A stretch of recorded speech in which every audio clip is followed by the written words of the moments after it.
Jiang Nanshu unexpectedly finds herself transformed into the role of a malicious true heiress within a melodramatic narrative, complete with an everyone detest her system. When her detestation value reaches 100, she stands to claim a staggering 1 billion yuan and return to her former world. Among her many skills, self-sabotage is merely one. Beginning with a detestation value of 89, Jiang Nanshu sets a modest goal for herself. Within 6 months, she aims to lead a life of effortless wealth accumulation.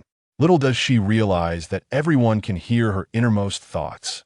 Confronting the mercurial and domineering eldest brother, she muses, "I believe this project has great potential for profit," her mind racing. Chapter 1. Becoming the malicious female supporting character. "I wish to cancel the engagement. Summon Jiang Nanshu to meet me." Upon hearing this cold and indifferent voice, Jiang Nanshu, hidden behind the door upstairs, is overwhelmed with joy. After 3 days in this narrative, she has finally awaited the arrival of this cash cow. While others may fight tooth and nail over their engagements, she yearns for the cacophony of drums and firecrackers to celebrate her own. Illiterate and reckless, she finds herself ill-suited to the elite circles of the capital. Yet she fell hopelessly in love with Lu Qingyan, pursuing him relentlessly for 3 years. Her numerous reckless actions have led to Lu Qingyan's deep-seated aversion towards her. Consequently, the Jiang family has grown increasingly disappointed in her, gradually neglecting her in favor of the counterfeit heiress. Thus, Jiang Nanshu, who met her demise in a car accident, has taken her place. With a starting detestation value soaring to 89, is this not akin to receiving a fortune? Jiang Nanshu immediately bows 3 times in every direction, performing a series of exaggerated movements that leave the Jiang family's servants bewildered, mistaking her antics for remnants of a near-drowning experience. When the servants come to summon her downstairs, they find her at the door, tears streaming down her face. "Miss, young Master Lu has arrived. Perhaps I should claim your recovery as an excuse and take your place, allowing you to avoid him for the day?" Jiang Nanshu's gaze suddenly hardens. No, he cannot escape me. The original persona was characterized by a tenacious clinginess, and she would undoubtedly resist the cancellation of the engagement with fervor, stubbornly refusing to yield, which would only intensify the disdain directed towards her. She resolves to adhere to the plot of the original narrative, recognizing that self-sabotage is merely one of her many talents, aiming for success within half a year. Descending the stairs, Jiang Nanshu's expression shifts to one of profound anguish. The living room houses 5 individuals: her father, Jiang Mu, the smug counterfeit heiress Jiang Lai, her flamboyant brother Jiang Yinchuan, and finally, the exquisitely composed Lu Qingyan. Upon first sight of him, Jiang Nanshu is utterly captivated. His short black hair, fair complexion, high nose, and subtly tinted lips create an ethereal visage. His eyes, pale as mist, evoke the freshness of newly fallen snow, exuding a sense of purity. His cold features convey a chilling detachment, and when he regards Jiang Nanshu, his dark eyes harbor an almost imperceptible frostiness. Clad in casual white attire, Lu Qingyan appears as if he has merely stumbled upon this engagement cancellation while passing through. Indeed, as soon as she makes her entrance, the previously harmonious atmosphere shifts to one of somberness, Lu Qingyan's handsome face betraying no hint of levity. He produces a cancellation notice from his pocket. "Our family's ancestral teachings dictate that a virtuous wife is to bless 3 generations. A woman with such nefarious intentions as yours shall never cross our threshold. I have already informed my grandfather of this decision, and regardless of his response, I will be canceling this engagement. Jiang Nanshu, return my marriage certificate. We shall have no further ties. As compensation, I shall provide you with 10 million. Jiang Nanshu is taken aback. A cancellation of engagement accompanied by such a boon? Suppressing a smile that threatens to emerge, she allows her tears to flow freely, collapsing against his pant leg like a fragile leaf caught in a tempest. "Brother Qingyan, please do not cancel our engagement without you. I shall perish." Jiang Mu's expression darkens. "Jiang Nanshu, do you possess no sense of shame? You are tarnishing the Jiang family's reputation. Release young Master Lu at once." Jiang Li offers a condescending smile. "Sister, what is meant to be will come to pass. What is not meant to be should not be forced. One should be content with their lot in life." Yet the original's reckless behavior had led to 16 years of suffering, marked by slander and deception, resulting in a bitter enmity between the 2 sisters. Reflecting on Jiang Lei's fate, Jiang Nanshu casts a sympathetic glance her way. Alas, fair in appearance yet destined for misfortune, ultimately to be exploited and discarded. Jiang Lei's smile falters, her eyes wide with shock. What was that voice? Jiang Nanshu had not spoken. Turning her gaze towards Jiang Mu, she thinks, scold me while you still have the breath. This is my final act of filial piety. In a year, when breast cancer is diagnosed at a late stage, I doubt you will have the energy to scold me. Jiang Mu, unable to resist, rubs her ears, confusion evident in her eyes. Jiang Nanshu then looks at the gum-chewing Jiang Yinchuan, feeling even more pity. Why is everyone in the Jiang family fated to such misery? Perhaps he should dye his hair green. With a loud pop, the bubblegum explodes, splattering Jiang Yinchuan's face. No wonder he's been cuckolded. Clearly, he lacks intelligence. She then regards the somber Jiang father, her thoughts trailing off. Finally, she sighs, poor old man, it must not be easy to end up in a lunatic asylum. Jiang father? The living room falls silent, all eyes fixed on Jiang Nanshu with expressions of bewilderment. A notification echoes in her mind. Ding, detestation value increases by 1, now at 90. Chapter 2. Is he really the crown prince of the capital? Jiang Nanshu feels a surge of exhilaration, sensing the atmosphere shift. She assumes her earlier display was insufficiently dramatic. Thus, she clings tighter to Lu Qingjian's leg. Do not offer me 10 million. No sum could compare to a single finger of brother Qingyan. However, internally, she is nearly beside herself with laughter. Money is coming, money is coming. Cancel the engagement. Lu Qingyan regards her tear-streaked face with a cold and peculiar expression. Why is everyone silent? Why does Lu Qingyan gaze at me? Quickly, cast me aside and pursue your Su ran into the sunset. My drops are nearly dry. Mother, come scold me. What is this? Am I to perform a solo act? Lu Qingjian's expression darkens as he shifts his foot. Jiang Nanshu, as if jolted by electricity, releases him, springing back a meter to land at her parents' feet. Woe is me. Father, mother, please intercede on my behalf. I promise never to threaten brother Qingyan with self-harm again. I beg you, do not abandon me. Her words are laced with feigned sincerity as she clutches Jiang Mu's leg. Ugh, your words are enough to make me regurgitate last night's dinner. No, I cannot. Last night's spicy crab was too delightful to waste. The others remain silent, their expressions a mixture of disbelief and discomfort. Jiang father, seemingly unfazed, simply states, ask your father. What? This is not a matter of mere words. Rejecting me will suffice. This engagement is cancelled. 10 million. I'm ready. Jiang Nanshu turns her tear-filled eyes towards Jiang father. Father, please say something kind. Yet Jiang father appears lost in thought, oblivious to her pleas. Today, something feels amiss. Despite my futile attempts to cling on, why are they not more disgusted with me? Why aren't they hurling insults? Have they been gutting fish at the supermarket for a decade, their hearts colder than the knives? Jiang father's expression grows increasingly rigid, a bead of cold sweat trickling down his brow. He has seen many storms in life, so he clears his throat and regains his composure. Nanshu, since Qingyan wishes to cancel the engagement, you should return the marriage certificate to him. He will not mistreat you. Excellent. That is precisely what I awaited. Wah wah wah. Jiang Nanshu cried, even more earnestly. Is there truly no way? But I really cannot bear to part with him. He is my electricity, my light, 3/4 of my life. Jiang's father, unable to bear the sight, reached for the tea on the table to mask his embarrassment, mumbling, "They'll find you someone else, that a prince from the Jing circle, one we can't even aspire to." Is that so? Is he truly the so-called prince of the Jing circle? I have my own titles like the Hongshu Pai of the Jing circle, the Chongfen King of the Yu circle, the Huobo girl of the Yu circle, and the Giant Shouting of the Dian circle, each more impressive than his that Lu Qingyan's expression darkened like ink. Pu-ku-ku-ku. Jiang's father accidentally spurted a mouthful of water onto Jiang Yinchuan, seated across from him.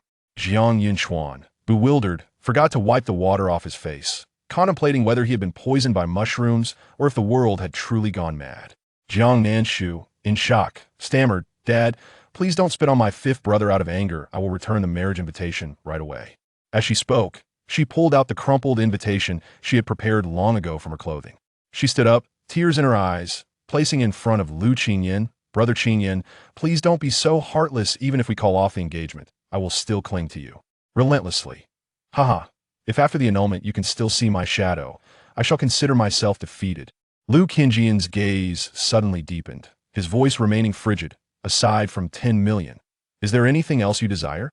As long as I can fulfill it, I will grant it to you." Jiang Nanshu was momentarily taken aback. Is there such a thing as additional compensation? No, no, calm down. One must not fall into the enemy's trap. If I were to ask for a few million more, he would surely think me greedy and in a fit of anger might not even give me the 10 million, which would be a tremendous loss. The only approach now is to cling to him, to annoy him until he hastily takes back the marriage invitation and leaves. I don't want money, I only want you. Let's not call off the engagement, okay? Jiang Nanshu spoke with heartfelt sincerity, her performance rivaling that of an Oscar-winning actress.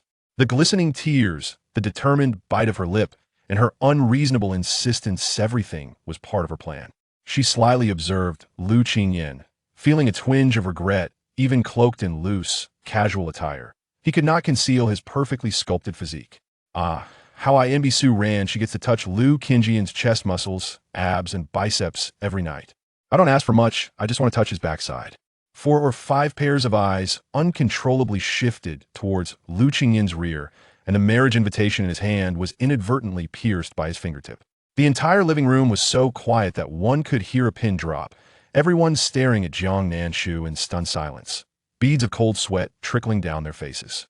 Ha ha ha ha ha. Jiang's father suddenly burst into laughter, breaking the awkwardness. How about this? It's already noon, let's all move to the dining room, for a meal, ha ha. Jiang Nanshu was utterly incredulous. Is this a joke? We are in the midst of calling off an engagement. How can we eat? After a long while, Lu Qingyan let out an ambiguous laugh before tearing the marriage invitation in half before Jiang Nanshu's eyes, gritting his teeth. Fine, let's not call it off. What? His face, as cold as jade, bore no emotion. What? Are you unhappy?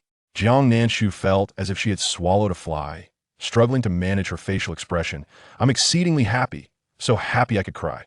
Very well, so this is how we're going to play it? Is it that he doesn't want to part with 10 million? Hence the refusal? How miserly. Just you wait, if I call it off tomorrow, I shall demand double. Lu Qingyan stood up. I won't be having any food.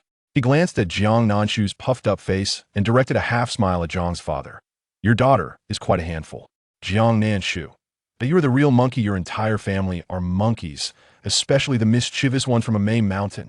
Lu Qingyan shot her a cold look before departing, and Jiang's mother rushed off to the hospital in a flurry. Jiang Li regarded Jiang Nanshu as if she were some bizarre creature before following suit, muttering, not listening, not listening. The turtle recites scriptures. Jiang Yinchuan glared fiercely at Jiang Nanshu. She's indeed an annoying brat. Nothing she says is pleasant. I don't believe it. He would rather believe that knives fell from the sky than accept that he had been cuckolded. Jiang Nanshu was utterly perplexed. What was all this about? She genuinely wished to call off the engagement. Then she turned her gaze to Jiang's father, who immediately stood up and going to the study. In just a minute, the entire living room was empty. Chapter 3. Aiming for the pinnacle of life in 6 months, Jiang Nanshu, a joyful individual, sat at the grand dining table, indulging in a feast of exquisite delicacies prepared to entertain Lu Qingyan, who, in the end, did not partake. This left the sumptuous meal to satisfy her own appetite. System, are you there? How's my progress? Am I still far from the 100 million in disgust points? After a brief pause, the system activated. Its mechanical voice coldly responded. Host, disgust points are only checked every 6 months. Are you certain you wish to proceed with this inquiry? The newcomer reward has already provided you with a disgust point update. It will not reappear. Jiang Nanshu hesitated for a few moments before resolutely nodding. Yes, I want to check. Although the target is set for 6 months, I believe I can accomplish the task within a month. Very well. Current disgust points stand at 94. The next inquiry will be in 6 months. Wow, just 6 points short? It turns out this is quite simple. I can handle this in 6 days. Jiang Nanshu exclaimed, her excitement causing her to dance with joy. Nearby, the Jiang family servants observed her with a mixture of pity and relief, whispering, alas. The young lady is overjoyed because her engagement has not been canceled. In a group chat titled The 4 Overlords of the Capital, Jiang Yinchuan promptly shared video. Chengin, 666. So the engagement wasn't called off? Did that Jiang family member attempt suicide in front of you again? Honestly, Su Ran would have been a better match. If you two had gotten together, Jiang Nanshu wouldn't have had a chance. Yang Jiashu. Oh dear, Yinggu is quite unfortunate. It's an archaic era. Yet he is still subjected to an arranged marriage. Old Master Lu merely consulted an oracle, yet disregarded your objections to proceed with the engagement. Truly absurd. The group fervently discussed the matter, dismissing it as mere bravado on his part. The reason the white moonlight was revered was precisely because it was unattainable. Jiang Nanshu was in the living room watching television when she obediently called out, "Mother." Jiang's mother, with a complex expression, nodded and hurried off to find Jiang's father. In the original narrative, Jiang Nanshu exhibited an obsessive possessiveness toward Lu Qingyan, catering to her blood relatives in hopes of gaining their support. However, the reality was that within the household, only the original character had a distorted worldview. Jiang Nanshu rested her chin in contemplation, recognizing that she possessed the complete narrative as her golden finger. She had no intention of revealing their fates to them. A villainess must uphold the demeanor of a villainess. She had already devised a plan. After all, the Jiang family was merely the largest cannon fodder in this tale. The Jiang group, a substantial enterprise, would ultimately declare bankruptcy under the mismanagement of her deranged elder brother, Jiang Yisan. A few siblings would meet tragic ends, while the original character would become increasingly twisted after a failed suicide attempt and the cancellation of her engagement, engaging in various schemes against Su Ran, ultimately gathering incriminating evidence that would land her in prison. These events could very well be anticipated. Once she had ascended, she could directly whisper to everyone, "In truth, I have always known, yet I chose to remain silent." Just imagining this filled her with a sense of delight, fueling her desire for revenge. Wait a moment, system. Jiang Nanshu suddenly had a revelation. According to the original storyline, the engagement has already been annulled. What does the mail lead up to now?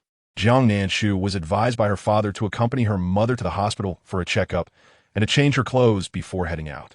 Jiang's father descended the stairs, still wearing a stern expression. Jiang Nanshu felt a twinge of fear towards this serious old man, but soon recalled his tragic fate in the narrative, sighing inwardly. Considering the daily exquisite meals and the promise of a monthly allowance of 100,000, I shall ensure you receive the best care in the future. Jiang's father widened his eyes in disbelief and then turned to Jiang's mother, saying, "Hurry and take her. Especially check her mind. I suppose I should accompany you as well." Thus, Jiang Nanshu rarely left the house with both parents. Her mother even scheduled appointments for her with a neurologist and a psychologist. She merely jumped into a river, and now there are concerns about her mental health? Moments later, Jiang Nanshu suddenly understood. The original character suffered from depression due to unrequited love, which led to her reckless completion of forms, resulting in a diagnosis of severe depression. She awaited the results with a sense of satisfaction. The psychologist, after reviewing the neurological results and the filled forms, arrived at a grave conclusion. Your daughter is not merely depressed. She exhibits some troubling characteristics. Allow her to express herself freely. Do not confine her. Offer her compassion, even if her actions are abhorrent. Family love is paramount. Jiang's father felt a sense of weariness. He found it perplexing to suddenly hear his daughter's inner thoughts. Consequently, he sent a message to the family group chat, alerting them to his daughter's psychological issues and urging them to treat her with greater kindness. Except for Jiang Nanshu, the Jiang family was present. Everyone shared a singular sentiment. Impossible. Jiang Nanshu peeked from behind her father and said softly, "What? Are you all conspiring against me?" Jiang's father responded, "I will give you 3 minutes. Bring me into the conversation. Establish a presence, so you see me every day and grow to dislike me." Ha, how delightful.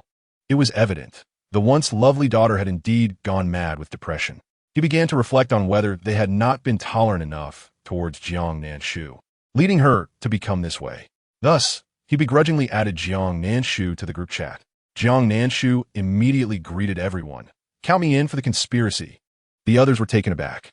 Regardless of their feelings, she reveled in her newfound power, ensuring all 5 brothers and her false sister were tagged, confirming they saw her entry into the group. Indeed, what the original character had failed to achieve in 3 years, she accomplished in 3 minutes. She was truly remarkable. The following day, at the age of 16, she resolved that Lu Qingyan would remember her name. She dedicated herself to studying diligently to attend the same university as him, ultimately managing to secure admission through backdoor means. These various factors contributed to the original character's transformation into a vengeful figure, launching indiscriminate attacks on anyone. It was no wonder she was universally despised. However, Jiang Nanshu found satisfaction in her position of being besieged from all sides, grateful that she was merely accumulating disgust points rather than favorability points. Otherwise, grinding from 89 to 100 would be exhausting. Chapter 4. The Brothers' Waste. A deadly blade, she contemplated her plans, deciding to stalk Lu Qingyan today, intending to persistently entangle him until he annulled the engagement, which she suspected would earn her some additional disgust points. Excellent. Another day dedicated to striving for that 100 million. She set off with great determination, even neglecting her own classes to hide in the bushes outside the finance department. As she perused her phone, she found the perfectly crafted plan laid out by the original character. Step 1. Embrace Brother Qingyan's waist. Step 2. Kiss Brother Qingyan's lips. Step 3. Bear him child. Such a hasty plan. Far too hasty. Yet, she suddenly felt exhilarated. Lu Qingyan detested being touched by anyone except for his beloved, and the original character had never even brushed against his clothing after 3 years of persistent attempts to gain his attention. Thus, if she wanted Lu Qingyan to loathe her to the core, she would have to approach him from this angle. At this moment, the bell rang, signaling the end of class for the finance department. Jiang Nanshu immediately spotted Jiang Nanshu, his vibrant red hair billowing as he followed a pure-looking girl, who flashed him a smile that rendered him utterly mesmerized, as if he were drowning in her charm. This was the goddess Jiang Nanshu had pursued for 2 years, and he had finally confirmed their relationship. Unfortunately, he remained unaware that this goddess was a femme fatale, a fact Jiang Nanshu would not divulge. Instead, she planned to torment him with whispered devilish truths in the future. Soon, Lu Qingyan appeared, clad in a white shirt. The gentle September breeze tousled his hair, revealing his exquisite features, ethereal as fresh snow. His slightly narrowed peach blossom eyes softened his otherwise frosty demeanor, endowing him with an air of heartfelt allure. With such captivating looks, it was no wonder the original character had been bewitched to the point of foolishness. The allure of male beauty was indeed perilous.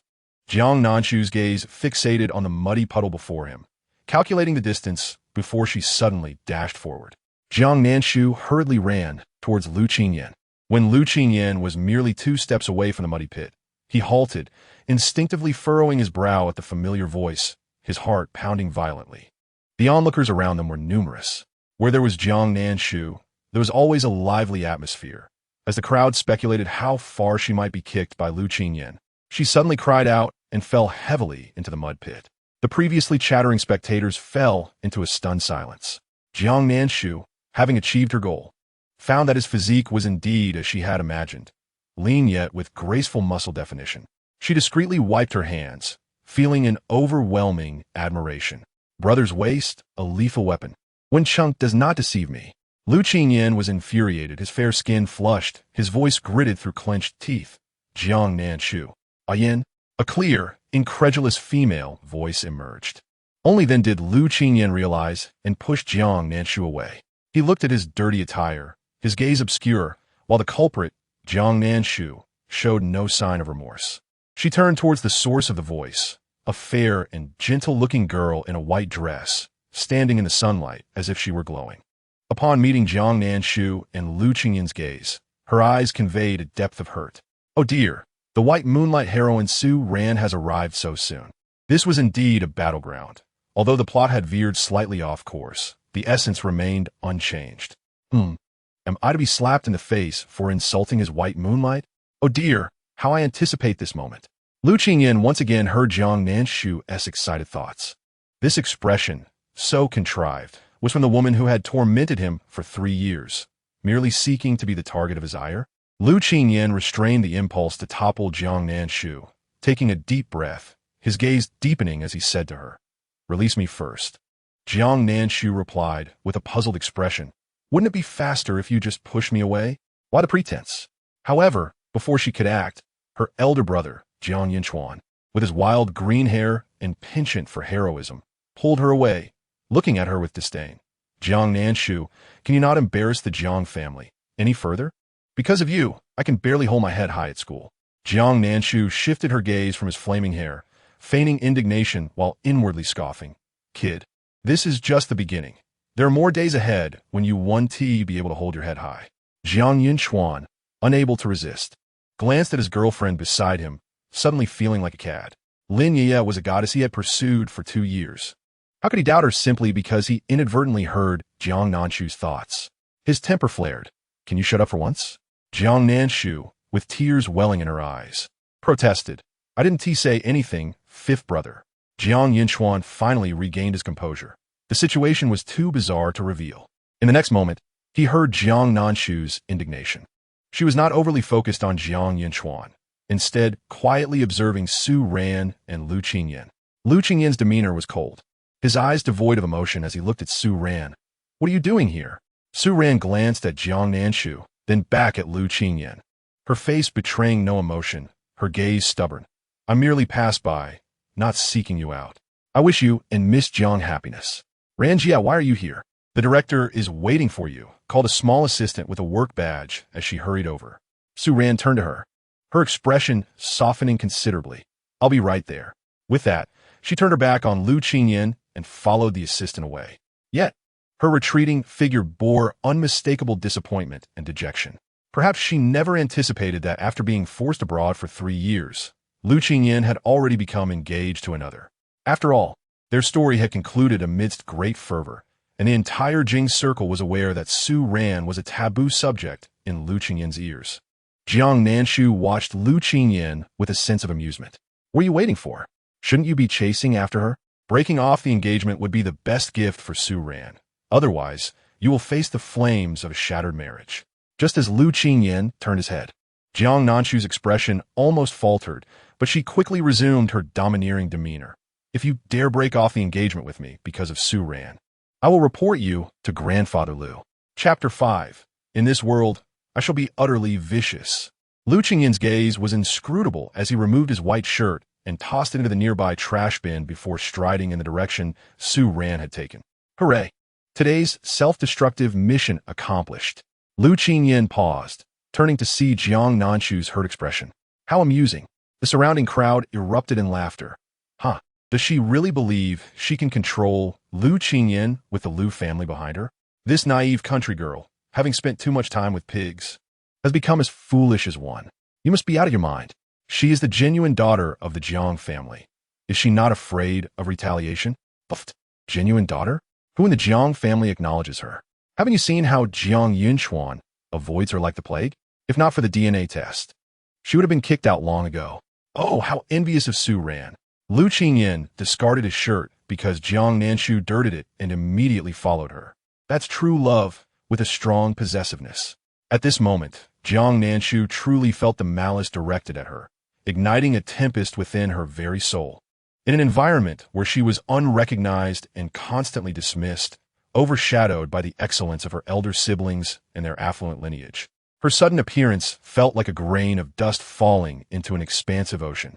She could either blend into the shore's gravel or sink into the depths, neglected. Clearly, Jiang Nanshu was the latter, trampled upon and cast aside like refuse. An exhilarated fervor began to bubble within Jiang Nanshu as she gazed into the void. Jiang Nanshu, fear not.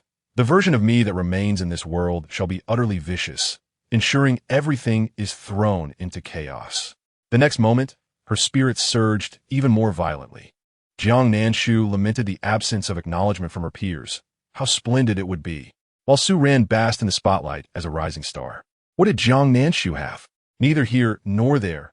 She was merely a pretty face. After all, the Jiang family was renowned for their beauties and handsome men, and Jiang Nanshu was no exception.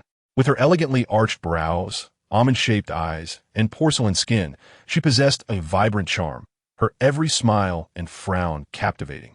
Jiang Nanshu turned her gaze towards those who mocked her, her brother's girlfriend, Lin Yiye. Upon meeting Jiang Nanshu's gaze, Lin Yiye's derision was palpable. I truly pity Yinchuan for having such a troublesome sister. Jiang Nanshu chuckled, while Jiang Yinchuan remained silent, lost in thought.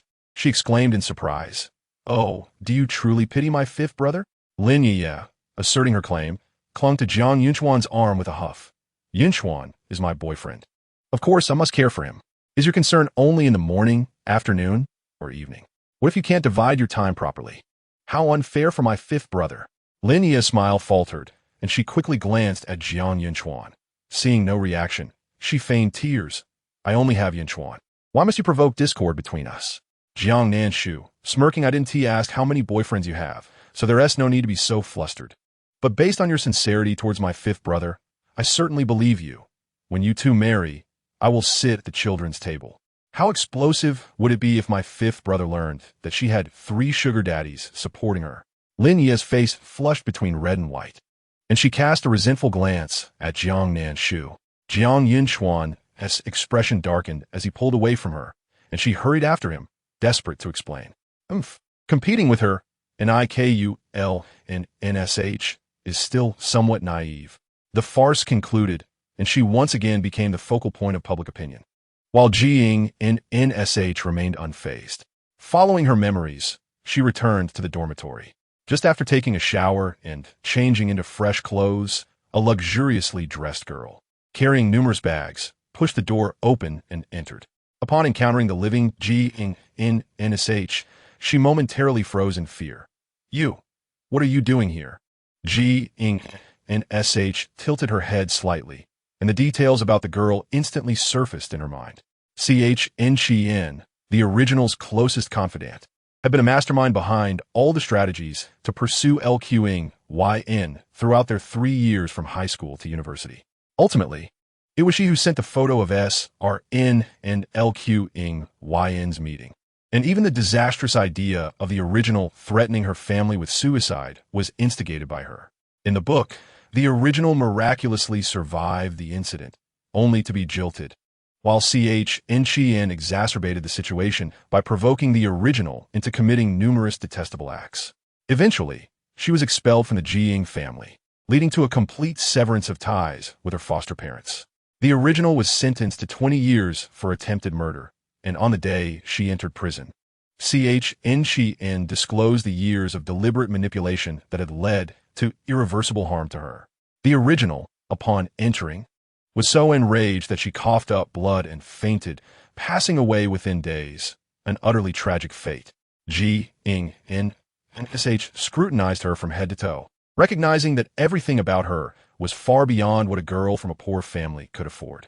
This was partly due to Jiying and SH's generosity. Once she decided to care for someone, she would spare no expense, providing everything from clothing to luxuries as if they were worthless, raising CH Chen to be more like a young lady than herself. Jiying and SH smiled at her. "If I'm not here, where else should I be?" She then pretended to shed a couple of crocodile tears. Jiying and SH cheerfully remarked, "Good friend, your idea was brilliant. LQing YN indeed hasn't called off the engagement. Do you have any more good ideas? I wish to marry him immediately." "And no, not cancelled." CH Chen appeared somewhat dazed. How could it be that Jiying and SH possessed such an enchanting power? Maintaining her position as LQing YN's fiancé, for so long without anyone being able to sway it? "Let me think for you." CH Chen's smile became strained, her eyes revealing hints of anxiety. Jiying and SH maintained a gentle smile. "All right then." She was quite curious about which side her so-called good friend was really aiding, even at the potential cost of her own life. Oh wait. Jiying and SH instinctively reclassified CH Chen from the good friend category to the enemy list. This was her lifelong adversary. Kuyen, where did you get the money to buy such an expensive bag? Jiying and SH approached her bed and retrieved a limited edition handbag worth 30,000, which seemed somewhat familiar. She turned to CH Chen's stiff face. "Isn't your family quite poor? Do you still have money to shop?" "And no, these are all gifts from friends."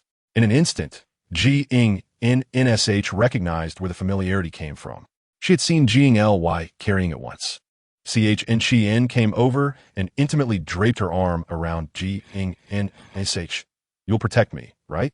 This chain of events was meticulously orchestrated to leave Jiying and SH utterly defenseless. Jiying and SH beamed at her with striking brightness. "Of course, I will protect you well." Chapter 6. She returned to claim everything that belongs to you. Upon hearing Jiying and SH's agreement, CH Chen breathed a sigh of relief.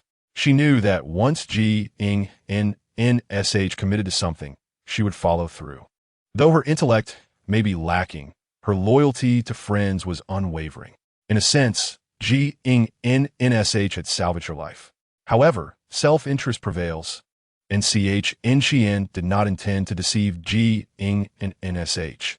Lowering her head, she glanced at the dazzling Jiang, a flicker of barely discernible jealousy crossing her eyes.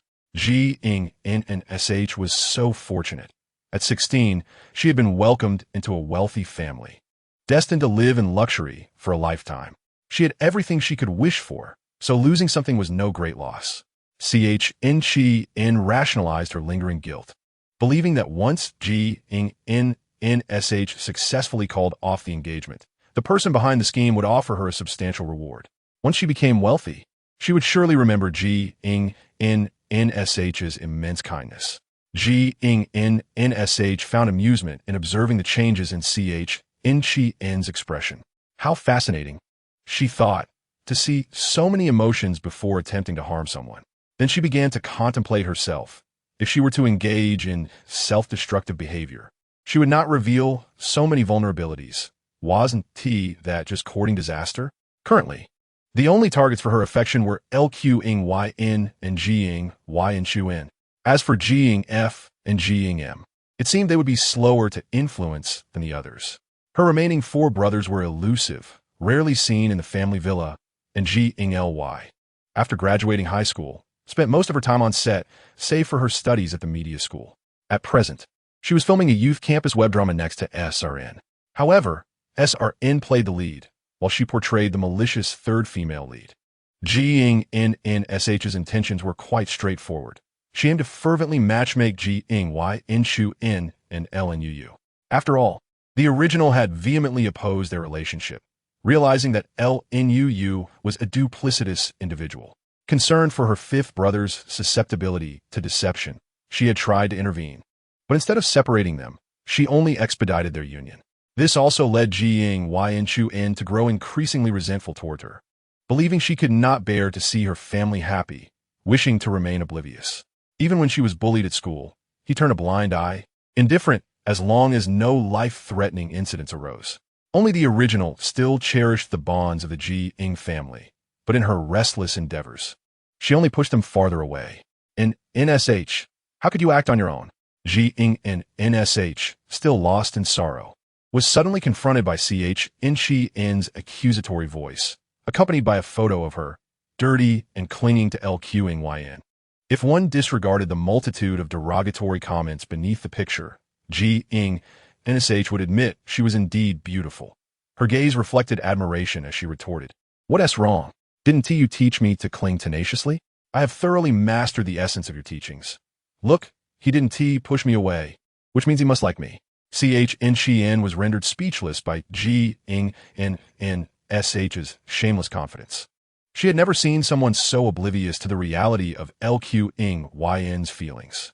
Jiang Nsh noticed the hidden recording on her phone, smiling as she followed Chen's lead, her voice dripping with malice.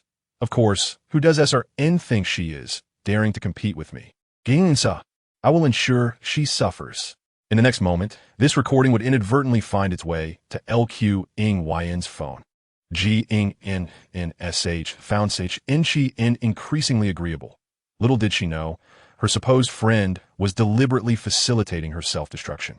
Chen nodded with satisfaction. "Rest assured, I will find a way to eliminate this menace. SRN.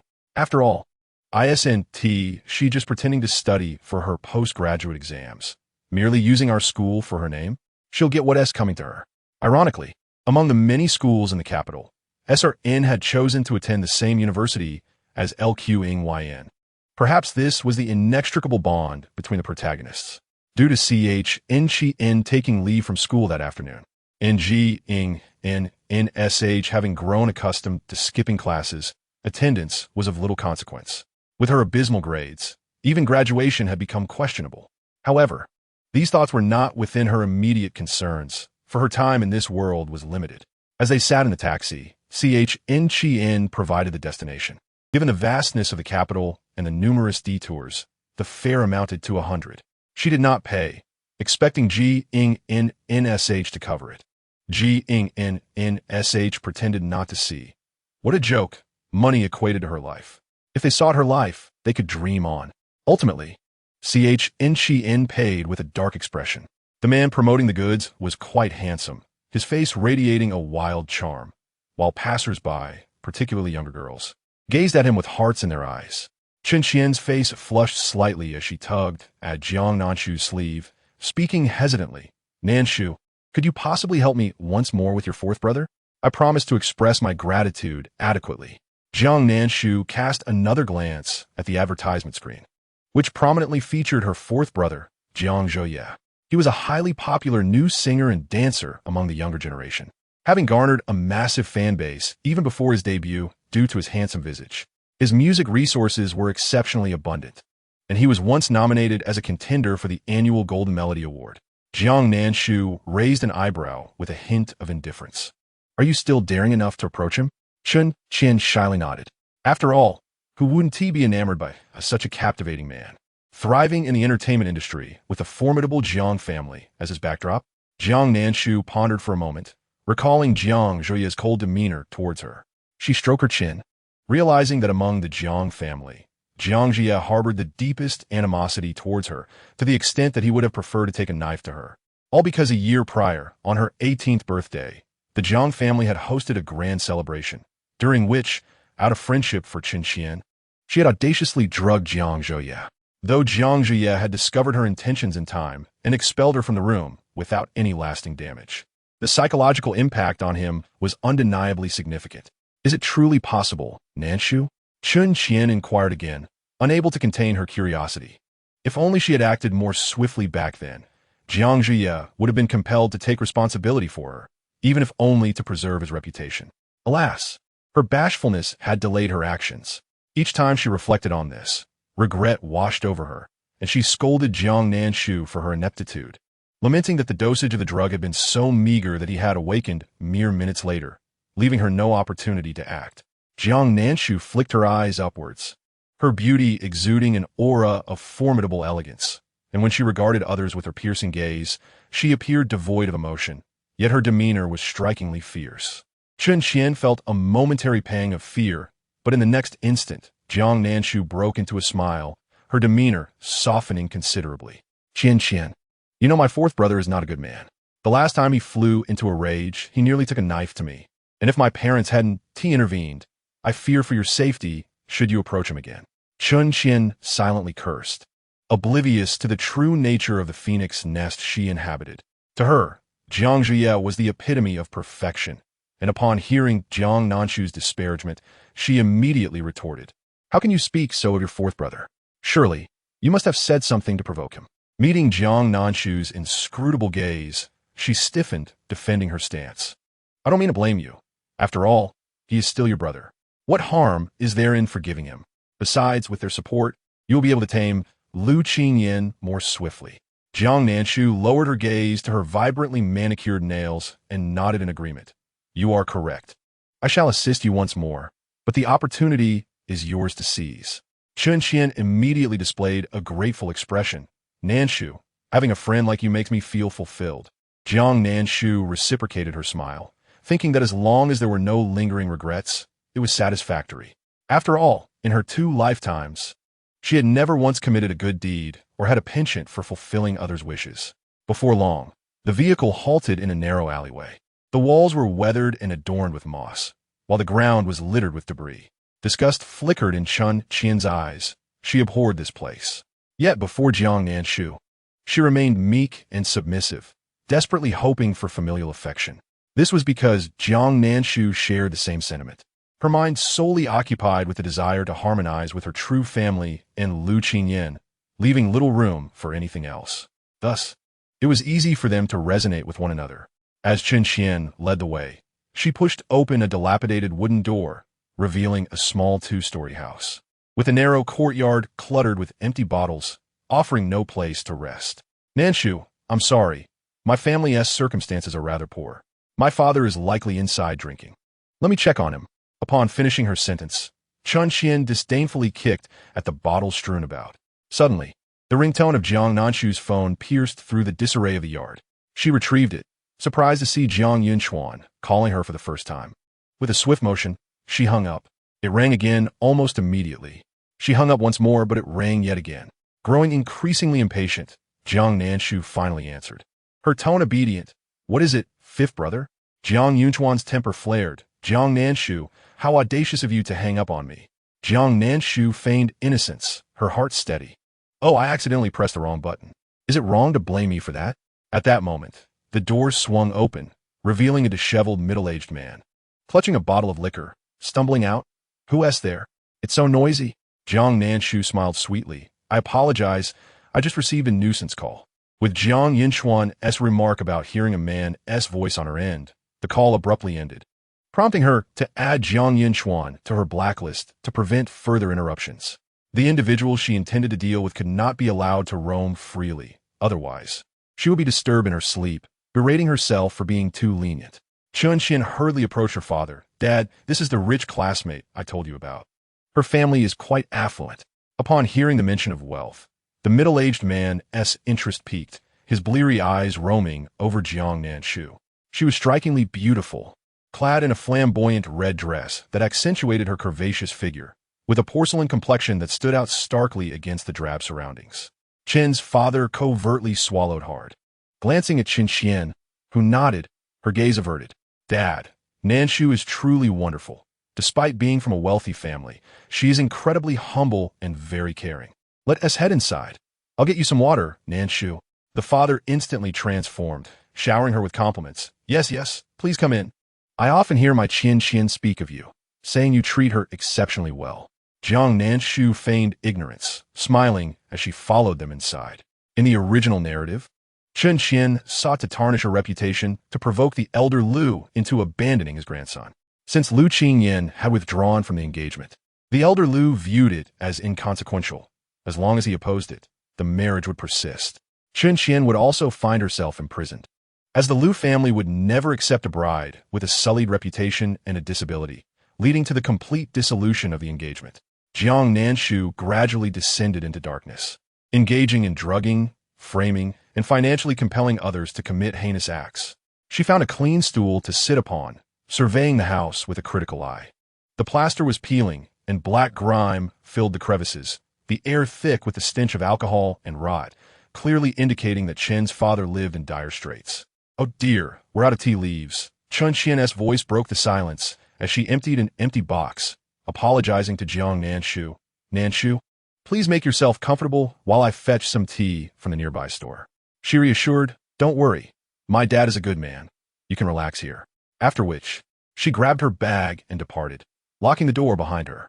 Chun's father's audible swallowing echoed in the stillness of the house, his gaze lecherous as it roamed over Jiang Nanshu, a series of lewd chuckles escaping his lips. He approached her, loosening his belt with one hand. You're Qian's classmate? Uncle take good care of you. Jiang Nanshu, feigning ignorance, swiftly pulled out a stack of cash from her designer bag, placing it on the table with a bashful smile. Thank you, Uncle. This is just a small token of my appreciation. Please don't find it lacking. In a split second, Chun's father hastily refastened his trousers, momentarily forgetting his previous intentions as the allure of money took precedence. He transformed his demeanor, stroking the cash with a smile that illuminated his face. Little Jiang, how thoughtful of you to visit and bring such gifts. Jiang Nanshu smiled gently, acknowledging, of course. Who could forget that you are Qian's father? She often speaks of your virtues, claiming that having you as a father is a blessing she earned in her past life. Chun Fu's smile widened. It was gratifying to hear that his daughter had not been spreading unfounded tales. However, Jiang Nanshu's expression shifted slightly, marked by a hint of hesitation. Chun Fu, sensing her discomfort, softened his demeanor, asking, what is it? Chun Fu's face paled in shock. What? 30,000? That girl hasn't given me a single penny. Jiang Nanshu, with delicate fingers covering her lips, gasped. What? Over the past 3 years, I've lent her hundreds of thousands. She hasn't given you anything at all? The bag she carries is worth several thousand. Qian would never use money meant to honor you on such luxuries. She is exceptionally filial and often praises your kindness. While Jiang Nanshu used the term lend, Chun Fu was consumed by anger at the thought of that substantial sum. His face turned ashen, veins bulging on his forehead, and his eyes reddened with fury as he fixated on the mention of hundreds of thousands. Oh, she's returning that much? She only gives me 500 a month, claiming it's charity from a wealthy friend who pities her. She saves diligently to provide for me. Initially, he had resented the notion of such a wealthy friend, realizing that his daughter had been deceiving him about the cost of her belongings. His fingers twitched as he felt a surge of violent impulses rising within him. Yearning for an outlet, Jiang Nanshu, seizing the moment, produced a wad of cash, asserting, surely Qianqian simply forgot. Uncle, please don't blame her. Take this money and enjoy a drink. Chen Fu accepted the money eagerly, even inviting Jiang Nanshu to sit downstairs while he attended to some matters. Aside from hiding the money, Jiang Nanshu could think of no other course of action. Nevertheless, her objective had been achieved. It was time for a different target to bear the brunt of consequences. Approximately half an hour later, Chen Qian arrived, her heart racing with anticipation. Believing her father had succeeded. If Jiang Nanshu called off the engagement, the benefactor had promised her 5 million. Given Jiang Nanshu's indulgence, she merely needed to feign ignorance afterward, shedding a few tears to elicit sympathy, thus ensuring she could profit handsomely while continuing to extract luxuries from Jiang Nanshu. However, upon entering, she was taken aback by the scene. Jiang Nanshu sat unscathed in a chair, while Chen Fu dutifully poured her tea. You both, she stammered, unable to comprehend the harmony before her. Why was Jiang Nanshu seemingly untouched?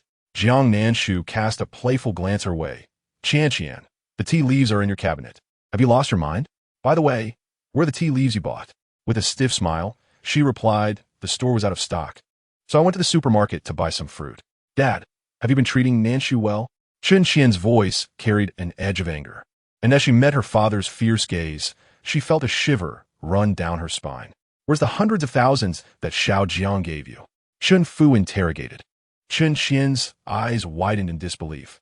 She hasn't given me that much money. Dad, are you losing your mind? Who told you such nonsense? You enjoy life at school, while I'm left at home to struggle? You little wretch, if you don't hand over the money today, I'll make you pay. With that, he violently grabbed Chen Qian by her hair, dragging her inside. Dad, it hurts. I really have no money, she cried out desperately. In his rage, Chen Fu had lost all reason, even forgetting about Jiang Nanshu's presence, as he raised a chair to strike Chen Qian. Jiang Nanshu, startled, rushed to the doorway, pleading, Stop, don't hit her. Uncle, it's clear Qianqian didn't mean it. Please don't hurt her. Yet, her plea only seemed to fuel Chen Fu's fury. Nanshu, help me. You promised to protect me.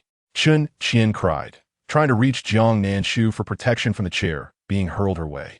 Jiang Nanshu appeared to stumble, as if caught by the threshold, and fell out, her foot snagging the door, which closed with a finality that sealed Chen Qian's fate in Jiang Nanshu's eyes. Hearing the chaos within, Jiang Nanshu calmly remarked, in a society governed by law, mutual violence is ill-advised. Nanshu, please call the police. I'm begging you. I'm going to be killed by this madman. Chen Qian's frantic pleas echoed as she banged on the door. Finally, Jiang Nanshu dialed for the police and an ambulance. 10 minutes later, she pushed the door open. Chen Qian lay unconscious, bloodied, while Chen Fu, panting heavily, glared at Jiang Nanshu with malice. For a man like him, who turned violent under the influence, anyone who appeared was a target for his wrath. Spotting Jiang Nanshu, he lunged at her, intent on choking her. With a smile in her eyes, Jiang Nanshu said, Uncle, having struck my dear friend, you cannot harm me. In the next instant, she swung a bottle of liquor at his head, knocking him out cold, blood streaming from the wound. She kicked his body aside, placing the bottle in Chen Qian's limp hand. Once her task was complete, she sat delicately on the ground, feigning terror. The police arrived promptly, followed closely by Jiang Yinchuan. Chapter 9. Your Goddess. Morning, noon, and night. Surprised? Upon witnessing the chaotic scene, Jiang Yinchuan was taken aback. His gaze fell upon Jiang Nanshu, visibly agitated. Jiang Nanshu, what have you done now? Whenever trouble arose, the Jiang family instinctively blamed her. Jiang Nanshu, stifling a laugh, blinked her tear-filled eyes and rushed to wrap her arms around his arm. Ooh, fifth brother, I'm so scared. Her vulnerable, frightened demeanor softened even his hardened heart. Habitual scolding without understanding the reason. Yet Chen Qian is too weak, Jiang Nanshu mused internally. Jiang Yinchuan's comforting words caught in his throat. He felt that passing judgment without understanding the situation was too hasty. Observing her frail appearance, he wondered if she was truly frightened or relishing the chaos. His expression shifted rapidly as he maintained his composure. Is that so? I haven't even asked why you skipped class yet again and ended up in this dreadful place. Ah, I nearly got caught for getting beaten up. Good thing I closed the door. I wonder if the ambulance has arrived. If I wait too long, someone might actually die, she thought. Just then, the ambulance personnel arrived, calling out, "Where's the patient?" Jiang Nanshu pointed obediently, "In there." Ultimately, her testimony confirmed that both parties had engaged in a violent altercation, revealing Chun Fu's mental instability. Emerging from the police station, her eyes misty, she implored Jiang Yinchuan, "Fifth brother, please don't tell Qingyan about today. I don't want him to think of me as a bad woman." Jiang Yinchuan chuckled coldly. "You have the audacity to skip class, but lack the courage to own up to it? If Lu Qingyan finds out, he will certainly cast you aside." "Whoa, I'm going to be dumped. It's so distressing." "Ah, what are you waiting for? Hurry and tell him. Ask him to return the 10 million engagement fee." So this contradictory girl was truly his biological sister? He had never realized how complex Jiang Nanshu's inner world was. After a moment's hesitation, he stiffly inquired, "What do you think of Lin Yeye?" Jiang Nanshu retorted, "Have you lost your mind? Do you really need to ask me about Lin Yeye? Aren't you two sharing a bed? Why bother asking me?" She blinked her almond-shaped eyes, her obedient demeanor overshadowing the allure of her striking features, rendering her all the more innocent. "If Wu Go wishes to be with her, I would support that," she declared. Jiang Yinchuan frowned, contemplating the absurdity of her statement. "Did you not despise her? You went to great lengths to prevent our union, and now you express your approval. What does this mean?" Jiang Nanshu responded, "What? You expect my blessing for your romance? I obstructed you before, but now that I have ceased my interference, you still find it difficult to adjust? You scoundrel! Having won the affections of the female Sea King, you fail to cherish her. I decree that you encounter 20 more like Lin Yeye." With a wistful tone, she continued, "Primarily, I believe you two are a perfect match, and over time, true feelings are revealed. I am moved by your sincere love and hope that you and Senior Yeye enjoy a long-lasting bond, eternally entwined." Although Jiang Yinchuan felt a surge of frustration, Jiang Nanshu's earnest expression was disarmingly endearing, rendering her even more likable than her previous antics. He pressed on, "But she is perpetually busy, granting me only an hour of her time each day. Do you truly think she loves me?" Jiang Nanshu's expression turned serious, her eyes filled with disapproval. "Vu, how can you think that? The fact that Senior Yeye carves out an hour from her hectic schedule to be with you is a testament to her affection. You must never again doubt her sincerity, or I shall ensure you lose her. Alas, she has become a paragon of infidelity, indulging in affairs at various times of the day." Who would have thought? Jiang Yinchuan's thoughts were a tangle of complexity. Had he not overheard his sister's sentiments, he would remain oblivious to the sordid reality of the goddess he pursued. "I understand now," he sighed. "Let's first visit your classmate in the hospital." "All right," Jiang Nanshu replied. Observing Jiang Yinchuan's seemingly agreeable expression, her heart filled with glee. "I truly am considerate. In hindsight, obstructing rather than facilitating was unwise. After all, I shall not be the one deceived or infected. I endured unjust disdain unnecessarily." Jiang Yinchuan stood frozen, bewildered. "What do you mean by infection? Am I to contract some disease?" "Well, he is likely to go offline in about 2 years," she remarked. Jiang Yinchuan was confused by her terminology, assuming it referred to death. Upon their arrival at the hospital, he appeared ashen, beads of cold sweat forming on his brow. "Wu Go, are you feeling unwell?" Jiang Nanshu inquired, handing him a tissue. "Here, wipe your face." His hands trembled uncontrollably, failing to grasp the tissue even after 2 attempts.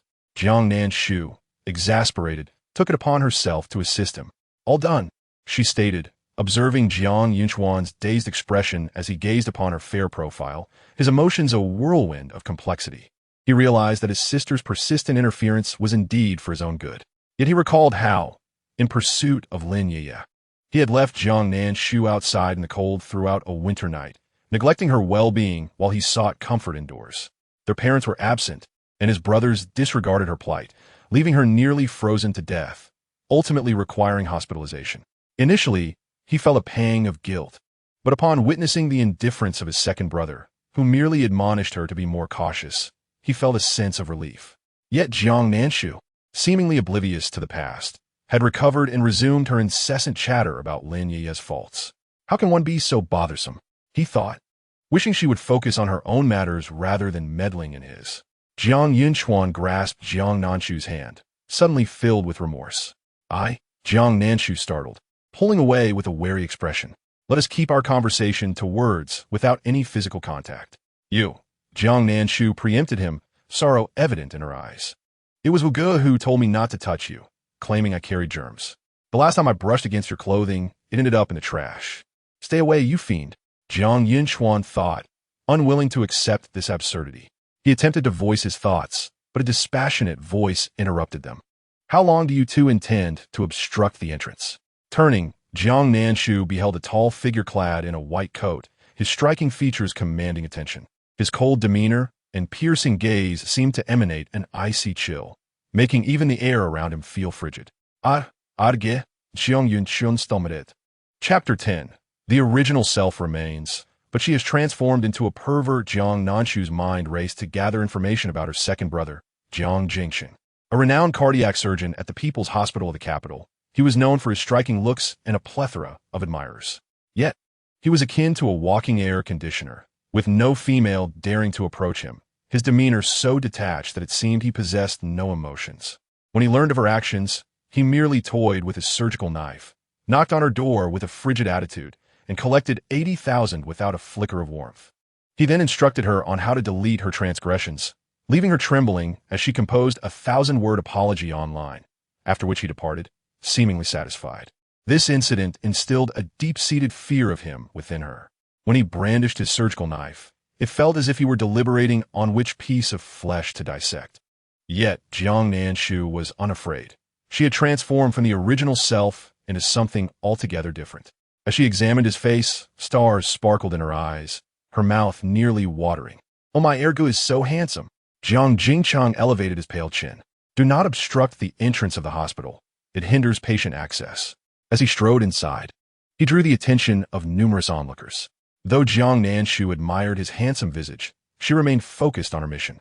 When the opportunity to express disdain arose, she seized it without hesitation. Her dark, lustrous almond eyes quickly filled with tears as she gently bit her lip, feigning sorrow. "Ege, are you still angry about the incident with the nude photos? I promise I shall not do it again." Though only the upper half of his body had been photographed, it was a tremendous affront to someone of his reclusive, ascetic nature. His deep-set eyes held an unfathomable depth, and Jiang Nanshu, feeling disheartened, thought that if he were to operate on her, he might send their parents a notice of her critical condition, allowing her to slip away quietly on the operating table. Jiang Yinchuan felt his scalp prickle, signaling Jiang Nanshu to cease her comments about such matters, especially in a public setting. He let out a cold chuckle, the meaning behind it ambiguous. Jiang Yinchuan felt despair wash over him. He could not restrain someone intent on self-sabotage. He cautiously glanced at his second brother's expression, which remained unchanged, his heart racing with uncertainty about whether he could hear his sister's thoughts. "Leave," was all Jiang Jingxing uttered before striding away. Jiang Nanshu did not pursue him, feeling satisfied. She mused, what a pity, such a handsome brother, destined to succumb to a virus and decay in 6 months, without a home to call his own. Suddenly, Jiang Jingchang halted, turning to fix his gaze upon Jiang Nanshu's face. His lips seemed to move, but a nurse called out, "Dr. Jiang, there's a patient looking for you." Only then did Jiang Jingxing depart. Jiang Yinchuan cast a glance at Jiang Nanshu, saying, "I need to speak with Ergu about something. You should go see your classmate." He then hurried after Jiang Jingcheng. Jiang Nanshu paid little mind to his whereabouts. "Am I on the verge of departing from this world?" She pondered, estimating her current level of disdain at 3. With confidence, she considered how effortlessly she was earning this money. It suffices to make others loathe her, a task she had mastered. In her previous life, she had wished for the demise of those who despised her, their curses echoing from the southern to the northern parts of the capital, branding her as a beast, a scourge, a devil who committed heinous acts against her own kin. During such moments, she would laugh uproariously until her stomach ached. Ultimately, her lawlessness led to her confinement in a psychiatric facility, and as she attempted to escape, she met an untimely death in a car accident. Jiang Nanshu stepped into the elevator, her spirits soaring. She glanced at her reflection on the elevator wall, vibrant and resplendent. Strangely, the original self mirrored her appearance exactly. Yet in an alternate realm, that version of her had lost all vitality, embodying an entirely opposite persona. The system interjected, "Is this sister even speaking human language?" She builds her joy upon the suffering of others. Jiang Nanshu was precisely that kind of person.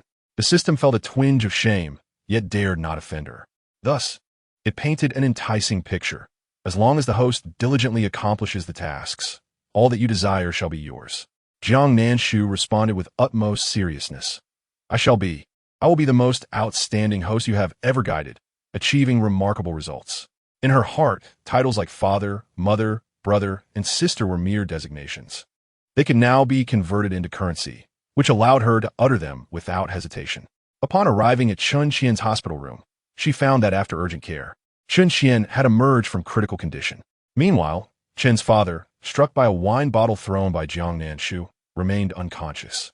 When he awoke, he would have to undergo a mental evaluation to determine if he indeed suffered from a mental illness. Otherwise, given the severity of his violence, imprisonment awaited him. As she pushed open the door, a glass cup fell at her feet. One of Chun Qian's eyes was bandaged, while the other glared at her with unbridled hatred.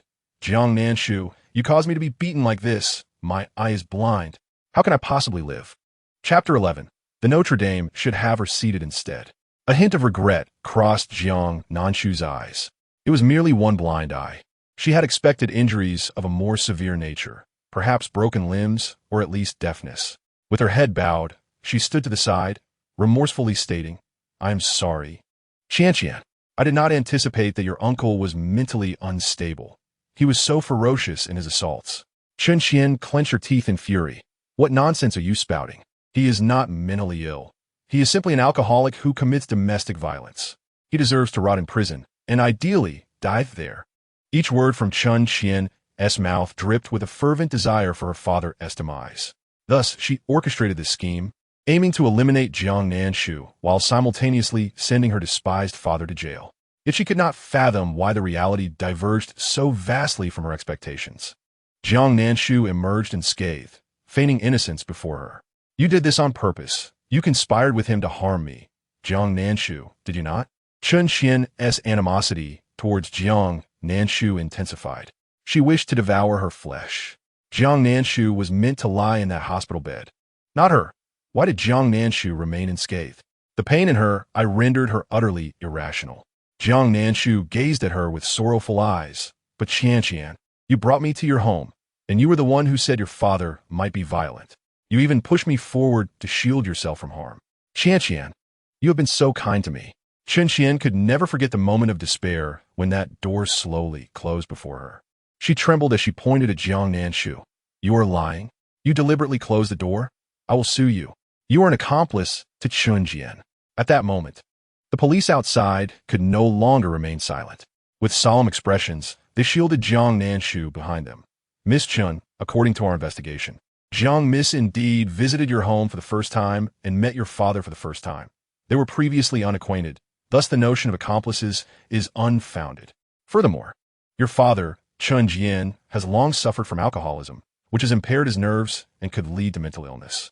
This incident is purely accidental. If Jiang Miss had not reported it promptly, your survival would have been uncertain. Accidental? Did an accident absolve her of the injuries she sustained? Chun Qian stifled the urge to interrogate Jiang Nanshu further. She could not reveal that she had never intended to push her. She merely wished to use her as a scapegoat for the beating. Jiang Nanshu was indeed foolish, providing her with a perfect excuse for self-sacrifice. Taking a deep breath, she declared, What about Chun Qian? I want him imprisoned. He has done this to me. He should serve 10 years. No, he should rot in prison until he dies. The police, exasperated, patiently explained. Legally, a mentally ill individual is not in a clear state of mind when committing violence and does not constitute a criminal offense. Such cases must be referred to a mental institution. Chun Qian could hardly believe her ears. Could it truly end this way? Her voice trembled. What if his mental illness is cured? The police offered her an apologetic glance. As long as the patient is stable and does not relapse, they will be released. This situation could only be classified as a familial dispute, and given that no lives were lost, Chen's father would not face a lengthy imprisonment. Chun Qian's face turned pale. That madman could still be released? The mere thought of him beating her senseless filled her with terror. Please do not let him out. Jiang Nanshu looked at her in confusion. Qian, did you not profess your undying love for your father? You claimed you never wanted to be apart from him, that you wished to care for him. and even told me that despite his violence, he treats you well. A child loved by their father is a treasure. Unlike me, a pitiful being unloved. Chen Qian was taken aback by Jiang Nanshu's words. What did she mean by having been beaten? Should she pity her father and forgive him? Such a self-righteous saint was standing right beside her. After all that she had endured, Jiang Nanshu still defended her assailant. The Notre Dame should have her seated instead. Chen Qian felt an insufferable weight in her chest, unable to exhale or swallow, utterly revolted by Jiang Nanshu. She resolved to endure. She could not let this go unpunished.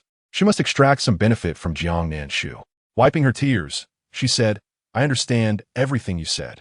It's just that when he has an episode, it's terrifying. My family is impoverished. Even the medical expenses are a burden, let alone sending him for mental health treatment. As a poor student, where can I find such funds? Nanshu, could you help me cover this medical bill? I promise to repay you when I have the means. Chen Qian wore a sincere expression, and after a moment of hesitation, Jiang Nanshu nodded. Since I've already given so much, this little amount is inconsequential. I will borrow it for you. Chen Qian was momentarily taken aback. Just then, Jiang Yinchuan arrived. Noticing Jiang Nanshu's red eyes, he furrowed his brow and asked, Why are you crying again? Who bullied you? Jiang Nanshu cast a glance at Chen Qian, making a resolute decision. Fifth brother, could you lend me some money? I wish to help Qian with her hospital expenses. She blinked her large eyes, signaling desperately. Hurry, ask me about my money, please. Jiang Yinchuan, annoyed by the commotion, complied. Where is your money?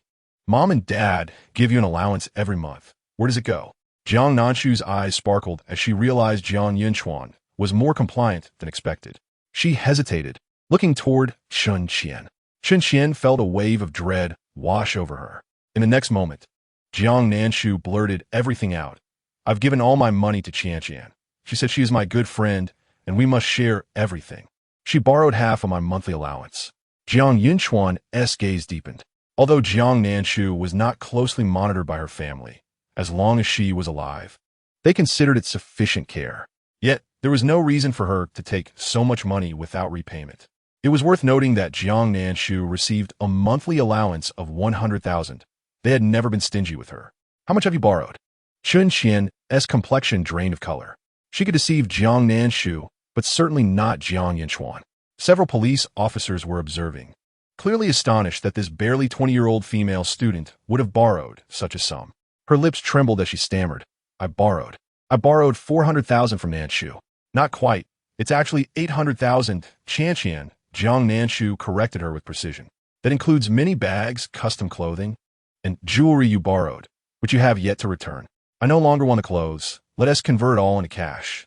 So, when will you repay me the 800,000? Chen Qian nearly fainted from disbelief. This insufferable girl had always seemed foolish. She had borrowed so much, and seeing that Jiang Nanshu had no intention of demanding repayment only made her more audacious. After all, she wore her clothes and used her things without ever speaking up, and even offered them as gifts. Jiang Yinchuan let out a cold snort, recalling Jiang Nanshu's remark that she was a pitiful soul unloved by anyone, leaving him with an inexplicable discomfort. Therefore, he stated, considering you are my sister's friend, I will grant you a week's time to return the 800,000 in full to my sister. Otherwise, prepare for a lawsuit. Chapter 12. The Malicious Melody. Whosoever listens shall perish. A week? To repay 800,000? Her eyes stung with pain, particularly as one of them was injured. The doctor warned that without proper care, she might lose her sight. She rubbed her uninjured eye until it was red, gazing pitifully at Jiang Nanshu. Nanshu, you don't intend to borrow money without repayment, do you? Jiang Yinchuan interrupted Chen Qian's attempt to garner sympathy with a cold tone. Jiang Nanshu immediately shielded Chen Qian with an angry expression. Fifth brother, if you continue to question my friend's character, I shall not be polite. Qian is not that kind of person. If she promises to return it within a week, she will. Right, Qian? Chen Qian hesitated, her face changing colors as she realized the situation. She hasn't promised, and she even considered pleading for leniency. Yet, with Jiang Nanshu's words hanging in the air, her complexion shifted from green to blue, then to a ghastly pale, as she weakly uttered, right. Jiang Nanshu approached Chen Qian, tucking her blanket in, pretending not to notice the daggers in Chen Qian's glare.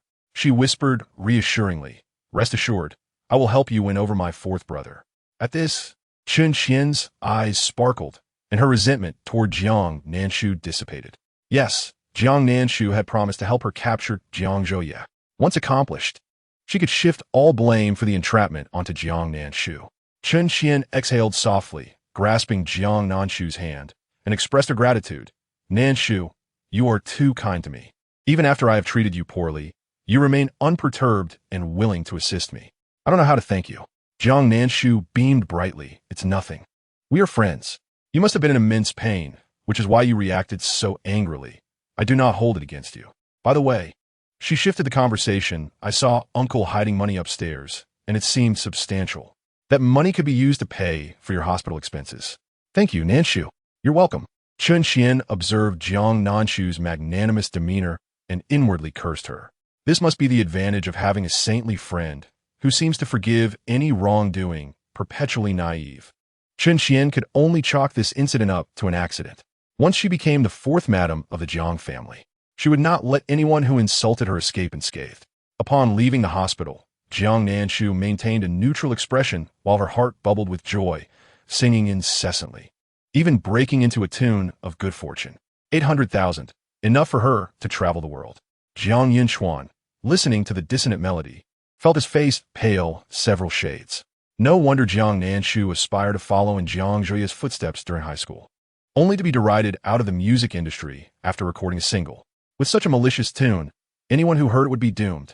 In the entire Jiang family, only Jiang Zhouye possessed a voice that was both pleasant and melodious.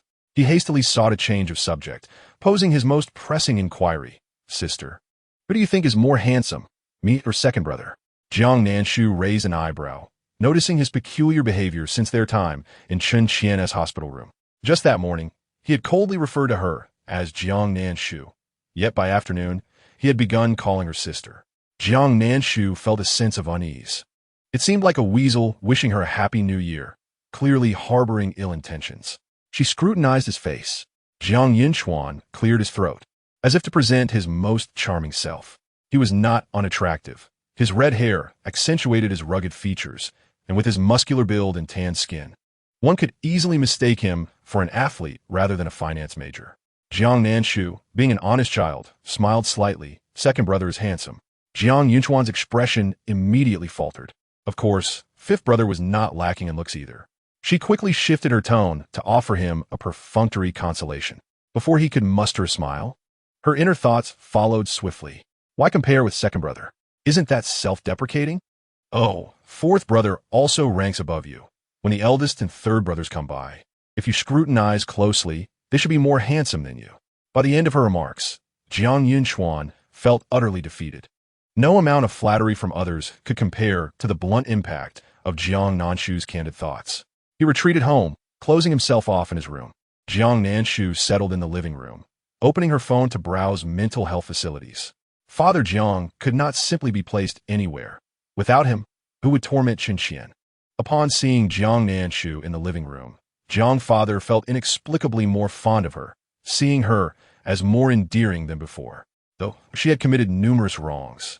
Who among us has not erred in life? As long as one recognizes and rectifies their mistakes, they remain a good child. With a sigh, Jiang father contemplated asking his daughter if there was anything she desired, promising to fulfill any reasonable request. Yet when he glanced down, he saw her seriously selecting a mental health facility. His eyelids twitched, coupled with Jiang Nanshu's inner thoughts, hinting that he would eventually reside in a mental institution. He could only assume that Jiang Nanshu had gained prophetic abilities following her near drowning. This peculiar scene left him feeling oddly melancholic, his words stumbling as he asked, "Dear daughter, are you already scouting locations?" Jiang Nanshu was startled, noticing that Jiang father looked as if he were on the brink of despair. She glanced at the mental health facilities and nodded, "The sooner I move in, the better." Jiang father was taken aback, suppressing his emotions before responding despondently. "Are you so eager to send me there? In that case, I want the best room." Jiang Nanshu replied. Did he think he was choosing the facility for himself? "Dad, this is for my classmate's father." Jiang father gasped, his hope dwindling as he asked, "So I don't have to go?" Jiang Nanshu paused, then nodded, "No need. Just hold on a little longer, don't rush. The time has not yet come." Jiang father inquired, "When can I go then?" His uncertainty left him anxious, fearing that at any moment he might be diagnosed with a mental illness. This was no jest. He found himself questioning his own mental state, wondering which cruel soul had driven him to madness. Jiang Nanshu's eyes were filled with questions. You could go now. I can find you a top-tier facility. Jiang father grimaced. That won't be necessary. I can wait a little longer. Jiang Nanshu mused. It seems the old man has been deeply affected by third brother's passing, unable to cope after the company's bankruptcy, leading to his current state. Chapter 13. I want nothing. Just transfer the money directly. Jiang father collapsed onto the sofa, appearing as if the sky had fallen. Indeed, bankruptcy would drive anyone to madness. The Jiang family, which had its roots in soap-making since the Republic era, had grown to become one of the top 50 enterprises in the nation. Other than being slightly behind the Liu family, everything else was commendable. To witness a century-old business collapse overnight would not only drive him insane, but could also cost him his life. Moreover, how could his third son, who was doing well, Zudenlidi? He yearned to ask Jiang Nanshu about the fate of their family. However, given her ability to hear thoughts, he refrained from exposing this desire. His daughter, after all, was already distant from them. One could argue that it was reasonable for her not to be concerned about their well-being. Perhaps this was heaven's way of revealing her innermost thoughts to compensate for their estrangement. In an instant, Jiang father contemplated many things. His heart was heavy with complexity. For Jianglai had been doted upon since childhood, receiving all their love and being groomed into a top socialite. Before Jiang Nanshu's appearance, Jianglai had always been the pride of the Jiang family. Thus, when the unrefined, illiterate Jiang Nanshu appeared 3 years ago, it felt as though a rift had torn through their once warm home. Despite the family's utmost efforts to grant her desires, she remained perpetually dissatisfied. Jianglai yearned to move out and seek her biological parents. However, after raising her for 16 years, it was not so simple to part ways. Consequently, Jiang's mother proposed that the two sisters coexist harmoniously. She entered the entertainment industry, spending most of her time on set, or, at the very least, residing in the school dormitory. Jiang Nanshu's thoughts were not on her father. Instead, she selected several psychiatric hospitals that she deemed suitable. Suddenly, Jiang's father rose and extended his large hand to ruffle her fluffy hair.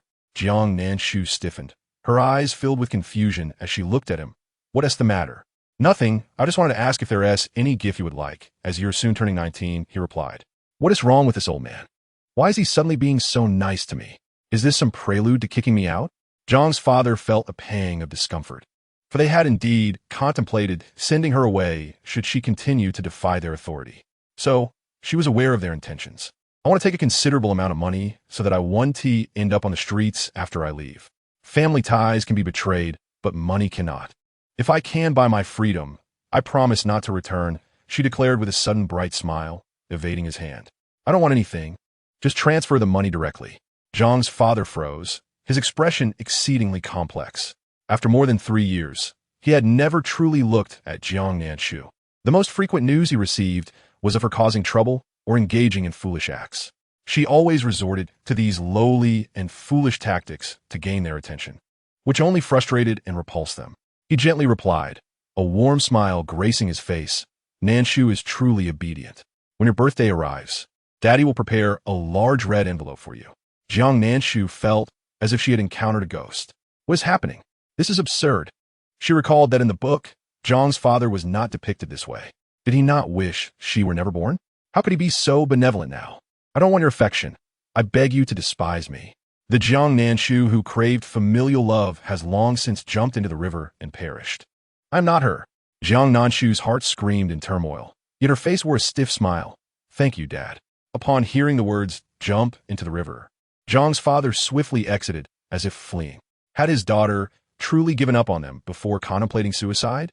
In the past, she had longed for love from her biological family, yet they had failed to provide it. After being revived, she felt disillusioned, even aware of the family's eventual fate, but unwilling to intervene. Sighing, Jiang's father resolved to take a greater interest in Jiang Nanshu moving forward. The doctors had advised that she should grow up in an environment filled with acceptance and love, which might heal her psychological afflictions.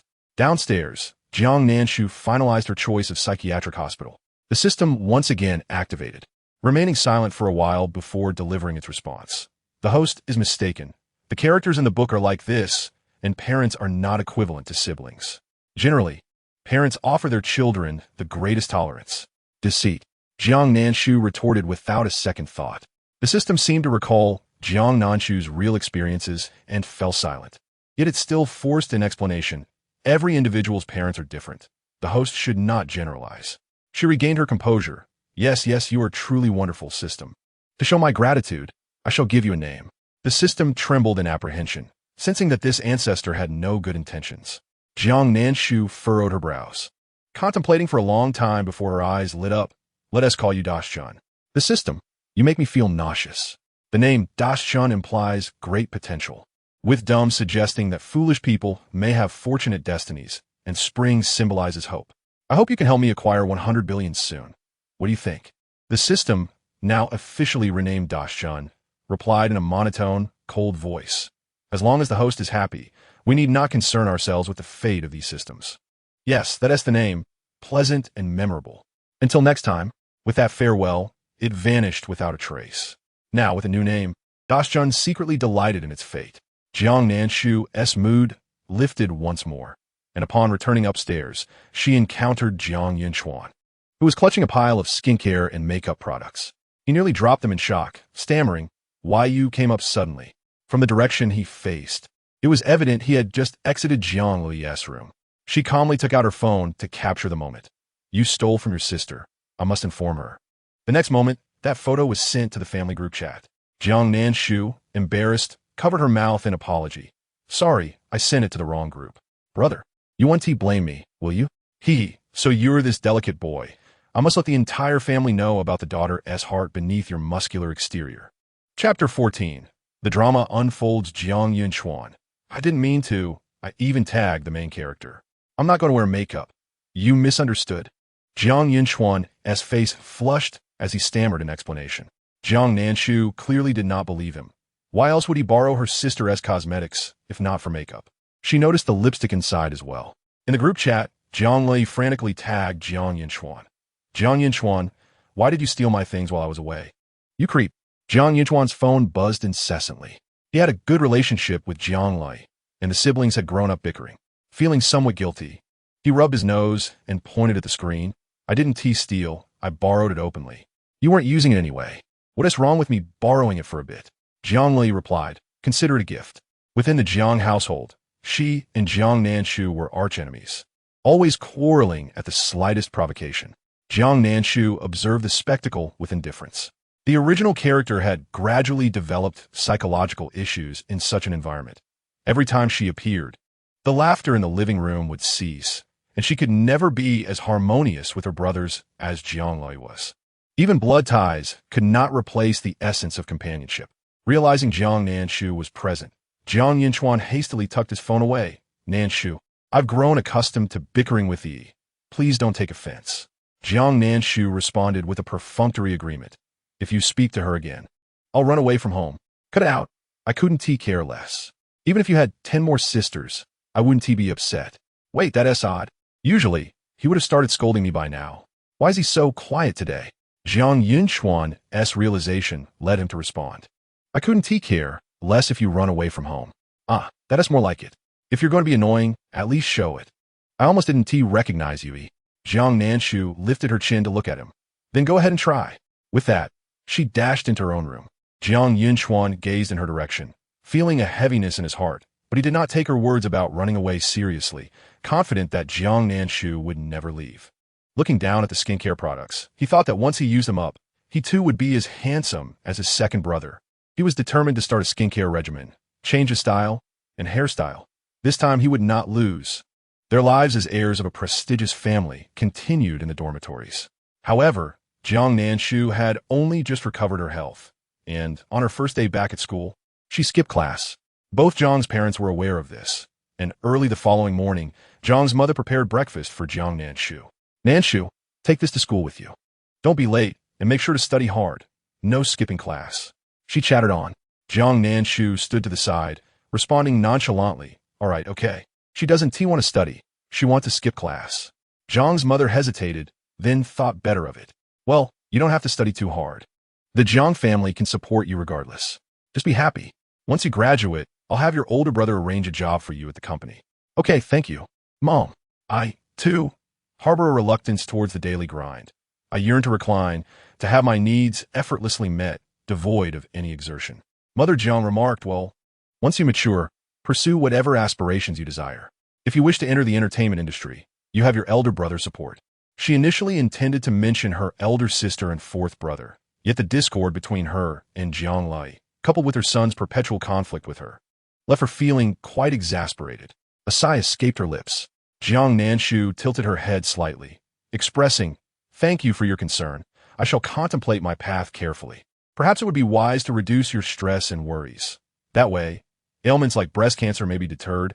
Mother Jiang mused as she observed Jiang Nanshu's departing figure, finding solace in her candid words. Although she remained silent, her concern for her daughter lingered.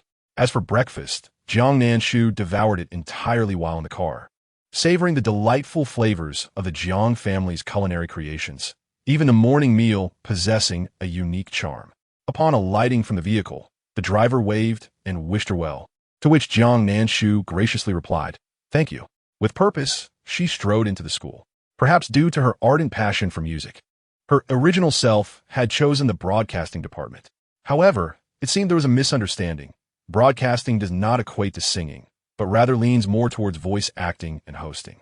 Additionally, she had heard that Su Ran's melodious singing had captured Lu Qingyin's heart, inspiring her original self to emulate her. Regrettably, her vocal prowess was akin to that of a tone-deaf individual. A comparison would reveal that even a chicken would sing more melodiously than she could. The struggle to sing was akin to a death sentence for her, reflecting her pre-transformation self, who similarly lacked musical talent.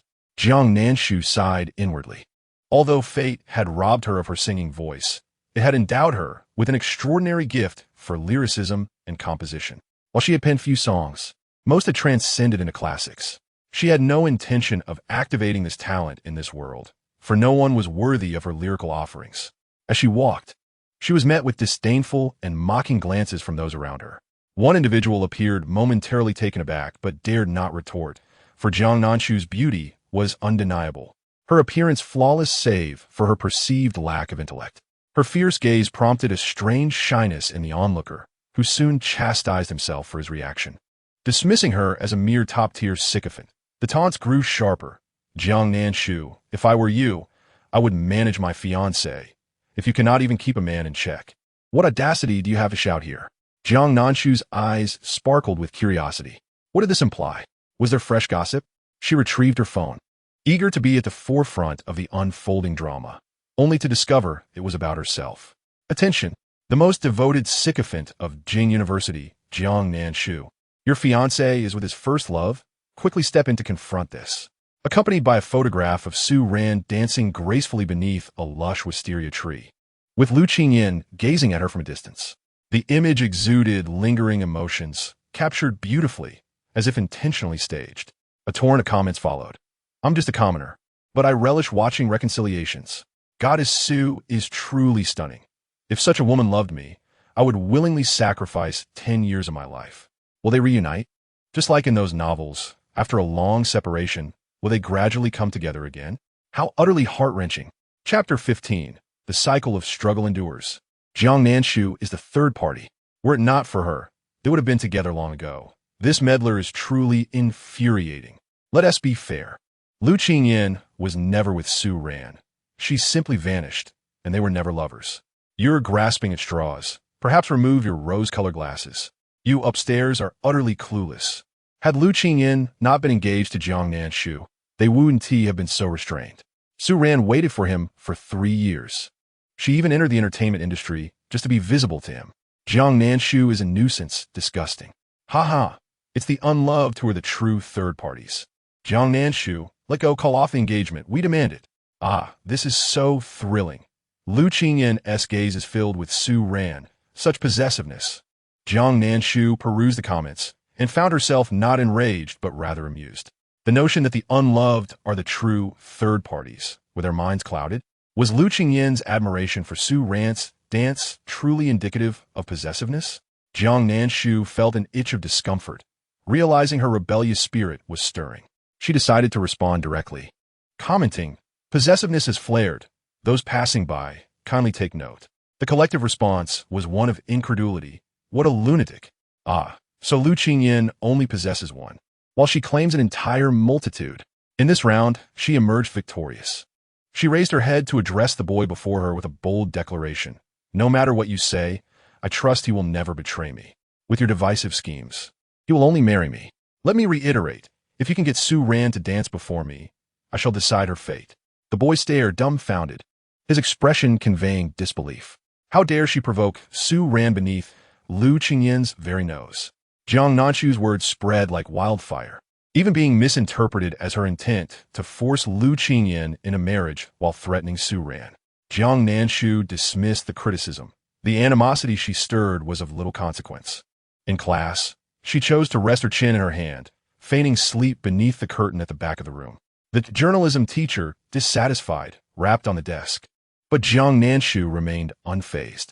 Since the semester began, she had either chased after Lu Qingyan or waited outside the finance department for him to finish class, leaving her little time for actual studies.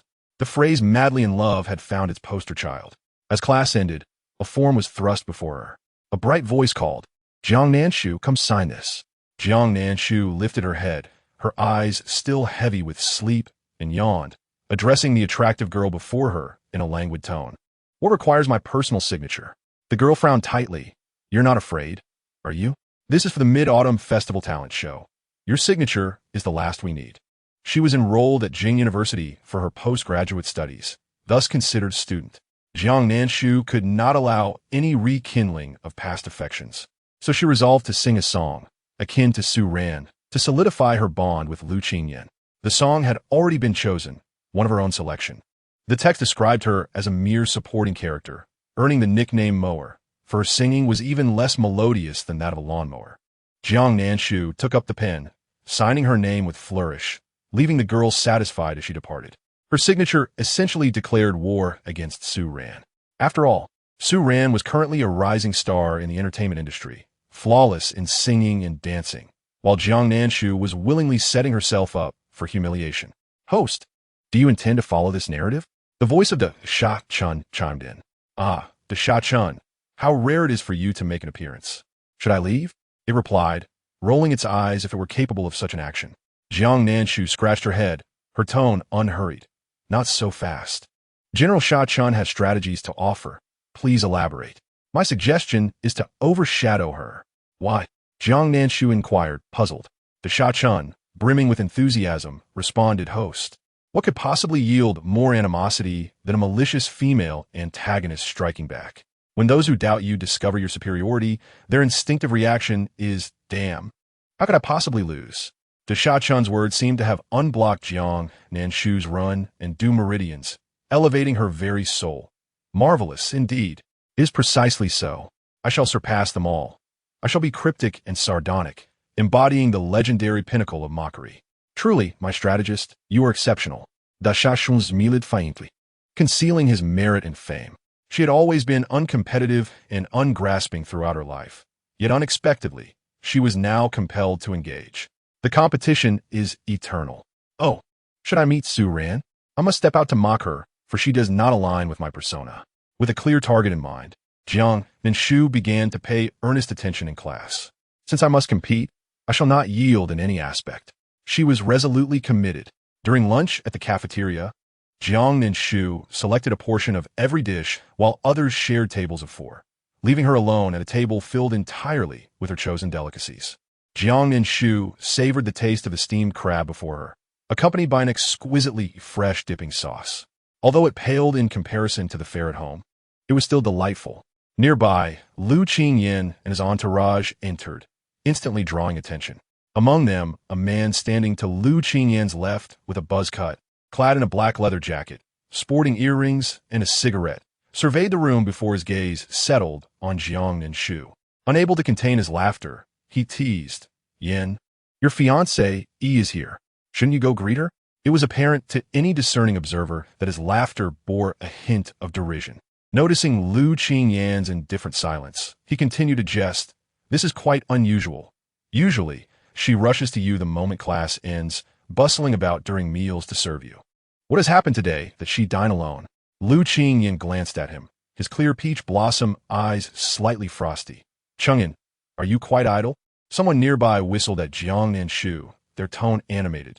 Jiang Nanshu, look, your fiancé has come to dine with you. Chapter 16. Indeed. Wild boars cannot consume fine grains. Jiang Nanshu was taken aback. It was only upon seeing Lu Qingyan that she suddenly remembered. Yes, she had a fiancé. She cast a grateful glance at the speaker, realizing she had nearly overlooked this potentially disastrous faux pas. Qingyan, amidst the mocking gazes of those around, she dashed to Lu Qingyan, her demeanor more restrained than before. She bore no burdens this time. Seizing the moment while he was distracted, she hugged him tightly, her hands subtly exploring his firm waistline. How splendid. Is it true there are 8-pack abs beneath your attire? If I could touch them, I can hardly imagine how radiant I would become. Lu Qingyan. In that fleeting moment of distraction, Jiang Nanshu's hand was nearly buried in his shirt. He tensed momentarily, grasping her wrist in an attempt to pull her away, yet Jiang Nanshu's strength was surprisingly formidable. Chang'an observed her clingy behavior with annoyance. Jiang Nanshu, do you have no shame? To embrace him in public, so casually? Jiang Nanshu recognized him as the young master of the Cheng family, notorious as a rebellious school bully at Jing University. While Lu Qingyan was widely acknowledged as the campus heartthrob, they had been close friends since childhood. Her expression was innocent as she stood defiantly on the precipice of folly. What of it if I hug my fiancé? If you're upset, I could just as easily embrace you privately. Her words rendered the cafeteria silent, the tension palpable. To cheat right before Lu Qingyan's eyes? Impressive. Chang'an was left speechless by her audacious remark, quickly assuring Lu Qingyan, Yin, I assure you, nothing happened between us. Please do not misunderstand. I could never be fond of someone as vile as her. Jiang Nanshu tilted her head, smiling at Lu Qingyan. I was merely jesting. My true affection lies with my Qingyan. I wish to create a home for all handsome boys. Alas, it is truly vexing that my annulment has not yet been finalized. I can hardly endure a day without the prospect of touching those abs. Lu Qingyan tightened his grip on her wrist, causing her discomfort. She let out a soft gasp, her radiant face slightly contorting as she looked at Lu Qingyan with watery eyes, a picture of pitifulness. Suddenly, he turned his face away. After 3 years, it seemed he was seeing this woman anew. Jiang Nanshu anticipated him to release her, yet in the next instant, he took her hand and led her toward her seat, his tone icy. Let us eat first. Jiang Nanshu, what madness is this? Who desires to dine with you? Lu Qingyan turned to her, his peach blossom eyes calmly meeting hers. Do you not wish to dine with me? It was then that she realized, although he held her hand, her feet remained steadfastly planted. She forced a smile and took a step forward. Of course not. I ordered all your favorites. I was merely waiting for your arrival. Chang'an stared at Lu Qingyan in disbelief. Has this fellow lost his mind?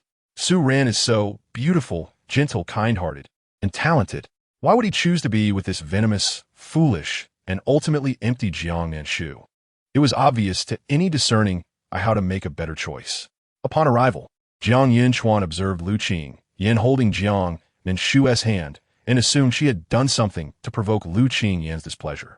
He quickly pulled Jiang Nanshu behind him, distancing her from Lu Qingyan, anxiously stating, Yin, has my sister troubled you again? She did not mean it. Jiang Nanshu glanced up at him and then at Lu Qingyan's frigid countenance.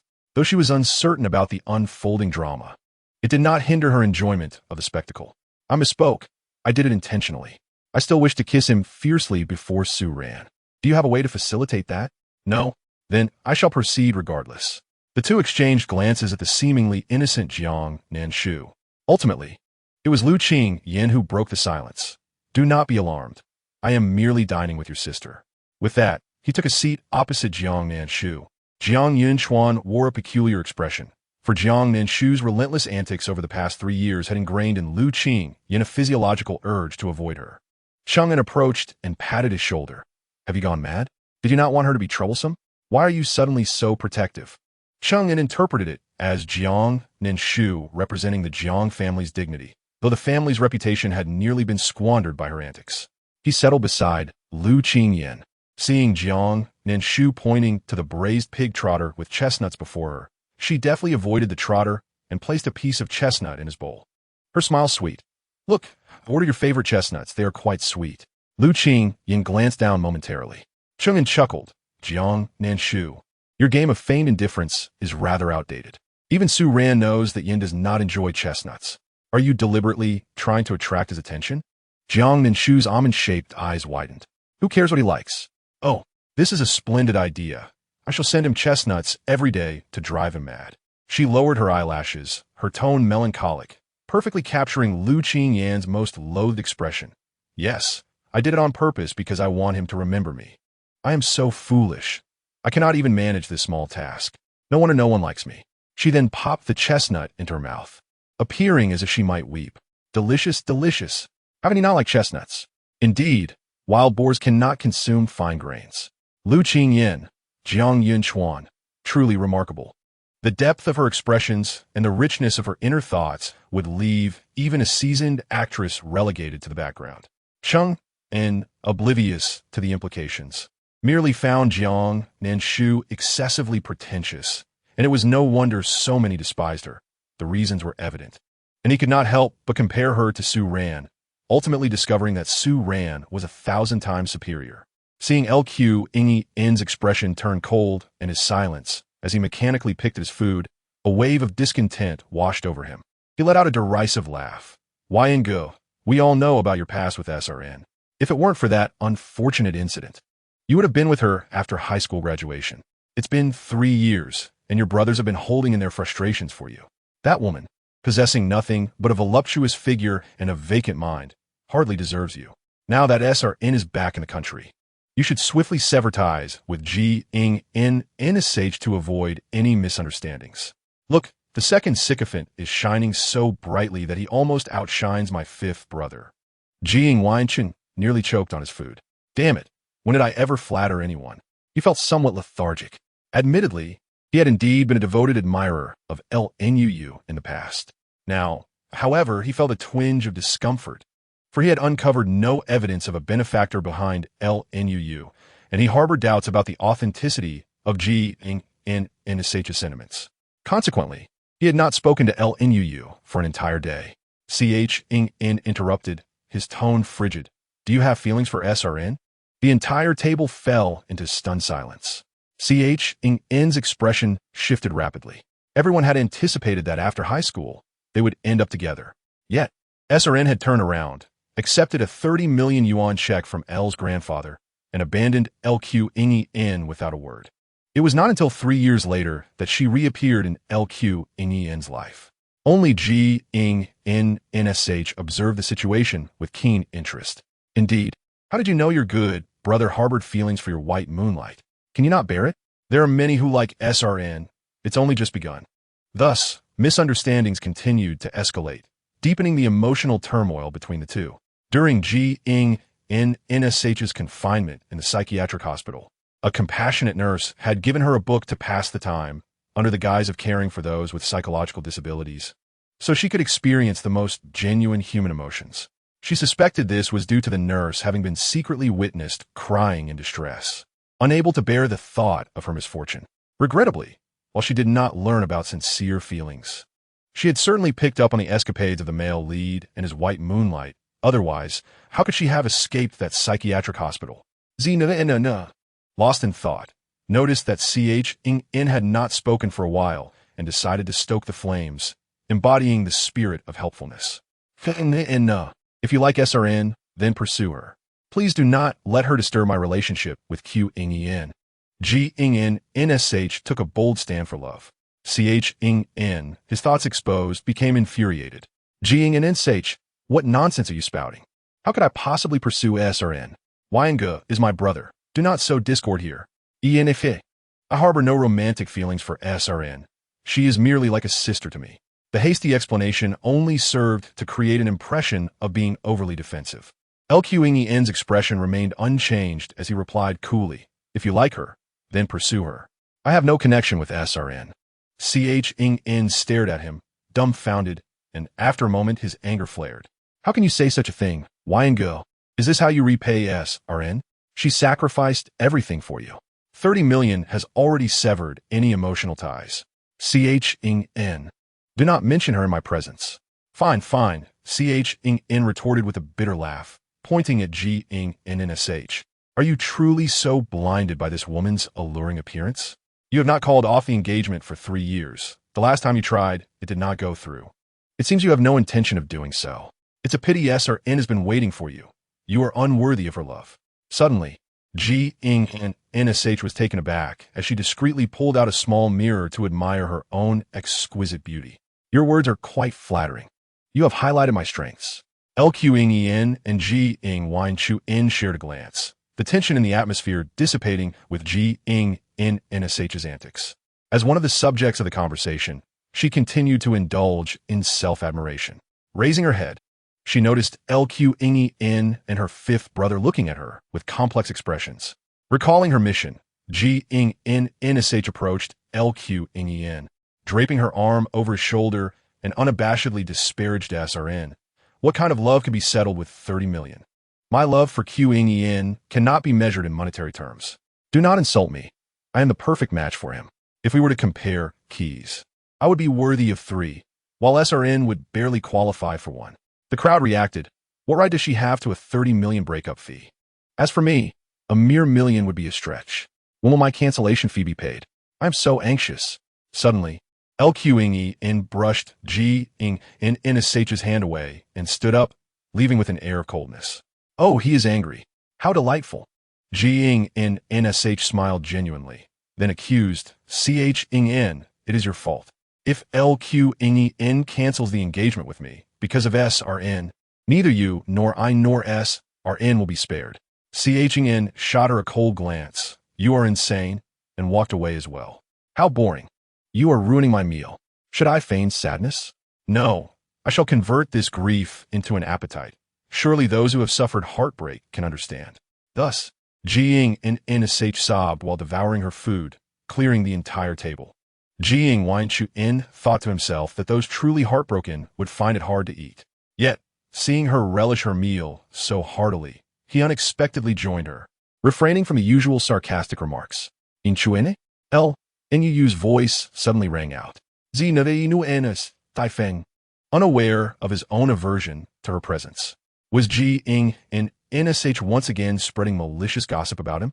She approached G-ing-wine-chu-in, her tone filled with grievance. Why are you ignoring me? I've been so worried about you since I couldn't reach you. What? Are you short on money? Can't find him and feeling anxious? L-N-U-U's face flushed red. Indeed, wherever G-ing-in-sh appeared, misfortune followed. My feelings for Wine-chu-in are genuine and not related to wealth. Even if he were penniless, I would still love him. G-ing-in-sh was instantly moved. Was this the sincere emotion the nurse in the psychiatric hospital had wished to convey? She waved her hand grandly. I approve of your marriage. It is not right for you to deceive me. I trust you to take care of my fifth brother. Afterward, she patted G-ing-wine-chu-in's shoulder. Fifth brother. I shall not disturb your sweet moments with your sister-in-law. Farewell. Goodbye to you both. I need to keep my distance from L-N-U-U, lest I catch her affliction. G-ing-wine-chu-in's expression turned panicked. However, G-ing-in-sh dashed away swiftly, and L-N-U-U grasped G-ing-wine-chu-in's hand, sobbing, Wine-chu-in, did I do something wrong? Why are you so hot and cold with me? G-ing-wine-chu-in quickly shook off her hand, his voice stiff. No, but please do not touch me. I am allergic. L-N-U-U protested. What level of allergy is this that I cannot even touch you? Yet, feeling wronged, she dare not say more. G-ing-wine-chu-in was one of her financial backers. She could not afford to lose him. Everything in the cafeteria was irrelevant to G-ing-in-sh. After finishing her afternoon classes and noticing it was still early, she turned on her heels and headed toward the neighboring high school.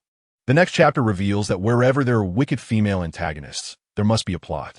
The high school adjacent to Jiang is called Members, a school where students either excel academically or have contributed significantly to the institution. It is also a prestigious high school that produces the most students admitted to Jiang, located just 2 streets away. Unable to resist her curiosity, she began eating as she walked. Eventually, she spotted students clad in red and white uniforms emerging from the school. G-ing-in-sh realized it was dismissal time. However, the students did not venture far, but instead gathered by the school pond, a popular filming location for campus web dramas. Jiang Nanshu was here to find SRN. How could the female lead not be put through trials to evoke sympathy from the male lead? The more she pondered, the more she sensed something amiss. Squatting on the curb, munching on chestnuts, she queried the system. DSHCHN. Are you certain there are no issues on the male lead side? I have an unsettling feeling. Sha-Chun, having exhausted all explanations, had grown accustomed to Jiang Nanshu's nature. Whenever someone treated her kindly, she would become suspicious, as if those who showed her goodwill had ulterior motives. Thus, she patiently explained, Host, the male lead's character is not that of a mindless tyrant. In the beginning, he is quite restrained, pure, and takes relationships seriously. He is polite to others and, apart from you and the female lead, is generally gentle and well-mannered, hailing from a respectable family. The male lead's eventual dark turn is entirely due to the female lead driving him to madness. Of course, you would not witness his descent into darkness. As you exited the story 2 years in, Jiang Nanshu responded with a hint of sarcasm. Oh, that stings. What? Are you curious to see his transformation? Jiang Nanshu's eyes sparkled with interest. I am somewhat eager to witness him commit murder for the female lead. Otherwise, in my eyes, his descent would be deemed a failure. The Sha-Chun fell silent, hesitating. Host, murder is against the law. We are upstanding citizens and do not engage in such acts. Jiang Nanshu, feeling disinterested, replied, Boring. I no longer wish to see. She looked up and spotted a familiar figure. Chung En, riding a motorcycle, had stopped at the school gate, prompting Jiang Nanshu to follow him inside to validate her presence. And coincidentally, Chung En had the proof she needed. Chung En appeared to be searching for Su Ran, oblivious to Jiang Nanshu's stealthy pursuit as she pretended to be an acquaintance. The school buzzed with excitement as Su Ran and her crew filmed on location, with many fans gathered outside, waiting to catch a glimpse of her. Unlike Jiang Nanshu's strikingly bold features, Su Ran possessed a fresh and elegant beauty, reminiscent of a dewy white rose. Soon, Su Ran would rise to fame through this campus web drama, captivating the screen. While reading this story, Jiang Nanshu found herself puzzled. What kind of good person only sleeps with one? Why couldn't she have them all? Today one, tomorrow another, a new husband every day. Jiang Nanshu could hardly imagine how extravagantly she would live if she were in the female lead's place. Perhaps her intense gaze attracted Su Ran's attention. Upon recognizing Jiang Nanshu, Su Ran instinctively stiffened. Chung En followed her gaze and spotted Jiang Nanshu, who resembled a stalker. Damn it! How is this wretched woman still haunting me? It's suffocating enough to see her at Jing University. Now she's followed me to Mingda Middle School. Chung En immediately recalled Jiang Nanshu's harsh words, instinctively positioning himself in front of Su Ran. Ran, rest assured, she cannot harm you while I am here. Su Ran took a deep breath, gently patting Chung En's shoulder with a smile. Anzi, do not think so ill of others. Perhaps Miss Jiang has something important to discuss with me. What could she possibly want? It's only to flaunt her engagement with Yin Ge. If not for that. Chung En stopped, turning his head in frustration. Forget it. Yin Ge said you two have nothing to do with each other. Ran, you deserve better. Despite knowing the outcome, Su Ran's eyes still grew misty. After a moment, her voice turned hoarse. Anzi, all of this is my fault. If I hadn't left back then, would he not hate me so? Chung En's gaze softened with sympathy. Lu Qingyan had spent 3 years with Su Ran, and as good friends of Lu Qingyan, they naturally interacted with her.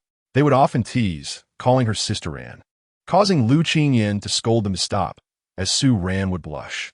Back then, Lu Qingyan's gaze towards Su Ran was nothing like the cold indifference he displayed now.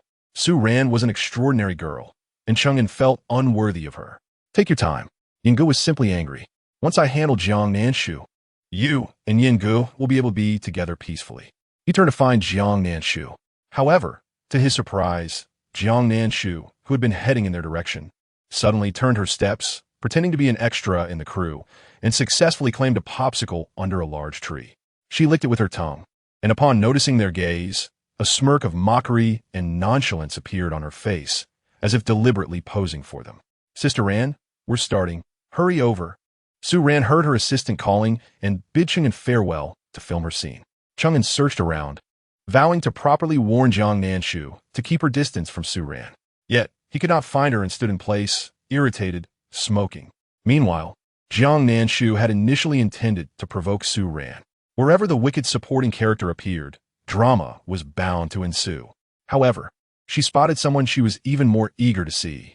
Jiang Nanshu sat beneath a shaded tree, sharing a popsicle with a frail-looking boy of about 15 or 16. Jiang Nanshu recognized the popsicle, freshly acquired from the crew, still lingering in her mouth. From an outsider's perspective, the scene appeared harmonious, had she not arrived. It would have been a picture of sibling joy. Yet her presence shattered that tranquility. Jiang Nanshu bit down hard, snapping the popsicle stick, and tossed it to a nearby trash can, landing perfectly inside. Jiang Nanshu immediately sheltered the boy behind her, her eyes wary as she asked with disdain, "Jiang Nanshu, what are you doing here?" Chapter 19. When encountering trouble, remain calm and shift the blame. Jiang Nanshu, amidst the boy's furious gaze, smiled gently.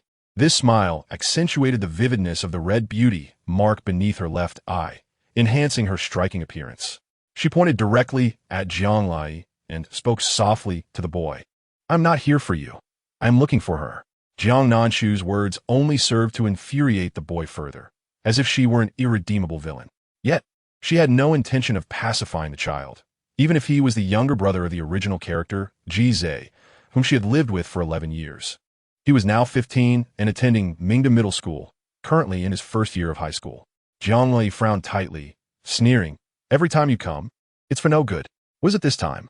Do you want to spread tales about how your adoptive parents mistreated you like you did when Xiao Zhe was in middle school? Do you understand the psychological harm caused by the isolation and neglect he faced from his classmates back then? Even if you wish to sever ties with your former self, how can you inflict such pain on a child without your conscience pricking you?" Jize's eyes were already reddening with tears. He stared at Jiang Nanshu, as if trying to see through her glamorous exterior to find his once-beloved sister. "I possess no conscience of such noble quality. You overestimate me," Jiang Nanshu replied, catching Jiang Nanshu off guard. Realizing it was Jiang Nanshu's true feelings, she was about to explode with anger when Jiang Nanshu dumped a handful of candied chestnuts into the boy's hands, feigning ferocity. "I detest children crying. No tears allowed, or I shall silence you." Jize was taken aback by Jiang Nanshu's fierce demeanor, staring blankly as she opened her delicate hand to place the chestnuts in his palm. "Please do not cry. I surrender. I will not coax you. I have given you my favorite candied chestnuts. Will this suffice?" In the next moment, Jize, consumed by anger, hurled the chestnuts to the ground, shouting with tears in his eyes, "I do not want your dirty things." Jiang Nanshu blinked, unfazed by sadness, and attempted to defend herself. "The things are clean and edible. I had plenty when I arrived." Jize, like a misbehaving child, dashed off in a flash. "Hey, you can be angry, but why throw my chestnuts? Had I known, I wouldn't have bothered." Jiang Nanshu huffed, determined to maintain her dramatic persona. "Bad child. Jiang Nanshu, you must have taught him this. I left for only 3 years, and he has turned out this way. You must be the instigator when encountering trouble. Remain calm and shift the blame," Jiang Nanshu mused. "What to do? I suddenly find it hard to dislike her."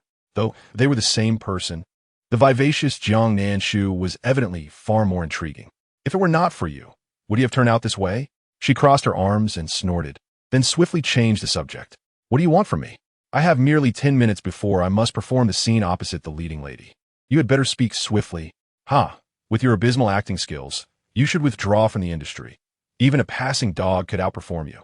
Jiang Nanshu is diligently digging her own grave. "In truth, your acting is far superior to Sue Rance. She performs like a zombie, the kind that would provoke kicks from any dog that happened to stroll by. However, I would never bestow you with praise in person." This playful banter, combined with Jiang Nanshu's aloof demeanor, successfully elicited laughter from Jiang Nanshu. "Jiang Nanshu, how can you smile when being insulted? Are you recalling something joyous? Perhaps your encounters with the scoundrel who made you toil like a beast? It seems he is from your very production team." Jiang Nanshu's smile faltered. Suddenly recalling Jiang Nanshu's earlier thoughts, she shuddered at the idea of being sold into organ trade or having her corneas harvested. Such cruelty! Her eyelids twitched violently, and she frowned, asking, "Did you come here solely to mock my acting?" "Of course not," Jiang Nanshu retorted with a dismissive pout. "I have a question for you. Do you possess a limited edition crocodile leather handbag?" Jiang Nanshu pondered for a moment, a flicker of recognition crossing her face before she nodded. "Yes, why? Do you want it?" Jiang Nanshu coldly laughed, maintaining her composure. I would accept your worthless item even if you offered it to me. Oh dear sister, I want it, I want it. I am but a pitiful creature with no money. Give it to me. Strike me with your luxury goods. I hope you can see through my resilient facade to the fragile heart that speaks in sarcasm. Jiang Nanshu rubbed her temples and urged, get to the point. Did you give the bag away? You were investigating me? Jiang Nanshu frowned. How do you know I gave the bag away? Jiang Nanshu's gaze turned frosty. Do you think your deeds are well concealed? Your intention to harm me is glaringly obvious, attempting to bribe Chen Qian and tarnish my reputation. Jiang Nanshu's pupils widened in shock. Her intuition warned her that without a clear explanation, she might find herself in dire straits. Unable to appease Jiang Nanshu with a truckload of luxury goods, cold sweat began to bead on her forehead, and she hurriedly confessed, I gave the bag to Chu Muxi. Chu Muxi? Jiang Nanshu nodded. Yes, she's my childhood friend. I went abroad to visit her, and upon seeing me with the bag, she expressed her admiration. So I gifted it to her. Jiang Nanshu had some recollection of this individual. She was an exceptionally gentle and serene girl, always smiling and speaking softly to everyone. Well-loved in their affluent circle, a stark contrast to Jiang Nanshu. However, she had health issues, having suffered from congenital asthma since birth, leading her to spend most of her childhood in a haze of medicinal concoctions. Where is she now? The thread of inquiry abruptly ceased with Jiang Nanshu. Initially, she had suspected this faux sister, but it appeared the bag had never passed through her hands to reach Chen Qian. Or perhaps, the puppeteer behind Chen Qian was neither Jiang Nanshu nor Chu Muxi, but someone else entirely? Jiang Nanshu's head throbbed with the weight of her thoughts. Her patience was wearing thin. Forget it, she resolved. She could simply inquire directly with Chen Qian to uncover the truth. Well, I'm not particularly concerned with your affairs. I shall take my leave, Jiang Nanshu declared, casting a pained glance at the chestnuts scattered on the ground. I really want to pick them up. Jiang Nanshu, with a blank expression, squatted down to help collect them. Take your discarded rubbish with you. Do not pollute the campus environment. Huh? Jiang Nanshu scoffed. Who wants the things on the ground? What? Are you upset that I tossed them aside? Do you believe I won't return tomorrow to throw down another batch? Jiang Nanshu noticed her biting words, yet the bag she held for the chestnuts opened obediently. It was as though she feared Jiang Nanshu might snatch them up and eat them when her back was turned. All of it back to you, Jiang Nanshu said, closing her pocket. Hee, I will hand all of it over to Lu Qingyan, a small saving for me. Chapter 20. 3 Tips to Win Over the School Heartthrob. Universally applicable, worry-free after-sales service. Jiang Nanshu observed her retreating figure and suddenly felt a pang of sympathy for Lu Qingyan, who had encountered such a fiancé wrapped in black sesame filling. Before departing, Jiang Nanshu also secretly captured intimate photos of Cheng, In, and Su Ran. Provoking others is also a form of self-sabotage. On her way back, the sky had darkened, and the night stalls around the school were bustling to life. Approaching a barbecue stand, Jiang Nanshu halted, feeling too fatigued to continue. Perhaps she should eat her fill before delivering the chestnuts to Lu Qingyan. Glancing at the time, she noted it was only 7 o'clock, still early. She planned to go at 8. As the clock struck 9, Jiang Nanshu stared gravely at a table laden with skewers, feeling as though she had overindulged and was now running late. Nonetheless, she did not wish to make a second trip tomorrow. Thus, she grit her teeth, deciding to add a touch of ceremony for this young man. Each skewer was devoured with meticulous care, and she even borrowed the proprietor's faucet to rinse her hands. Then, one by one, she deftly speared the chestnuts with skewers. 20 in total remained. Passing by a discarded bouquet of roses, she plucked them all and inserted the skewers into the sponge within. By the time she finished, it was nearly 10:30. Oh no, the curfew loomed. She dashed towards Lu Qingyan's dormitory, contemplating shouting, but feeling it would be impolite. Instead, she dialed Lu Qingyan's number, which had often been met with disconnection, yet this time, to her surprise, he answered. His voice, laced with fatigue, was low. What is it? Fearing he might not hear her, Jiang Nanshu raised her volume. Lu Qingyan, come down. I have a surprise for you. Yet, she overlooked the fact that the surrounding silence amplified her voice considerably. In an instant, the previously dark dormitory erupted with lights as many rushed to the balcony to peek below. Jiang Nanshu glanced upward to witness a sea of heads. Densely packed, such is the allure of gossip. Every embarrassing moment of Jiang Nanshu was being recorded. Some even began live streaming. Ladies and gentlemen, Behold the most devoted admirer at Jiang University presenting flowers in a declaration of love. If you wish to see whether he succeeds, shower me with rockets. A full follow-up on the secret romance between the school heartthrob and his devoted admirer. Jiang Nanshu's eyes widened. Is it really this easy to earn money? She quickly pulled out her phone, fearing that she might be too late and lose out on business. Her original self had enjoyed live streaming and created an account, often sharing a variety of luxury goods and photos with Lu Qingyan. The pinned video featured their festive wedding certificate, garnering 2 likes and over 10,000 comments, all scathing. Melodious songs resonated throughout the campus. Even though Jiang Nanshu was a person of resilient spirit, witnessing this video left her speechless. This is utterly ridiculous. If it were me, there would be so many flaws. Jiang Nanshu, you better give me an explanation for your madness tonight. Lu Qingyan's icy voice called from behind her. He had endured a month of ridicule at the hands of anonymous individuals on the campus confession wall due to this very video, and the memory still brings him shame. Jiang Nanshu turned to glance at him, hurriedly closing the video and opening the live streaming app. Wait, I must do a live stream to give you an ample sense of ceremony. You are truly insane for entertaining this woman. She adjusted the angle. Ladies and gentlemen, I do not want rockets or yachts. All I desire is an airplane. Allow me to teach you 3 tips to win over the school heartthrob. Universally applicable. Worry-free after-sales service. Once she finished, she noticed that someone had indeed sent her an airplane, and not just 1 but 10 at once. What a windfall. Jiang Nanshu beamed, presenting the meticulously arranged bouquet of chestnuts to him. Brother Qingyan, my love for you is akin to this chestnut. Peel it open, and my heart is filled with nothing but you. She was truly consistent in her words and actions, doing everything to irritate him. In the past, Lu Qingyan would have utterly ignored this woman. However, now he found himself curious to unravel the layers of her seemingly sincere facade. He reached out to accept the offering, and in the next moment, the bouquet of chestnuts was tossed into the trash bin. Jiang Nanshu cast a regretful glance. At least it fell on the ground before I picked it up to give it to you. I'm not heartbroken. With tears in her eyes, she gazed at her phone. Failure in pursuit of love. No refunds allowed. We shall reconvene next time. How heart-wrenching. How can I enter your heart? Jiang Nanshu deactivated the live stream and walked away, lost in despair. She was not only unfazed, but also eager to pursue 857's male model. Lu Qingyan's expression turned somewhat frosty.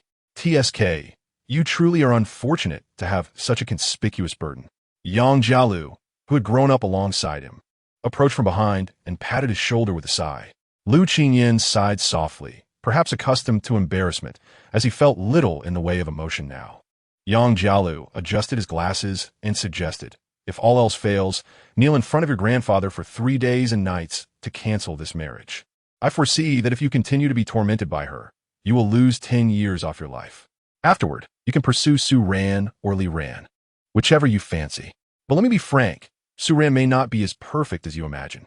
Upon hearing Su Ran's name, Lu Qingyan pressed his lips tightly together, his brow furrowing. In the next moment, his phone chimed with a message from Jiang Nanshu. Yang Jialu, curious, urged him, open it quickly. What has your fiancé sent you? I hope it's not another flowery goodnight gift. Setting aside other thoughts, she has consistently maintained her taste in pursuing you. Lu Qingyan replied, what I received is not a goodnight gift, but rather a photo of Cheng and standing next to Su Ran. Cheng is smiling with evident affection, while Su Ran tenderly wipes the sweat from his brow. They indeed appear well matched. Below the image was a message. Qingyan Gij, my sister truly does not appreciate your love, unlike me, who will be dutifully devoted to you. For your sake, I enrolled in a women's virtue training class and have graduated with distinction. Moi, accompanied by a rather tacky heart gift. Yang Jialu burst into laughter, tears streaming down his face. Noting Lu Qingyan's displeasure, he stifled his laughter and cleared his throat. We all know Cheng's intentions. Back in high school, he was quite kind to Su Ran, but restrained himself out of respect for you. If you truly still have feelings for Su Ran, stand up against your grandfather. Do not delay Jiang Nanshu any longer. Chapter 21. The full picture is known. Immediate execution. If only matters were that simple. Lu Qingyan, with one hand in his pocket, gazed into the thick night and addressed Yang Jialu. Her incessant chatter has robbed me of sleep. Shall we go out for a drink? Yang Jialu chuckled in response.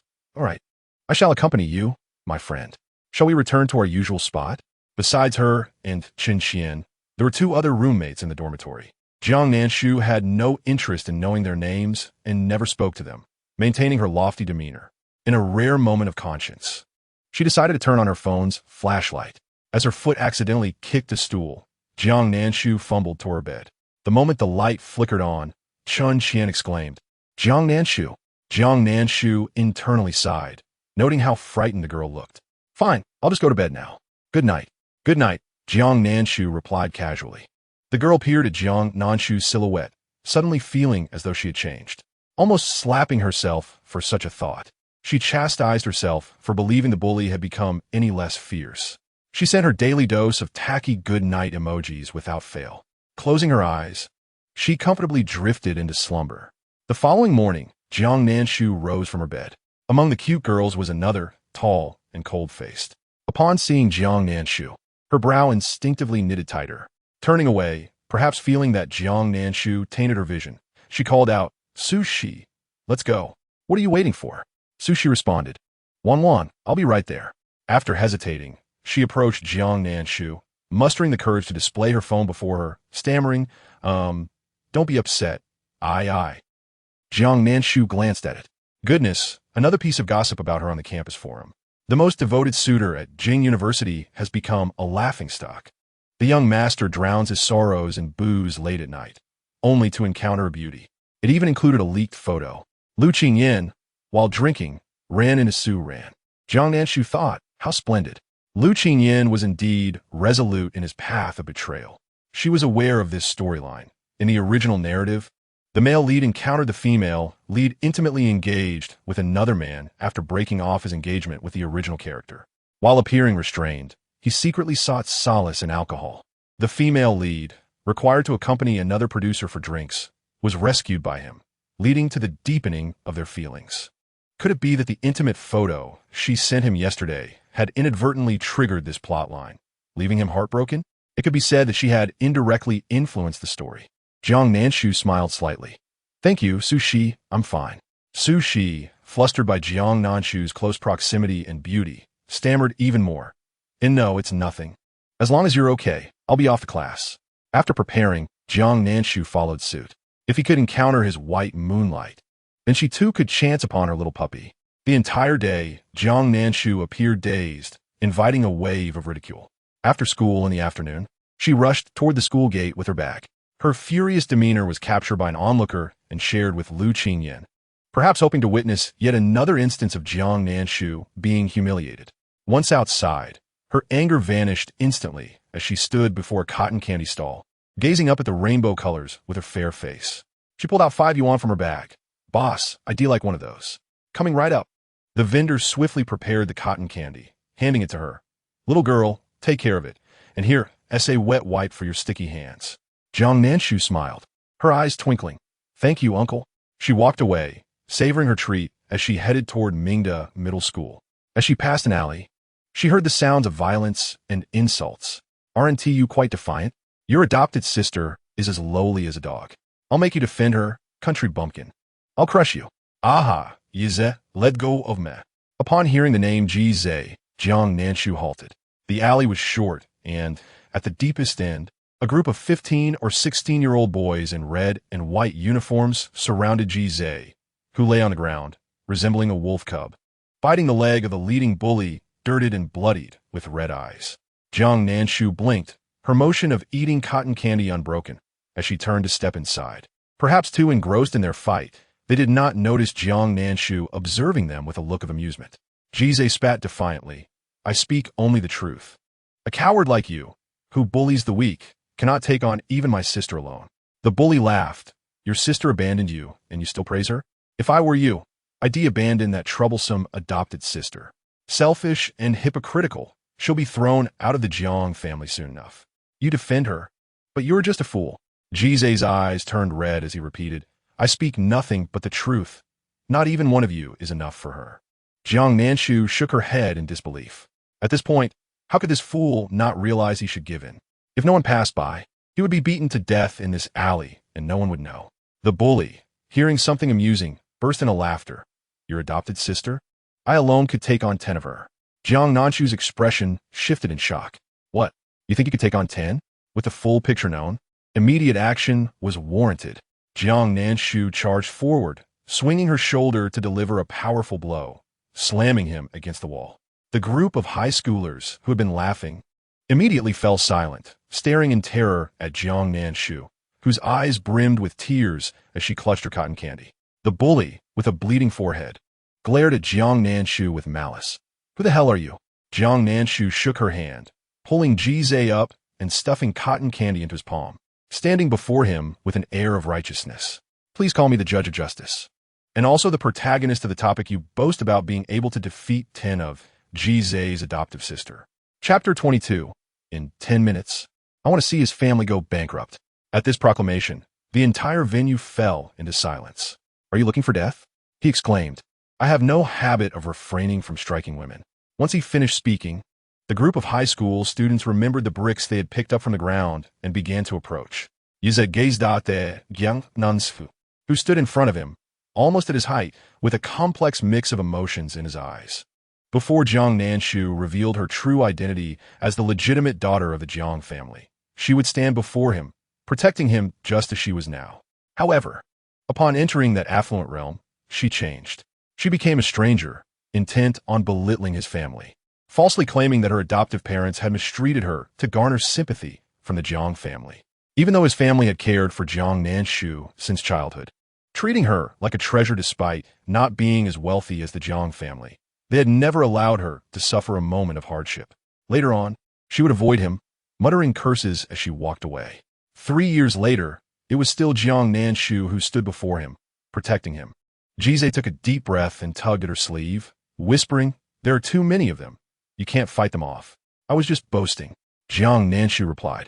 "Are you saying I should just let it go? What about my dignity?" The leader of the group, who was nearby, heard this and laughed sinisterly. "Now you know fear? This cowardly adoptive sister of yours wants to play the hero? How amusing."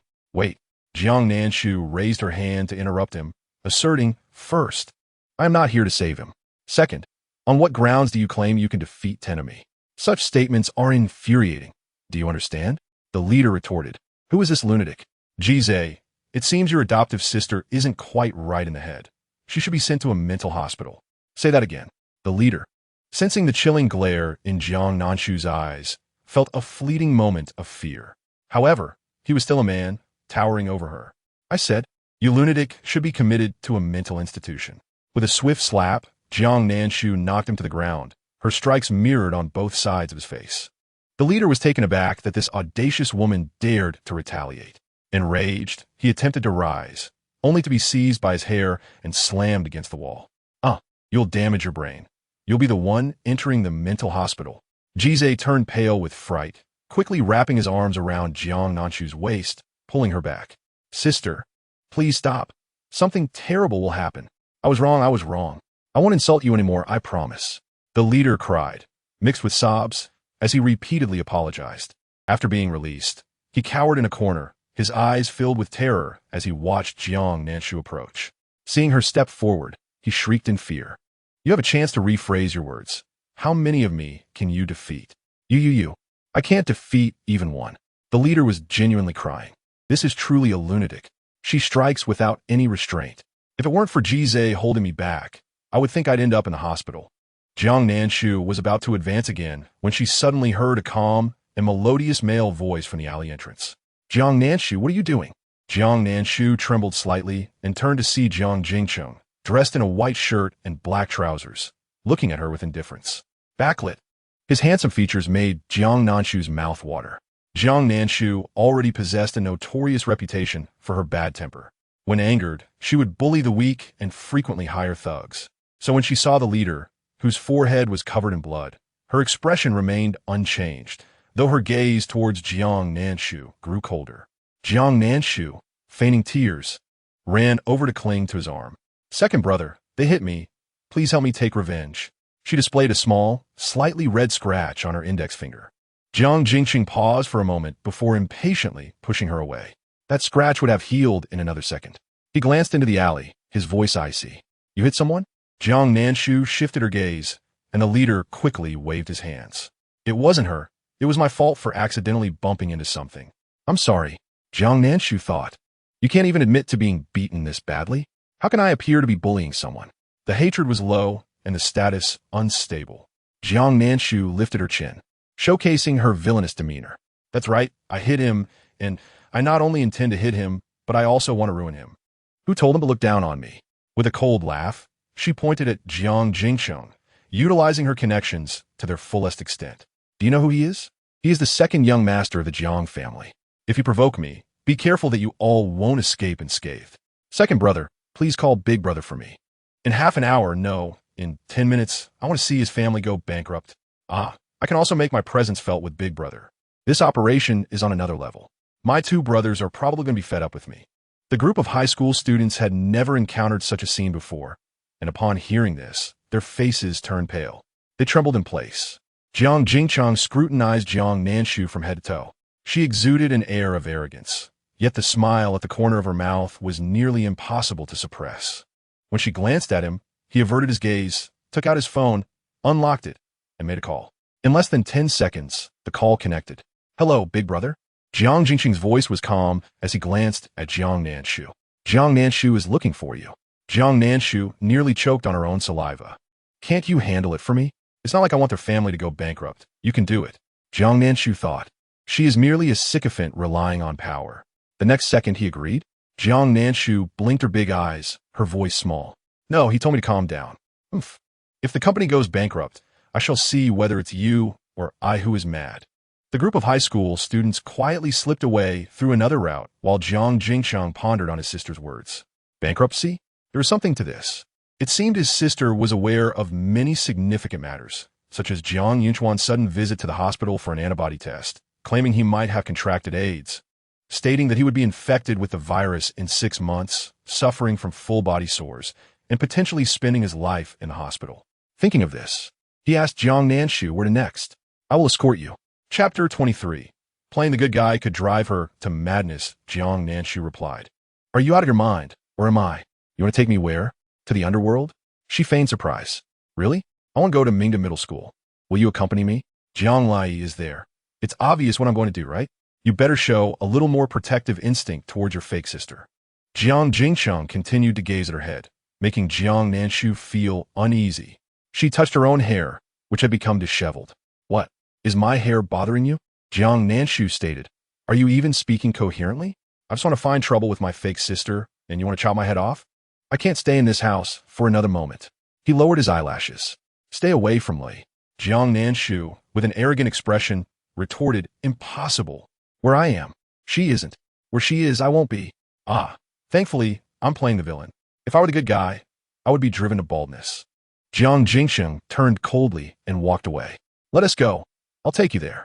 It's a good opportunity to see how she is. Jiang Nanshu took a step forward, only to have her sleeve tugged at. The frail face of Ji Zhe twitched, and he murmured, Sister. Jiang Nanshu cast her gaze downward to his fingers, which were still smeared with dirt. It seemed he only just realized this, awkwardly retreating his hand behind his back. Remaining silent, Jiang Nanshu sighed inwardly. While she was not a virtuous person, she had no desire to harm a child. She would never replicate the actions of the original self towards children. Yet, her stay here might not be prolonged. Was it necessary to cultivate any familial affection? Certainly not. The boy's eyes suddenly glistened with tears. The tension in his tightly pressed lips betrayed his struggle to hold back his emotions. Alas, the cruelty of fate. She quickened her pace to keep up with Jiang Jingcheng. The boy's defiant gaze was still glistening with tears, which he fiercely wiped away. Jiang Jingcheng was taken aback by Jiang Nanshu's unusual quietness. Previously, she would have relished trampling over her former family's pride, disparaging them at every turn. He coldly inquired, Aren't you going to visit your adoptive parents? Oh wait, she had no idea about any little piglet. Jiang Nanshu fell into contemplation. The journey was marked by silence, during which Jiang Nanshu remained in a state of mental vacancy. Thus, Jiang Jingcheng could not perceive her inner thoughts, a flicker of disappointment crossing his eyes. He had anticipated her chatter revealing more secrets, but instead, she proved to be quite the secretive individual. Upon arriving at the school, Jiang Jingcheng presented his medical certification, allowing him unimpeded access. Jiang Nanshu tilted her head, observing him curiously. Second brother, what brings you here? Lu Yi is injured. I came to check on her. Jiang Nanshu instantly recalled the plot of the original narrative. This was a scene where Su Ran and Jiang Lu Yi had their confrontation, unexpectedly resulting in Jiang Lu Yi's injury due to excessive force. Although Jiang Lu Yi insisted she was fine with a medically inclined second brother, Jean lui insistait on assassin Jean Lu Yi's conditions. Coincidentally, she encountered Jiang Nanshu in a scuffle with Su Ran, ultimately being forcefully shoved by Chang'an, falling to the ground and scraping her knee. Lu Qingyan was also present, but his gaze was fixed on Chang'an and Su Ran. The affection that had briefly blossomed over drinks had instantly wilted. The original self had grown to despise Su Ran, as Lu Qingyan's attention was solely on her. As for Jiang Nanshu, having injured her leg, no one cared for her. Jiang Jingsheng turned a blind eye, assisting Jiang Lu Yi instead. Lu Qingyan hastily exited, anger evident as he witnessed Cheng and protecting Su Ran. Here sat the malicious female antagonist, left to be kicked by passers-by. This was a pivotal scene. What to do now? Suddenly, a fire ignited within her. Jiang Nanshu encouraged herself. She could do this. Jiang Jingsheng turned to find her acting strangely, his brow furrowing slightly. The next moment, he heard her inner voice. After I harm Su Ran, should I lie sideways, face down, or face up? Which side would make me appear more pitiable? I refused to look unattractive. Jiang Jingsheng. He sighed in exasperation, truly. He inhaled deeply, just as he noticed someone falling on the basketball court, injuring their knee. In a calm tone, he remarked, in the event of a fall, using both hands to brace oneself can mitigate the risk of fractures. Falling to the side reduces the impact area, thereby lessening potential injuries. Landing on the back increases the impact area, resulting in the body rolling, which may lead to injuries. Jiang Nanshu. Did she seem that impatient? He glanced at her, the tips of his dark hair brushing his eyelashes, softly asking, "Did you understand?" Jiang Nanshu's attention was riveted on his face, nodding in a dazed manner. "Got it. The beauty is overwhelming. I vow not to miss any opportunity to be close to second brother." Jiang Jingsheng. The Jiang family produced Jiang Jingsheng, with only the cold and elegant Lu Qingyan as his equal in appearance. Jiang Nanshu wiped her drool away, already scheming to visit a bar for a few male models to match her stature after suffering heartbreak. Upon arriving at the film set, Jiang Lu Yi's assistant gazed at Jiang Jingsheng with starry eyes. Upon spotting Jiang Nanshu beside him, she could not help but roll her eyes, muttering a curse under her breath. Blushing, her eyes sparkling with affection, she exclaimed, "Brother Jingsheng, Sister Lu Yi is over there. Let me take you to her." Upon seeing Jiang Lu Yi, Jiang Nanshu began her performance. Sister Lu? One would think she was much older. Well, her cosmetics hardly conceal her exhaustion. The assistant's eyes blazed with indignation, unable to voice her anger. What brand of foundation is that? The makeup is so remarkable. I must go buy a set myself. Jiang. She completely ignored Jiang Nanshu, turning to Jiang Jingsheng with a hint of embarrassment. "Second brother, I told you I'm fine. You needn't have come." Jiang Jingsheng shook his head. "It's fine. Mother would be relieved to see you. Are you comfortable staying on set?" Jiang Li instinctively glanced at Jiang Nanshu, noticing she was completely disinterested in her and instead seemed distracted by her surroundings. Jiang Nanshu, with keen ears, turned to her, growling, "You will not set foot in the Jiang family home. Woo-woo. Dear sister, could you bring my gift along when you enter? Hurry and roll in." Jiang Lu Yi. If it weren't for that inner voice, "Dear sister, you are truly treading a perilous path." Suddenly, the crowd erupted in cheers and screams. Jiang Nanshu rushed forward. Lu Qingyan had arrived. Finally, it was her moment to shine.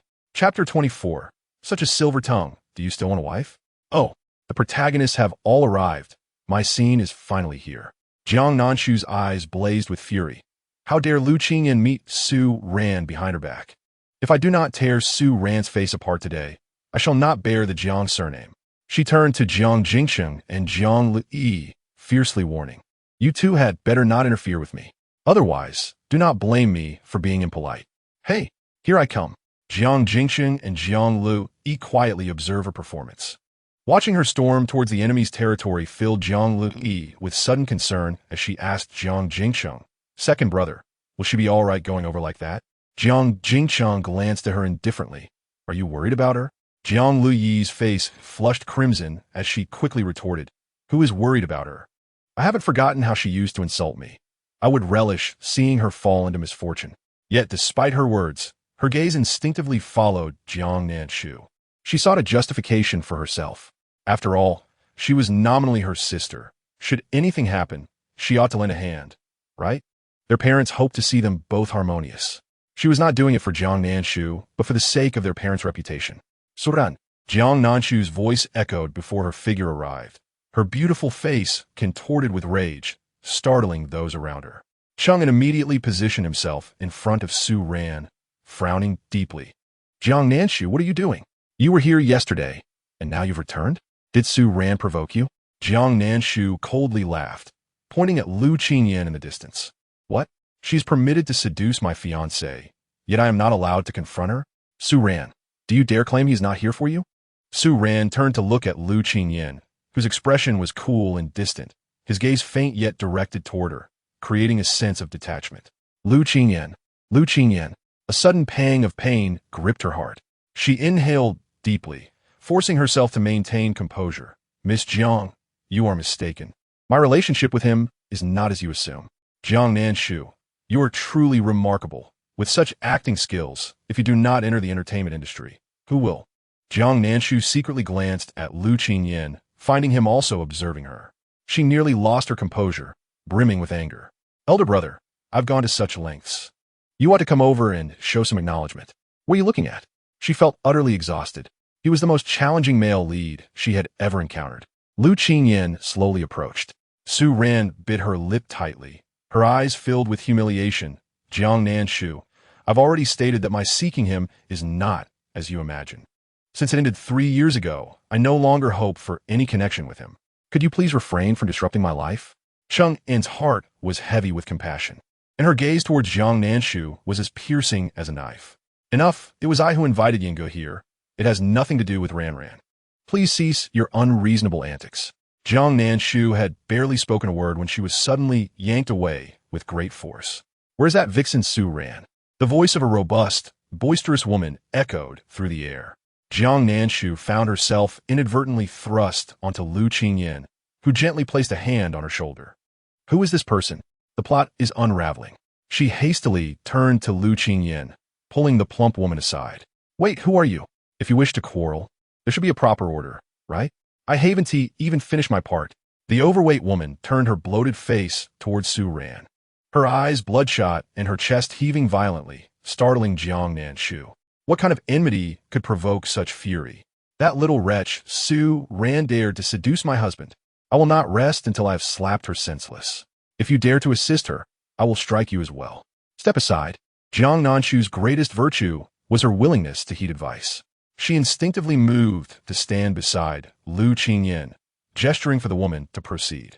Please go ahead. To ensure the woman recognized Su Ran, Jiang Nanshu thoughtfully indicated her position. Su Ran is over there. Su Ran looked at Jiang Nanshu in outrage and then at Lu Qingyan. Upon noticing his gaze, she immediately averted her eyes, her cheeks flushed. Chang'an positioned herself protectively in front of Su Ran, equally enraged. Crazy woman, what are you shouting about? Who would ever desire your ugly husband? The overweight woman pointed accusingly at Su Ran. She was drinking with a group of men in a private room at the bar last night. This shameless woman, completely devoid of self-respect, is indeed a disgrace from the entertainment industry. My husband even calls her name in his dreams. The mention of last night filled Su Ran's eyes with tears of humiliation. She stepped forward. Last night, I merely had drinks with the director and investors. I did nothing inappropriate. She cast a glance at Lu Qingyan. In the end, I was taken away by someone else. He was not among those present. That dog of a man, unwavering in his infidelity, while the white moonlight casts its alluring gaze upon me. Yet he remains unmoved? What? Does his wife expect me to help him pursue her? Lu Qingyan's gaze was a complex mix as he looked down at Jiang Nanshu's head. Yet, her thoughts were entirely consumed by Su Ran, leaving him largely disregarded. Noticing Lu Qingyan's hesitance, Jiang Nanshu's patience wore thin. The torment of remaining in this melodramatic scenario felt unbearable. Thank you for providing essential evidence. Finally, Lu Qingyan addressed the plump woman coldly. I believe you are mistaken. She did not spend the night with any man, including myself. Jiang Nanshu thought, such eloquence and still desires a wife. The overweight woman did not recognize Lu Qingyan or Jiang Nanshu or Cheng'an, who were all from wealthy families yet had not assumed control of their family businesses. She retorted with a mocking tone, "How would anyone know whether you have slept with her? By defending her. Are you not her secret lover?" Jiang Nanshu sensed the coolness emanating from Lu Qingyan. She thought he must be angered by the insult directed at his beloved white moonlight. She felt compelled to intervene and quell the rising animosity. With urgency, she stomped her feet and clutched Lu Qingyan tightly, embodying the role of an unthinking admirer. "Stop it. Even if he were a lover, he could only be mine. I am his future wife." In the narrative, Lu Qingyan despised how Jiang Nanshu would publicly proclaim her claim over him, suffocating him with her declarations, causing him to avoid her entirely. "If you do not push me away, you may truly lose your wife." Chapter 25, of course. I will bring her back and comfort her. Su Ran's gaze fell upon Jiang Nanshu and Lu Qingyan in an intimate moment, piercing her heart with pain. It was understandable that Lu Qingyan did not wait for her, as her own indecision had led to this moment.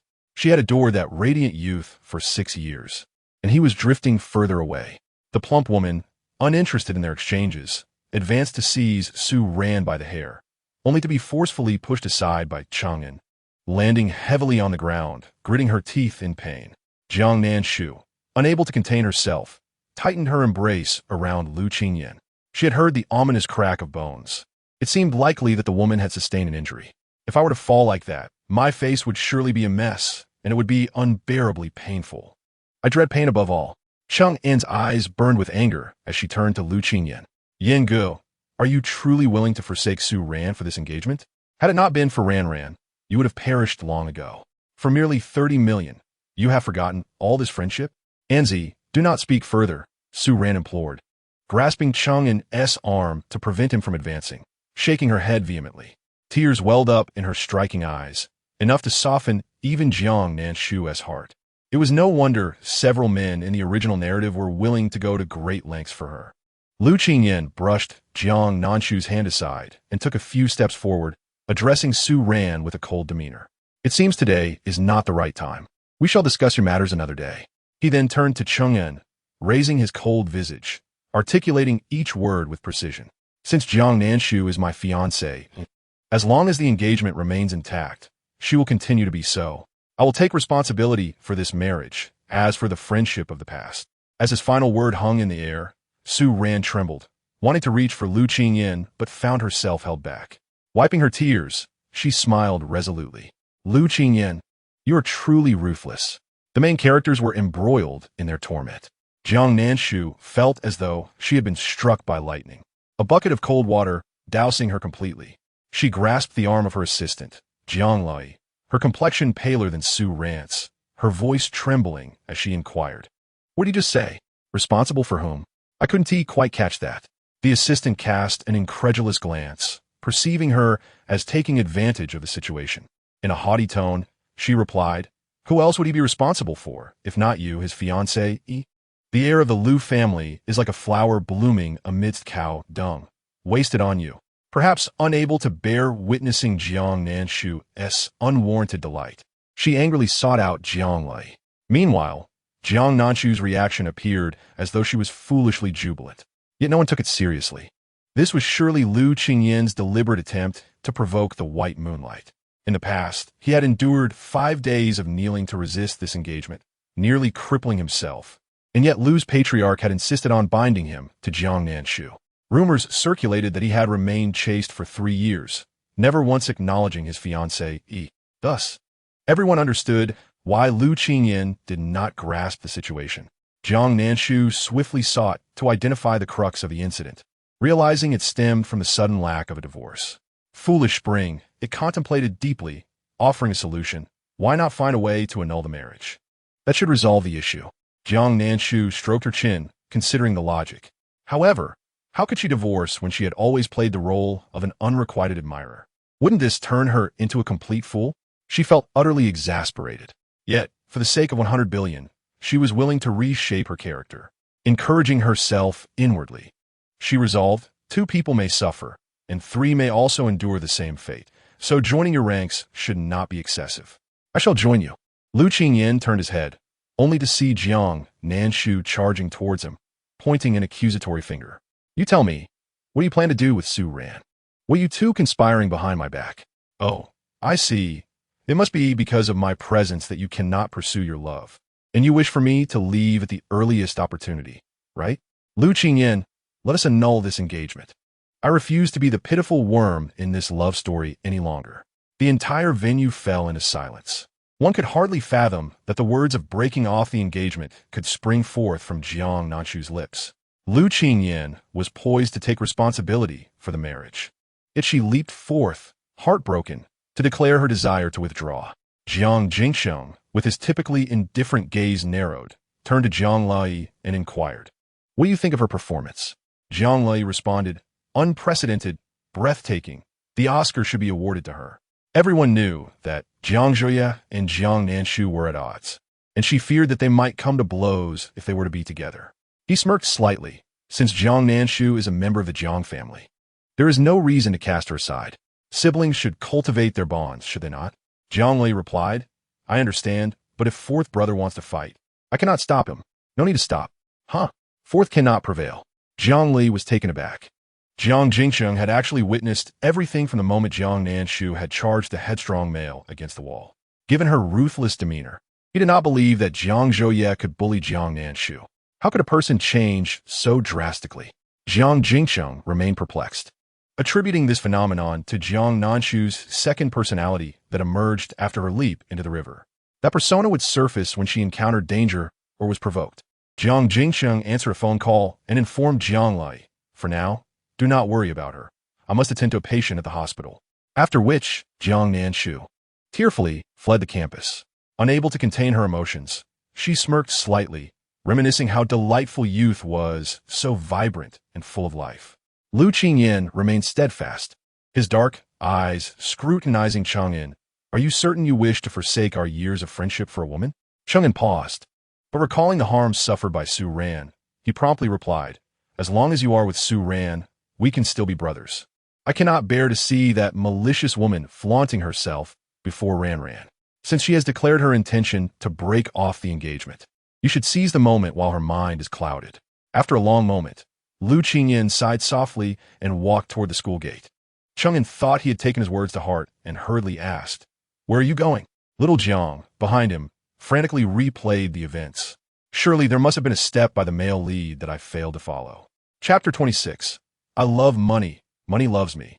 Money comes from all directions. Chang'an stared in disbelief at Lu Qingyan's gradually receding figure, then turned to Su Ran, who, with her downcast eyelashes, emanated an aura of sorrow despite her silence.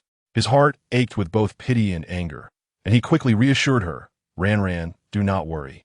What Qingyan said was merely to vex you.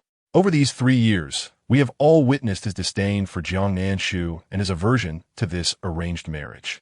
Ansi. Su Ran gently interrupted, "Please do not mention him again." Having distanced herself from the main conflict, Jiang Nanshu halted by the roadside, panting heavily. She glanced back, fearful of being pursued, but evidently, she was mistaken. No one paid her any mind. She had rushed out, and neither Jiang Jingsheng nor Jiang Lai had sent her a single message. She certainly could not expect Lu Qingyan to seek her out. Although it was disheartening, her character had never been likable, which could only be deemed a success in its own right. Regrettably, she could not currently ascertain her dislike value. But the great Fool Chan had assured her that reaching a score of 100 would trigger an alert in her ears. The revolution had yet to succeed, and she needed to persist. Just the thought of breaking off the engagement with Lu Qingyan vexed her. This was not her narrative to manage. So why had it suddenly become her responsibility? The male lead was not cooperating, as if using her to provoke the female lead. The more Jiang Nanshu pondered, the angrier she became, and by the time she paused again, night had fallen, revealing a bar named Ye's ahead. 4 medium-sized fortune cats adorned the entrance, creating quite a spectacle. Jiang Nanshu observed the fortune cats for an extended period, ensuring there was no one around before commencing her mischief. 10 minutes later, she gazed at her handiwork with satisfaction and entered the bar. Tonight, she was merely a heartbroken woman seeking solace in inebriation. Across from the bar, Yang Jiashu recorded the entire event on his phone, including Jiang Nanshu gathering the 4 fortune cats into a circle while muttering, "This is the correct way to attract wealth. I love money. Money loves me. Money comes from all directions. After a moment's reflection, he playfully sent the video to Lu Qingyan. Your fiancée is at the bar drowning her sorrows. Shouldn't you intervene? Ah, it truly was a sight to behold. He relished the unfolding drama and stood to make his way into Yi's. Within the dimly lit bar, Jiang Nanshu ordered several bottles of liquor and, in a lavish spree, spent 20,000 to have the waiter bring over 5 handsome male models to drink with her. Her remaining balance of 50,000 quickly dwindled. Each male model was tall and slender, averaging around 180 centimeters. However, for someone as enamored with beauty as she, their appeal fell short. Upon inquiry, she learned that a top-tier model would cost an additional 10,000. Without hesitation, she complied. Soon, a man donning the bar's unique attire emerged, his clothing accentuating his muscular physique. Jiang Nanshu scrutinized his face, her gaze lingering on his deep brown eyes. His lips were crimson and teeth white, bearing an ambiguous allure, evoking a sense of familiarity. Her eyes sparkled with delight as she pointed at him. What's your name? Come over and drink with me. As the man approached, his striking features became even more pronounced. He lowered his eyelashes, a pair of exquisite phoenix eyes shimmering with a gentle smile. My name is Liang Xiqiu. How would you like to drink? Liang Xiqiu, one of the most significant antagonists in the narrative. What made the situation all the more entertaining was that both brothers were infatuated with Su Ran, ultimately leading to an irreconcilable conflict over a single woman. From the beginning, reconciliation between them was impossible. Liang Xiqiu was a year older than Lu Qingyan, the latter being a product of an arranged marriage, while Liang Xiqiu was the son born from a fleeting affair of Lu's father. Due to his illegitimate status, he had always known who his biological father was, but could not acknowledge him, living like a rat scurrying through the streets. By this point in the story, long before encountering Lu Qingyan, Su Ran had redeemed him with her tenderness.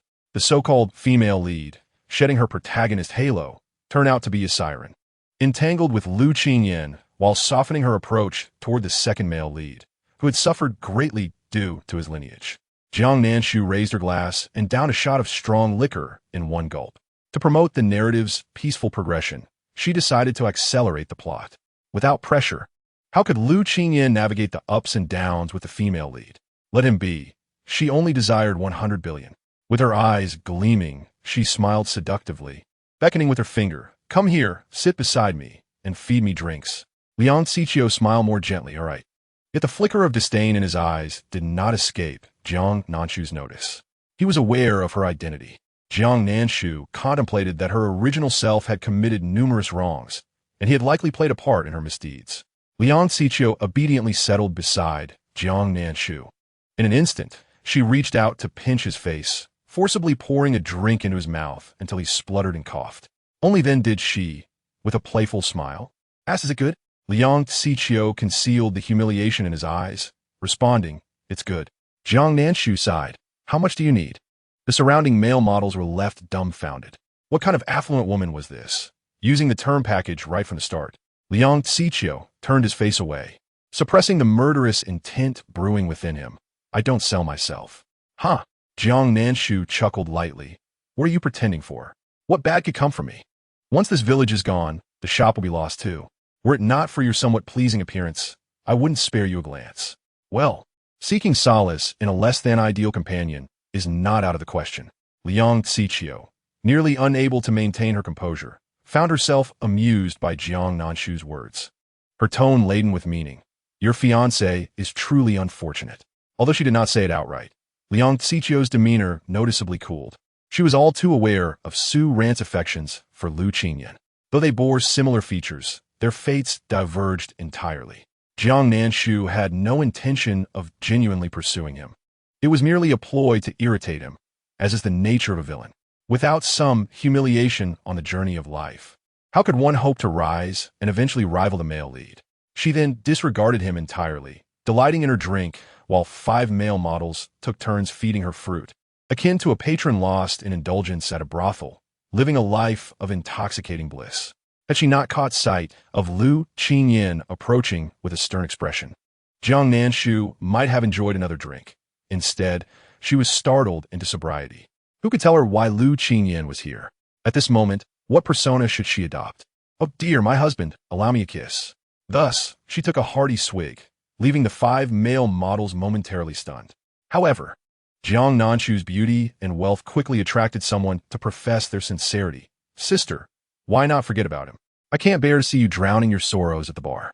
Envying her brother's good fortune and having such a wonderful fiancé, they added, "If it were me, I would never abandon you to drink alone. Indeed, though we may not be as wealthy as your brother, we possess a heart that loves you dearly." Their words moved Jiang Nanshu. Yet, she firmly pushed them away, declaring, "You are not my husband. I must find my husband." Standing before her was Lu Qingyan, yet Jiang Nanshu feigned ignorance, searching beneath the table, rummaging through the sofa, and even inspecting her bag. "Oh no, where's my husband? I'm done for, caught red-handed. Can I pretend not to see him?" Lu Qingyan raised an eyebrow, observing the 7 of them, 6 men and 1 woman, who were quite the sight, all strikingly handsome. Jiang Nanshu pivoted, planning to chase after Yang Jiashu, calculating the odds of successfully darting down the stairs and past the dance floor to exit the bar. "Are you my husband?" Yang Jiashu evaded Jiang Nanshu's physical advances, adjusting his glasses, and pointed behind her with a smile. "Your husband is right behind you." Lu Qingyan's long, pale fingers gently grasped the back of her collar, halting her erratic movements. Upon recognizing the newcomer, she clung to him like an octopus, pressing her face against his chest, her voice exaggeratedly sweet. "Husband, let us cuddle." "Damn it, you've ruined my mood, Sob. Can I still escape?" In the next moment, she nearly choked as Lu Qingyan forcefully pulled her away, his cold gaze scrutinizing her attire with disdain, a slight smile curling his lips. "Having fun, are we?" Jiang Nanshu feigned ignorance, covering her ears. "I can't hear you. You and Su Ran are being all lovey-dovey behind my back. I shall not forgive you. A man who lacks self-respect is like a cabbage. What is wrong with me enjoying a drink after a heartbreak?" Lu Qingyan regarded her in silence for a moment before slowly explaining. "Su Ran reached out to me to repay a debt. She fled from the bar last night and broke a bottle of my $2,000 wine. After arranging for a ride home at 100, she asked me to meet her for repayment." Jiang Nanshu retorted, "Why bother explaining anything to her?" His statement left her momentarily speechless. What era are we in that we still conduct face-to-face transactions? Are we in a spy film? Lu Qingyan had no words to counter. He certainly could not disclose that Su Ran claimed her card was frozen and she only had a patchwork of cash on hand. The man who had been seated in the shadows rose, speaking gently. "Since Miss Jiang has someone to escort her, we shall take our leave. Be sure to settle the bill at the front desk." Yang Jiashu's eyes widened upon spotting Liang Xiqiu, thinking he must be imagining things. How could he see a face that bore a striking resemblance to Lu Qingyan? Lu Qingyan's brow furrowed tightly. Though it was but a moment, he sensed hostility. They had traversed this territory long enough. Yang Jiashu rubbed his eyes. "Am I seeing things?" "Brother, that person looks like you." Jiang Nanshu, feigning drunkenness, was equally intrigued. "You are not mistaken, for he is indeed Lu Qingyan, his half-brother, and he is a year older than him." "Huh, I wonder if Lu Qingyan would be furious to learn he has a rival for both inheritance and love." Lu Qingyan froze, his grip tightening. Jiang Nanshu's face turned red from the pressure as she looked up at him with tear-filled eyes. "Husband, are you angry? I'll give you 3 counts. Release me." In the next instant, his grip indeed loosened. Jiang Nanshu adjusted her collar, continuing to lean against him, her demeanor fragile. Lu Qingyan's voice held an ambiguous tone. "He does bear some resemblance." Yang Jiashu frowned, not considering other possibilities, knowing that Lu Qingyan was the sole legitimate heir of the Lu family.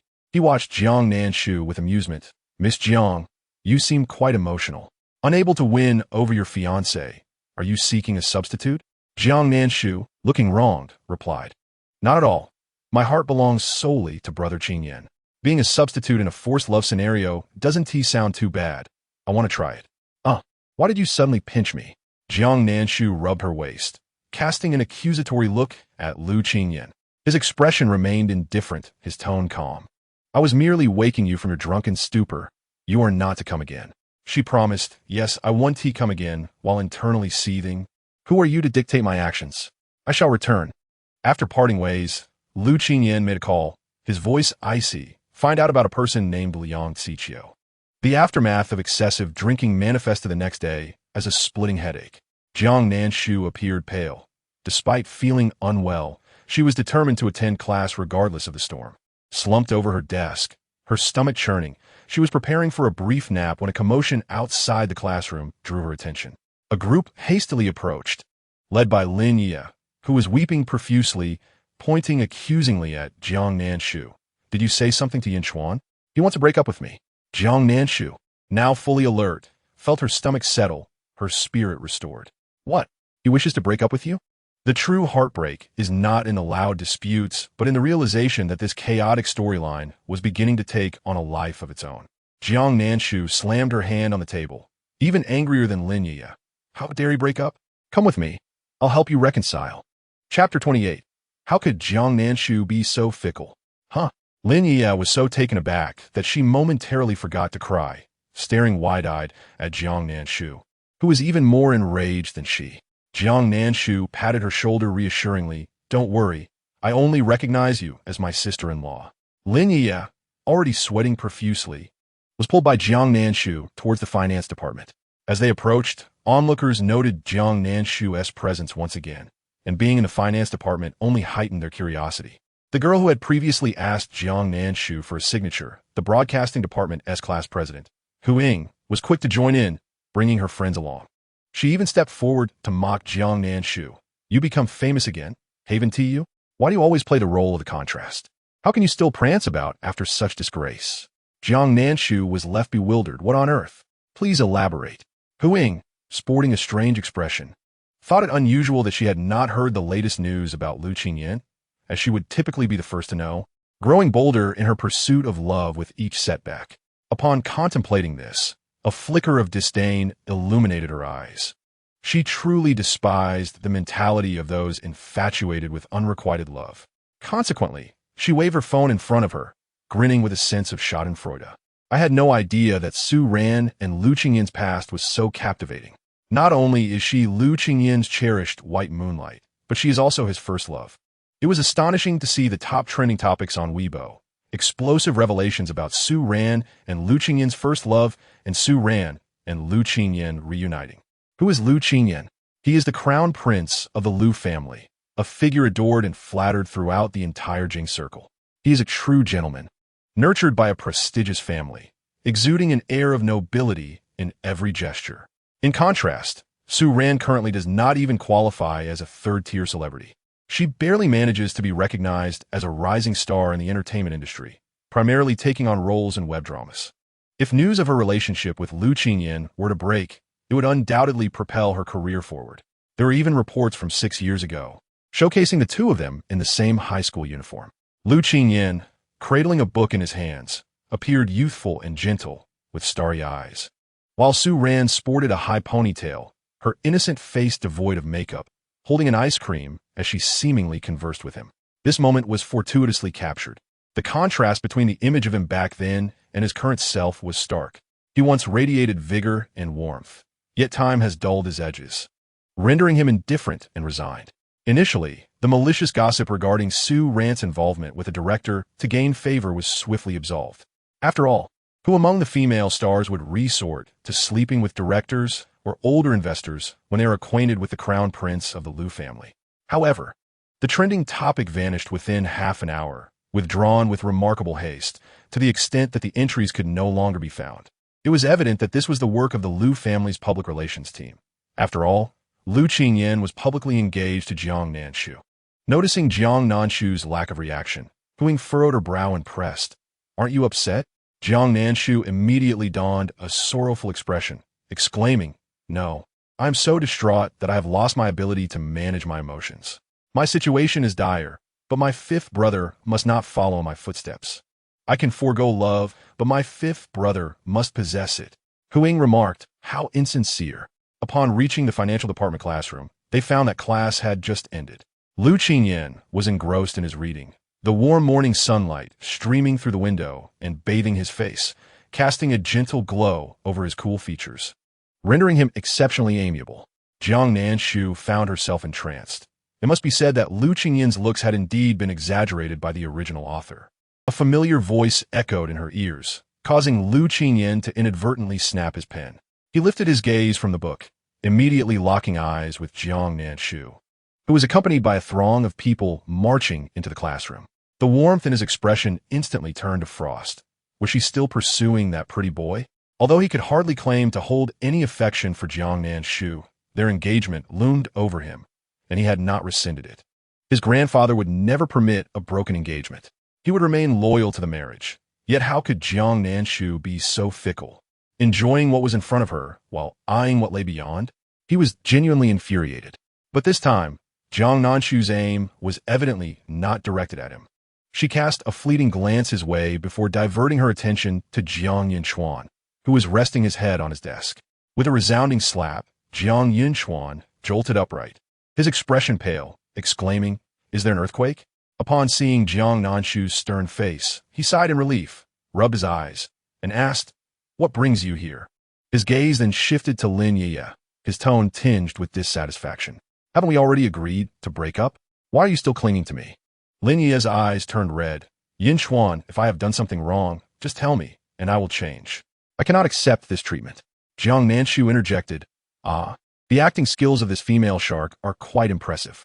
Did my fifth brother mistakenly take the wrong medicine and cause a breakup? Indeed, if you have any grievances against our esteemed Ye, voice them so we can resolve this together. You are toying with her feelings. What do you expect her to do?" Jiang Nanshu's words were filled with righteous indignation. Jiang Yinchuan glared. "Jiang Nanshu, whose side are you on?" Jiang Nanshu firmly declared, "Of course, I am on Ye's side. I am a person who distinguishes between grievances and kindness. I am genuinely moved by her love for you. If it means she can accompany you for an extra hour in the future, will you please cease your tantrums and forgive her?" Jiang Yinchuan pondered. Why does that sound so familiar? It seemed reminiscent of times when Jiang Nanshu had intervened on his behalf, urging him not to sulk. Lin Ye's kindness was beyond the comprehension of someone as shameless as her. Wiping her tears, Lin Ye attempted to reach for Jiang Yinchuan, but he recoiled as if encountering a venomous snake, leaving her hand suspended in the air, biting her lip, her eyes brimming with tears. "Yinchuan, you pursued me for 2 years. Was all of that a lie? Is it a common flaw among you men to take for granted what you have obtained?" Jiang Nanshu nodded in agreement. "Indeed, how can homegrown flowers compete with wildflowers? This scoundrel." Jiang Yinchuan felt utterly wronged. "What do you mean by again? I am innocent." Lin Ye took a deep breath, deciding to retreat for the moment. Seeking reconciliation now would be unwise. She needed to uncover the truth behind the situation. With tears streaming down her face, she fled, declaring, "Yinchuan, don't you dare regret this." Jiang Nanshu observed this chaotic scene with a sense of exasperation. "Hey, how did a breakup unfold before the money was even swindled? My fifth brother hasn't he even relinquished his newly founded game company to her yet?" Jiang Yinchuan could hardly believe how foolish he had been to consider giving away the game company he had worked so hard to establish. At this moment, he was questioning his life choices. What was he waiting for? He needed to chase after her. Little Jiang thought, for this 1 billion, I have truly poured my heart into it. In chapter 29, if you hope that I like you as well, I can give it a try. Jiang Yinchuan lamented that his sister seemed all too eager to push him into a pit of fire. Yet, he could not divulge his ability to hear thoughts. After a considerable pause, he finally said, "I believe that I am not suited for her. She has cheated." Jiang Nanshu was taken aback. "Jiang Yinchuan." Jiang Nanshu was perplexed. Was this book truly malfunctioning? There was even less reason to allow them to part ways now. Nonsense. You previously claimed that you were a match made in heaven. Even the cowherd and weaver girl would yield their bridge to allow you two to unite. Moreover, I firmly believe that senior sister Ye would never betray you.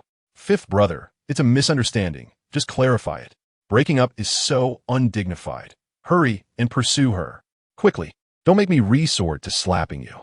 Jiang Yinchuan whimpered, "Sister, you are so fierce." Inwardly, he reflected. Had his past actions truly hurt her so deeply? Was this why she now seemed indifferent to his well-being? Oh dear, he truly was a cad. Forget it.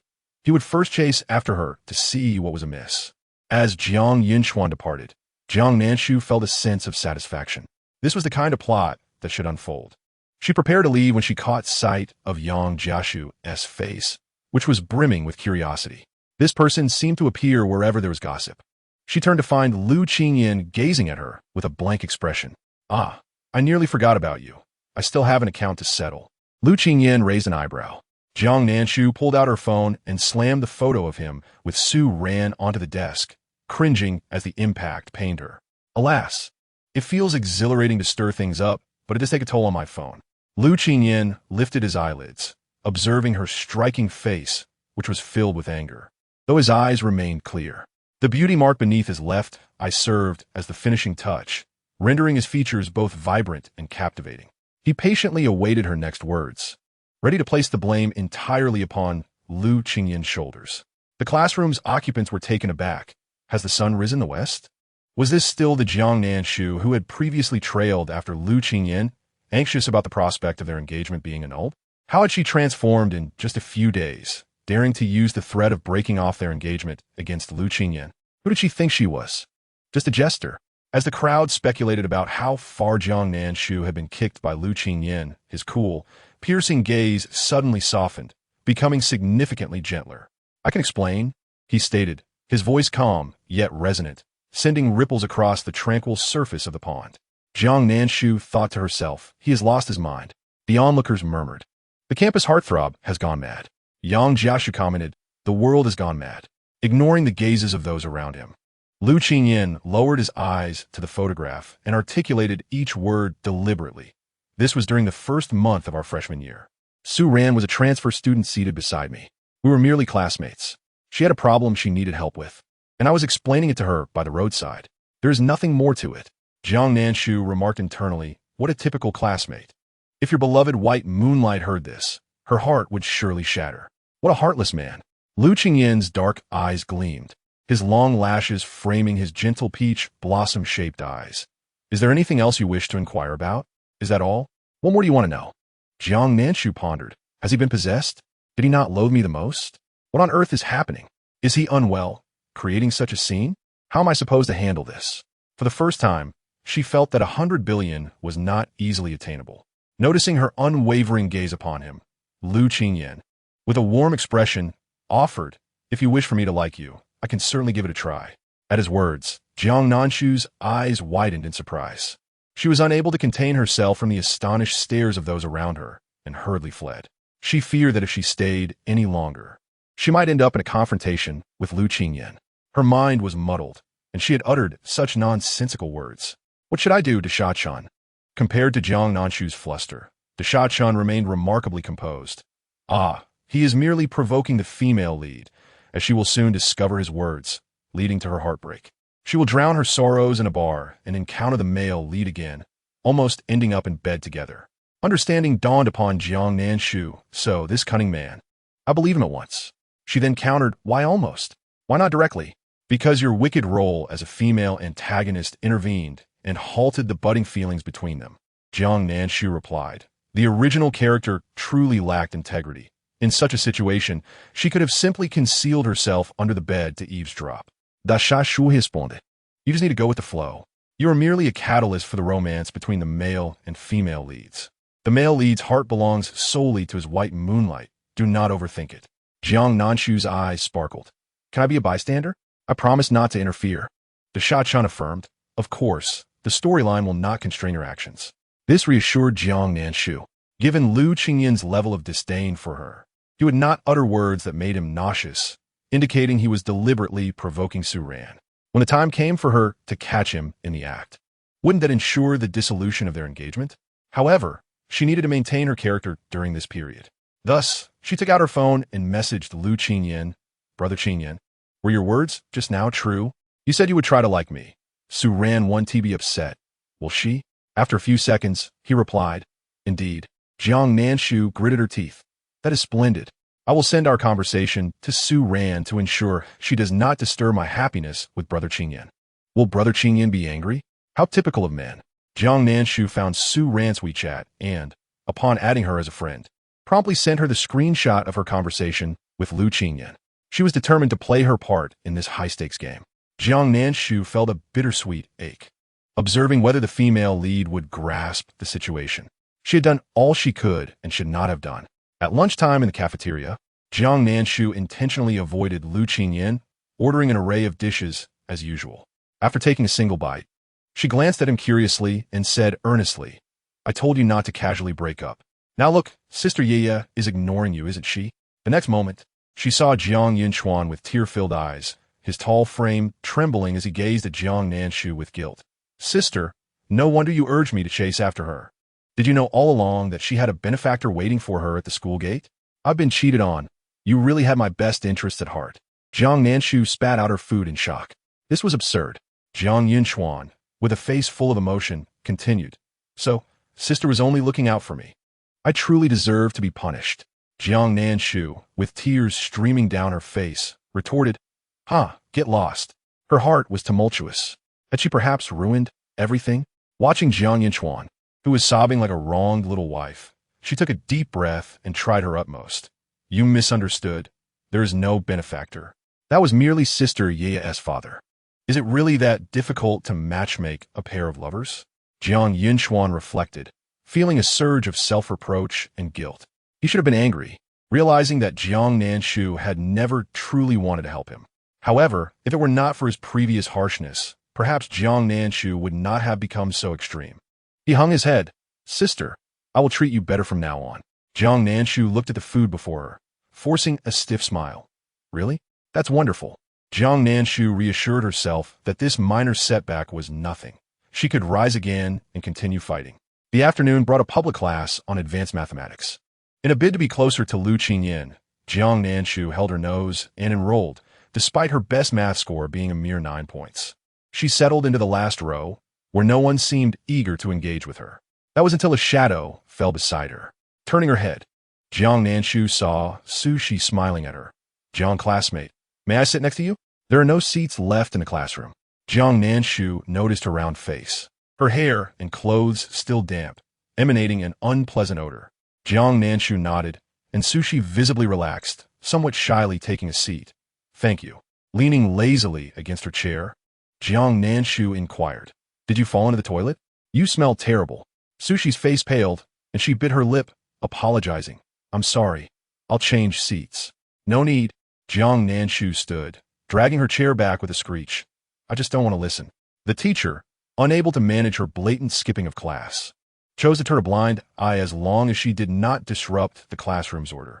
Her success in graduating was beyond their concern. Suddenly, a message from Chun Xian popped up on her phone, stating she had been discharged and wanted Jiang Nanshu to pick her up. Jiang Nanshu took a moment to recall that she also needed to collect Chun Fu from the psychiatric hospital. Given that she had played the recording of their hospital visit for Chun Fu, he must be stable now. The reunion between father and daughter would surely be joyful. However, Jiang Nanshu did not anticipate that Chun Fu would look at her with a mix of anger and fear, as if she were some sort of plague. Upon escaping that confinement, he fled. How ridiculous! Was it so outrageous to have given him a bottle? If it weren't for her finding him that mental institution, he might still be trapped. Thus, she rerouted to the hospital where Qin Qian was. Qin Qian had no significant injuries, but her eyes were still bandaged, preventing her from seeing normally. Noticing Qin Qian's gaze, which was both venomous and desperately trying to appear friendly, Jiang Nanshu felt a surge of joy. She approached, concerned. To examine her eyes, Qian Qian, even if your beauty is marred, it matters not, for you possess a kind and sincere heart. My fourth brother will not be so shallow as to judge by appearances. Jiang Yunchuan had squandered half of his chances. She would need to start anew, though she did not lack in any respect except for a bit too much disdain for her brother. But her greatest nemesis was undoubtedly Jiang Zhouye. Jiang Nanshu could hardly believe that had she truly succeeded, she would have been such an optimistic little girl. She promptly produced her payment code. Now, please return the 800,000. Upon hearing that it was for her, Chun Qian reluctantly returned the money. Jiang Nanshu glanced at the additional 800,000 yuan in her phone, grinning widely with delight. How wonderful! She could once again indulge in gifting male models. Seemingly casual, she inquired, Qian Qian, where did you acquire such a sum? For a fleeting moment, Chun Qian's expression faltered as she turned her head away, saying, You need not concern yourself with that. What matters is that I've repaid the debt. And Nanshu, you must fulfill your promise to me. Jiang Nanshu nodded earnestly, rest assured. This matter will be a success with my involvement. Had circumstances permitted, she would have wanted to incapacitate Jiang Zhouye and place him on Qin Qian's bed. Sighing, she lamented, When will these self-destructive days come to an end? Jiang Nanshu, absorbed in her thoughts, failed to notice the two individuals nearby. Jiang Jingcheng remained relatively unfazed, but Jiang Zhouye, wrapped up like a zongzi, was far less composed. His phoenix-like eyes brimmed with astonishment, and he rubbed his ears in disbelief. How could he hear his sister's innermost thoughts? Moreover, she was contemplating sending him to her friend's bed? It was utterly revolting. Jiang Nanshu's voice emerged hoarse and filled with disdain. Second brother, please spare me your repulsiveness. Speaking with Jiang Nanshu makes me want to regurgitate my last meal. If you wish to greet her, do so yourself. And do not let me find out she has designs on me, or I shall resort to legal measures to have her incarcerated. With that, Jiang Nanshu hastily departed, and Jiang Jingqing exhibited no reaction whatsoever. Jiang Nanshu was truly insidious, still harboring intentions to harm him. Surely, if Jiang Jingqing were to hear her as his second brother, he would not stand idly by. Jiang Nanshu rationalized his departure and exited the hospital. Meanwhile, Jiang Jingqing contemplated for a moment before calling out to her, Nanshu, are you joining me for a colleague's dinner later? Jiang Nanshu replied incredulously, what reason do you have to invite me to your colleague's dinner? While you are indeed handsome, I must decline. Your infectious disease, which is grotesquely apparent, was contracted at such gatherings, and I refuse to attend. Jiang Jingqing's eyes darkened, his emotions tumultuous. Realizing the situation, Jiang Nanshu linked her arm with his. Very well, I shall accompany you. Treasure this remarkably handsome second brother, she thought. For the first time, Jiang Jingqing did not push her away. Nearby nurses, observing their closeness, curiously inquired, Dr. Jiang, who is this? Jiang Jingqing replied coolly, my sister. Jiang Lai and the others had seen her before. She was a strikingly beautiful girl, quite endearing. It was said that she had approached them with a paternity test in hand, seeking to establish a familial bond. Over the past 3 years, her deeds had reached the ears of the hospital staff, who felt a pang of sympathy for Jiang Jingqing's unfortunate sibling. Yet, the rumors seemed inconsistent. For were not the siblings rather intimate? Odd as it was, they dared not pry into Jiang Jingqing's affairs, and could only watch as he and Jiang Nanshu walked away. The time was now 5 o'clock. The dinner was scheduled for 7. Jiang Jingqing drove, his gaze fixed ahead, while Jiang Nanshu pondered silently. By the time you arrive, the tableware will be set. Oh, and your utensils have been treated with special care, considering you obstructed the path of the surgical department head's son, she mused. The car came to a gentle stop at a red light. Jiang Jingqing's emotions obscured. The head son, Wu Guo, the one who had been sycophantically ingratiating himself to him like a lapdog, he had gained entry into the hospital through connections, yet his skills were subpar, occasionally prescribing the wrong medication. Had Jiang Jingqing not caught these errors in time, it could have led to untold tragedies. He had repeatedly urged the hospital to assign Wu Guo to a smaller establishment for his internship. With his abilities, he was unworthy of being in the prestigious cardiothoracic department of Beijing University. He had even bestowed many gifts upon Wu Guo, who, given his Jiang family background, had encountered nothing of value and would not covet the offerings. Yet, he had not anticipated such audacity, covertly plotting against him. Jiang Jingqing glanced sideways and found Jiang Nanshu stifling yawns, listlessly gazing out the window. Suddenly, he asked, Nanshu, do you harbor any dislike for your second brother? Jiang Nanshu responded, what ailment has possessed you? Do not attempt to be inexplicably kind to me like fifth brother. How absurd. She blinked, her striking features now tinged with a hint of grievance. I do not dare to dislike my second brother. As long as he does not disdain me, that suffices. Neither dislike nor fondness. Had I not been so concerned with appearances, I would not have sought your company. I merely wished to see some handsome men, she lamented. I see, Jiang Jingqing murmured softly. Indeed, I desire my family to cherish me as well. Jiang Nanshu continued to express her thoughts. Within the memories of the original self, Jiang Jingqing's disdain for her had not been overt, but rather concealed within his heart. Consequently, he remained silent when she was ridiculed, targeted, or mocked, believing that as long as she was alive, it was not a significant issue. The car arrived at the dinner venue, one of the larger hotels in the capital named Longfeng Chengxiang, frequented by business moguls for negotiations. Jiang Nanshu felt conflicted. Oh dear, when the dishes arrive, should I partake? It seems that one of the dishes may have been tampered with, and the unfortunate second brother was the only one to take a bite, poison upon poisoned. Jiang Jingqing replied, Remarkable. Not a single heartfelt sentiment was expressed on my behalf. He suddenly pondered whether, when he had the opportunity to assist her in overcoming challenges, he remained indifferent. Would she feel as he did now, saddened by a lack of concern. Jiang Jingcheng found it difficult to recall the foolish acts of Jiang Nanshu in the past, as the current image of her became increasingly vivid in his mind. The journey remained silent. Jiang Nanshu had grown accustomed to her aloof second brother. Upon their arrival, a short, greasy man approached Jiang Jingcheng with exaggerated enthusiasm. "Dr. Jiang, you've arrived. Allow me to escort you to your seat." Jiang Jingcheng regarded him coolly, noting the man's shifty eyes and the malevolence that flickered within. Previously, Jiang Jingcheng had not wished to linger on him, let alone scrutinize his demeanor, but now he could not overlook the evident malice. "Wu Guo, are you not seated?" he inquired blandly. Wu Guo's eyes gleamed with excitement. "I will be there shortly. I'm going to fetch my father." Jiang Nanshu, intrigued, remarked, "What a farce. Is he truly fetching his father, or is he plotting to send my second brother to his demise?" Jiang Jingcheng maintained his customary indifference. He then led Jiang Nanshu to their designated seats, where each table was adorned with name cards for proper seating. Due to Jiang Jingcheng's unexpected inclusion of Jiang Nanshu, an extra chair was placed beside him. Jiang Nanshu interjected, "Help. I could easily sit elsewhere." She hastily protested, "Second brother, I can sit with others. This table is filled with your cardiothoracic colleagues. It would be inappropriate for me to occupy this seat. Other departments still have openings. I shall sit over there." Jiang Jingcheng's lips curled into a faint smile. "If you do not sit beside me, I shall not feel at ease." "What nonsense! I would feel less secure sitting next to you." Jiang Nanshu noticed Wu Guo's name card next to Jiang Jingcheng's.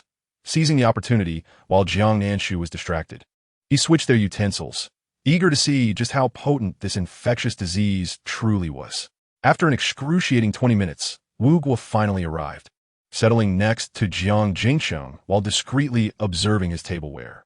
Jiang Nanshu rested her chin on her hand, internally lamenting, "How can this wretch hope to outdo my second brother? Alas, being a mere pawn is indeed a thankless task." "Pawn? What does that mean?" Jiang Jingcheng found himself perplexed by the unfamiliar terms Jiang Nanshu frequently employed. He glanced sideways and met Jiang Nanshu's sympathetic gaze, seemingly smiling. "The person sitting next to me is the son of our department head. A complete fool with a head full of nonsense. You feel sorry for him, don't you?" Jiang Jingcheng spoke without any reservations, his voice not low enough to avoid being overheard by Wu Guo. Jiang Nanshu wiped away a cold sweat in secret. "How brave of you. If he doesn't target you, who will?" Thus, she nodded in agreement, helping Jiang Jingcheng to subtly sow discord. "Indeed, compared to second brother, you are worlds apart." Wu Guo dared not express his anger. The colleagues at the table awkwardly turned their heads, engaging in light-hearted chatter as if they hadn't heard a thing. Soon, the dishes began to be served. Jiang Nanshu grasped her chopsticks and surveyed the array of dishes, starting to praise. "Second brother, the food at your colleagues' gathering is truly delightful." Jiang Jingcheng replied nonchalantly, "If you find it delicious, then eat more." The book did not specify which dish it was, so Jiang Nanshu remained oblivious, watching as the chicken feet were quickly taken away. Seeing Jiang Jingcheng pick up his chopsticks, she stood up, shamelessly declaring, "Second brother, I'll go to another table for some chicken feet. If you're picking dishes, I'll change tables. I don't want to catch anything." Jiang Jingcheng exclaimed, "Help me. Help me, don't go." Jiang Nanshu retorted, "This one truly cannot be saved." Chapter 32. Please refrain from uttering such hurtful words. I am a sensitive girl at heart. With so many dishes, is there not one you enjoy? Jiang Jingcheng inquired. Jiang Nanshu nodded firmly. "Yes, indeed. I only wish to eat chicken feet. I don't want to get infected. Don't endanger me." After a long pause, Jiang Jingcheng finally sighed in resignation, his tone carrying a hint of indulgence. "I can't help you. I'll accompany you." Jiang Nanshu. "Everyone in the cardiology department.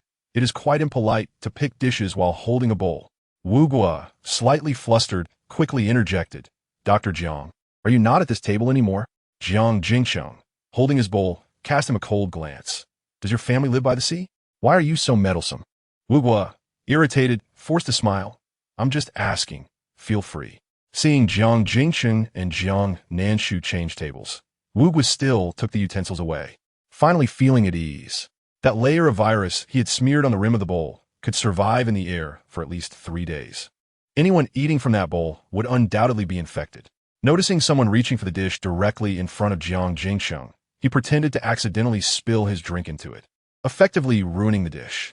He then apologized, suggesting they eat something else. His only intention was to harm Jiang Nanshu, knowing that if other colleagues fell ill, suspicion could fall on him. Observing Jiang Nanshu eating from a bowl at another table, he finally revealed a satisfied smile and began to eat with delight. Jiang Nanshu, having left that table, felt thoroughly content, watching Jiang Nanshu eat with elegance. In her heart, she mused, "You are indeed lucky to have avoided that dish. But the bowl in your hand is a vessel for the virus. How tragic." Again, there was that gaze of sympathy mingled with curiosity. Jiang Nanshu set down his bowl and asked, "Are you done eating?" "Ah," came a reply.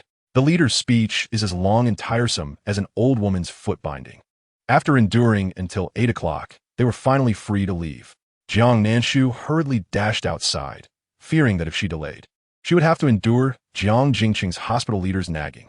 The September breeze remained warm, not yet turning cold. Outside the Longfeng Chengxiang Hotel, people came and went. As Jiang Nanshu approached his designated parking spot, he had yet to enter the car when he heard a magnetic voice from behind. "Jiang Lar." Jiang Nanshu turned to see the speaker. The man, cigarette in mouth, had meticulously styled black hair and donned a black shirt, the buttons fastened at his collar, revealing a tantalizing Adam's apple. His features were striking, rivaling Jiang Nanshu's own beauty, with narrow, piercing eyes that exuded a mix of sharpness and endless charm. He was accompanied by a stunning beauty with flowing waves, striding toward Jiang Nanshu. Jiang Nanshu stood firm, while Jiang Nanshu, seeing her brother Jiang Yisun for the first time in this world, recalled his portrayal in the original story as a ruthless figure. A domineering CEO with a penchant for extreme measures, leaving no escape routes for others. If you fell into bankruptcy and sought his help, he might even mock you for your folly. Thus, he had amassed a multitude of grudges, but due to the Jiang family's wealth, no one dared to voice their resentment. After the Jiang family's downfall, her brother would be the one to suffer the most. His gaze landed on Jiang Nanshu, and upon seeing her, he appeared slightly taken aback. "Who is this?" Jiang Nanshu responded. Jiang Nanshu, feeling wronged, stepped forward. "Brother, how didn't he say anything? I am Jiang Nanshu, your sister. Your eyesight must be poor, and your hearing as well. It's only fitting you were struck by a car," Jiang Yisun remarked. "You're hurting me, brother." The beauty at his side, with a delicate voice tinged with reproach, chimed in. Jiang Yisun, with a wicked smile, shoved the beauty aside and tossed a 2 million yuan check at her. "Take this and leave. We're done." The beauty turned pale, her lovely eyes brimming with tears. "Mr. Jiang, I was wrong. Please don't be angry." Jiang Yisun merely shot her a glance, and she promptly fell silent, hastily fleeing the scene. She understood the difference between wealth and danger. Jiang Nanshu watched, astonished, her gaze following the beauty as if she had just won the lottery. How enviable. Oh, this is what it means to have a domineering CEO who throws money around like it's a game. Please, someone do the same for me. I'd do anything to be treated like that. Jiang Nanshu, Jiang Yisun, his heart raced. So, who could explain to him why he could hear this sister's innermost thoughts, and that she was openly mocking him in her mind? He looked at Jiang Nanshu, who appeared indifferent, unable to suppress a chuckle. "How did you bring this little girl out? Aren't you the one who despises her the most?" Jiang Yisun took a puff of his cigarette, exhaling the smoke that danced away in the night breeze. Upon hearing the word hate, Jiang Nanshu began to feign tears. She gently tugged at Jiang Yisun's shirt, her eyes glistening with hope. "Does brother hate me?" Jiang Yisun lowered his gaze to meet her watery apricot eyes. Grinning mischievously, "I hate you the most in this family. When will you leave?" Jiang Nanshu's eyes brimmed with tears. "Please don't say such hurtful things. I'm a girl with a sensitive heart." Jiang Nanshu stepped in front of Jiang Nanshu. "Brother, please don't be like this." Jiang Yisun was still examining Jiang Nanshu's pitiful expression, her act seamless. She knew how to evoke dislike. He particularly loathed the image of a weeping maiden. He flicked the cigarette, but to the ground, crushing it underfoot, then, in a show of feigned kindness, ruffled Jiang Nanshu's hair. "I was just joking. Is my little sister upset?" Jiang Nanshu blinked her tearful eyes. "I wouldn't dare to be angry." Jiang Yisun slowly smiled, tousling her hair into a mess. "As long as you're happy." Alas, he had encountered a worthy adversary. The thrill of the moment was fleeting. Pursuing this sister could lead to a fiery demise. Chapter 33. Can we please alter this cliché plot? Jiang Yisun straightened up, casually slipping his hand into his pocket, grinning with mischief as he waved at Jiang Nanshu. Well then, sister, we shall meet again next time. Jiang Nanshu beamed like a rewarded child. All right, brother. With that, Jiang Yisin climbed into his multi-million-dollar supercar. As for the rumors of the company's bankruptcy, he needed to clarify them with Jiang Nanshu. Finally gone. If I had to endure him any longer, I would have slapped him across the face. It was suffocating. She disdainfully brushed her hair aside. What should I do? I don't want this head anymore. Oh dear. Jiang Jingcheng arrived at Jing University, relieved that there were no strict access controls at the campus. Freedom was granted as long as one returned to the dormitory before 11.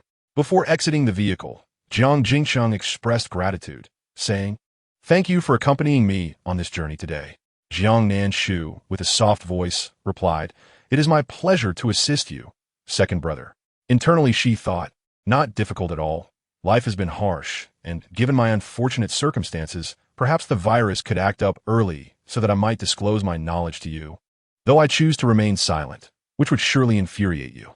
Jiang Jingcheng wished to say something further, but Jiang Nanshu darted away with the speed of a rabbit. He felt somewhat powerless against her, as she inherently lacked a desire for familial affection, allowing her to remain indifferent and self-sufficient, rejecting the kindness they extended towards her. They exhibited shock, self-reproach, and guilt, yet failed to show any warmth or welcome. He pondered why, after Jiang Nanshu's leap into the river, they could hear her innermost thoughts. Perhaps it was heaven's way of showing pity for the young girl, wishing for someone to love her. Jiang Jingcheng lit a cigarette, leaning against the car door, gazing at the bright moon and starry sky. He seldom smoked, reserving the habit for moments of intense headache as a means of alleviating anxiety. After standing for about half an hour, he finally drove away. Sushi kept her head down, resembling a startled fawn. When she met Jiang Nanshu's gaze, she hurriedly looked away. No wonder she had an odd scent today. It was evident she had been bullied. Jiang Nanshu turned to Chen Qian, offering a slight smile. "All right, I will bring it right away." A flicker of disdain crossed Chen Qian's eyes. Jiang Nanshu had grown accustomed to being ordered around, and as a distinguished young lady of the Jiang family, it was quite enjoyable to command her. Jiang Nanshu fetched a basin of scalding water. As she approached Chen Qian, she pretended to spill it, causing Chen Qian to yelp in surprise. "Ah!" Chen Qian jumped up, burned by the water. Jiang Nanshu stood frozen in place. Her attempts to wipe the water off were overly forceful. "I'm so sorry. Chen Qian, are you all right? I'm so clumsy. I can't even carry a basin properly. It hurts, get away." Chen Qian pushed Jiang Nanshu aside and, grimacing in pain, rushed to the infirmary. Jiang Nanshu called after her, "Chen Qian, it was an accident." The next moment, she yawned and headed directly to the bathroom. When she emerged, the wet floor had already been cleaned up. Sushi, holding a mop, hesitated in place. "I'm afraid the floor is too slippery, and you might fall." "Oh, well done," Jiang Nanshu yawned, dismissively responding, then dropped the trash from the table onto the floor. "Oops, it fell. Could you please pick it up and throw it in the bin?" Sushi bit her lip, feeling reluctant under Jiang Nanshu's gaze. Despite her unwillingness, she eventually walked over to retrieve the discarded trash. Jiang Nanshu chuckled softly, a sound filled with mockery, leaving Sushi blushing furiously. Jiang Nanshu lay back on her bed, muttering, "You're still such a good person. Good people don't live long, and calamities last 1,000 years. No wonder it's so hard to kill me." She truly felt invincible. She had endured 7 days and nights in a basement without dying, even after committing heinous acts like patricide and matricide. No matter how many wished for her demise, she stubbornly clung to life. Had it not been for a car accident, she would have continued to thrive. But fortune smiled upon her. She was still alive, merely in a different world to wreak havoc. She closed her eyes, reflecting, "How wonderful it is to have lived another day." Sushi tended to her injuries, stifling a sob as memory surfaced. As for Su Xingwan, Jiang Nanshu rarely encountered the tall and aloof girl, who appeared to be juggling part-time work to support her tuition. Regarding the gentleman referred to as Master Bo, Jiang Nanshu had some recollection. The circle in Jing was small, and wealthy heirs generally knew one another. However, this particular Bo was notoriously reclusive, difficult to engage, and already managed the family business, leaving little common ground for conversation. Most crucially, the Jiang and Bo families were infamous rivals in Jing. The downfall of the Jiang family had been orchestrated by him. Suddenly, Jiang Nanshu's eyes flew open. Should she be saving money now? No, saving would be futile. For once she accumulated enough disdain value, she would leave. The Jiang family's fate was of no concern to her. Jiang Nanshu felt like a creature hopping through a melon patch, burdened by untold suffering that no one could comprehend. She wandered to the playground, discovering a film crew setting up on the basketball court. Hooing blocked her path. The Mid-Autumn Festival Gala is in half a month. How are your preparations going? Jiang Nanshu replied. Oh? She had nearly forgotten about it. The song she had chosen for her performance was a divination piece. She smiled gently, rest assured. I will astound everyone. Hu Ying could not contain a laugh. I hope your singing is as strong as your confidence. She gestured towards the crew, continuing with mischief. Look over there. Su Ran is so radiant, working diligently, memorizing her lines early for the upcoming scenes. Su Ran, dressed in a pale yellow dress, had a striking beauty that drew the attention of many students. They had finished filming their high school scenes, so they had come to Jing University to shoot the final parts. A male actor offered Su Ran breakfast, and she smiled in gratitude, while nearby Jiang Lu Yi coldly rejected a similar gesture, throwing the breakfast into the trash. Jiang Nanshu observed the scene. Something is off. How could she discard the breakfast of her future beloved husband? Jiang Lu Yi glared at the bewildered male actor, realizing his persistent attempts to curry favor were not innocent. With a frigid demeanor, she declared, "Do not bring me breakfast in the future. Some distance must be maintained between the genders." The male actor responded, "Wasn't it you who accepted my advances just days ago?" Jiang Nanshu, confused, prepared to leave when Huing pulled her back. "Look, your fiancé is being cornered by Su Ran." Unbeknownst to her, Su Ran had approached Lu Qingyan, who was holding a book, seemingly on his way to class when stopped. Su Ran held out a bag, saying, "To avoid any misunderstandings with your fiancé, I won't message you anymore. Here is the money I owe you." "We are clear now." Jiang Nanshu stepped forward, ready for some drama. "Here it comes again. Can this glitch be altered? How about throwing the money in Lu Qingyan's face instead? Now, that would be entertaining." Lu Qingyan turned towards the source of the commotion, and Jiang Nanshu aggressively pushed Su Ran's shoulder, causing her to stumble, narrowly saved from falling by Cheng and behind her. Furious, he exclaimed, "Jiang Nanshu, are you seeking death?" Jiang Nanshu snatched the bag from Lu Qingyan's hand, revealing 2 stacks of money, and flung it all at Su Ran. The red bills scattered like confetti. She laughed wickedly. "Su Ran, is this how you return money? You should pick it up, one by one, and return it to my brother Qingyan." Chapter 34. Shouldn't you go and comfort her? She is on the verge of shattering. The onlookers were stunned by Jiang Nanshu's audacity. Incredible. This sister must be insane. Lu Qingyan is right there. How dare she? What is there to fear? Some individuals are born with malevolent spirits, only knowing how to bully the weak to assert their presence. Su Ran had done little to her. Why flaunt her jealousy so openly? I finally understand why the Jiang family despises her, and how Lu Qingyan can tolerate such a venomous fiancé is beyond me. The whispers around her did not affect Jiang Nanshu in the slightest. The notions of hatred and intolerance posed no harm. Fundamentally, she was selfish, loving only herself. Su Ran's eyes suddenly turned red as she lowered her gaze to the crimson notes. Jiang Nanshu felt as if she were being nailed to a board of shame, subjected to harsh humiliation. "Jiang Nanshu, what have I done to warrant such targeted animosity from you?" Jiang Nanshu glanced at Lu Qingyan, who was gazing at her with profound intensity, his emotions inscrutable. "Angry? A good sign. Then let your ire flourish," she mused. Su Ran's expression shifted as she observed Jiang Nanshu's smile. For a fleeting moment, she felt an unsettling sensation, as if Jiang Nanshu had always been privy to her thoughts. Taking a deep breath, she raised her eyes, only to find that Lu Qingyan's attention had shifted from her to Jiang Nanshu, his gaze probing. Tears streamed down her face as she implored, "Lu Qingyan, I never intended to disrupt your life." "Jiang Nanshu, you gone too far."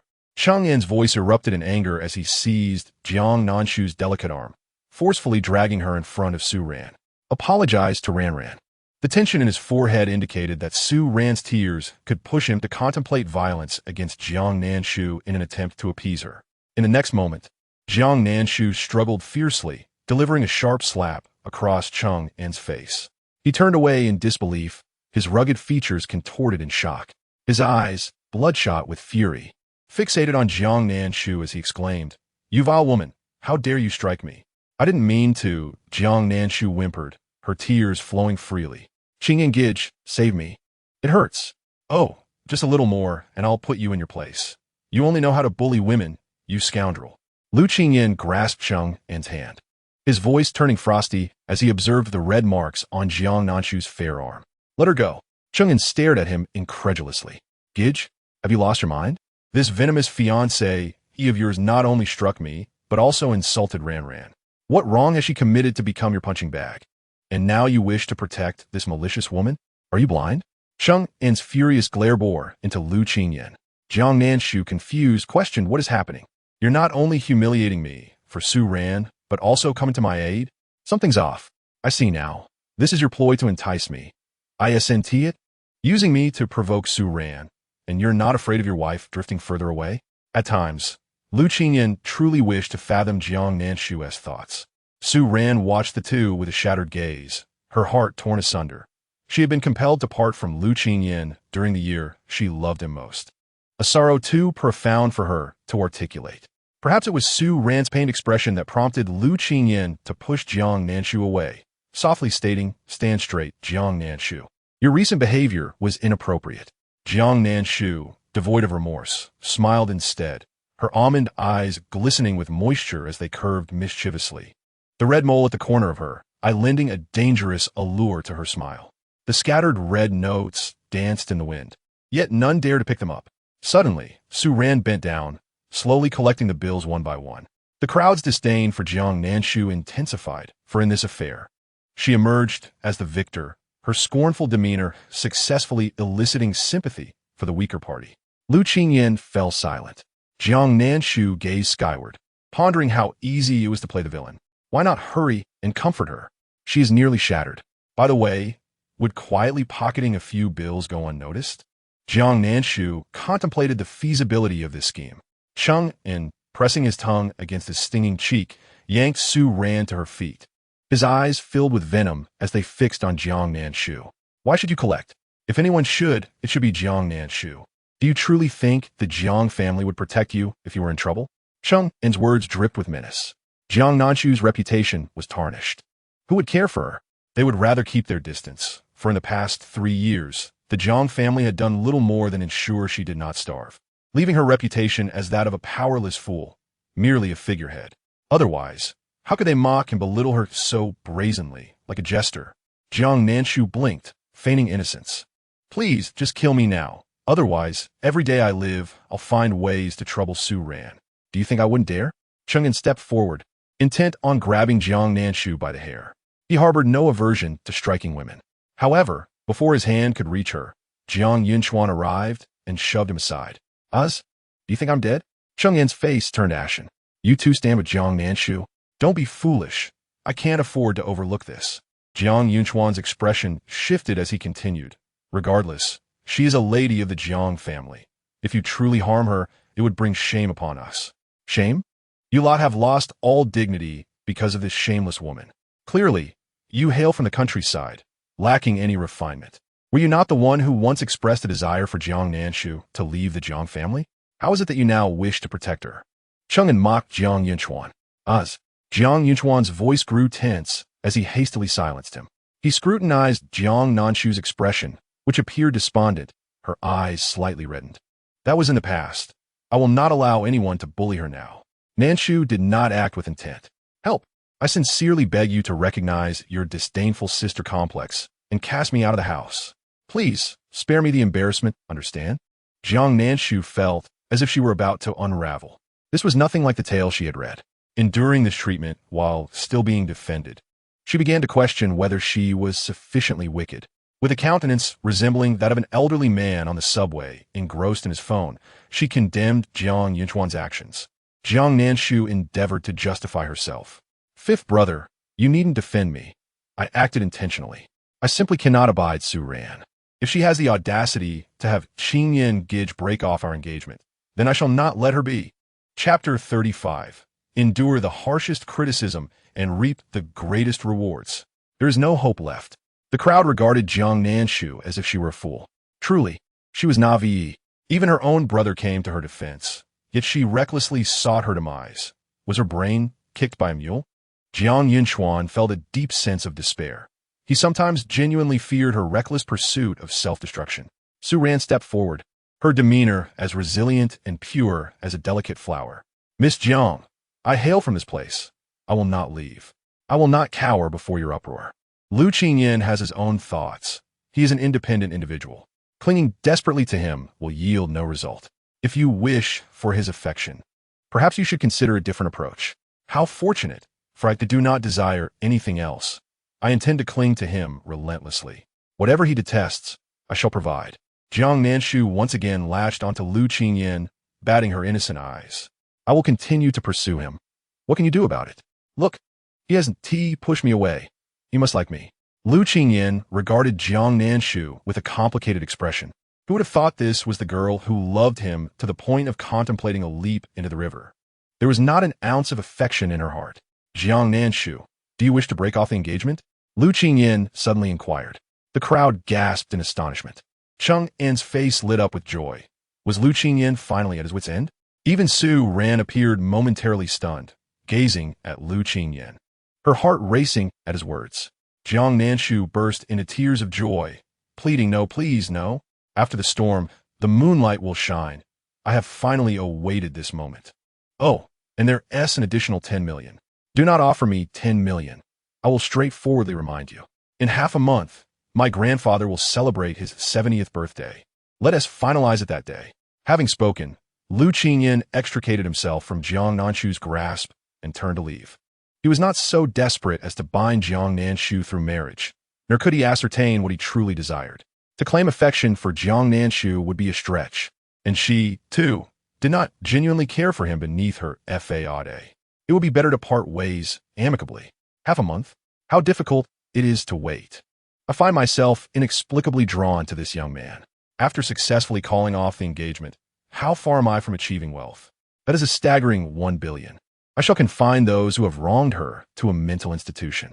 She turned away, tears streaming down her face, glaring at Su Ran, and exclaimed, "It's all your fault. If it weren't for you, he would never have called off our engagement. I despise you all." With that, she fled in tears. From the sidelines, Jiang Yinchuan and Jiang Lei observed. "Look at her, she is overjoyed at having her engagement canceled." The onlookers reveled in her misfortune. "Look at this pretentious person." Lu Qingyan couldn't bear it any longer and publicly called off the engagement. Cheng En was the most elated. Serves her right. Yet, he couldn't suppress his disappointment. After canceling the engagement, Lu Qingyan would be free to openly pursue Su Ran. But perhaps that was enough. A knight is meant to protect the princess from harm. He mockingly glanced at Jiang Yinchuan. "Your sister was publicly jilted, and instead of protecting her, you're worried about Lu Qingyan." Jiang Yinchuan looked at him as if he were a fool. "You would risk everything for Su Ran, but she wouldn't do the same for you." Cheng En's thoughts were laid bare, his face flushed with embarrassment. Su Ran hastily interjected. "Yinchuan, Cheng En and I are merely good friends. Please don't say such things." Initially, Jiang Yinchuan had hoped for a rekindling between Su Ran and Lu Qingyan, for in contrast to his own core sister, Su Ran was educated, refined, and had even saved Lu Qingyan's life, surpassing Jiang Nanshu in every regard. Yet, something now felt amiss, and he could not articulate it. He simply muttered, "Do as you wish." What could the onlookers say? It was akin to his infatuation with Lin Ye, where he could not tolerate anyone speaking ill of her, willingly ensnared in her web. Had it not been for Jiang Nanshu, he might have remained oblivious to the truth until his dying day. Meanwhile, Jiang Nanshu hummed a cheerful tune, feeling quite pleased with herself. "Host, you played that quite well today," said to Shachan. Jiang Nanshu felt proud of her cunning. Indeed, Su Ran was Lu Qingyan's Achilles heel. She pulled out her phone and messaged Lu Qingyan, expressing her inability to live without him, her love for him consuming her entirely. She pleaded that if she were to be punished for her sins, let the law do so, and not to torment her with a canceled engagement. Even if we achieved victory in actions, we must remain vigilant and extinguish any flicker of hope that may arise. The Shachan was deeply moved. Jiang Nanshu was resolute. No one would sway her determination. Only the host endures such scorn. Jiang Nanshu responded with nonchalance. The harsher the criticism, the greater the fortune. If fortune favored her, she anticipated completing her task within 6 months. Having spent considerable time on the playground as class was about to commence, Jiang Nanshu decided to detour to the restroom to wash her hands. Upon reaching the door, she discovered it was locked. Inside, she heard the faint sounds of sobbing from a girl, accompanied by a chorus of derogatory remarks from several others. Jiang Nanshu chose to wash her hands, ignoring the tumult within. She was curious about what the money bag contained, as it had a layer of oil coating it. Su Rant's background may be unfortunate, relying on web dramas for income, but once she gained fame, her true identity would inevitably emerge. A distressed young man. Jiang Nanshu knocked on the door, her tone casual. "Have you finished in there? I just need to wash my hands." The sounds of violence and insults abruptly ceased, leaving only the sound of quiet sobbing. After approximately half a minute, the restroom door opened. The girl at the forefront was strikingly pretty, yet her expression bore an unexpected malice for her age. Upon seeing Jiang Nanshu, she smirked and said, "Oh, it's just a sycophant. Here, to wash your hands?" Jiang Nanshu nodded. "Yes, please make way." Pathetic. Just like that worthless girl inside, the girls behind her sneered, regarding Jiang Nanshu with disdain. The pretty girl, chewing on a mint, narrowed her eyes. "Jiang Nanshu, if you dare speak of today as incident, I'll gouge out your eyes, understood?" Jiang Nanshu innocently nodded. "All right, I promise not to say a word." The pretty girl was amused by Jiang Nanshu's compliance, playfully patting her cheek. Useless. Jiang Nanshu endured the humiliation, awaiting the day of the engagement's dissolution. Chapter 36. Why is this hand so troublesome? With an instinctive reflex, Jiang Nanshu struck back. The pretty girl turned her face just in time, leaving a bright red handprint on her cheek, causing her mint to shatter as it cut her oral mucosa, resulting in a blood-tinged spit landing on the floor. Jiang Nanshu stared at her hand in shock, and before the pretty girl could respond, she quickly acknowledged her fault, her voice tinged with guilt. "I'm sorry. I don't know why my hand has a mind of its own." The onlookers gaped, clearly taken aback by Jiang Nanshu's unexpected capitulation. What a cunning excuse. The pretty girl's expression twisted momentarily. "Jiang Nanshu, are you seeking death?" Jiang Nanshu truly felt at a loss. Why was her hand so rebellious? She had just slapped Chang'an, and now this. Her hand throbbed with pain. However, she believed that a sincere apology was essential to earn forgiveness. She pushed the girl away a step, fearful her hand might act again. With a serious expression, she earnestly explained, "Listen, I didn't intend to slap you. I've suffered from a condition of sensitive muscle response since childhood." The pretty girl was momentarily taken aback. "What do you mean?" Jiang Nanshu hesitated, raising her hand, and finally confessed, "The truth is I didn't want to hit you, but my hand wanted to slap you." They had never encountered someone so audacious. Blaming her hand for her actions, Jiang Nanshu noticed someone passing by and called out urgently, "Look!" In that instant, the pretty girl halted her movements, her eyes glaring at Jiang Nanshu, as the passerby was a journalism teacher. She approached the pretty girl with a smile, attempting to curry favor. "Miss he." Turning her gaze to Jiang Nanshu, her smile vanished. "Why haven't you gone to class yet?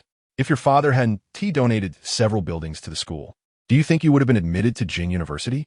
You should cherish this hard-earned opportunity instead of skipping classes and causing trouble.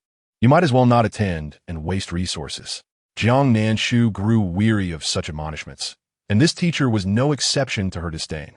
She rubbed her ears. "Rebellious. Understood. Now off you go." The teacher's face flushed with anger. The pretty girl, seeking to maintain her elegant demeanor, felt frustrated that she could not retaliate against Jiang Nanshu. Leaning in, she whispered, "You'll regret this." Jiang Nanshu promptly reported, "Teacher, she threatened me and wants to hit me." However, the teacher acted as if she had not heard, greeting the pretty girl before departing, her gaze neglecting the girl lying on the floor. "Sushi." The pretty girl let out a scornful laugh, glancing at the corridor camera, and chose to hold back her anger. Once everyone had left, Jiang Nanshu looked down at her hand. Damn it, not only was there a layer of oil, but also a layer of powder. How thick was this foundation? She hurriedly washed her hands. Sushi stood up, having several footprints on her body, but fortunately, they had not struck her face. Her clothing was likely bruised underneath. "Thank you," Sushi murmured softly. Jiang Nanshu did not look at her.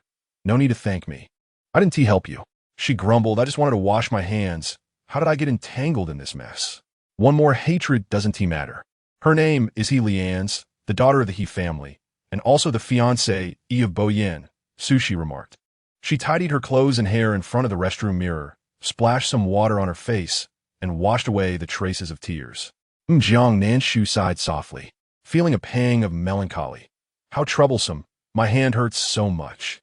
Sushi took out a tube of ointment from her pocket and grasped Jiang Nanshu's hand, applying it to her reddened palm. Just a bit of application will alleviate the pain. Jiang Nanshu struggled momentarily, but Sushi held her hand firmly, as if her grip could provide some comfort. The cool ointment soothed Jiang Nanshu's palm, while Sushi's cherubic face appeared to have lost some of its roundness. Her eyes dimmed compared to just days prior. Jiang Nanshu cast a glance at her, noticing the tears welling in Sushi's eyes, and promptly averted her gaze. Eh? How pitiful, bearing the brunt of pain without the courage to confront Su Xingwan. You, the ever-considerate Good Samaritan, may as well swallow this bitterness. Sushi observed Jiang Nanshu's nonchalant silhouette, envy shimmering in her eyes. She had heard whispers about Jiang Nanshu's exploits over the years, particularly her relentless pursuit of Lu Qingyan, who had garnered animosity from all females nearby, earning her the title of an ultimate, a term for someone who excessively flatters another, disliked by her family, peers, and even her fiancé. Jiang Nanshu appeared unfazed by the disdain of others, steadfastly forging ahead towards her goals. To endure for 3 years. How many could claim such resilience? To disregard insults, mockery, and derision, appearing seemingly heartless. Was Jiang Nanshu malicious? Sushi could not say.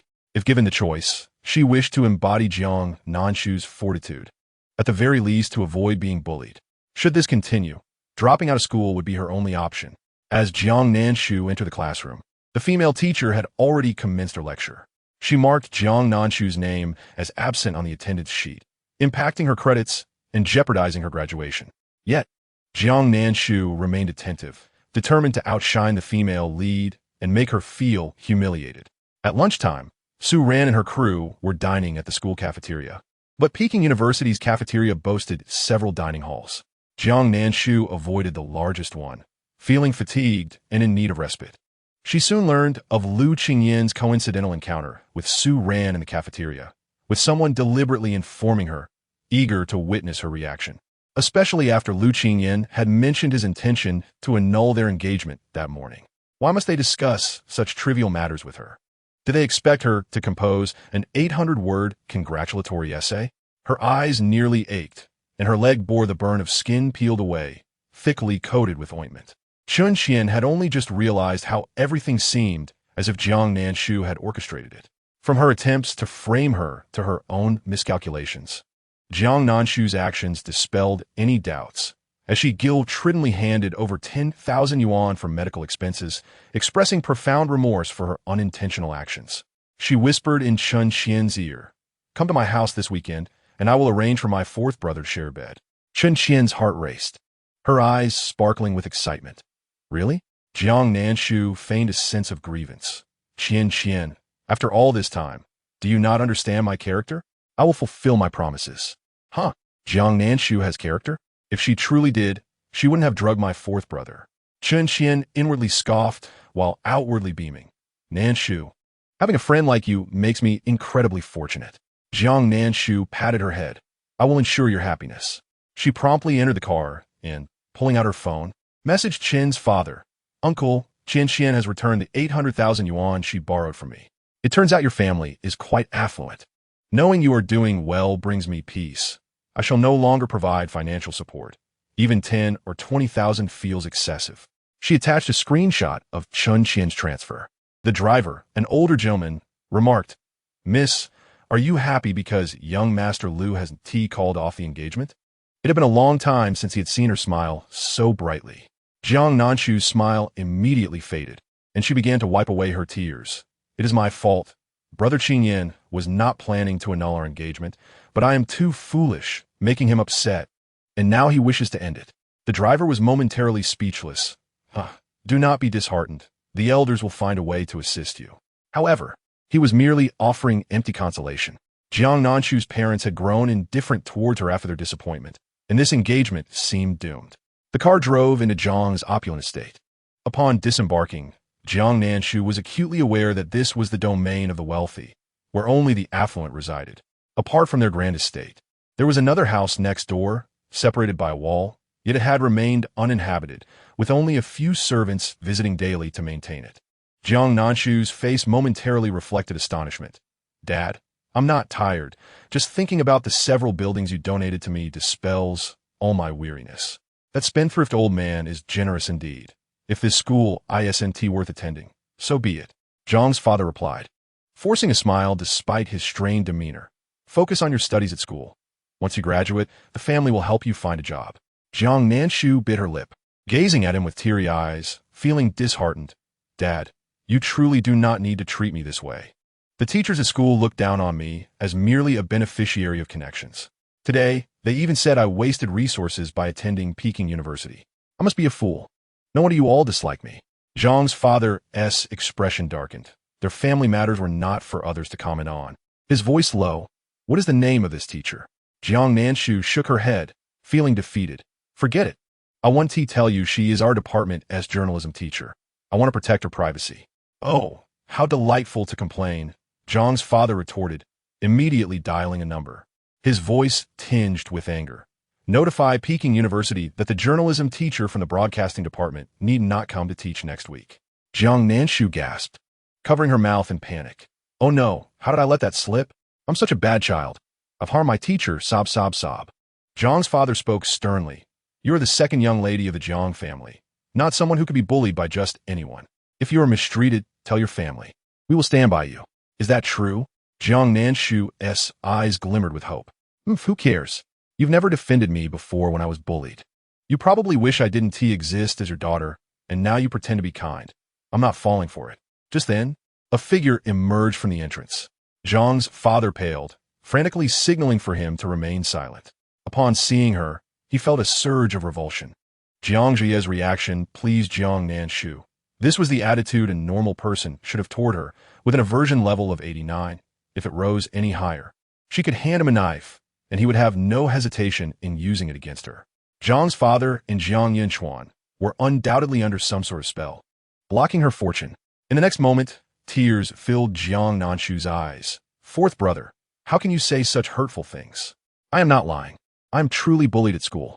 Indeed hurtful, Jiang Zhouye remarked, his voice rough as if he were a duck facing execution. I wish I could record my ear to tell you it's gone deaf. Jiang Zhouye appeared dazed. Here was again that voice. Was it not merely a figment of his imagination? How could he still hear it? He extended his hand, staring at Jiang Nanshu, his fingertips trembling slightly. You. After fifth brother and second brother, are you also going to lose your mind? With that pathetic hand of yours, you dare to demand anything from me? Just wait until tonight when Chun Qian crawls into your bed. Upon hearing Chun Qian's name, Jiang Zhouye's face turned ashen, and in shock, he stumbled backward, not realizing a chair was behind him, causing him to topple over, clutching his rear in pain, his hoarse voice adding to the absurdity of the scene. Fourth brother, Jiang Nanshu exclaimed, rushing forward to assist him. Jiang Zhouye swatted Jiang Nanshu's hand away. Get lost. Jiang Nanshu bit her lip, standing there feeling utterly wronged, theatrically wiping her tears.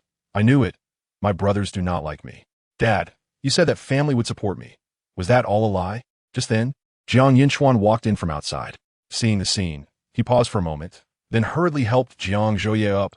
Fourth brother, how did you end up on the floor? And why is Nanshu crying? Jiang Nanshu lowered her gaze, feeling an inexplicable sense of melancholy, perhaps a reflection of the emotions of her original self. After all, she had always been the outcast in this family. With reddened eyes, she looked up and expressed her desire for familial attention, lamenting that all eyes were only on Jianglai.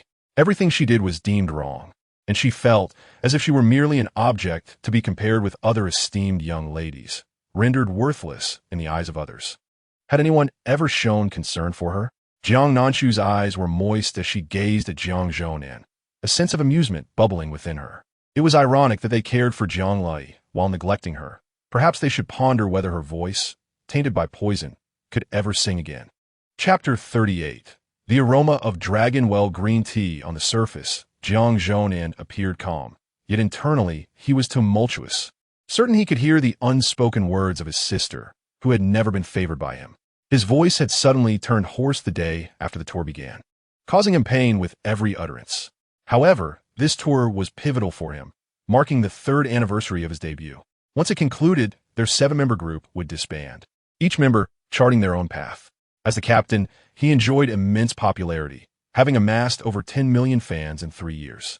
Throughout this time, he had never revealed that he was the fourth young master of the Jiang family, having risen solely through his own efforts. Subconsciously, he found it hard to trust Jiang Nanshu's words, yet he couldn't help but speculate on the uncanny coincidence of his voice failing right after the tour commenced, prompting the company to recruit a newcomer to fill in for him while the tour continued. Jiang father glanced at Jiang Zhounan, noticing his dazed expression, and with a stern demeanor declared, "Enough. The past is not to be revisited. You are siblings. Stop making a spectacle for others." He looked at his daughter, who wore an expression of grievance, feeling guilty for not realizing that all she had ever desired was something so simple, the love of family. This question had remained unanswered for 3 long years. Jiang Nanshu's temper had suddenly turned peculiar, displaying intense hostility towards Jiang Lei, causing unrest within the household. Her adoptive parents had also heard the rumors she spread about the mistreatment she endured as a child, leading to a complete severance of contact. Witnessing her family distance themselves, she devoted herself to winning over Lu Qingyan, vowing that as the future mistress of the Lu family, she would never forgive anyone who had wronged her. This delusion, tinged with a hint of absurdity, made her a laughingstock in the capital. Jiang Zhounan furrowed his brows tightly, unable to suppress his disdain for Jiang Nanshu. He retorted against Jiang father's words. If she truly considered us family, she wouldn't continue to overstep boundaries, repeatedly testing our patience. Jiang Zhounan was taken aback. Having never witnessed such duplicity before, it left him feeling enraged. Just then, Jiang mother entered, accompanied by a lavishly dressed noblewoman, who moved with an alluring grace, followed by Jiang Lei. The noblewoman's gaze fell upon Jiang Nanshu, her demeanor seemingly amiable, yet the contempt in her eyes was undeniable. Jiang Nanshu ignored her entirely, directing her disdain towards Jiang Lei, relishing the opportunity to accumulate disdain points. Jiang Zhounan remarked, "This is Lei's home. You have no place here." Jiang Nanshu turned her head, glaring fiercely at him. "Silence. Your opinion is unwelcome." Jiang Zhounan was momentarily silenced. Jiang Yinchuan tugged at his sleeve, whispering irritably, "Eldest brother, could you refrain from speaking so much? What if you drive her away?" The sudden betrayal from his ally was disheartening. Sighing, Jiang Yinchuan lamented, "I misunderstood her. She was right to stop me. Lin Yi was not a good person. She deceived me and betrayed me. If not for my sister, I would have never awakened to the truth. She has been my guiding light." Jiang Zhounan dismissed him with disdain. He would never change his view of Jiang Nanshu, no matter the circumstances. Jiang Yinchuan coughed lightly, casually suggesting, "Perhaps you should focus on your voice instead. If Jiang Nanshu claims it was poisoned, then it must have been." He was unsure if Jiang Zhounan could hear his sister's thoughts, so he decided to subtly encourage the situation. Fortunately, they spoke in hushed tones, and Jiang Nanshu was preoccupied with her disdain for Jiang Lei, thus missing Jiang Yinchuan's remarks. Had she caught wind of them, she would likely have been infuriated. Jiang father intended to intervene, but feared it would exacerbate Jiang Nanshu's animosity towards Jiang Lei, so he retreated upstairs. The noblewoman observed Jiang father's departure, sweetly calling out, "Brother-in-law, why not sit and chat with us?" Jiang father waved dismissively. "You can converse with Shuling. I have some business to attend to in the study." Chapter 39. This gossip is explosive. Jiang Lei, with a look of resignation, pondered why Jiang Nanshu sought to garner animosity from everyone. She believed her sister was not inherently malevolent. "Aunt Shu, my sister speaks without malice. She has a kind nature." Jiang Lei could not help but defend Jiang Nanshu. Jiang Nanshu scoffed inwardly, questioning the source of this perceived kindness when her actions were so vile. Jiang Nanshu dismissed the notion of her sister being good-hearted, retorting, "Why pretend to be virtuous here? I'm not swayed by your facade." Jiang Lei's eyes widened in disbelief, realizing that her sister had more than one adversary. Jiang Nanshu, undeterred, raised an eyebrow, her vibrant smile exuding arrogance. "Who are you to intervene in my matters with Jiang Lei? This is between us, and you have no stake in it." The noblewoman's face flushed crimson as she pointed at Jiang Nanshu. "Indeed, you are from the countryside.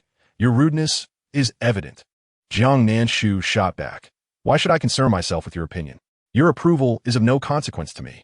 Jiang mother felt a wave of displeasure, directed at the noblewoman. Regardless of circumstances, Jiang Nanshu was still her daughter, and entering the room with such disdain was intolerable. She suppressed her anger, aware of her noble upbringing, and refrained from displaying overt hostility. However, she could not allow the family's reputation to be tarnished, so she sternly addressed Jiang Nanshu. Nanshu, you must not be so impolite. Apologize to Aunt Shu. Realizing her ignorance, Jiang Lai added, Aunt Shu is the mother of Chu Mushi. It is understandable you do not know her. Jiang Nanshu suddenly grasped the situation. Upon hearing the voice of CHMX's mother, a plethora of narratives leapt forth from the depths of her mind. CHXN and GM shared an inseparable bond, akin to sisters. While CHMX and GLY had been childhood companions, their families enjoying a close relationship. The CH family, though affluent, paled in comparison to the Jiang family. CHMX's father had married into the family and lacked substantial business acumen.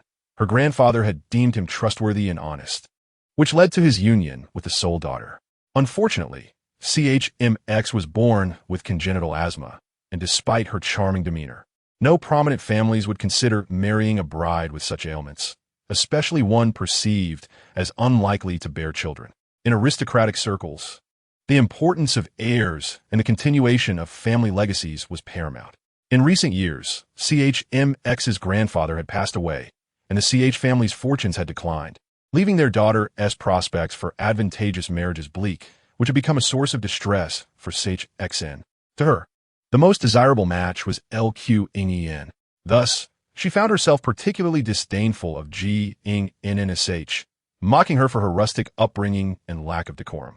GNNSH, observing the stern expression of GNM and the overly sweet demeanor of CHXN as she awaited an apology, could not suppress a laugh. It was all quite amusing. She altered her usual behavior, adopting a more compliant attitude. CHY, I must apologize for my harsh words. It is entirely my mother's fault for not introducing you to me. I truly envy you for having such a wonderful friend as my mother. CHXN's expression softened at this, and she affectionately linked arms with GM. I have enjoyed a decade-long friendship with SHLing. If she does not treat me well, who else would? And you, being so young, should temper your temper. It is no wonder you lack popularity. Yes. GNNSH replied dismissively, her mind already wandering. This is no mere aunt. She is clearly destined to become our stepmother. GNNSH continued to muse. This close friend of yours will swiftly ascend to your husband's bed after you depart from this world a year hence. How impatient she is! Not even waiting for your mourning period to conclude before the old man is compelled to marry her, allowing her to sleep in your bed, spend your wealth, and adorn herself with your precious jewels. The child you bear will call her mother, and she even wishes to bear another child for the old man to inherit the Jiang family's fortune. Alas, the old man lacks the means to fulfill her desires. If it were not for CHMX, perhaps Senji would not have met his demise. While I and CHNCN share a cordial rivalry, your friendship is nothing short of poisonous. It is foolish of you to be so kind to her. She has long coveted everything the Jiang family possesses. GM was rendered speechless. Her astonishment was beyond description. She was aware that she would succumb to advanced breast cancer in a year, but she had not anticipated such riveting developments ahead. GNG Eli, Jiang Zhui, and Jiang Weinchen were equally struck dumb, unable to manage their expressions. Was this something they were even meant to know? The revelation was explosive. In an instant, the once familiar CHXN transformed before their eyes. Oblivious to the unfolding drama, CHXN surveyed the Jiang family's opulence, feeling at home, and complained, Sister SHLing, why does my brother-in-law retreat upstairs upon seeing me? I am hardly a fearsome creature. Previously, she might have lectured GF for not respecting her friend, but now the words struck her ears like daggers. She felt a wave of nausea wash over her. No wonder she always dressed to the nines when visiting the Jiang family.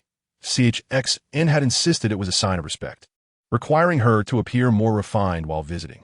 This was hardly respect. It was an attempt to seduce her husband. Taking a deep breath, she coolly removed her arm from CHXN's grasp and spoke with newfound chill. Huan is preoccupied with company affairs. Although my eldest son possesses a keen business mind, he can be quite impulsive and requires supervision to avoid any missteps in projects. A flicker of jealousy crossed CHXN's face. Why did SHT have such a charmed life? A successful husband, numerous sons, all exceptional individuals. Meanwhile, she was left with a timid, unremarkable husband and a daughter plagued by health issues. With the CH family's fortunes dwindling, she hesitated to purchase luxurious clothing or jewelry, resorting to wearing her old fineries, which left her feeling humiliated among the other affluent ladies. Jiang felt a heavy weight in her eyelids. She had once viewed CHXN with pity, but now she realized she had been foolish. The woman's intentions were clearly written on her face. As she prepared to decline an invitation, Jiang NSH eagerly interjected, smiling brightly. Of course, CHY, may we join as well? I have yet to experience a bath in my lifetime. Ah, an opportunity to foster feelings with the old man. How delightful. Jiang NSH thought. It seems it's time to find a new mother. Jiang, bewildered, pondered whether she might salvage her daughter's sensibilities. Chapter 40. In your eyes? I am merely a mischievous girl skilled in everything. Jiang gazed incredulously at Jiang NSH, questioning why her own daughter was turning against her.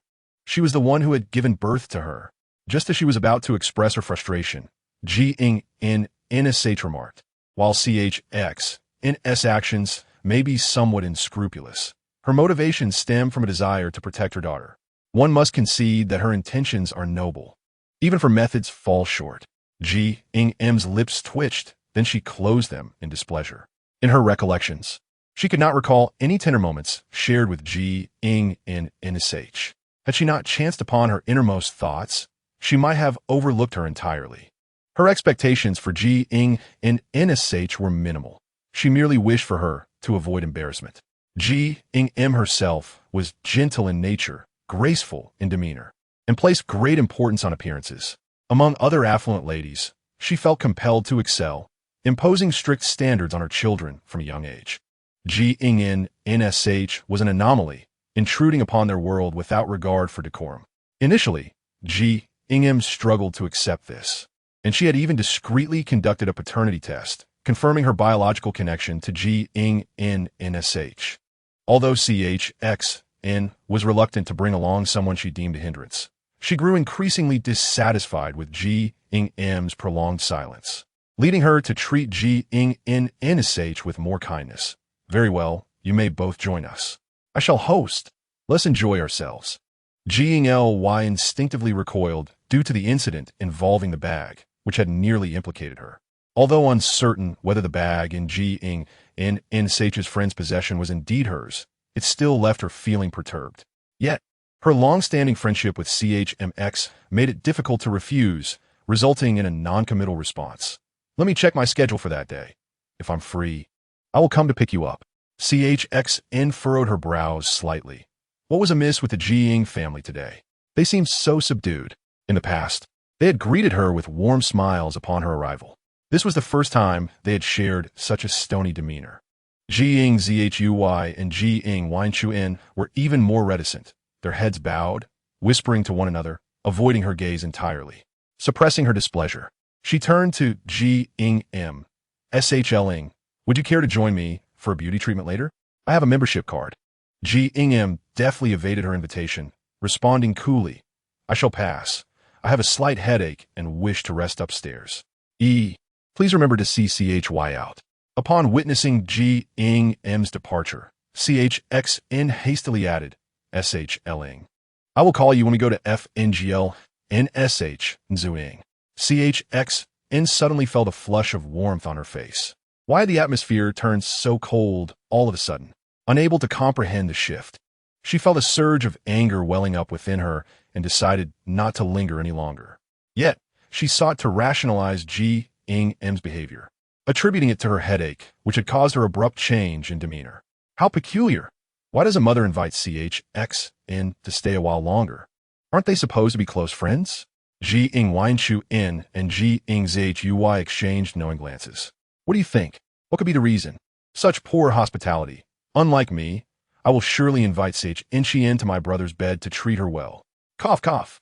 Jiang Hui suddenly choked on his drink, his fair complexion blushing crimson, the sharp pain in his throat accompanied by a metallic taste. Z know that ye knew and startled, hurriedly patted his back, concerned. Fourth brother, are you all right? Jiang Zhuye's gaze was icy as he fixed his stare on Jiang Nanshu, gritting his teeth and saying, It's nothing, I won't die. What is this brat glaring at me for? Alas, how much must he loathe me? I haven't even spoken, yet I can feel the daggers in his eyes. Such a wretched fate. Jiang Nanshu's expression was one of bewilderment, her eyes suddenly brimming with tears. Resembling a child who has erred, she softly implored, Fourth brother, please do not look at me that way. I am so frightened.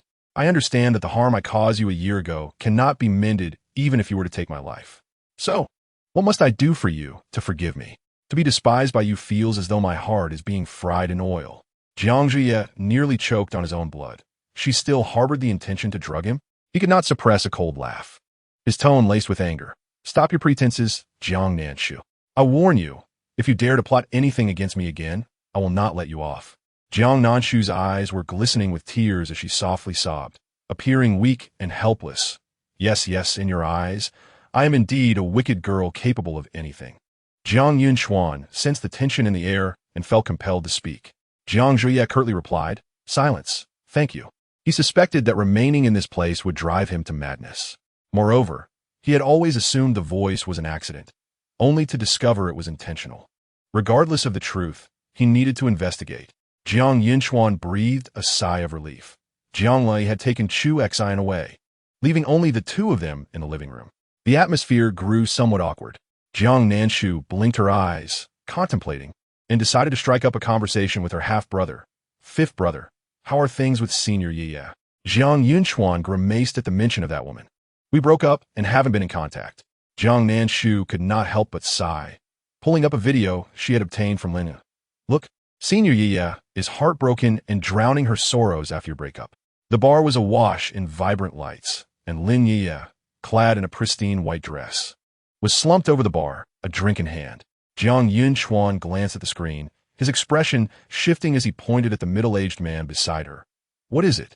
She needs her father to accompany her while she drinks? Jiang Nanshu had never seen Lin Yi as financial backer before, so she had not anticipated this turn of events. The silence was deafening. The middle-aged man was not particularly handsome, but exuded a nouveau riche aura, adorned with gold chains, rings, and watches that made him stand out in the crowd, epitomizing the term sugar daddy. Jiang Yunchuan's gaze was filled with indignation as he gritted his teeth. What on earth do I lack compared to that old man? I chased after her like a love-struck puppy for 2 years, finally got together, and even had to present a 10,000 yuan gift just to hold her hand. I barely make 10,000 yuan a month. After dating her for less than half a year, I'm left with nothing. Jiang Nanshu remarked, What about kissing? That's 20,000. And sleeping together? Jiang Yunchuan, somewhat shamefully, raked his red hair, feeling inexplicably innocent. Money, I'm short on cash. I haven't unlocked that yet. Jiang Nanshu retorted, It's all right. The fact that you've grown this much is already quite impressive, so lacking sense is heaven's favor upon you, fool. Chapter 41. How can one forego money for the sake of dignity? Jiang Yunchuan's face shifted through shades of red, blue, black, and white, exuding a pitiful vulnerability. What could be more mortifying than silent mockery? He could not spring up to refute. Jiang Nanshu sighed. This is truly troublesome. How could this have been exposed? She intended to give Lin Yi, the top-tier femme fatale, a scathing review. Let us confront her on Monday. If she is indeed, as you say, then let her find the next one. Jiang Yunchuan felt a strong aversion. He had no desire to see Lin Yi's face, which reminded him of his past foolishness. On Monday, I shall reveal Lin Yi's true nature. Jiang Nanshu thought that even Lin Yi, no matter how foolish, would not brazenly bring her sugar daddy to school. Once she casually acknowledged that man as her father, the misunderstanding would be resolved. Jiang Yunchuan reluctantly agreed. He wished to see Lin Yi's true character. Jiang Lei entered after sending Chu Xian off. Without delay, Jiang Nanshu began. Fifth brother, I brought you a gift. Jiang Lei raised a delicate jewelry box. Would you like it? Jiang Nanshu was taken aback. Inside was a limited edition necklace made from mermaid tears. If you don't want it, I shall toss it away. Jiang Nanshu snatched the jewelry box, huffing. You think you can win me over this easily? Ah, sister. Good sister, from now on you shall be my beloved sister. You are my provider, my deity. You're my only sister. I adore diamonds. Jiang Nanshu maintained a facade of composure while internally bursting with excitement. She had always cherished sparkling treasures, equating them with wealth. Jiang Nanshu realized how easily Jiang Nanshu could be swayed. As long as money was involved, it sufficed. She maintained a stern expression. If you accept the gift, you must cease your mockery. Otherwise, I will discard everything into the trash. Jiang Nanshu glanced at the exquisite bags at her feet. When you throw them away, let me know so I can linger by the trash. Jiang Nanshu unwrapped her gift, revealing a stunning blue diamond necklace that brought her to tears. It was evidently valuable. Her voice softened. I shall let you off for today. Jiang Lai observed her sister's glistening eyes, thick eyelashes, and the hint of baby fat on her cheeks, all underscored by a profound admiration for the necklace. Her heart inexplicably softened. She recalled the first 2 months after Jiang Nanshu arrived at the Jiang family, when her eyes sparkled with a mix of fear and anticipation. She had taken special care of her, knowing her love for shiny objects, and brought her gems. After all, she had occupied the family's affections for years without a hint of jealousy, only guilt. Thus, she allowed Jiang Nanshu to choose the finest things first, minimizing her own presence to facilitate her parents' and brothers' acceptance of their new sister. Everything had been progressing positively until the family discussed visiting Jiang Nanshu's adoptive parents over the weekend. The next morning, she began throwing things and destroying the gifts Jiang Lai had given her, cutting her clothes and shattering her jewelry, her gaze filled with animosity. Ultimately, the family could not visit Jiang Nanshu's adoptive parents. They all attempted to reason with her, but she remained silent. Jiang Lai continued to bring her gifts, all of which were met with destruction. Eventually, Jiang Lai grew weary, but Jiang Nanshu would come to her with guilty tears, apologizing that it had not been intentional. Her heart softened and she forgave her. The next day, Jiang Nanshu committed a more malicious act, placing dead mice in her shoes. Each night, she would come to apologize, while during the day, she would insult her mercilessly. She pretended to be fragile, but her heart was filthy. Eventually, Jiang Nanshu ceased her tearful apologies, and her malicious reputation spread throughout the capital, leaving her scorned by all. However, the current Jiang Nanshu felt strikingly different. Beneath her venomous facade, she sought to be despised by everyone. Jiang Lai, perplexed, reached out to pat her head. Jiang Nanshu stiffened, her almond-shaped eyes filled with confusion. What are you doing? Jiang Nanshu exclaimed. Are you serious? I just washed my hair yesterday. You aren't planning to poison me, are you? Jiang Lai retorted. Do I look foolish? Uncomfortable. Jiang Lai turned her head and suddenly asked, Do you eat crispy meat? Jiang Nanshu's eyes sparkled with delight, though she feigned disdain, declaring that fried food was unhealthy. If she could indulge a little, insisting on adding ample sauce. Oh, how I adore the crispy meat. I must have a plate each of ketchup, salad dressing, and chili sauce. Jiang Lai's eyes widened, her lashes trembling slightly.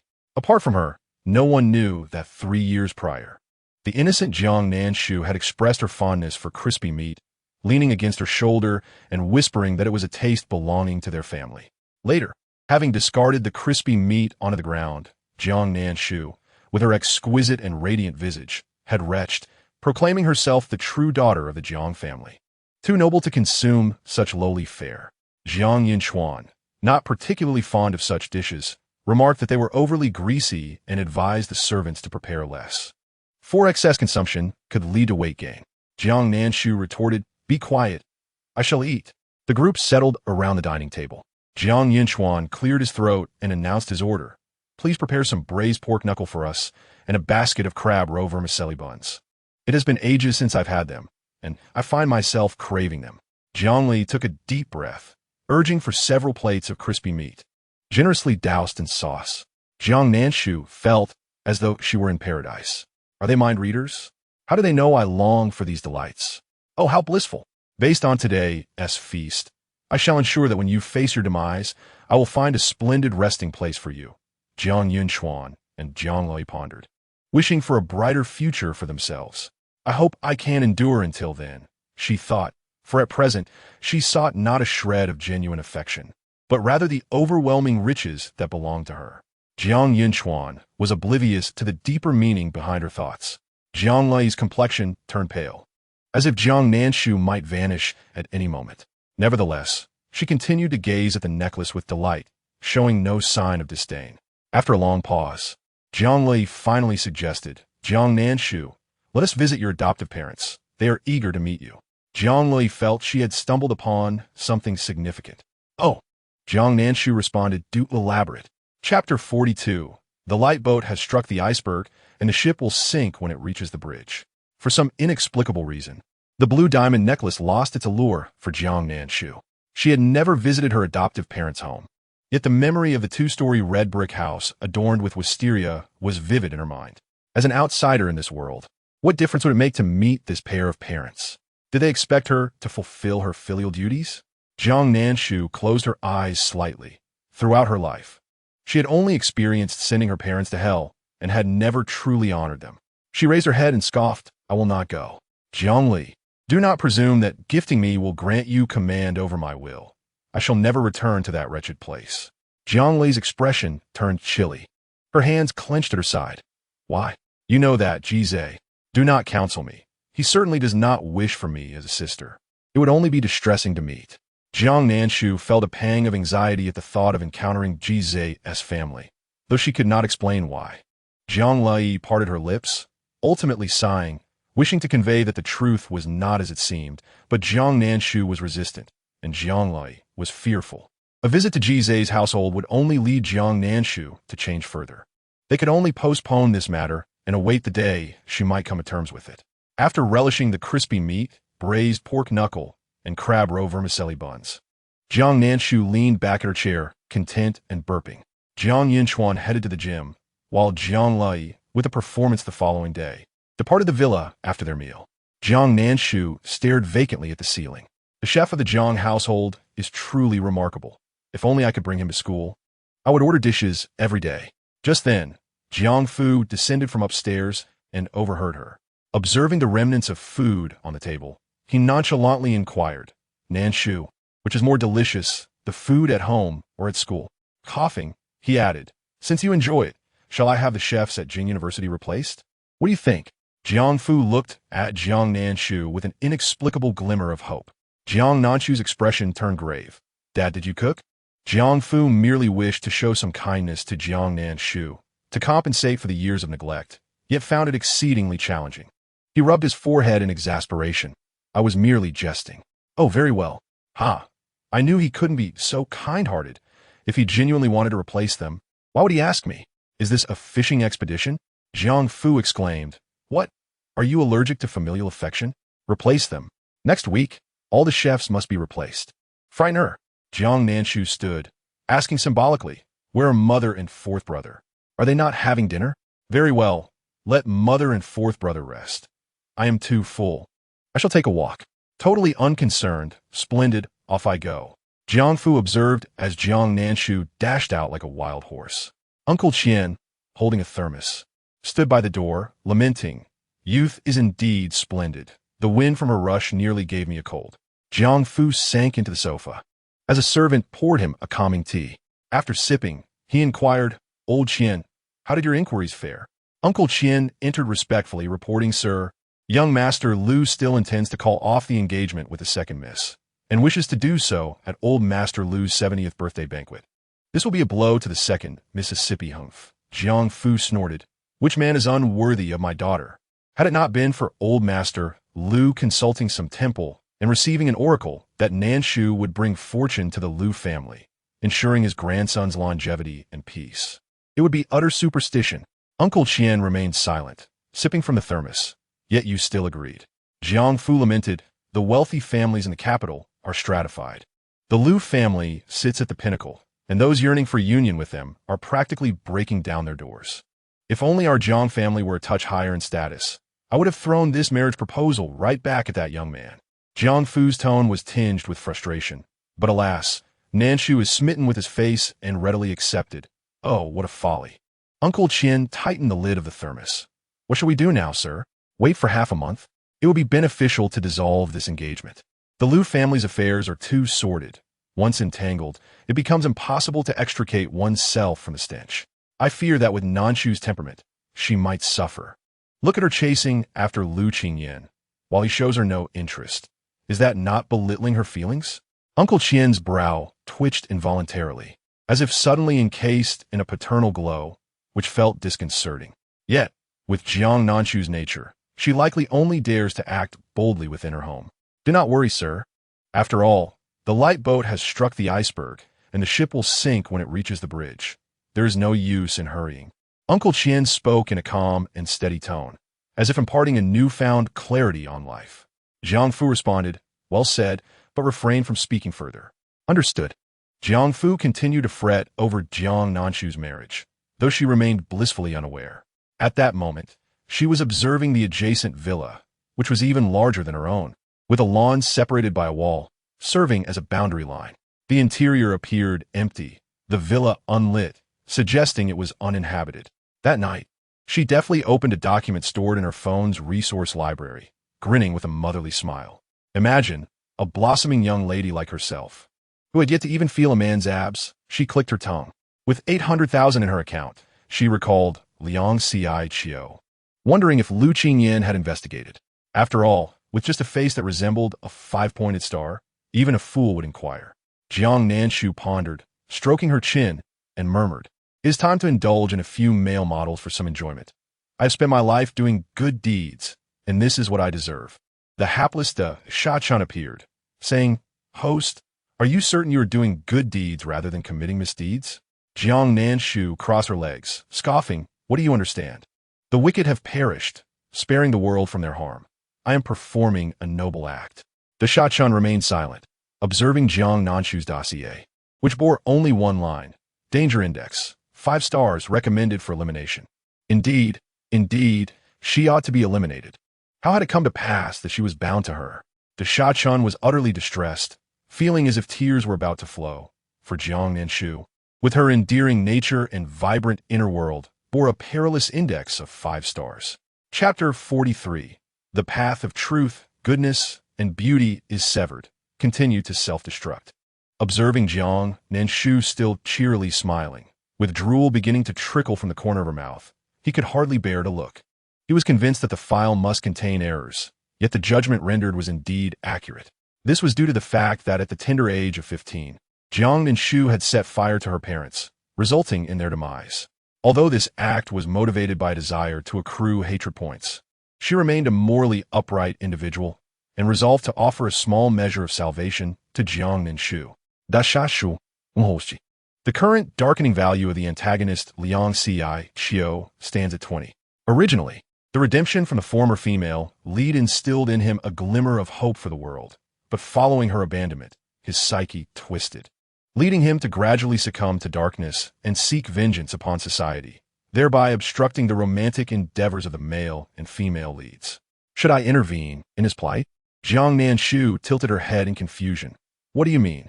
In simpler terms, it refers to the redemption of the antagonist. Jiang Nanshu blinked her beautiful eyes and suddenly burst into laughter. Me redeem the antagonist? Duh, Shachan. Can't he just die on his own without causing me trouble? The Shachan. Very well, the path of truth, goodness, and beauty is severed, continued to self-destruct. With the system falling silent, Jiang Nanshu pouted in disinterest. You should be begging me not to trample on him during his downfall, lest it accelerate his descent into darkness. The Shachan. Enough, I'm already sweating. Jiang Nanshu yawned. It was now 10 o'clock at night. Feeling slightly parched, she took a cup and stepped outside to fetch water.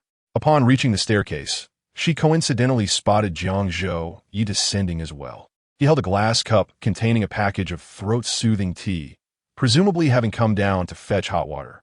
Upon seeing Jiang Nanshu, his brow furrowed in evident disgust, and in a hoarse voice, he uttered, "Don't block the way." Jiang Nanshu. She did not move, but instead looked at his cup and cheerfully greeted him. "Fourth brother, are you here to fetch water for tea?" Jiang Zhou's voice was icily detached. "None of your business." "Indeed, it is none of my business. It is not I who has a poisoned throat. He likely has no idea that those who wish to harm him have, for precautionary measures, delivered this tainted tea, right?" Jiang Zhou's almond eyes widened slightly, and as he lost his grip, the cup fell directly to the ground. Jiang Nanshu quickly dodged. What a close call. Such a decline in moral standards these days. I almost fell victim to a scam. The cup crashed onto Jiang Zhou's toes, causing him to cry out in pain. Coupled with his hoarse voice, It resembled the eerie sound of a zombie resurrecting. Oh dear, how terrifying. I should keep my distance. She retreated a couple of steps, maintaining a safe distance from Jiang Zhouyi. Fourth brother, are you all right? Jiang Zhouyi clutched his toes, where the nail had turned bruised from the impact, gritting his teeth in pain. Noticing Jiang Nanshu standing so far away, he snapped. Why are you standing so far? Come help me. Jiang Nanshu shook her head and took another step back. Fourth brother, you can stand up by yourself. I am unworthy to touch you. Jiang Zhouyi, dumb. He grasped the handrail of the staircase, using it for support to rise while muttering curses. Jiang Nanshu, do you even have a heart? I do. Jiang Nanshu replied earnestly, her eyes filled with concern. I possess 3 hearts, one for joy, one for contentment, and one for the sorrow stemming from your refusal to forgive me. Jiang Zhouyi, just listen to the nonsense you were spouting. He stared at the tea with a complex expression before turning to Jiang Nanshu. This tea, let the person who sent it deliver you 2 more boxes. Drinking more will do you no harm. I certainly one tea reveal to you who wishes to harm you. Jiang Zhouyi took a deep breath, picked up the cup, and limped upstairs. Not telling him, he would investigate himself. He could not believe he would be unable to uncover who intended to harm him. No wonder after taking the medicine, his throat had not improved, but had instead grown more painful, causing his heart to plummet into an abyss of despair. His remaining 6 teammates had all supported one another through thick and thin. He truly did not wish to doubt them. Yet the current circumstances made it nearly impossible not to. Tomorrow, he would discreetly test the tea to determine if it had indeed been tampered with. The sound of a car engine shutting off drifted in from outside, prompting her to approach the window and look out. A luxury vehicle had parked at the neighboring villa, but the distance was too great for Jiang Nanshu to discern who had exited. How peculiar. The long-vacant villa now had neighbors. Shortly thereafter, the lights in the neighboring villa flickered on and off. Were they thieves? Jiang Nanshu continued to gaze for a few more minutes until the water in her cup had cooled, at which point she drank it down, then indulged in her skincare routine before retiring for the night. The following day, Jiang Nanshu yawned as she made her way to the dining room for breakfast. Jiang Yunchuan had left early for an inspection, even before dawn. Qin Mu sat at the dining table and, upon seeing Jiang Nanshu, smiled warmly. Nan, come sit beside Mama. Jiang Nanshu regarded her with a strange expression. In her recollection, her mother had never displayed such warmth towards her. Oh, all right. What has prompted this change? How odd. Jiang Mu took a deep breath, maintaining her smile, and placed some crystal shrimp dumplings along with a bowl of bird's nest in front of Jiang Nanshu. Eat up. The peculiar atmosphere led Jiang Nanshu to wonder if they had all suddenly gone mad. Jiang Zhouyi limped in, and upon seeing him, Jiang Nanshu turned to find his dark circles so pronounced that they could reach his heels, his face a mask of resentment that surpassed even the early risers. Why does he resemble a vengeful spirit? This family is becoming increasingly unsettling. Jiang Mu, Jiang Father, Jiang Zhouyi. He took a deep breath and sat down, burying himself in his breakfast. Jiang Mu looked at his toes with concern. Yi, is your foot all right? Should we apply more medicine? Jiang Zhouyi wolfed down his breakfast, too preoccupied to chew slowly and maintain his figure. Mom, don't worry, I'm fine. After finishing, he stood up, touched the tea he had placed in his pocket, and gave Jiang Nanshu a meaningful glance. I'm stepping out for a while. Jiang Nanshu followed closely behind, smiling slightly. Mom and Dad, I'm also heading out. Jiang Zhouyi left first, followed by Jiang Nanshu. She had spent a considerable sum on a sleep aid that worked instantly. She also messaged Chun Qian and Chun Father, asking them to come over tomorrow morning. Then, she sent Chun Qian a photo of the medicine she had purchased, assuring her to remain at ease, as she would deliver a grand surprise the following day. Lastly, she stood by the roadside, stretching lazily in the warm sun, which made her feel relaxed. However, she had not anticipated that she would run into Lu Qingyan and Su Ran again. Could you two not just stay away for a moment? Xiao Jiang, you two are like kindling and fire. Do you ignite upon contact? Lu Qingyan, let me explain first. Chapter 44. After all, different fields are like different mountains. This is quite difficult to assess. Upon hearing this thought, Lu Qingyan's tightly knitted brows suddenly eased. He turned, only to find Jiang Nanshu looking at him with irritation. As their eyes met, her expression shifted instantly, adopting an angry yet aggrieved look. Brother Qingyan, what are you and Sister Su Ran doing here? Is this really broad daylight? If you two wish to engage in such activities, could you not wait until nightfall? You could at least hide a little, yet you have made it so that I had to witness this. Must I endure such misery? Lu Qingyan. What are you talking about? Doing what? After a moment of confusion, he finally grasped her meaning, anger flickering across his otherwise serene features, wondering what on earth this woman was constantly thinking about. He averted his gaze, ultimately offering a brief explanation, a chance encounter.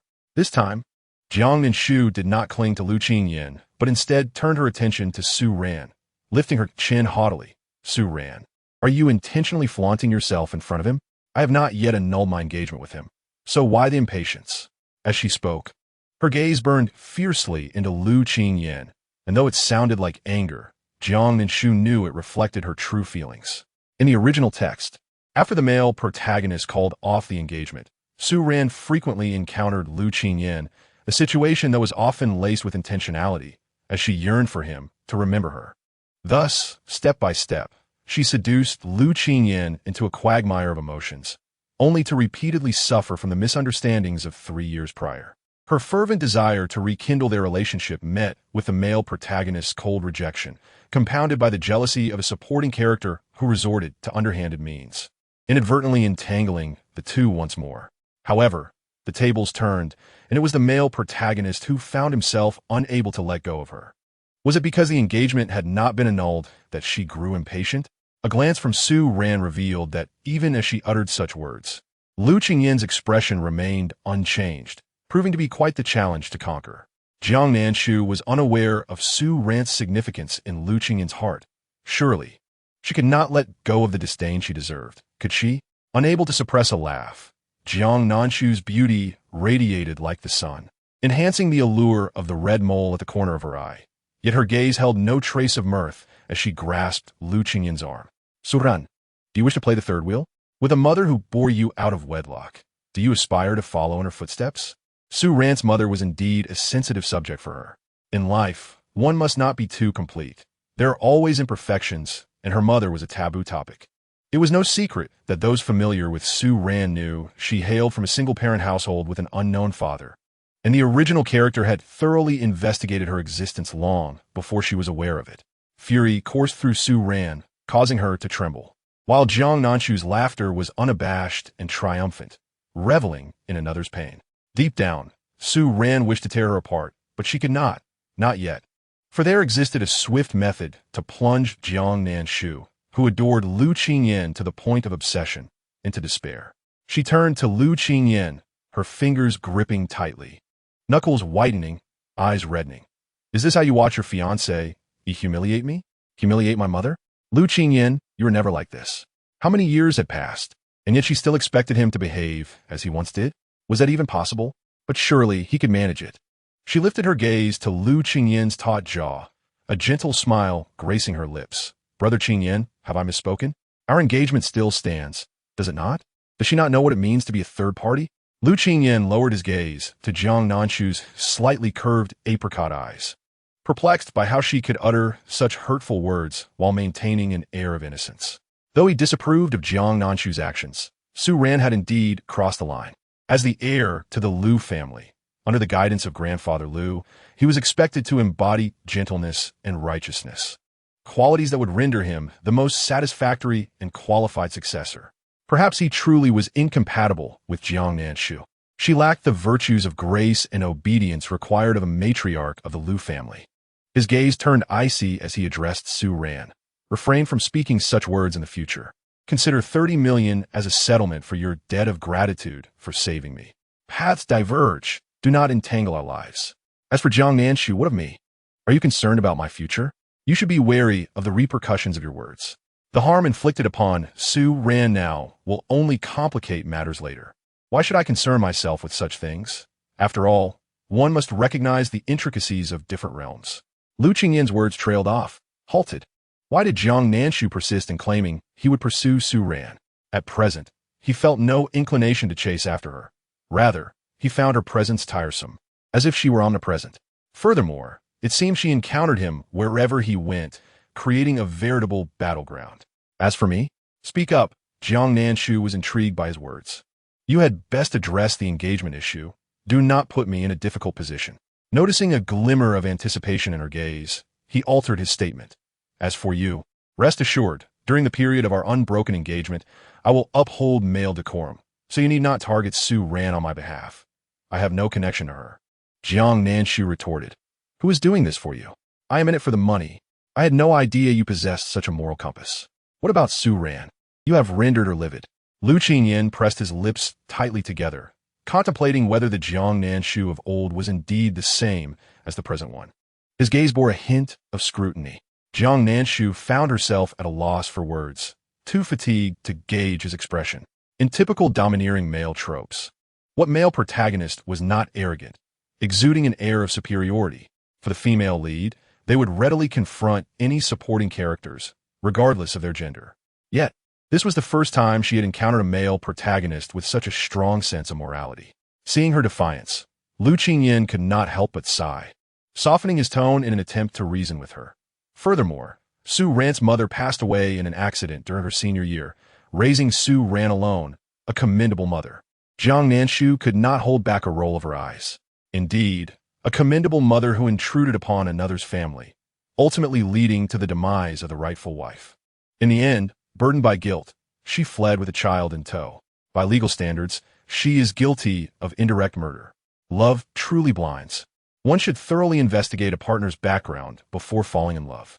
Chapter 45. I will save money to buy you a coffin. Lu Qingyan stared at Su Ran, taken aback by Jiang Nanshu's unfiltered thoughts. In his recollections, Su Ran's mother had been gentle and nurturing, tirelessly raising Su Ran without allowing her to suffer. Su Ran's expression mirrored her hurt, perhaps genuinely wounded by Lu Qingyan's words. She ran away, tears streaming. How has the plot flipped?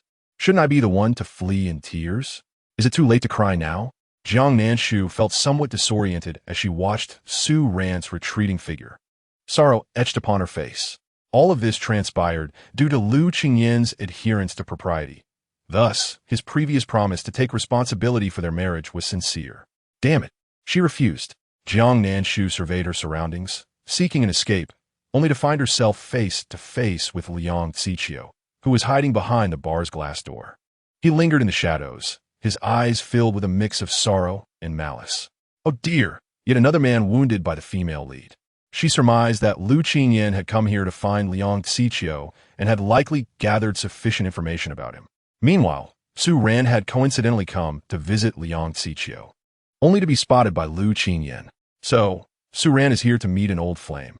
Before meeting you, they were likely a couple. Following Jiang Nanshu's gaze, Lu Qingyan spotted the concealed Liang Xiqiu, who did not shy away, but instead regarded them with a heavy gaze. Alas, every outing spawns a multitude of grievances. It's truly exhausting. Jiang Nanshu did not miss the hatred and disdain in Liang Xiqiu's eyes. Unsurprisingly, he remained loyal to Su Ran until the very end.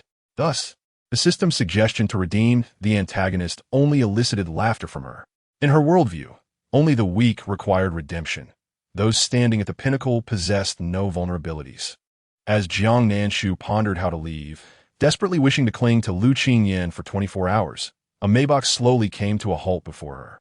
The rear window rolled down slightly, revealing the enchanting face of Jiang Yisan. Unlike his brothers, Jiang Yisan excelled at putting on a charming facade. Spotting Jiang Nanshu's face, he broke into a smile. Sister, what a coincidence. We meet again. Jiang Nanshu forced a smile, though it felt disingenuous. What a coincidence, elder brother. Are you here to enjoy a night out? Jiang Yisan, dressed in a black shirt, appeared as if he had just risen from a woman's bed, exuding an air of languid elegance. He maintained his smile as he turned to Lu Qingyan, raising an eyebrow in surprise. Oh, young Master Lu can tolerate the discomfort of standing with my sister? Understanding the sarcasm in Jiang Yisan's words, Lu Qingyan's expression remained unchanged. If you can pause to greet her, why should I not? Jiang Yisan chuckled nonchalantly, scrutinizing Jiang Nanshu. Young Master Lu, do not say such things. I cherish her dearly. How could I ever dislike her? Nanshu, why not come play in my company? Damn, I feel nauseous. This old man is even more insufferable than I am. Jiang Yisan's smile deepened, and his eyes sparkled with a keen interest in Jiang Nanshu. It had been a long time since he had encountered something so entertaining. Jiang Nanshu feigned surprise. I can really visit the company? However, My brother last time mentioned his concern about me dirtying the company's floor. Jiang Nanshu pondered for a moment and chuckled.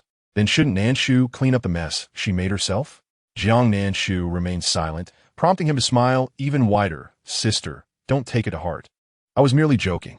How could I bear to have you scrub the floor? His words were indeed sharp and mischievous, far more difficult to contend with than Jiang Zhouye. Ordinarily, upon seeing her take a detour, he would not have lingered to invite her to the company. Jiang Nanshu hastily opened the car door and climbed in. Lu Qingyan asked, "Can you not be so inconsistent?" As the understated Maybach pulled away, Lu Qingyan's gaze shifted towards Liang Xiqiu. A hint of a smile curling his lips as he thought, "An illegitimate child? I will not allow him to have any opportunity to appear within the Lu family." Inside the car, Jiang Nanshu felt an uncomfortable protrusion beneath her, discovering a woman's stockings left behind. She tossed them aside with distaste. Jiang Nanshu, with a carefree laugh, remarked, "This seems to belong to Cici, or perhaps Jia, or maybe Mimi. I can't recall. They've all broken up."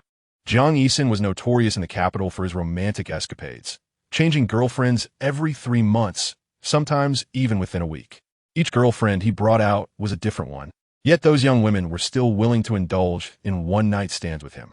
After all, he was wealthy and handsome, generous with gifts, and his breakup compensation was in the millions.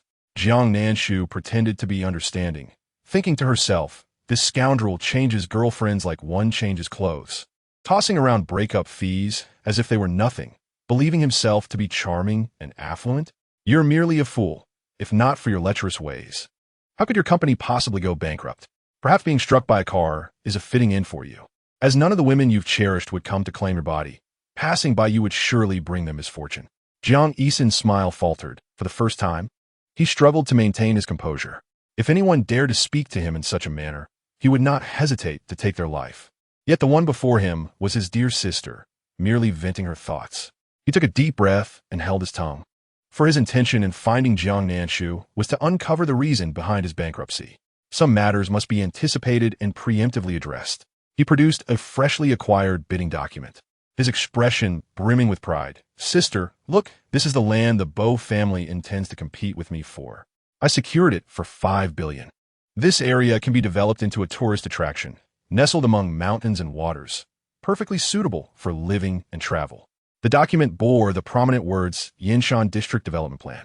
Jiang Nanshu raised her eyebrows in admiration. "Brother, you are amazing. What is the Bo family even worth to challenge you?" "Huh." Jiang Nanshu couldn't help but clench his hands tighter, his expression darkening as the joy of acquiring the land quickly dissipated, feeling as if it was now rather burdensome. He chuckled lightly. "How about I build a princess castle for you in this area? When I make a profit, I'll buy you sweets." Jiang Nanshu, taken aback, bit her lip and cautiously replied, "Can I really have a princess castle? But brother, I hope that when you earn money, you use it for yourself. It's no trouble for me. I will save the money you give me for sweets and use it all for you." Jiang Nanshu responded playfully, "I will save up to buy you a coffin." Jiang Nanshu, "I love watching others leap in a fire pit." Jiang Nanshu, "Good sister. Lend me a hand and save me too." Chapter 46. I believe this project is promising and can yield great profits. Jiang Nanshu fixed his gaze intently on Jiang Nanshu. "What's wrong? Did I say something wrong? Why are you looking at me like that?" After a long pause, Jiang Nanshu finally chuckled, sitting up straight and affectionately ruffling Jiang Nanshu's hair. "So obedient, always considering your brother's interests. How could I possibly forget you when I make money? My dear sister." Jiang Nanshu thought, "I want to slap you. Keep your filthy hands to yourself." She expressionlessly shifted her head. "My hair is oily. Don't dirty your hands." Jiang Nanshu, unfazed, continued to peruse the proposal. "Do you think if I invest 100 billion, I can earn profit?" At last, Jiang Nanshu smiled genuinely. "I believe this project is promising and can yield great profits." "Is that so?" Jiang Nanshu's gaze turned inquisitive. Jiang Nanshu nodded obediently. "Yes, trust me. You won T lose. Old man, once you venture out for this project, your family will come to steal your company's secrets. Do you truly believe securing this land makes you wealthy? This is merely a trap set by Bo Yin, waiting for you, the fool, to walk right into it. You should not be so naive as to think those women around you genuinely care for you. If you cannot manage your company, how can you control your lecherous tendencies? No wonder you went bankrupt." As Jiang Nanshu listened, His eyes darkened further, fixated on the words Yin Shan. A trap? He inexplicably broke into a smile, addressing Jiang Nanshu with a gentle demeanor. Then I shall take my sister's good fortune to heart. I wonder if you will still be able to smile when you find yourself in debt. Will you consider me a harbinger of doom? Never mind. I need to get out and buy a plastic bag. I truly feel nauseous.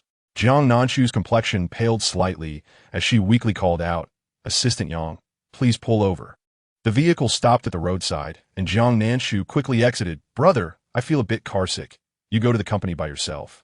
My shoes are dirty, so I want to go inside. Without waiting for Jiang Yisan to respond, she hurried away. This is truly suffocating. Jiang Yisan thought, is it that dreadful? I merely rode in his car. Glancing at the stockings beneath the seat, he suddenly felt a wave of nausea. With a stern expression, he instructed Assistant Yang. Get rid of this car. I want a new one. Assistant Yang, perplexed, replied, Understood, Mr. Jiang. Jiang Nanshu dashed to a 24-hour convenience store by the roadside, purchasing a bottle of water. After opening it and taking a sip, she felt revitalized. To keep her distance from Lu Qingyin had truly been a struggle. Observing the desolate outskirts, her heart felt heavy. Where was this brother of hers headed? Upon opening the map, Jiang Nanshu realized that Jiang Yisan was taking an entire detour away from the company. What on earth is he doing? She wondered as she mentally cursed Jiang Yisan's ancestors. It was already noon, and this desolate area lacked even a place to eat. The only sign of civilization was a nearby establishment boasting the gilded words dedicated to scientific research. The name rang a bell. Upon further thought, Jiang Nanshu realized that this was the workplace of her insufferable third brother. He was a research fanatic, obsessed with experiments to the point of madness, and she had yet to meet him. However, the descriptions in books painted him as a gloomy and obsessive individual capable of dissecting a corpse for 3 days and nights. Jiang Mian's gaze once bore a chilling intensity, as if he were about to dissect her. He was a researcher, and his hand were his lifeline. Jiang Nanshu obediently took out her phone, smiling as she dialed Jiang Mian's number. How delightful it would be to witness such terrifying behavior firsthand. The phone rang 5 times before being hung up. Jiang Nanshu was not surprised.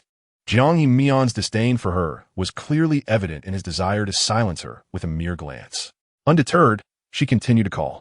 After dialing over 20 times, she realized she had been blocked.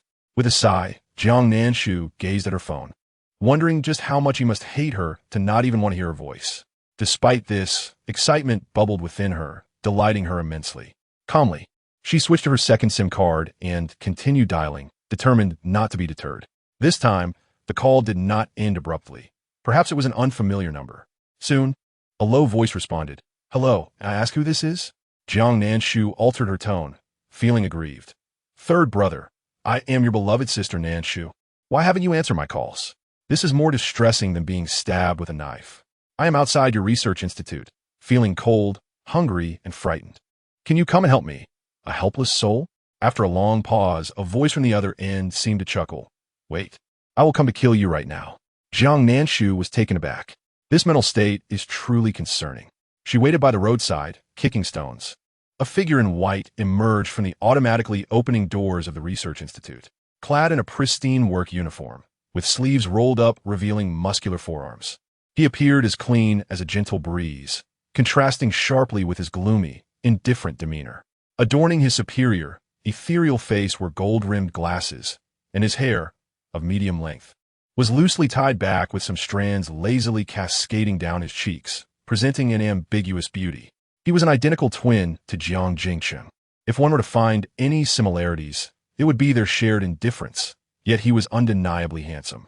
It was no wonder that Chu Mushi had taken a fancy to him. Jiang Nanshu gazed at him with heart-shaped eyes, thinking, another handsome brother. If it weren't for that murderous gaze, I would want to get closer.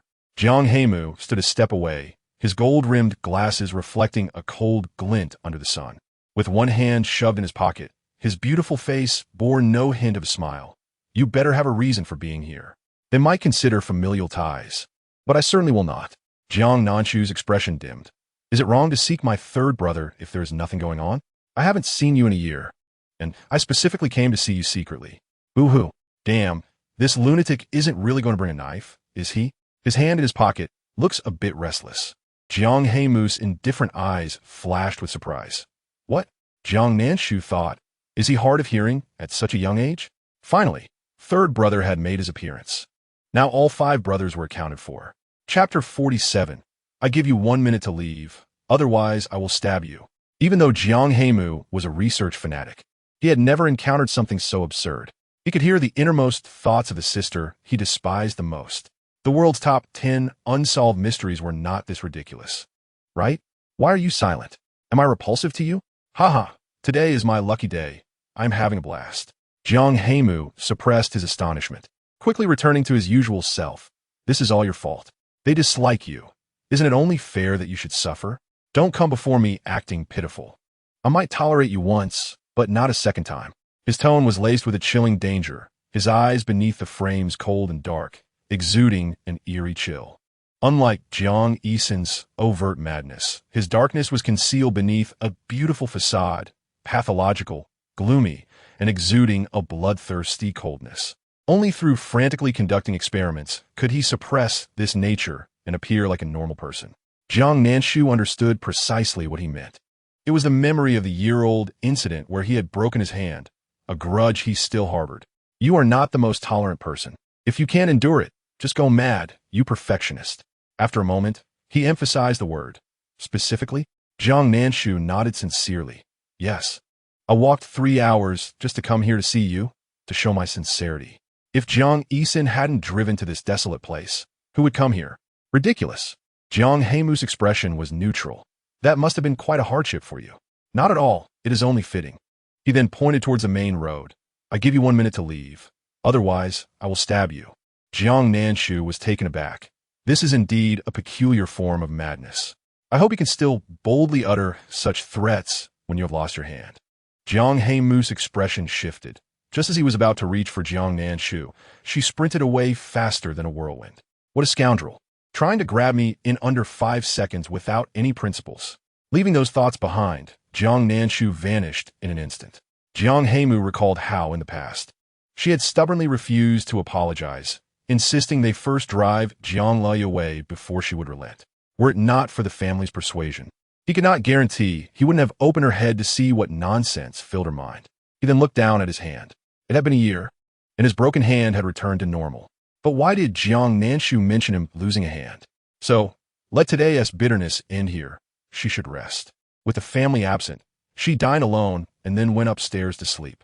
It was not until the afternoon that she awoke and checked her phone, finding messages from Chen Xian and over 30 missed calls. Look how anxious this child is. Thankfully, she had silenced her phone before sleeping, avoiding the harassment. Did Chen Xian truly care for her? Jiang Nanshu would not be so naive as to think so, especially considering her ulterior motives to harm her for personal gain. It was undoubtedly because of Jiang Zhouye's matter that she was more scared than anyone. The more she pondered, the more she felt something was amiss. Such matters should not be handled during the day. What could possibly happen? As a result, this foolish person had vanished, nearly driving her mad, which explained her particularly poor attitude towards Jiang Nanshu. Just as she was about to make a call, Chen Xian, somewhat satisfied with her flimsy excuse, smiled contentedly. Well done. I will return tomorrow. Okay, sound good. Tomorrow, she would ensure that Chen Xian would be the first to descend into hell. Once she found the puppeteer behind the scenes, she would send him to accompany Chen Xian. Those who engage in villainy only serve to harm others. As a righteous agent, she must bravely stand up and uphold peace when necessary. Observing everything quietly was the simpleton Chen. Does your conscience not ache when you speak like this? Oh, she had no conscience. She was an anomaly. Jiang Nanshu smacked her lips, realizing she was hungry again, and headed downstairs in search of food. Her mind wandered. How should I drug forth brother tomorrow? My good enemy will have me as her guardian. Perhaps I should put it in his flower tea. He loves drinking it anyway. As she opened the door, she found Jiang Zhouye frozen mid-knock. His expression shifted from green to black, then to a sickly pale under Jiang Nanshu's gaze. So, was his sister serious about drugging him? Did he have to endure such torment again? Jiang Nanshu took a step back. You scare me. Is this fool outside my room, trying to harm me? Jiang Zhouye, what the hell? Who is trying to harm whom here?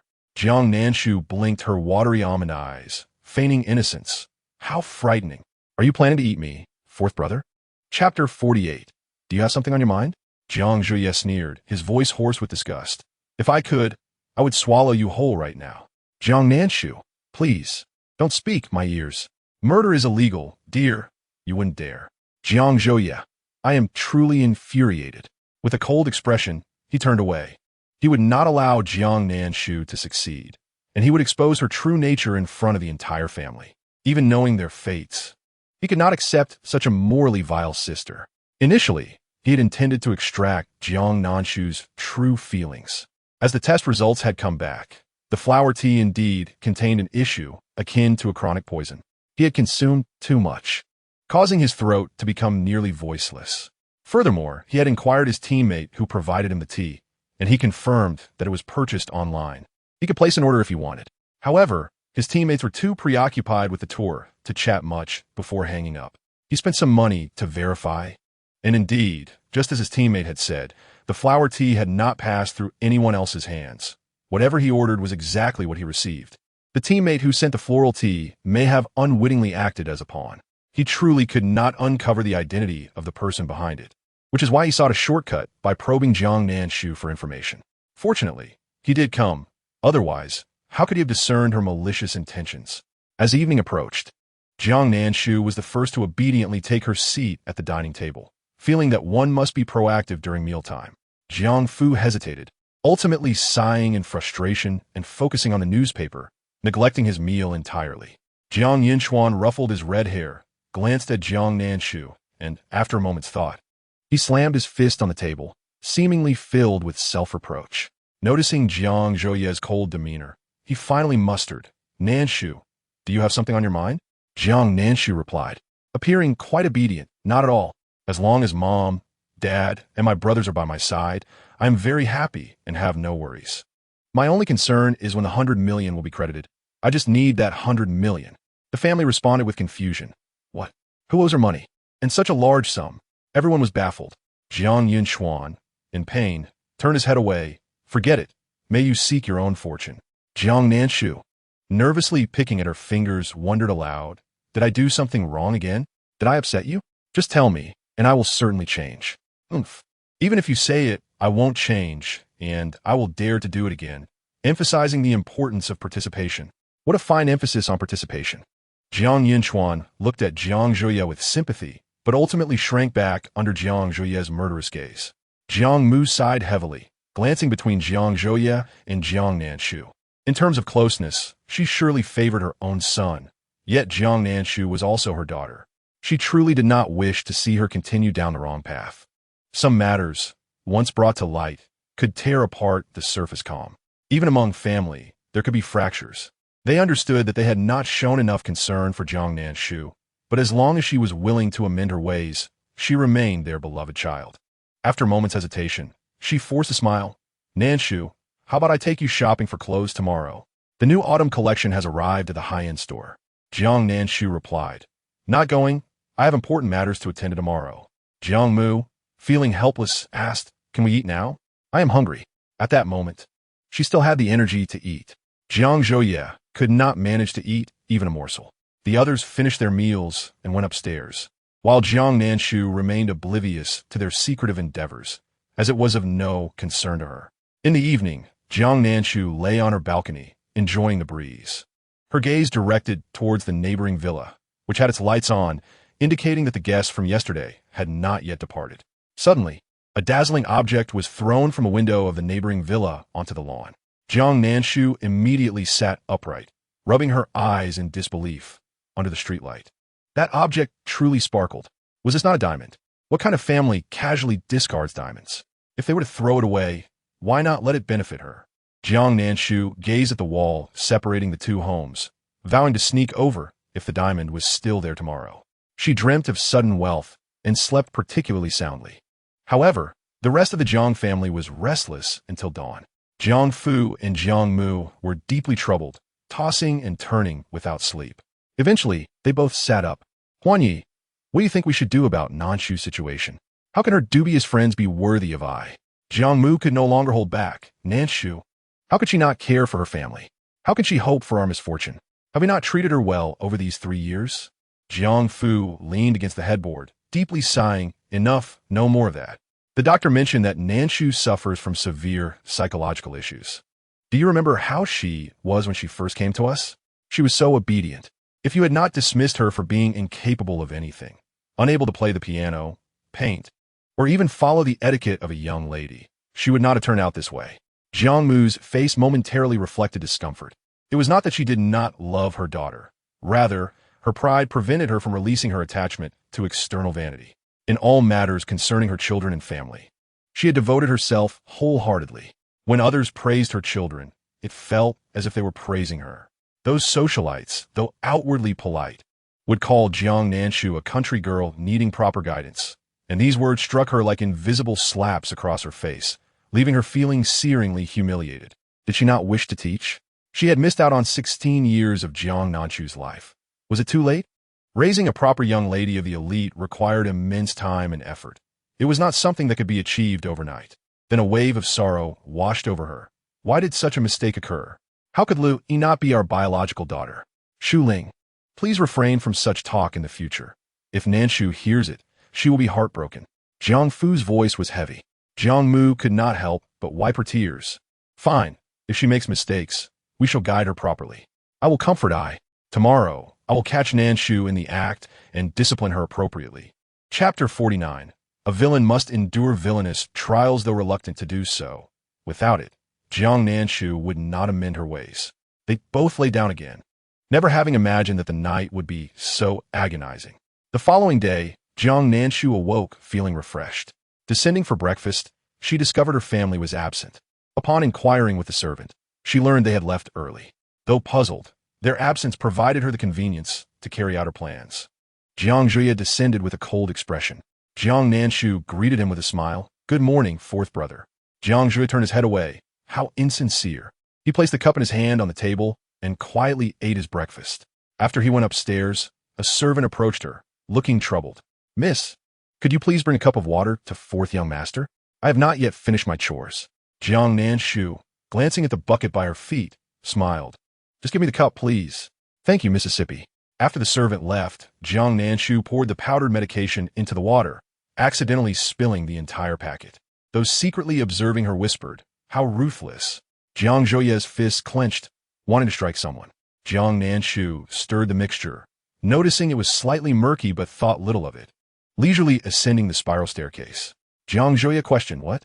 Is he blind? Does he not check his drink before consuming it? Or is he simply foolish enough to be easily harmed? Please, if you wish to harm someone, at least disguise it properly. Jiang Zhuya at that moment found himself contemplating the flaws in Jiang Nanshu's method of wrongdoing. If it were him, he would have been far more discreet. Ugh, what was he thinking? He would never become as morally bankrupt as Jiang Nanshu. He then retreated to his room to wait. Jiang Nanshu politely knocked on the door. Fourth brother, I brought you some water. Jiang Zhuya opened the door, and upon receiving the water, he looked down at it, his temples throbbing, and finally could not hold back. Why is this water so murky? What have you done? Jiang Nanshu blinked her innocent eyes. Murky? That is merely the dust from the air, magnified through the glass. Jiang Zhuya, expressionless, replied, you may leave now. He then took a sip of the water in front of Jiang Nanshu before closing the door. Does he believe such an excuse? Is he a reincarnated pig? No wonder he doesn't even know who harmed his voice. Ultimately being exposed with scandalous dirt and retreating from the circle, it is all well-deserved. On the other side of the door, Jiang Zhuya spat out the water in his mouth and rinsed his mouth. His heart had grown numb. So, the harm to his voice was merely the beginning? Even if he recovered, more scandals awaited him? Who on earth was so intent on ruining him? Moreover, what scandalous dirt did he possess? He truly wished to know. Jiang Zhuya lay on the bed, calmly closing his eyes, waiting for Jiang Nanshu to bring about her own demise. Just as he was about to drift off to sleep, he heard commotion outside. Qian, rest assured, there is no one at home. My fourth brother is cleaned up and is ready for your enjoyment. What? You must be my sister-in-law. My fourth sister-in-law recognizes only you. Go ahead. I will keep watch for you outside. Jiang Zhuya remarked. Is it necessary to speak so loudly over such a short distance? Afraid that they might not hear you? He endeavored to maintain his composure, considering it merely a minor obstacle. He could take the initiative and allow Jiang Nanshu to reap the consequences of her actions. However, he soon discovered that he could not lift his hand, and his entire body felt immobilized. What kind of drug was this?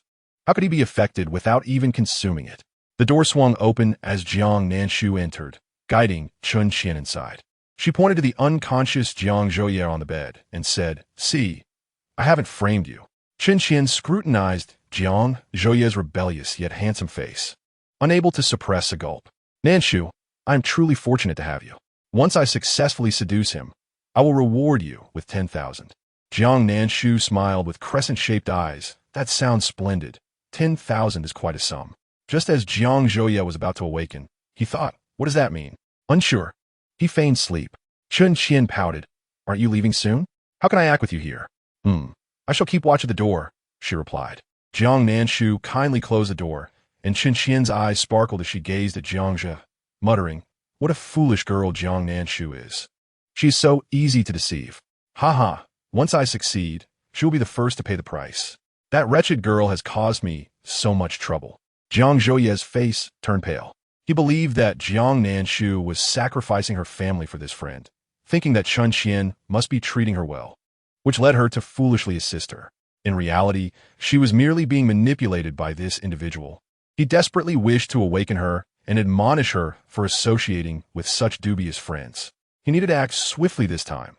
Last time, his delay had caused complications. Thus, she began to remove her clothing quietly. Jiang Zhouye maintained a tense expression, awaiting the arrival of Jiang father and Jiang mother to rescue him. "Hey, you can't go in. Qian Qian is still inside," Jiang Nanshu exclaimed from outside. Jiang Zhouye sighed in relief. His family had arrived. The door was forcefully flung open, and Chun Qian hastily donned her outerwear, her eyes widening in fear upon seeing the newcomers. "Father, what are you doing? You little wretch. Living so well while sneaking into the Jiang family? Do you think you can transform from a wild chicken into a phoenix?"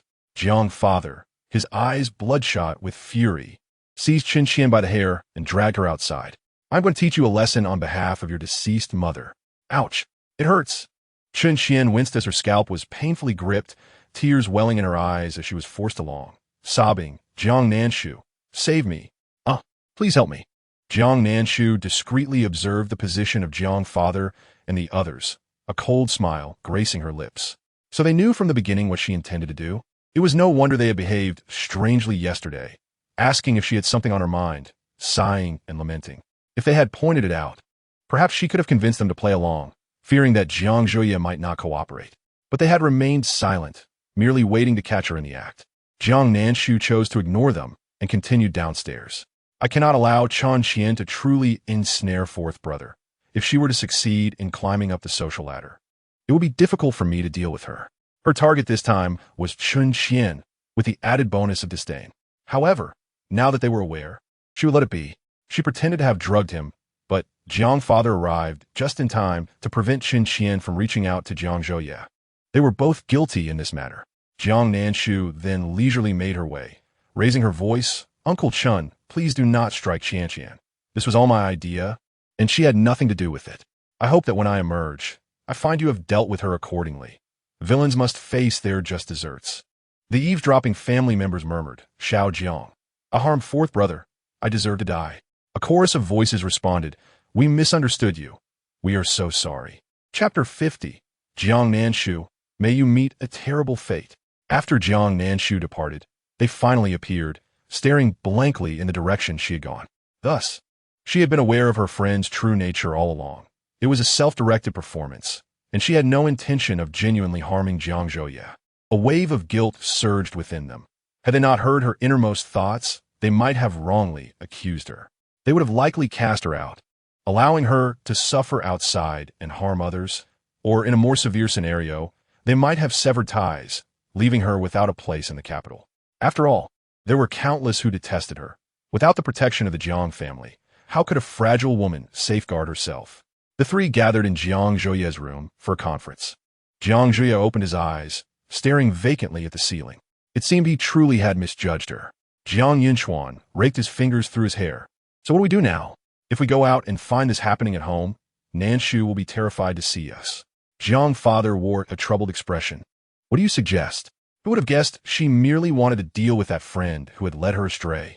"Sai, your sister has a rebellious nature, but she is not foolish. I have always said Nanshu is not a bad person. It is you who hold biased views. If she has a psychological issue, Shouldn't we be more understanding? There will come a time when she can be healed. When fourth brother speaks of this issue, he seems to want to kill her out of rage. Jiang Nanshu spoke indignantly, some blame creeping into his tone. Jiang Zhouye, with a stern face, replied, "Help me first.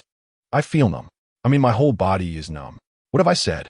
Fourth brother, can you give her a chance and stop viewing your sister through tinted glasses? If it weren't for her, I would still be running wild on the green pastures." It's infuriating. Jiang Nanshu's anger gradually shifted to sympathy for Jiang Nanshu. She had suffered greatly. Jiang Zhouye exclaimed, "Damn it, this foolish girl, let it all end," until they heard the cries from below. The four exchanged instinctive glances. Then Jiang father, Jiang mother, and Jiang Nanshu stealthily approached the balcony to observe, coincidentally facing the grand garden of the villa below. A furious man was dragging a woman across the ground. Chen Qian's voice was hoarse from crying. Jiang Nanshu trailed behind slowly. Even seizing the iron rod, the butler had prepared to intervene, declaring with utmost seriousness, "Uncle Qian, you cannot mediate. I will handle it, as they are unfamiliar with you." The butler looked at Jiang Nanshu with pride. Mrs. Grown Up, she now thinks of others, how wonderful. Jiang Nanshu, reflecting on this, realized there was no fault in that assessment. She then chased after Chen Qian, exclaiming, "Oh dear, Uncle Chen, please do not strike her. Chen Qian only wishes to be my sister-in-law, to escape poverty and enter a wealthy family. What fault lies with her? Even if she concealed several million from you, you should not fault her. It is not her fault you cannot provide her the best. Please spare her." Jiang Nanshu's words incited Chen father's rage anew. "Several million? This wretched girl has hidden several million, while only giving me a few hundreds each month?" Chen Qian's eyes widened, her bruised gaze meeting Jiang Nanshu's radiant smile. In that moment, she comprehended everything. This was all a trap set by Jiang Nanshu, and she was merely a lamb to be slaughtered within it.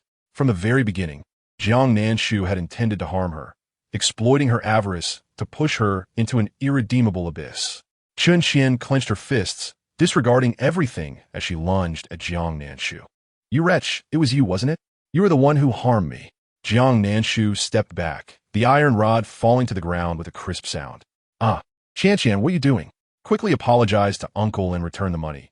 He is so pitiful, unable to eat or dress properly. It pains me to see." Chen Fu seized her abruptly, forcefully kicking her to the ground.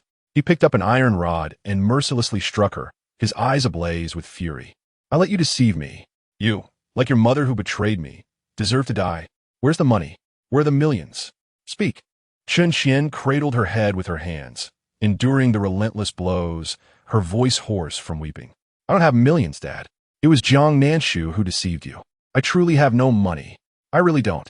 With a mocking laugh, he retorted, "You think you can fool me? You managed to repay your friend 800,000. Yet you can't produce even a fraction of that for me. If it weren't for your so-called friend showing me the evidence, I would still be in the dark. And I remember every word you concocted in the hospital. You better hand over the money, or I will take your life." Exhausted from the beating, Chen Fu stood, panting heavily, pointing the iron rod at the nearly lifeless Chen Qian. "Speak." With tears streaming down her face, Chen Qian pleaded, "Nanshu, I realize my mistakes. Please save me." Desperation filled her voice as she reached out towards Jiang Nanshu. At that moment, Jiang Nanshu stepped forward calmly, saying, "Uncle Chen, why don't you take a moment to rest? I'll handle the questioning. Chen Qian and I are close, and I will surely extract the truth about her hidden money." Chen Fu turned to face Jiang Nanshu, his unease palpable as he noticed her unsettling smile, reminiscent of unpleasant past experiences. He stepped back, gruffly stating, "Fine, questioner. Money should be used to honor me. Otherwise, I will send her to meet her mother." Once Chen Fu had moved away, Jiang Nanshu crouched before the injured Chen Qian, her gaze filled with feigned sympathy as she regarded her bloodied eyes. How pitiful. It must hurt terribly, doesn't it? Chen Qian, unable to conceal her hatred, felt pain coursing through her body, each movement a struggle. All of this was Jiang Nanshu's doing, and her rage was palpable. "Jiang Nanshu, was this all you're doing? You're truly wicked for treating me this way." Jiang Nanshu laughed, a dazzling smile that blinded Chen Qian. "Indeed, it was I who sent the information to your father. But Chen Qian, isn't this all of your own making? For 3 whole years, I treated you as a friend, while you toyed with me like a fool. I knew exactly what you intended when I visited your home. Your every goal was to ensure I would break off my engagement with Lu Qinyan, to be cast aside by the Liu family. Your eyes, those eye let your father blind. If you enjoy watching others suffer, you should experience it yourself. A look of terror washed over Chen Qian as she grasped Jiang Nanshu's hands, her eyes filled with pleading fear. I didn't mean to. Someone forced me to do this. Please, save me. Jiang Nanshu smiled lightly. Very well. Tell me who this person is, and I will spare you. Chen Qian hesitated, glancing at the menacing Chen Fu. Fear overtaking her once more. It's Chu Mushi. She approached me shortly after your engagement with Liu Qinyan, promising 5 million as a reward for helping her end it. I truly don't have millions. She only gave me 1 million, and I returned 80,000 to you. Please spare me. Chu Mushi, Jiang Nanshu replied, her expression unfazed. Meanwhile, Jiang Lei remained unaware of her betrayal by a supposed friend. She gazed down at Chen Qian, then with a dismissive smile directed at Chen Fu, said, I'm sorry. Uncle Chen, I couldn't extract any information. You may need to handle this yourself. Chen Qian trembled, disbelief etched on her face as she watched Jiang Nanshu. As the furious Chen Fu dragged her away, Jiang Nanshu, dressed in a striking red dress, observed with an unsettling smile, reminiscent of a devil. Chen Qian suddenly thrashed wildly, her voice hoarse with rage. You are not Jiang Nanshu.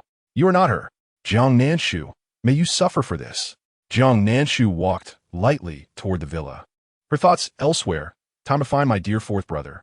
Chapter 51. I will comply with my family and honestly describe my crimes. The four who had heard Jiang Nanshu's thoughts were taken aback by her seamless manipulation of the situation. It was clear she desired Chen Qian's demise and even handed the iron rod to Chen Fu without a moment's hesitation, showing no sign of compassion towards Chen Qian. Jiang Yinchuan shook his head, attempting to defend Jiang Nanshu. It's not her fault. Her friend is too wicked, which hardened her heart. In truth, she's a sweet and gentle girl. Can you please stop shaking? Chen Fu retorted. What? Am I shaking? No way. I'm just cold. Jiang Yinchuan protested, nearly in tears. It's only September. Why are you cold? Jiang Mu stated, her face slightly pale, trying to put a positive spin on things. Wu Wu is right. Nanshu must be very upset. That man is terrifying. It's a relief he didn't harm her. Chen Fu's expression was one of exasperation. Let us hurry. She is coming to find Ai. We must not be discovered. Confused, Jiang Zhouye asked, what are you all whispering about? Jiang Yinchuan took a deep breath and replied, just avoid provoking her. If anything arises, bear with it. We can't risk losing our lives here. As they prepared to leave, Jiang Nanshu's voice rang out from outside. Fourth brother, may I come in? The four gasped, quick hide. They scrambled chaotically, causing even Jiang Zhouye, lying on the bed, to break into a cold sweat. Jiang Yinchuan darted to the bathroom, locking the door behind him. Jiang Mu and Chen Fu hurried into Jiang Zhouye's wardrobe. The door creaked open, and Jiang Nanshu's gaze fell upon the bed. Jiang Zhouye, wide-eyed, looked at her with a resigned expression. You're awake? That makes things easier. The faces of the four hidden in the room turned pale instantly. Oh dear, you should pray for yourself. They were powerless to intervene. Jiang Zhouye, terror evident in his eyes, stammered, what do you want? Jiang Nanshu, you're incredible. The drug has clearly left this boy traumatized. Jiang Nanshu silently observed him, rubbing her eyes, which soon reddened and tears began to flow. This onion is really potent. It's making my eyes hurt. She sobbed, fourth brother, I didn't mean to drug you. It's just that Chen Qian was so infatuated with you that I felt compelled to comply with her wishes. You know I'm not likable, with few friends. She was my only confidant, and I never expected my good intentions would go awry and lead to her father finding out. I'm so worried about her. Silence enveloped both the hidden and the exposed parties. What a devoted friend she was indeed. Jiang Nanshu. Jiang Zhouye. His embarrassment caused him to fidget awkwardly. No, you heard me, fourth brother. Rest assured, I will confess everything to our parents and provide a detailed account of my criminal activities. The four chimed in unison. Really? No need to report back. Thank you. They were already fully aware. Jiang Nanshu contemplated her escape route, while the others felt a pang of sorrow. Alas, that foolish child. Jiang Zhi's expression darkened as he turned to her, noticing her red eyes, which appeared pitiful despite knowing she was fainting. Yet, he felt a flicker of sympathy. Taking a deep breath, he coldly admonished Jiang Nanshu, what good will it do to tell mom and dad? Will it deepen their misunderstandings? Jiang Nanshu, as long as we live under the same roof, you are my sister, and I do not wish to see our parents saddened by our discord. He never imagined he would be the one to excuse a perpetrator while being the victim himself, overwhelmed with emotion. Jiang Nanshu thought, what the hell? Why is he being so magnanimous? He was tea like this a year ago. Whereas the fierce spirit that wanted to stab me, like Sangua. Jiang Zhuoye pleaded, help. Get away from me. Please leave. You're disturbing my rest. I want to sleep. He closed his eyes, pretending to be dead. Jiang Nanshu could only exit in disappointment. You are in my domain. Do you really think you can dictate my words? I intend to speak. She rose to her feet, an expression of apology gracing her features. Very well. However, the burning sensation in her eyes made her feel utterly uncomfortable, prompting her to take a few steps toward the bathroom. CG, may I borrow your bathroom? Jiang Zhuoye abruptly opened his eyes, only to see Jiang Nanshu twisting the doorknob. He spoke urgently, wait, don't go in. Jiang Nanshu turned her head, confusion evident in her gaze. Jiang Zhuoye was desperate to move, to physically pull Jiang Nanshu out of his room, but alas, his body felt numb and unresponsive.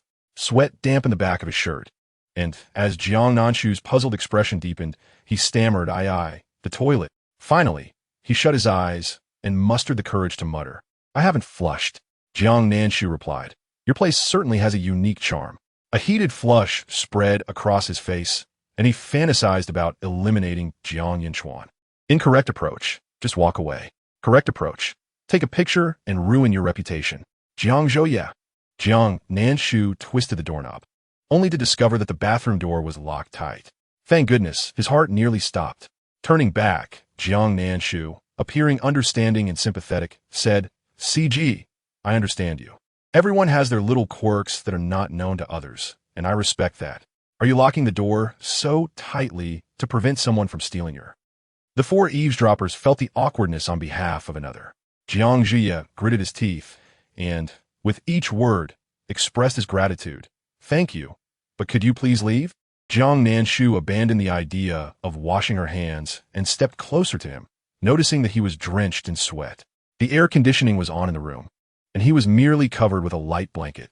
After pondering for a moment, she politely inquired, CG, are you feeling hot? You're sweating so much. My affairs are none of your concern. Leave quickly. Jiang Zhuoye's eyes were red, as if Jiang Nanshu's mere presence was driving him to madness.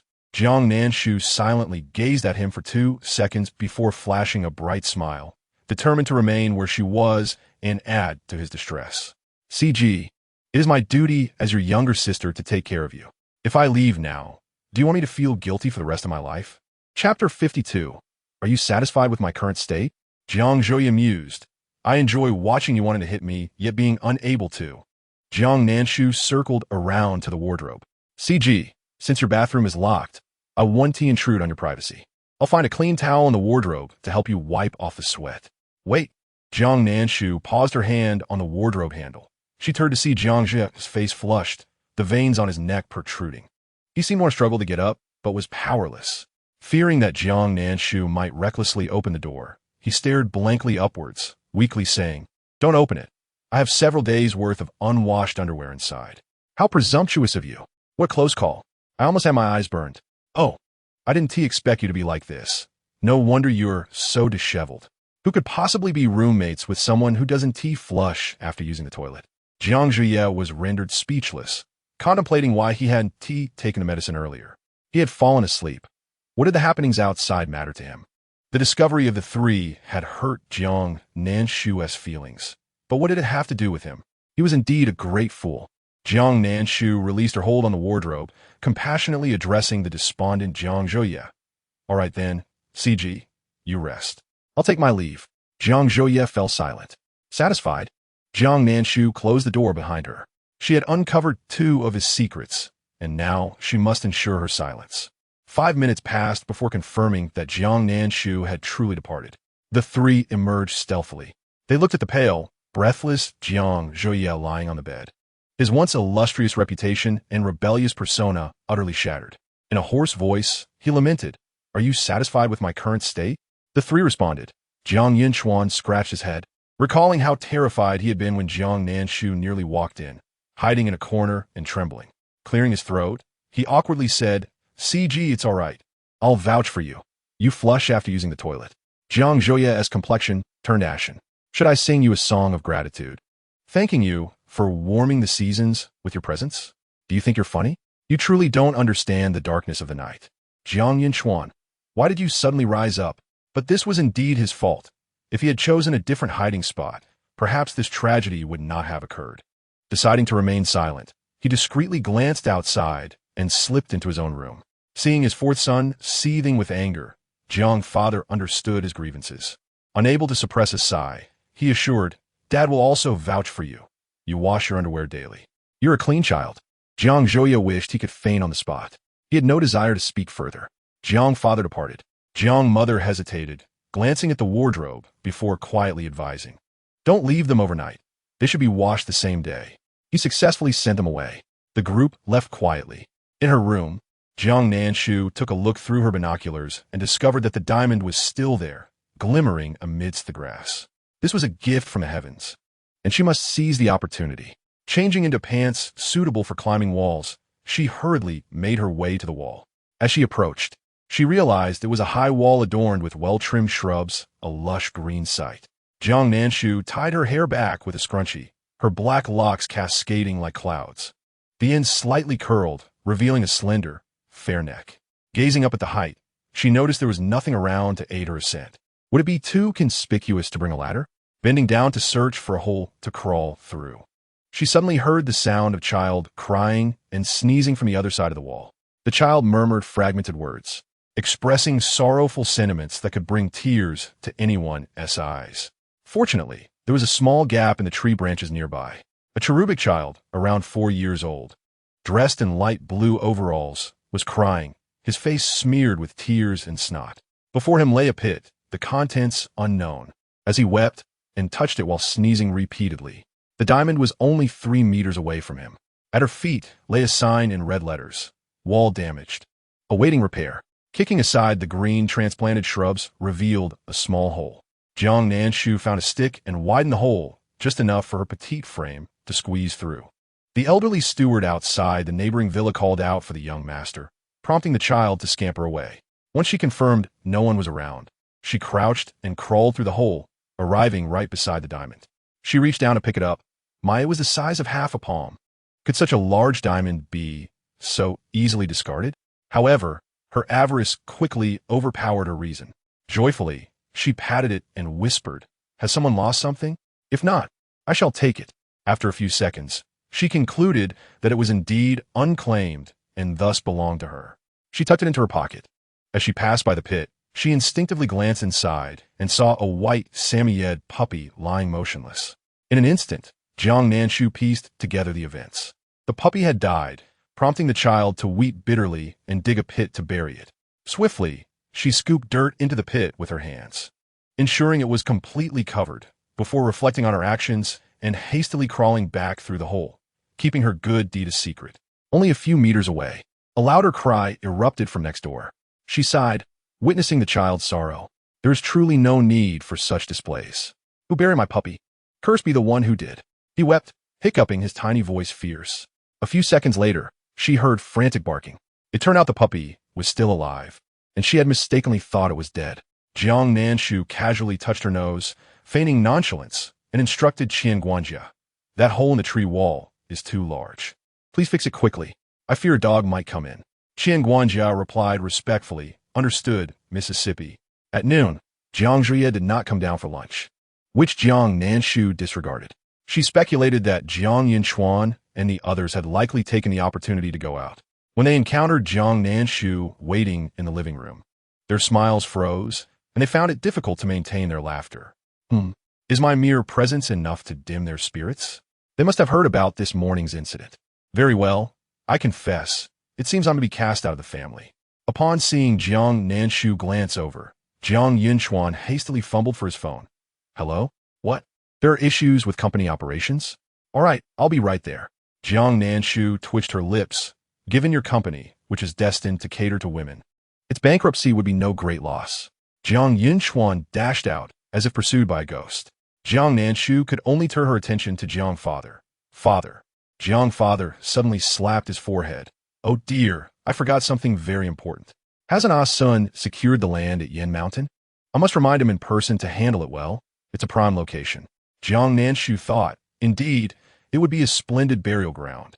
But why bother with a company destined for bankruptcy? Jiang father exclaimed. Bankruptcy must not happen. He hurriedly instructed the driver to take him to Jiangshi Group. With two of the trio departed, only one remained, leaving behind the one who dislikes me the most. How wonderful. Jiang Nanshu cleared her throat, preparing to express her feelings. Mother, actually today, Jiang mother stomped her foot, flustered as she searched for her bag. Where's my bag? Aunt Chu has arranged a full-body massage for me. I cannot cancel. Jiang Nanshu watched her mother rush away. How splendid. You spend money on Chu Xin, and she still has her eyes on your husband. You two are truly the best of friends. Jiang mother. I shall go and deal with her. Jiang Nanshu belatedly realized. No, can't you three wait for me to finish speaking? Chapter 53. So you're also one of them. Jiang Nanshu felt disheveled by the wind. After a moment, a smile of relief emerged. She understood that their disdain for her had reached the point where they could hardly bear to see her. Had she known it would be so simple to earn their dislike, she would have drugged the entire family. Jiang Nanshu murmured to herself. Suddenly, a loud thud echoed from behind. Startled, Jiang Nanshu turned to see Jiang Zhuoye slip and tumble down the stairs. He rubbed his backside, his throat sore, feeling weak. Having come down merely for a meal, only to overhear Jiang Nanshu's intention to drug the entire family. What? Is he now addicted to being drugged? Does he see them as dumplings? Jiang Nanshu hurried over, and Jiang Zhuoye felt a slight comfort knowing his sister was concerned for his injury. He extended a hand, but Jiang Nanshu carefully sidestepped him, whispering, Fourth brother, I've finished eating, you can go by yourself. His hand froze, glaring at her in anger. Would it kill you to help me up? Jiang Nanshu sniffled, nodding sorrowfully. Yes, it would. I feel so guilty. Just thinking about the emotional harm I caused you today makes me hesitant to approach you. Please, rise on your own. I will refrain from bothering you. Ugh. Having said all that, what else could he possibly say? Jiang Nanshu ascended the stairs in a few quick strides. Aha, time to read. In the end, he managed to rise on his own, chewing the food on the table as if it were wax. Suddenly, his phone screen lit up with a notification, and as he opened it, his expression grew increasingly cold. The next day, had they truly grown to despise her so much as to gift her such a grand villa? These family members were extraordinarily generous, willingly relinquishing their assets to her. How could they be so cruel, leaving her in tears? Life appeared orderly and filled with anticipation. Jiang Nanshu's phone buzzed, displaying 2 words from Lin Ye. Jiang Nanshu sighed, feeling utterly exhausted.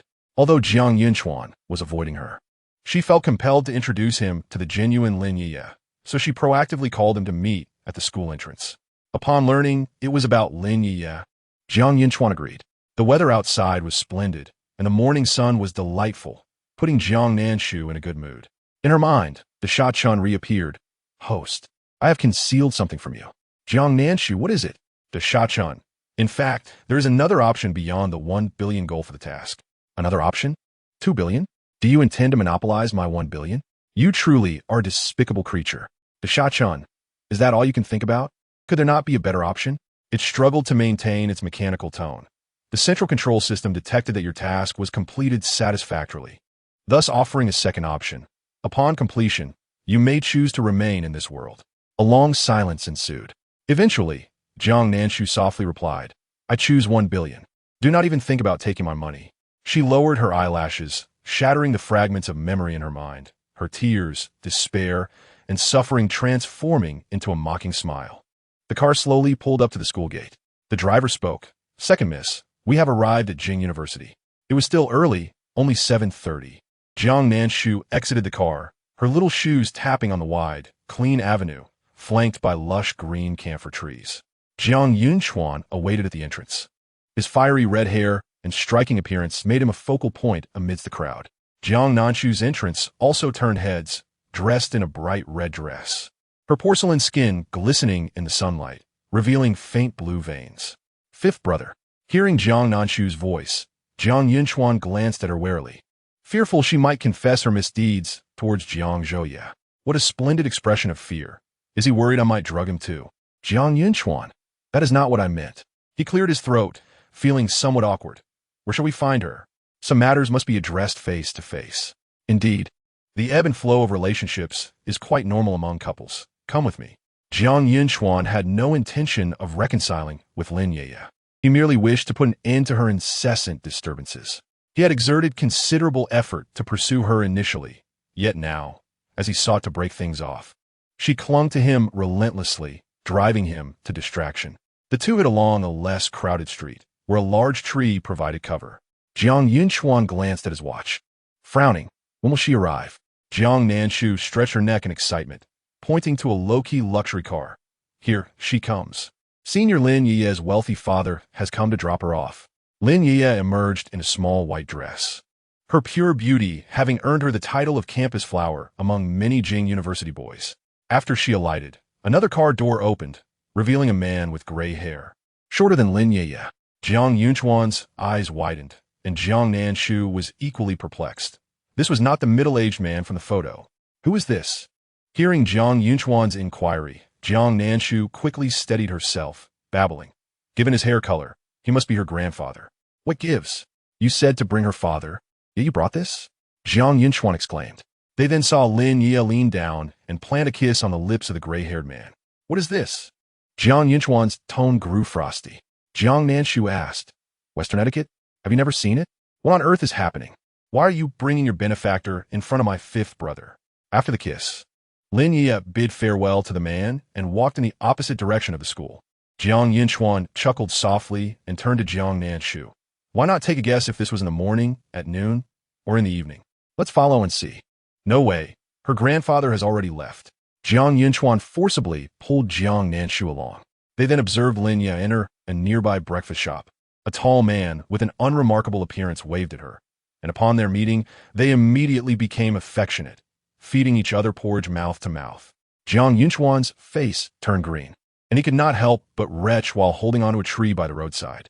Jiang Nanshu cast him a sympathetic glance, reflecting on the unfortunate circumstance of being deceived while simultaneously entangled with three men, realizing that he was indeed part of their web. Chapter 54, 18 Male Models. Jiang Nanshu thought to himself, why would he pursue such a sordid woman? Sister, and who might this be? His voice turned cold, as if he wished to tear Lin Ye apart. It was over. He was already sweating coldly. She raised her hand to wipe the faint sweat from her brow. Her voice much softer, perhaps it's her uncle. The two managed to endure until Lin Ye had sent off her benefactor. Then she turned and went elsewhere. Their faces simultaneously turned green. What a master of time management, delivering breakfast and drinks in one go. Who wouldn't be confused? The last stop was an upscale beverage store, where the middle-aged man awaited her. As Lin Ye entered, they embraced and fed each other drinks. Jiang Nanshu could only sigh, thank you, sister. If it weren't for your excellent suggestion, I would never have known that she has them all wrapped around her finger while I remain oblivious. Jiang Nanshu replied modestly. You're welcome. She opened her phone to double-check, gazing at the glaring messages Lin Ye had sent. She felt a sense of dread. Once Lin Ye had seen off the three distinct benefactors, she turned around to find Jiang Nanshu and a despondent Jiang Nanshu behind her. Her once rosy cheeks turned pale. You too. Jiang Nanshu sneered. You truly are vile, Lin Ye. I foolishly had feelings for such a woman. Had it not been for my sister, I would never have realized you entertained three men this morning. You've truly opened my eyes. Lin Ye stared at him in disbelief, her innocence evaporating, tears brimming as she glared at Jiang Nanshu. You deceived me? You said you would help me reconcile with Nanshu, but you merely sought to expose my misdeeds with other men, didn't you? Jiang Nanshu appeared pale and weak. I truly did not know you were indulging in such behavior. Heaven knows, I wish you two would lock each other away. I respect and bless you. Lin Ye pulled out her phone. Pointing at the message Jiang Nanshu had sent her the previous day, tears streaming down her face. Look for yourself. Is this not your message? You told me to pretend on a gloomy day, to act in a play, so your fifth brother would believe in my innocence. I trusted you. And this is how you repay me? I even checked the weather forecast for nearly 15 days, and the next gloomy day is still a week away. It's mostly sunny with occasional clouds. Jiang Nanshu, confused, replied, wasn't that for tomorrow? Upon checking her phone, she realized, oh dear, she had been muddled and typed the wrong word. She chuckled awkwardly, sorry, it was a typo. Lin Ye, seething with rage, exclaimed, get lost. I won't let you off the hook. Jiang Nanshu sneered again, standing before Jiang Nanshu. looking down at her imperiously. Try to lay a finger on her and see what happens. I have shown you enough leniency. If you dare to disturb me again, I will expose everything you've done. Let us see how you'll survive at Jiang University. Out of consideration for our past ties, I will let you off this time. But do not appear before me again. Jiang Nanshu felt that conversing with such a woman was utterly degrading. Ultimately, Lin Yi fled in tears, marking the end of the confrontation. Nanshu, do not worry. Your fifth brother will certainly protect you. Jiang Nanshu wanted to laugh, but could not manage it. Oh, you can go roll with Lin Yi. Jiang Nanshu arrived at class to discover that the female teacher who taught journalism had indeed been dismissed. Thus, the newly appointed instructor trembled as she marked Jiang Nanshu absent for being late. Many gazes were cast upon her, seemingly surprised that the disgraced Jiang Nanshu still enjoyed the protection of the Jiang family. It took only one word from a female teacher, and the next moment, the Jiang family intervened to facilitate the teacher's dismissal. One teacher could not stand against the might of the expansive Jiang family. Even the president of Jiang University recognized this. After class, Huing approached Jiang Nanshu with a group of people, lightly tapping on her desk. Jiang Nanshu, do you know that your good friend Qin Xian is in trouble? Jiang Nanshu, who had been drowsy, immediately perked up. Her curiosity piqued. What happened? Did she die? Huing scoffed. Your tone and expression make it sound like you wish for her demise. She shrugged.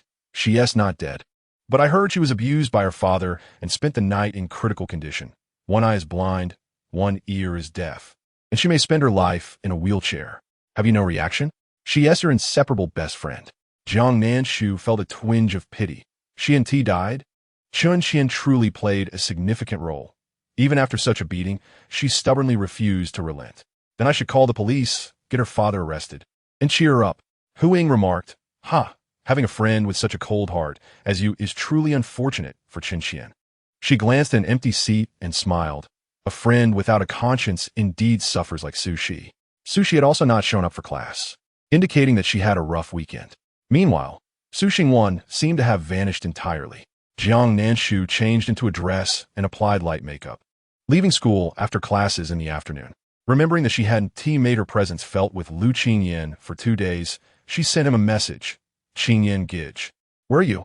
The response was a resounding silence. The film crew at Jiang University was dismantling the set, indicating that Su Rant's web drama had wrapped up. Once it aired, Su Rant's identity would undergo a monumental transformation. Jiang Nanshu had no intention of hindering the unfolding of this narrative. She merely sought to accelerate its progression. Upon entering the night, she spotted the 4 fortune cats outside the door and felt a sense of nostalgia. She had to touch their abs today, having missed the chance last time. However, the arrangement of the fortune cats was rather bothersome. They needed to be grouped together to attract wealth.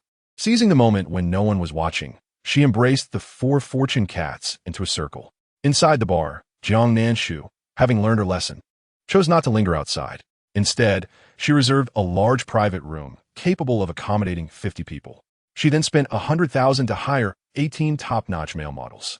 Each stood at a height of 185 centimeters, with narrow waists, broad shoulders, and long legs, dressed in shirts that exposed half of their chests, each exuding an overwhelming aura of masculinity. Their appearances varied, yet equally striking. They lined up before Jiang Nanshu, leaving her dazzled. In unison, the 18 male models shyly exclaimed, "Please, master, show us your affection." This scene, this atmosphere, made her feel like an emperor, with all present as her concubines. She smiled brightly, wiping the corner of her mouth, and hurriedly beckoned, come here, I will show you all affection." Although she had not yet indulged, she had at least made a start, addressing them as her treasures. Chapter 55. When seeking a favor, one should exhibit a semblance of humility. Remove your clothing. The 18 diverse male models froze in place. Could they endure such treatment? Yet, as Jiang Nanshu was their employer, they obediently approached one by one. Jiang Nanshu's gaze swept over their partially exposed chests, fair, dark, and tan skin, ranging from gentle to fierce, all with sturdy physiques. Their chests subtly rising and falling with each breath, hinting at the abdominal muscles beneath their clothing. Jiang Nanshu pointed to the one in the center, whose short hair framed his ruggedly handsome features and flowing muscle lines. He stood a bit taller than the others, approximately 190 centimeters. Jiang Nanshu, petite and comfortably nestled on the dark sofa, her cascading black waves of hair spilling behind her, accentuated by her red dress, appeared like a beguiling fairy. She beamed. Pointing at him, "You come sit beside me." The 190 centimeters male model sat down with an air of composure, while Jiang Nanshu leaned against his powerful arm, treating him as a mere cushion.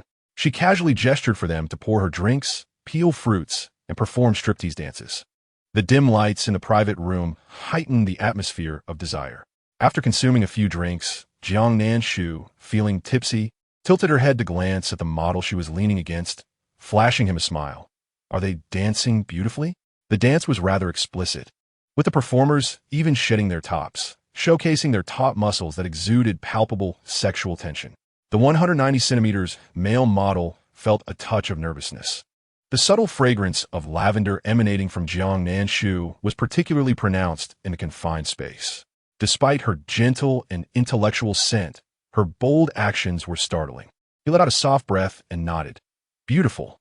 Jiang Nanshu blinked, pulled out a stack of cash from her bag, and tossed it into the air with a triumphant laugh. This is for you. The red bills fluttered down like rain, leaving the 18 individuals in awe. She is indeed a wealthy woman. Jiang Nanshu turned her head to the 190 centimeters model, placing her hand on his chest. Feeling the tremor of his muscles beneath her fingertips, her voice teasingly inviting. Do you want it? The model turned his head, meeting Jiang Nanshu's striking features. Her smile radiant and captivating. He had never encountered someone like her. She resembled a spoiled young lady. His voice was low and husky. I do. Jiang Nanshu rolled up several bills and tucked them into his slightly unbuttoned shirt, her fingers slipping between the fabric and his skin, the crisp paper brushing against him. His attention riveted on the warmth of her soft skin. What is your name? Jiang Nanshu hesitated, studying his rugged face, and then broke into a smile. This was WNZA Ching, who, due to Su Ran's assistance, had become her most reliable bodyguard, previously plotting against Su Ran, but ultimately being thwarted by the protagonist group due to his protection. Just as she was about to speak, the door to the room swung open.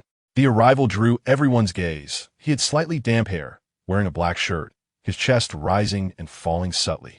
What are you doing here? Jiang Nanshu's voice rang out. Soon, someone chimed in. He was thrown out of Yeshi for stealing from a guest, thinking he was the main attraction. This is not a place you can just waltz into.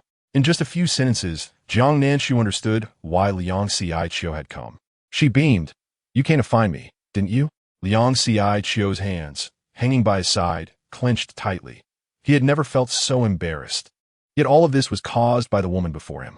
If it weren't for her unexpected encounter with Lu Qingyan, how could Lu Qingyan have grown suspicious of him? He still couldn't fathom how Lu Qingyan discovered his illegitimate identity. Because of this incident, his plans to approach the old Master Lu had crumbled entirely, and he couldn't even appear in public, surrounded entirely by Lu Qingyan's people. Now, the only person who could help him was Jiang Nanshu, who was also Lu Qingyan's fiancée. Suppressing his humiliation, he maintained a stoic expression, asking, Miss Jiang, are you still willing to support me, as you mentioned before? As his words fell, the music in the entire room ceased. Everyone thought he had lost his mind, seeking sponsorship. Jiang Nanshu stared at him, noticing the disgust and aversion hidden in his eyes. Yet for the sake of entering the Lu family, he bore his revulsion to engage with her. A burst of laughter escaped the mouths of the other 10 or so individuals.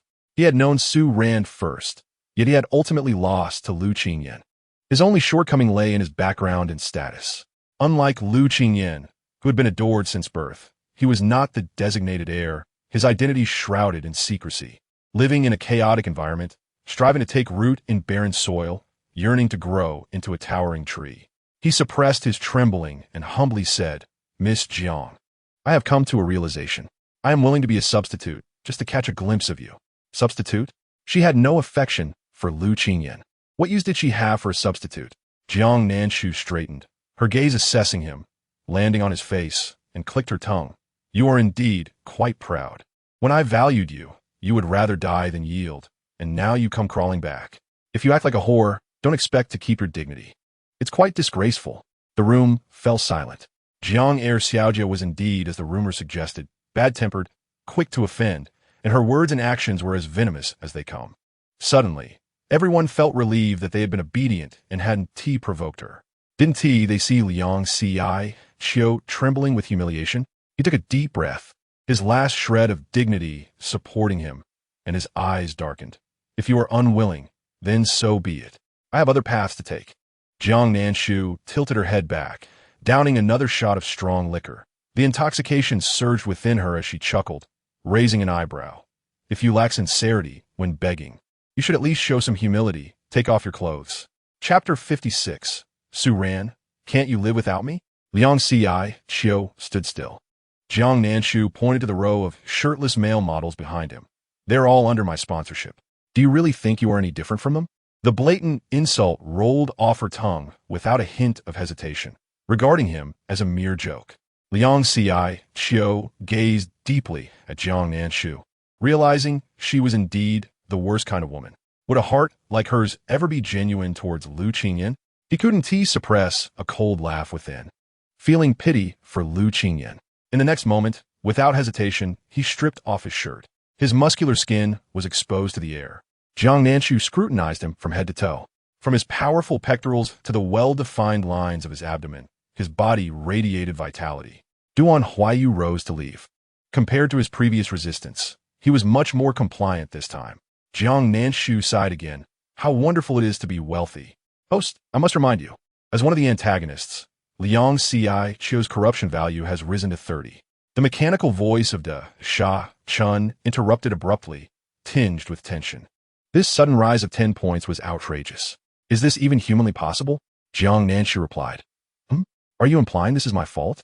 Da Ka Chun. Idare not. I merely want to advise you to take it easy.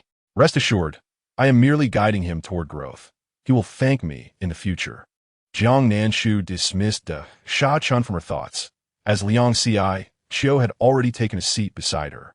He was indeed the man Su Ran had redeemed, a tragic yet formidable antagonist.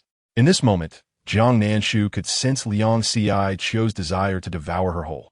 For the sake of his love, he bore humiliation from her, the wicked female supporting character. His entire being silently expressed his discontent. Yet, Jiang Nanshu paid no heed to his feelings. As long as she was pleased, that was all that mattered. She extended her fingertip, gliding along his jawline to his Adam's apple. Jiang Nanshu distinctly felt his body tremble, and her gaze playfully continued downward, her fingertip gliding over his lightly beaded chest until it rested just below his navel, at which point he grasped her hand firmly. You haven't called off the engagement, so you seek me to support you? You might not even be pleased to be called a whore. Liang Xiao gritted his teeth. This woman truly made him want to kill her. Jiang Nanshu rolled up more than 10 red bills from her bag, sliding them down his abdomen, tucking them into his lower right abdomen, perfectly concealing a blue tattoo with 2 letters. The red bills conveniently masked it. Jiang Nanshu pinched his face, forcing him to meet her gaze directly, her smile bold and unrestrained. Liang Xiao, your love for Su Ran is quite filthy. This statement pierced his chest like a dagger, and he had no doubt about how Jiang Nanshu uncovered his dark thoughts toward Su Ran. For she was the one who set this trap. She forced him to seek her out, and every step from her entrance into the night was meticulously calculated by her. You have sponsored me. Therefore, I belong to you. Liang Xiao's voice was low. Powerlessness adorns the pallor of the heart. Jiang Nanshu took a tissue to wipe her fingers and then smiled, saying, though I have no desire to raise a disloyal dog, it indeed serves well to disgust others. Dashikin was already sweating coldly. The villain's corruption value had risen by another 5 points. It was truly sinful. Fortunately, it was not some redemption system. Otherwise, it would be lethal. This resonated with Jiang Nanshu's words. She would not save people, but she could hasten their descent into darkness. Yingo, which room should we send Su Ran to? Suddenly, Yang Jiashu's voice rang out from outside. Jiang Nanshu paused for a moment. Lu Qingyan and Su Ran? What are they doing here again? Dashikin, what scene are we in now? Dashikin, feeling weak, replied, in the original story. Su Ran discovers the male lead no longer harbors feelings for her and, in a drunken stupor at a bar, almost ends up in bed with him. It was your timely intervention that prevented it. Jiang Nanshu pondered for a moment and chuckled. Even without my intervention, he wouldn't have slept with Su Ran. Dashikin felt reassured, saying, it has been said that the male lead in this story has an exceptionally good moral compass. Indeed, Jiang Nanshu remarked with a smile that was both knowing and ironic. He is good to everyone. Simply because Su Ran is drunk, he comes running. How unfortunate, she thought. She could encounter them anywhere. Jiang Nanshu found herself at a loss for words. Her interactions with Lu Qingyan had been minimal, only occasional disturbances, with hardly any conversation exchanged. From the beginning until now, her communication with him relied entirely on the butterfly effect created by Su Ran, drawing the male lead to her side. Yet, after each bout of disgust, she merely wished to exit the scene. Lost in thought, Lu Qingyan's cool voice broke through. Take her to the front room. Then call her agent, and we shall leave. Yang Jiashu muttered softly, as he insisted you come. Does Su Ran really need you to survive? Here I am, soaking my feet at night. Lu Qingyan, with a tone of regret, seemed to apologize. I didn't mean to leave you behind.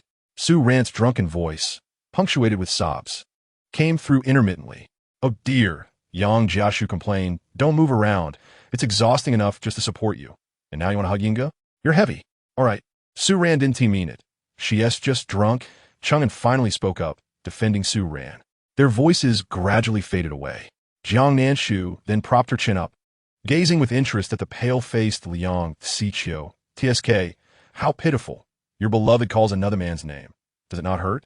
Liang Xiqiu lowered his gaze, his voice slightly hoarse. I was merely a fraction short. Jiang Nanshu looked at him with sympathy. You are substantially lacking. You have known Su Ran since childhood, yet she still fell for another. Do you know why? Liang Xiqiu turned his head, noticing the faint red in his eyes. Jiang Nanshu smiled knowingly. Because you lack the fortune. Lu Qingyan, after all, is the male lead of this world, a child of destiny. How could a mere villain compete for a woman against him? Everything was decided 6 years ago. Jiang Nanshu understood that the author intended to craft a narrative where a lofty flower descends for love, but it was indeed poorly executed. She raised her chin, commanding the other male models, open the door to my private room. Liang Xiqiu, somewhat flustered, asked, what do you intend to do? What role do you think you serve as a substitute? I am utterly heartbroken now that he has left with Su Ran. Liang Xiqiu fell silent, failing to perceive any trace of sorrow in Jiang Nanshu's voice. Hearing footsteps, Jiang Nanshu suddenly pulled Liang Xiqiu closer, creating the illusion of a passionate kiss. Heavens! Is that Jiang Nanshu? Yang Jiashu stammered. Lu Qingyan halted at the door, peering inside, his pupils dilating in shock. A grand spectacle of chaos was set to unfold. Chapter 57. Even if you turn to ash, I shall recognize you. I am utterly enamored. The man still bore his bare chest, while a woman with alabaster arms entwined around his neck. In this dim environment, the scene was chaotic and rife with unrestrained desire. Chang'an, harboring resentment from the last time Jiang Nanshu slapped him, spoke with a distinctly mocking tone. This woman plays her cards well. Yingu, even your grandfather has misjudged her. Yang Jiashu glanced at Lu Qingyan's increasingly indifferent expression and pulled Chang'an aside. Stop talking. The male models inside, witnessing the scene, were drenched in cold sweat. What wind had blown the young master of the Lu family here? Moreover, if they recalled correctly, Jiang Nanshu was still betrothed to him. Now, before Lu Qingyan's eyes, she was frolicking with another man. They could already predict the explosive news of the annulment between the Lu and Jiang families the following day. Damn it. Why are you still standing at the door? Get in here, my arms are sore. Jiang Nanshu was truly exasperated. Could this man not get enough? Was he not supposed to be furious, pulling Liang Xiqiu away and questioning her? Instead, she effortlessly pushed the narrative that she had fallen for the substitute. And without even mentioning the annulment, the disgust value would surely increase by another point. The last recorded disgust value was 94. Yet a week had passed, and despite all her efforts, the task completion notification had yet to sound. Jiang Nanshu suspected the issue lay with Jiang Yinchuan, so she could only strive to provoke others. Lu Qingyan stepped inside, and Yang Jiashu, feeling anxious, grasped his wrist, seeking to offer Jiang Nanshu an excuse for Jiang Yinchuan's sake. Yinge, don't let your anger get the better of you. She is still young. It's those wild men who are seducing her. Chang'an observed with glee, relishing the spectacle. If this scandal broke out, even if Elder Lu opposed the annulment, Lu Qingyan's mother would be the first to unleash her wrath upon Jiang Nanshu. He could already envision her tragic fate. Lu Qingyan approached, forcefully pulling Liang Xiqiu aside. Jiang Nanshu, tipsy and with hazy eyes, smiled at him, calling sweetly, Qingyan Gij. You've come. Lu Qingyan gazed at her smeared lipstick, reminiscent of a red rose blooming at night, tempting yet sinful. An inexplicable surge of anger welled up in him, one he did not even realize he possessed. His stunningly aloof face bore no expression as he calmly commanded, "You all better keep this to yourselves. Get out." Apart from Yang Jiashu and Cheng Yin, everyone else hurriedly left, shutting the door to the private room behind them. Lu Qingyan, usually gentle and seldom angry, found the situation absurd. He gripped her face tightly, his tone grave. "Jiang Nanshu, I thought you were too drunk to recognize anyone." "How could that be? Even if you turn to ash, I would still recognize you. I am utterly in love with you." "Ha, here's your gift. Do you like it?" Your face is turning green with anger. How can you tolerate this? Lu Qingyan took a deep breath, striving to suppress the discontent in his heart. He did not harbor feelings for Jiang Nanshu, but she was his nominal fiancée. Such matters would not only tarnish the Jiang family's reputation, but also the Lu family's. What would outsiders say? That Lu Qingyan could not even manage his own fiancée, and the one Jiang Nanshu had set her sights on was none other than this illegitimate son resembling him. Liang Ziqiu donned his clothes expressionlessly, offering no explanation. He suddenly realized Jiang Nanshu's idea was quite clever. It sufficiently vexed Lu Qingyan. "Have I not warned you that if you appear before me again, it would not be as simple as letting you go?" Lu Qingyan's brows were furrowed, his gaze filled with disdain as he regarded him. Liang Ziqiu chuckled nonchalantly, glancing at Jiang Nanshu, provocatively challenging Lu Qingyan. "Whether I leave or stay is inconsequential. Your wife is quite soft to embrace."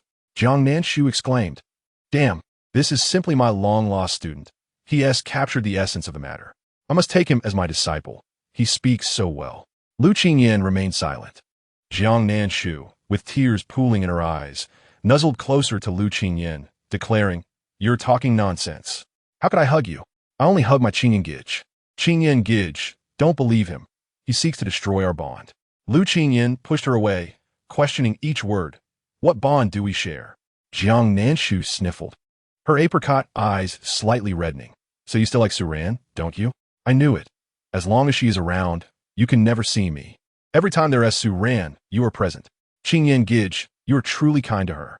Lu Qingyan, feeling too exasperated to explain, was filled with both irritation and annoyance. He was unaware of the source of his anger, yet he harbored a strong desire to eliminate Liang Ziqiu. Noticing his silence, Jiang Nanshu assumed he had tacitly agreed. The emotions between the male and female leads rely on characters like them to facilitate their union. Jiang Nanshu gazed at him, her eyes filled with hurt. "So, in your eyes, it doesn't matter whether I am with any man, right?" "Indeed," Lu Qingyan replied coldly, "I do not care. You must remember your words today. If you can endure being cuckolded, it is no wonder that Su Ran has men coming and going around her.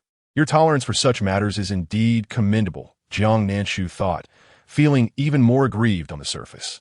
Liang Ziqiu stood up and smiled at Jiang Nanshu. "Then let us meet again next time. If your fiancé does not mind, I certainly will not." Lu Qingyan's demeanor turned frigid, his gaze icy as he looked at Liang. A magnanimous man can manage a household. This statement is undoubtedly true.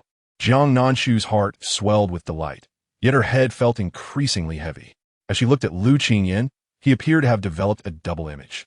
Shaking her head to maintain her clarity, she noticed Cheng and observing her like a joke and remarked to Yang Jiashu, "I told you. How could Yin go possibly like such a fickle woman? If it weren't for this marriage contract, he wouldn't have to endure this nonsense. Su Ran is so perfect. She only deserves someone like Lu Qingyan."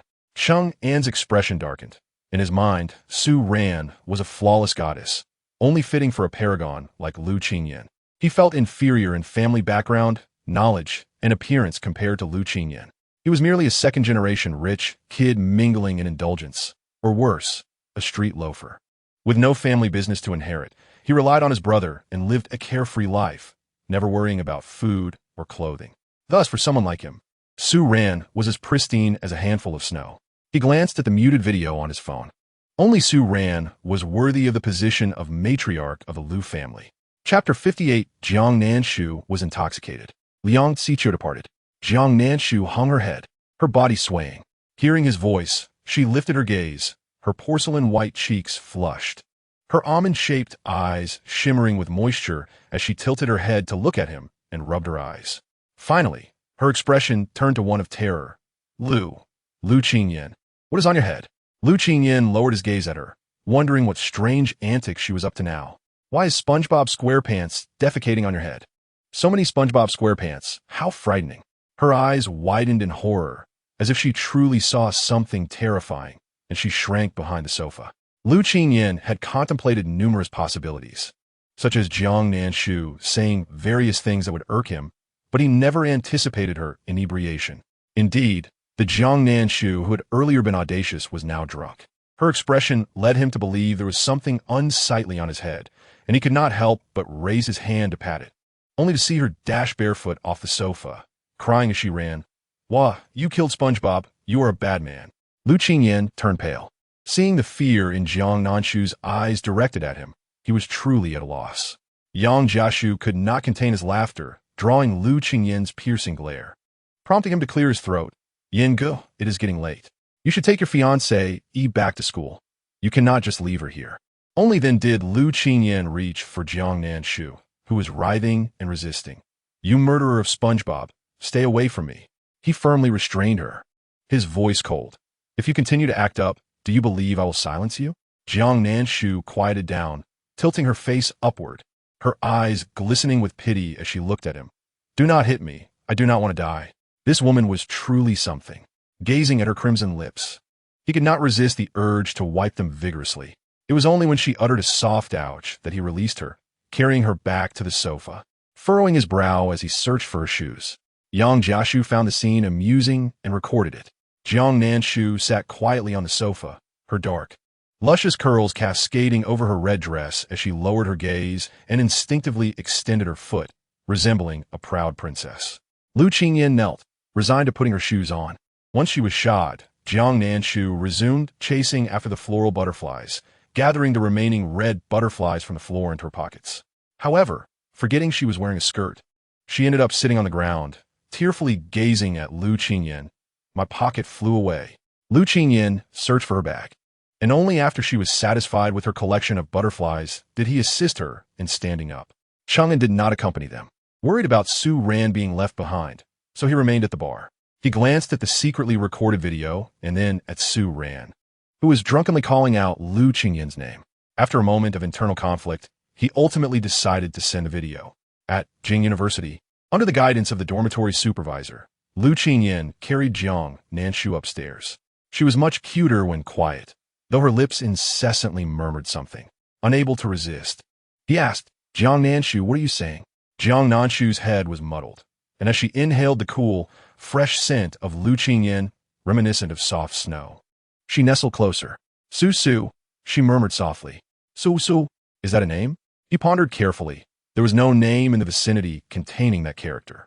Who was Su? After a few seconds, she finally mumbled, "It is the scent on you." Lu Qingyan thought the conversation was nonsensical. Why was he conversing with a drunken person? Upon successfully delivering her to her dormitory, he found only one roommate, who was bundled up in layers against the relatively warm weather, her neck completely obscured.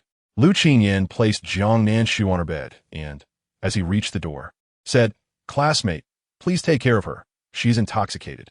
Sushi nodded.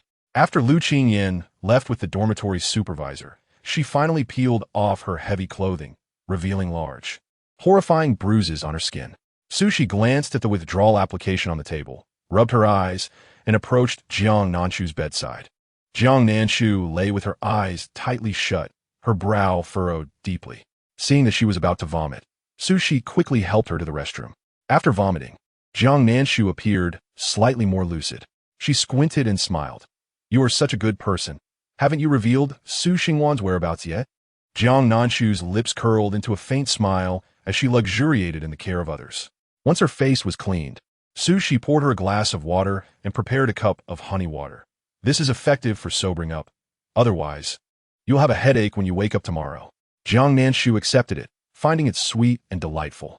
Out of the corner of her eye, she caught sight of the withdrawal application on the table and scoffed. "Are you leaving? After working so hard to get into Jing University, you're just going to give it up?" "Indeed," Sushi replied. "It has been quite challenging. Gaining admission to the top university in the country was the result of her 12 years of hard work. Unlike Jiang Nanshu, who had entered through the back door. She had exerted considerable effort. At this point, she could not help but shed tears. But I have no idea where Wan is. Why must they bully me? What have I done wrong?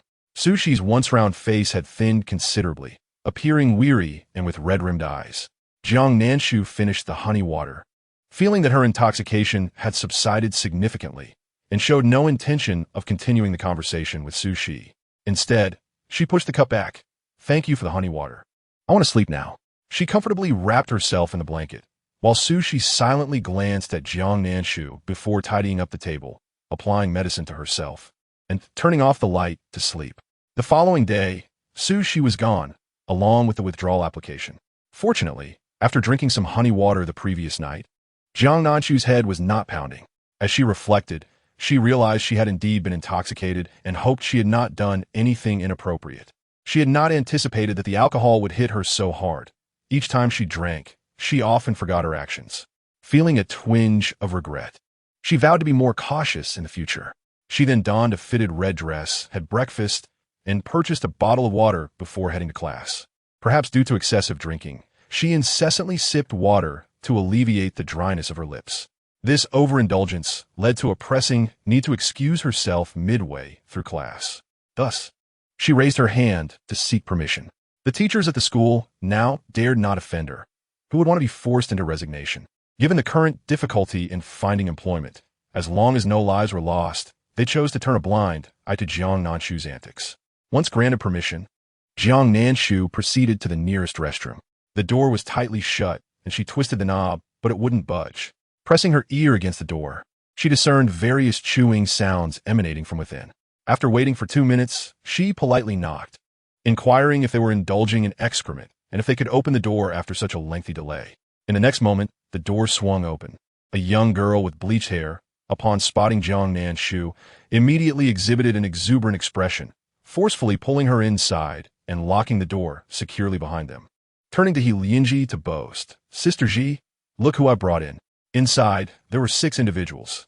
At the helm was He Lianji. Lying on the floor was Sushi, a young man with yellow hair recording on his phone, and 3 other unruly girls. He Lianji regarded Jiang Nanshu with a cold smirk, clearly remembering the slap from their last encounter. Her once delicate features twisted into a malicious grin as she mockingly proclaimed, "I was just lamenting my inability to find you to vent my frustrations. Your arrival is truly fortuitous. Remember to narrate your tale." Chapter 59. Do these individuals genuinely comprehend the agony of urgency? Jiang Nanshu paid no heed to He Lianji's incessant prattle. Her petite face etched with concern as she contemplated her predicament. Goodness, with so many people present, how could she possibly relieve herself, especially with a male among them? Despite her inner fortitude, she had no penchant for being observed while attending to such personal matters. Thus, she nodded at He Lianji and stated, "Pardon me, I shall take my leave." He Lianji's brow twitched in irritation. This insolent girl dared to disregard her words. As Jiang Nanshu attempted to turn the knob, the young girl with yellow hair immediately braced herself against the door, taunting her. "Now you're frightened, are you? When you slapped our sister, Ji, a few days ago, did you ever contemplate that such a day would come for you? And what of the Jiang family? A despised failure, expecting your family to assist you? Indeed, the original owner of this body had not been in a favorable situation. Any misstep on her part prompted her family to assume it was intentional." Jiang Nanshu's heels clicked against the floor, producing a rhythmic sound. She was genuinely in urgent need. Thus, she turned to He Lianji with a languid tone. "What is it that you desire?" "I merely seek to use the restroom." He Lianji's pretty face twisted into a haughty expression as she sneered. "What do you think? Do you know my standing? I am the fiancé of Bo Yin, the future matriarch of the Bo family, while you, being expelled from both the Liu and Jiang families, is merely a matter of time." Jiang Nanshu could hardly believe her ears. How did she appear to have been cast aside by them? Could she not simply retaliate and expel them all? Truly, such arrogance was insufferable. Seeing Jiang Nanshu's disdainful expression only fueled He Lianji's ire.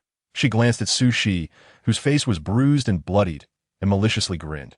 "Do you see her fate? Does she think dropping out would suffice? If she fails to divulge Su Xingwan's whereabouts, I will ensure her demise. Those who provoke me must pay the price." With that, she viciously grasped Sushi's hair, forcibly lifting her head, revealing her swollen and bruised face. Jiang Nanshu cast a glance at Su Shi, who looked at her with hollow eyes, tears no longer able to flow. It must be said that He Lianji's wickedness ran deep, ensnaring an innocent person into her schemes. All of this stemmed from her suspicion that the impoverished student Su Xingwan was enticing Bo Yin, and in the absence of Su Xingwan, she sought to unleash her frustrations on Su Shi. Such foolishness and malice. Jiang Nanshu raised an eyebrow, her expression laced with sympathy. Your methods are quite ruthless, He Lianji. Are you not concerned about facing disciplinary action from school? Disciplinary action?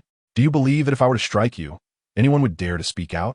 Did these individuals truly lack an understanding of the torment of urgency? She felt as if she might explode on the spot, yet they still contemplated striking her. Thus, with impatience, she pushed aside the yellow-haired girl, stating, "Step aside. Do not obstruct my path to the restroom." Enraged, the yellow-haired girl raised her hand, aiming to slap Jiang Nanshu. However, Jiang Nanshu swiftly kicked her, sending her crashing against the door. Ouch! This wretched girl dared to strike me. The yellow-haired girl groaned. He Lianji was equally astonished. Jiang Nanshu, despite her seemingly delicate demeanor, possessed considerable strength. The force of her grip intensified, causing Su Shi to cry out in pain. Gazing at the immaculate Jiang Nanshu, her voice hoarse and laced with tears, she pleaded, "Jiang Nanshu, please save me. I beg you. I can no longer endure this." He Lianji interrupted Su Shi's cries with another slap, sneering, "She cannot even save herself, and you expect her to rescue you?" Releasing her grip on Su Shi's hair, she gestured to the two girls restraining Su Shi.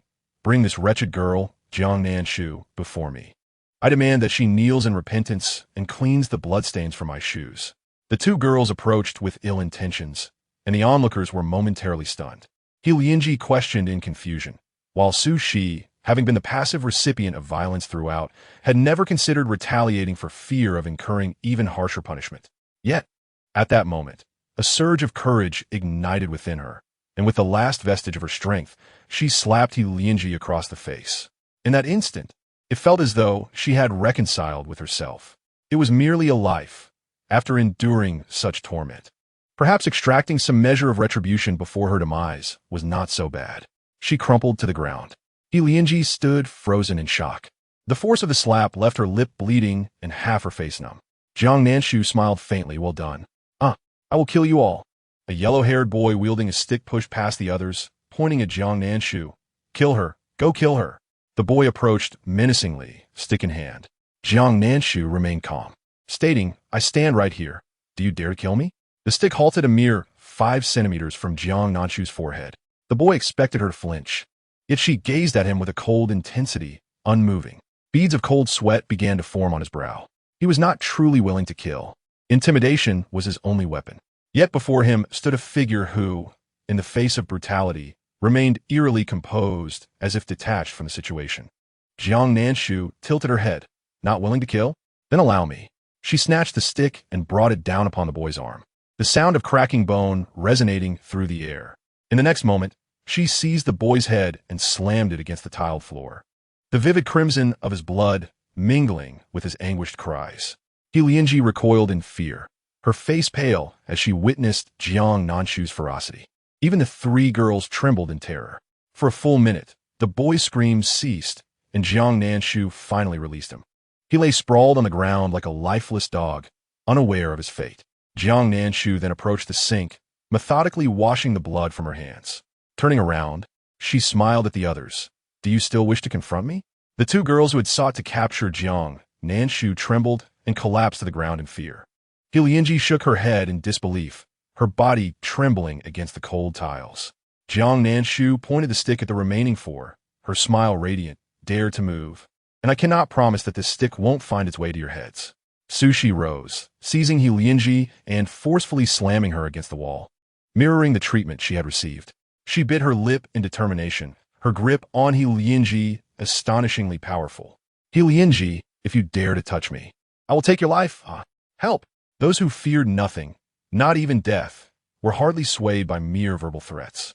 Only when the restroom was filled with bodies, all but Jiang Nanshu incapacitated to varying degrees, did she finally open the door. She had not forgotten her primary objective. She needed to use the restroom. Upon exiting, she was met with a sea of people. Jiang Nanshu paused, her face a canvas of confusion. What is this? So many wish to use the restroom? Is there a line forming? Upon witnessing Jiang Nanshu's emergence, a collective retreat ensued as they beheld the grim circumstances behind her. Expressions of dread adorned their faces, including those of Lu Qingyan and Jiang Yinchuan.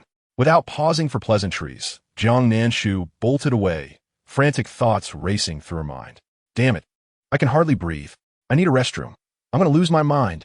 Lu Qingyan and Jiang Yinchuan, upon seeing her flee, were jolted from their stupor. And someone shouted, "Quick, pursue her. She assaulted someone and is likely fleeing to evade punishment. We cannot allow her to escape." Chapter 60. You are about to be called off from the Lu family engagement. Hearing the commotion behind her, Jiang Nanshu glanced back to see a horde of people pursuing her with fervor. In an instant, her face paled. With only 10 stalls in the restroom and so many people, it was impossible to accommodate them all. Thus, she quickened her pace, her feet nearly smoking from the effort, determined to secure her first choice of stall. The throng behind her, witnessing her desperate sprint towards another restroom, expressed their disbelief. Is she out of her mind? When Jiang Nanshu finally exited the restroom, she was apprehended. The boy with yellow hair and Su, she were whisked away by an ambulance. He Lianjai had fainted from fright, while Su, she was weak and injured, a crimson handprint adorning her forehead, making her appear pitiable. Confused, Jiang Nanshu protested, "Why are you detaining me? I was merely seeking a restroom while they fought." The boy who apprehended her, with an air of righteousness, replied, "Save that for the school authorities. Who would believe such a tale?" In the restroom, she was the only one unscathed, casting significant suspicion upon her. Upon seeing Lu Qingyan, Jiang Nanshu feigned a delicate demeanor. "I advise you to release me promptly. My fiancé is present, and should he witness you bullying me, you will not face pleasant consequences." "Ha, your fiancé? After you leave this school today, whether he remains your fiancé is a question yet to be answered," the boy retorted with a mocking tone. "Really? A mere fight could lead to losing my fiancé? I should have engaged in more brawls then," Jiang Nanshu mused, somewhat bewildered. Lu Qingyan observed her radiant face, and his gaze turned sternly towards the boy. Silence. The boy stammered but ultimately refrained from challenging Lu Qingyan. Though his demeanor was typically gentle, his cold countenance could be quite intimidating. Turning to Jiang Yinchuan, Jiang Nanshu inquired, "Fifth brother, why did he say that?" Jiang Yinchuan's expression darkened as he cast a glance at Lu Qingyan before whispering, "Sister, did you go to a bar to drown your sorrows last night?" Jiang Nanshu replied, "What a poor choice of words. I was merely enjoying myself." Jiang Yinchuan understood instantly, and she blinked at Lu Qingyan, feigning sorrow indeed. "I was quite distressed yesterday and went to a bar. Does this mean I am to be called off from my engagement with the Lu family?" Though reluctant to acknowledge it, the compromising video had indeed muddled matters. Jiang Yinchuan nodded with resignation. "There is an 80% chance that you will be called off from the engagement. I fear my words may suggest guilt. I did nothing wrong. It may appear otherwise." "How delightful," Jiang Nanshu remarked. Lu Qingyan and Jiang Yinchuan exchanged glances, and she timidly tugged at his sleeve. "Brother Qingyan, I promise I will never again request 18 male models." "Right, I shall not request 18 again. I will double it, and ask for 36, and demand a striptease." "Hee," Jiang Nanshu teased. Cold sweat trickled down Jiang Yinchuan's back as he observed Lu Qingyan's unchanging expression. He sighed in relief, grateful that Lu Qingyan lacked the ability to read minds. Otherwise, the situation could have turned dire. Jiang Nanshu clenched her teeth, tearfully declaring, "He is merely Su Rant's sycophant. He would do anything for her, even to frame me and ruin my engagement with Brother Qingyan. Is he not stabbing my heart? He is indeed a significant player in my heart. I could reward him with $5. Though he has merit, he also has faults. Perhaps next time I should give him 2 slaps, Jiang Yinchuan quipped. "You seem quite discerning in matters of reward and punishment," Lu Qingyan observed, his gaze steady upon her. "Jiang Nanshu, do you truly possess sincerity?" Taken aback by his sudden question, Jiang Nanshu gazed at him with hurt. "Unlike you, who harbors Su Ran in your heart, I cannot ignore the sincerity I lay bare before you." In truth, Jiang Nanshu felt utterly perplexed. I'm not alive without a heart?" "Silly boy." Lu Qingyan clenched his fist, letting out a short, cold scoff. Why could he hear her? Every encounter with Jiang Nanshu left him agitated. With a frigid demeanor, he chose to ignore her. Today's dose of disdain is rather satisfying. Soon, they arrived at the principal's office, where Lianjai was already present, her head bandaged, tears streaming down her face as she cast a venomous glare at Jiang Nanshu. Beside her stood an affluent middle-aged woman, tenderly caressing Lianjai's face, repeatedly assuring her, "Do not cry, my dear. Mother will take revenge for you." Upon noticing the commotion, the woman immediately focused her ire on Jiang Nanshu, rising and, devoid of her previous grace, began to berate her. "You are the one who harmed my daughter, are you not? How can the Jiang family raise someone so lacking in manners? No wonder you grew up in the countryside. Your actions are crude." Jiang Nanshu responded with a mocking exclamation. "Wow, Annie, while it's acceptable to eat poorly, it's unacceptable to speak poorly. It severely tarnishes my reputation and causes me immense harm." The trio of girls cowering in the corner, along with the students eavesdropping at the door, murmured amongst themselves, "You still have a reputation? It's already ruined." The affluent woman appeared taken aback by Jiang Nanshu's defiance. Previously, at a banquet, many affluent ladies had ridiculed her in front of Jiang's mother, and she had remained silent. Standing behind Jiang's mother, exuding an air of inferiority, they had all looked down upon her, believing that Elder Liu was blind to associate with someone so beneath them. Yet now, Jiang Nanshu's nonchalant demeanor ignited a fury within her. Fuming, she declared, "My daughter has insisted that you cornered her in the restroom and assaulted her. And despite her pleas for help, you heartless wretch deserve a lifetime of misery." Jiang Nanshu chuckled lightly, her enchanting gaze fixed on Lianjai. "Swear to me that if I laid even a finger on you today, your mother would be struck by a car upon leaving school. Do you dare?" Lianjai paled. For Jiang Nanshu had indeed not touched her. It was she who had struck her, while she merely wielded a stick to threaten them into compliance. A hushed silence enveloped the room. Who could have anticipated Jiang Nanshu's words to be so cutting? Lianjai dared not utter a sound. Jiang Nanshu scoffed and pressed with relentless inquiries. "Speak. Swear. You're feeling guilty, aren't you? I knew it. You, malicious woman, wish to harm me. You dare not swear. But I will. If I strike you today, my mother will be struck by a car." As Jiang's mother hurriedly arrived at the scene, she was met with the absurdity of the situation. Jiang Nanshu smirked. "I can escalate my threats further. I shall curse my entire family to doom." The entire Jiang family pleaded, "We implore you, spare us your words." Chapter 61, Better Off Rotting in the Countryside. Make way, Mrs. Jiang has arrived. Prepare for an entertaining spectacle. Jiang Nanshu's audacity was alarming. Mrs. Jiang, who valued her reputation highly, would surely not take kindly to such a public disgrace. "I simply wish to witness that video incident. It would be better to relinquish the engagement to the fake daughter. She is unworthy of it." The crowd murmured quietly among themselves. Jiang's mother, suppressing her anger, surveyed the onlookers. Soon, bodyguards cleared the floor of students, allowing Jiang's mother to enter impassively. To speak of noble women, Jiang Mu possesses the most gentle demeanor. Even at the age of 52, she maintains her elegance akin to that of a woman in her 30s or 40s. Her hair is dark and elegantly styled, and her intrinsic nobility far surpasses that of He Mu. Jiang Yunchuan scratched his head, expressing uncertainty. "The He family insists that my sister was the one who struck someone, but I am unaware of the specifics." Observing Jiang Mu's emotions as she entered, Jiang Nanshu noted her subdued expression. Given the gravity of the situation, it was understandable that she would not be overly joyful, especially after such a significant loss of face. Mother is in a foul mood. It is best to be a bit unruly and not provoke her further," Jiang Mu remarked. Jiang Nanshu approached her, tearfully clutching her arm, and pointed at Lianji and He Mu, claiming, "Mother, they are bullying me and slandering me. You must help me." "I did not hit Lianji." Jiang Mu had always disdained this kind of behavior from her, finding it neither graceful nor decorous. Noticing her mother's continued indifference, Jiang Nanshu could not help but feel a pang of regret. Jiang Mu's expression nearly faltered. She tightened her hands at her sides. It was not that she was incapable of defending someone, but her protection was predominantly reserved for Jiang Lui. Even though she was not her biological child, Jiang Mu regarded her as her own. Yet, Jiang Nanshu had seemingly never received such public support from her mother. At various gatherings, All she desired was for her to speak less and avoid causing embarrassment. In that light, Jiang Mu felt like a truly failed mother.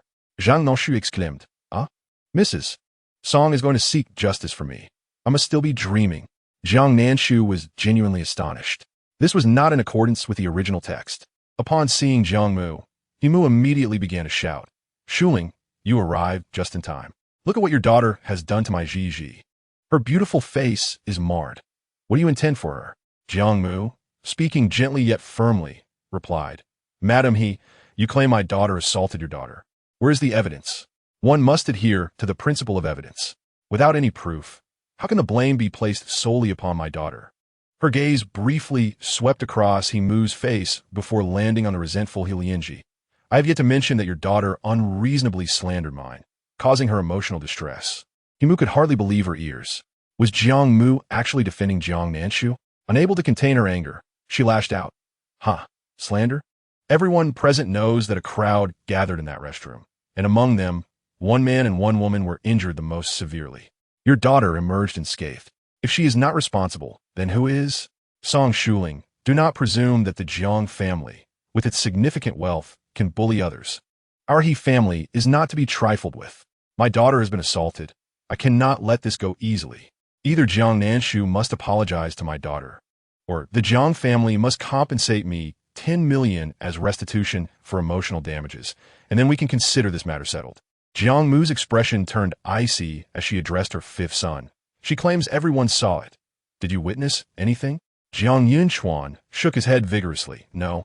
I only know my sister went to the restroom, completely unaware of the ensuing chaos." Jiang Mu straightened her back.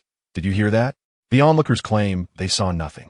Now I present you with two options. Either your daughter bows and apologizes to mine, or the Jiang family pays 20 million as compensation for emotional distress. And then we can consider this matter resolved." Mu scoffed, incredulous. "I never thought I would witness such audacity from the Jiang family." She sneered. "This is the first time I've seen you turn the tables, Song Shuling. How unfortunate that you come from scholarly background, yet display such poor manners. Your elegance is merely a fade." Jiang Mu's face flushed with indignation. Her grace and upbringing were integral to her being, qualities she earnestly wished to showcase. Although her conduct was undeniably rude, she could not allow Jiang Nanshu to be victimized. What use is elegance and upbringing? The Qing dynasty has fallen. Why remain shackled by such rigid decorum? I suspect that even if she realized Chu Xian was attempting to seduce her husband, she would not dare to confront Chu Xian directly, for her upbringing would not permit her to act like a shrew. Jiang Mu's face, once crimson with anger, now drained of color. Jiang Nanshu had struck a nerve. For indeed, as she had privately acknowledged, even if she discerned Chu Xian's interest in Jiang Fu, she could not bring herself to act in a manner that would tarnish her image. The frustration was nearly overwhelming. How could a 50-something man still garner such attention? Jiang Mu steadied herself and spoke coldly. "Regardless of the circumstances, my upbringing surpasses that of a mistress rising to prominence. Without evidence, I will not allow you to harm her." Upon hearing the term mistress, Mu nearly lunged at Jiang Mu in fury. This was a taboo subject for her. Since taking her place as Madam He, her status had drastically changed. With the imposing Jiang Yunchuan standing guard, Mu could only swallow her anger. Remembering another scandal involving Jiang Nanshu, she smirked and turned to Lu Qingyan. "Young Master Lu, all Jiang family members are inherently protective. They will undoubtedly claim not to have seen anything. But how about you? Did you witness Jiang Nanshu's misdeeds? Any man would find it intolerable to be cuckolded." And Jiang Nanshu's high-handedness only added fuel to the fire. Although the video was brief and the lighting dim, it was sufficient to identify several individuals: Jiang Nanshu, Lu Qingyan, and an unknown male model. When the video surfaced, it was rumored that Lu Qingyan's mother nearly demanded an annulment, only for old Master Lu to intervene once more. She believed that Jiang Nanshu had made a multitude of blunders over the past 3 years, but this was undoubtedly the most severe. The Lu family would not tolerate any further indiscretions. She felt confident that Lu Qingyan would not shield Jiang Nanshu. Mu straightened her posture slightly, awaiting Lu Qingyan's response. He turned his gaze to Jiang Nanshu, who blinked her bright, innocent almond-shaped eyes, embodying both charm and grace. Lu Qingyan stated calmly, "I believe her. If she said she did not do it, then she did not. Jiang Yinchuan and Jiang Mu both exhaled in relief. At least Jiang Nanshu's nominal fiancé was on her side. Mu could hardly believe her ears. Young Master Lu, did you make a mistake? How could you defend such a woman? She is merely, Madam He. Please maintain your dignity. Lu Qingyan interjected, his tone deliberate and cool, leaving no room for argument. Evidence is currently being compiled and will be released shortly. My fiancé, Yi, is delicate and weak, clearly not the type to engage in physical altercations. Jiang Nanshu. Delicate and weak. Yes, indeed. Not only am I fragile, but I'm also an exceedingly sensitive and vulnerable little girl, sobbing quietly. Lu Qingyan unconsciously smiled slightly. The spirited Jiang Nanshu was truly endearing. Brother Yin, look at this footage. Yang Jiashu entered, holding a phone. A phone was deliberately smashed in the restroom. So I took some time to extract the information. Fortunately, it hasn't been deleted.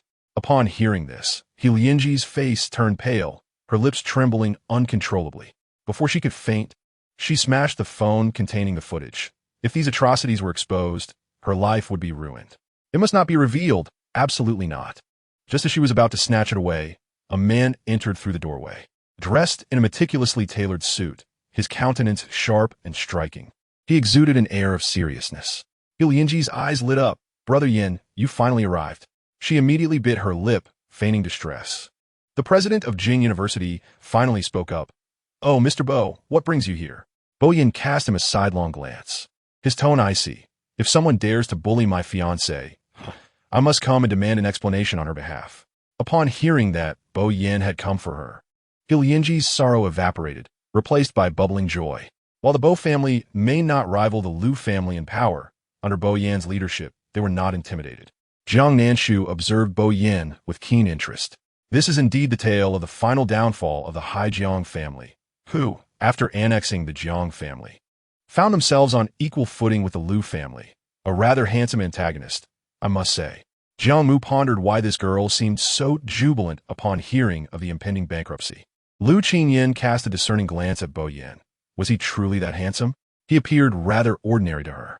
Jiang Nanshu, on the other hand, was nothing short of fickle and sentimental. What a facade she was putting on.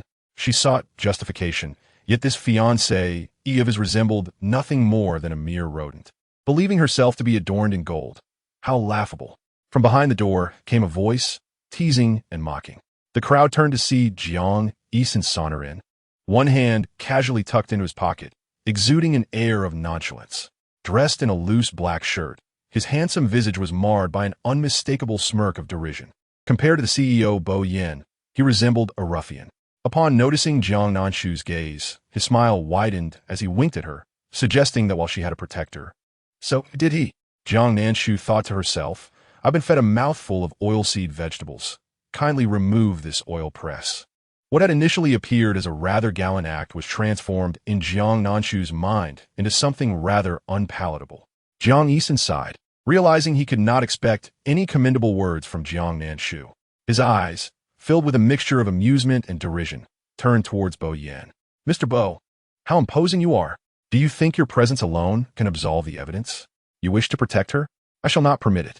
Bo Yan's face tightened, and He Lianji, trembling with fear, stood behind him, her demeanor pitiable. Brother Yin, save me. The atmosphere in the office was fraught with tension. The normally boisterous president of Jing University had retreated into silence, hoping to avoid being ensnared in the affairs of these affluent families. Conflicts among ordinary people are easily resolved. But now with the Jiang, Lu, and Bo families involved, it was no longer a trivial matter. Jiang Nanshu glanced at He Lianji and then at Bo Yan, feeling a swell of sympathy for her. After all, He Lianji was merely a pawn in Bo Yan's game. Bo Yan will undoubtedly come to He Lianji's rescue. She is a shield. Who would have thought that the seemingly ascetic Mr. Bo would not spare even his adopted sister in private matters? The onlookers, capable of hearing her thoughts, were taken aback. Bo Yan and his adopted sister. I had long suspected Su Xingwan to be Bo Yan's adopted sister. There was no abduction. Merely a case of her being hidden away by the Bo family. Only He Lianji remains intent on creating trouble for Su Shi, attempting to unearth the whereabouts of Su Xingwan. They are all in the know. What a farce. Jiang Eason's eyes sparkled with excitement as he smiled at Bo Yan. I believe I have discovered your Achilles heel, my adversary. Bo Yin took a deep breath and spoke slowly. This matter is less than honorable.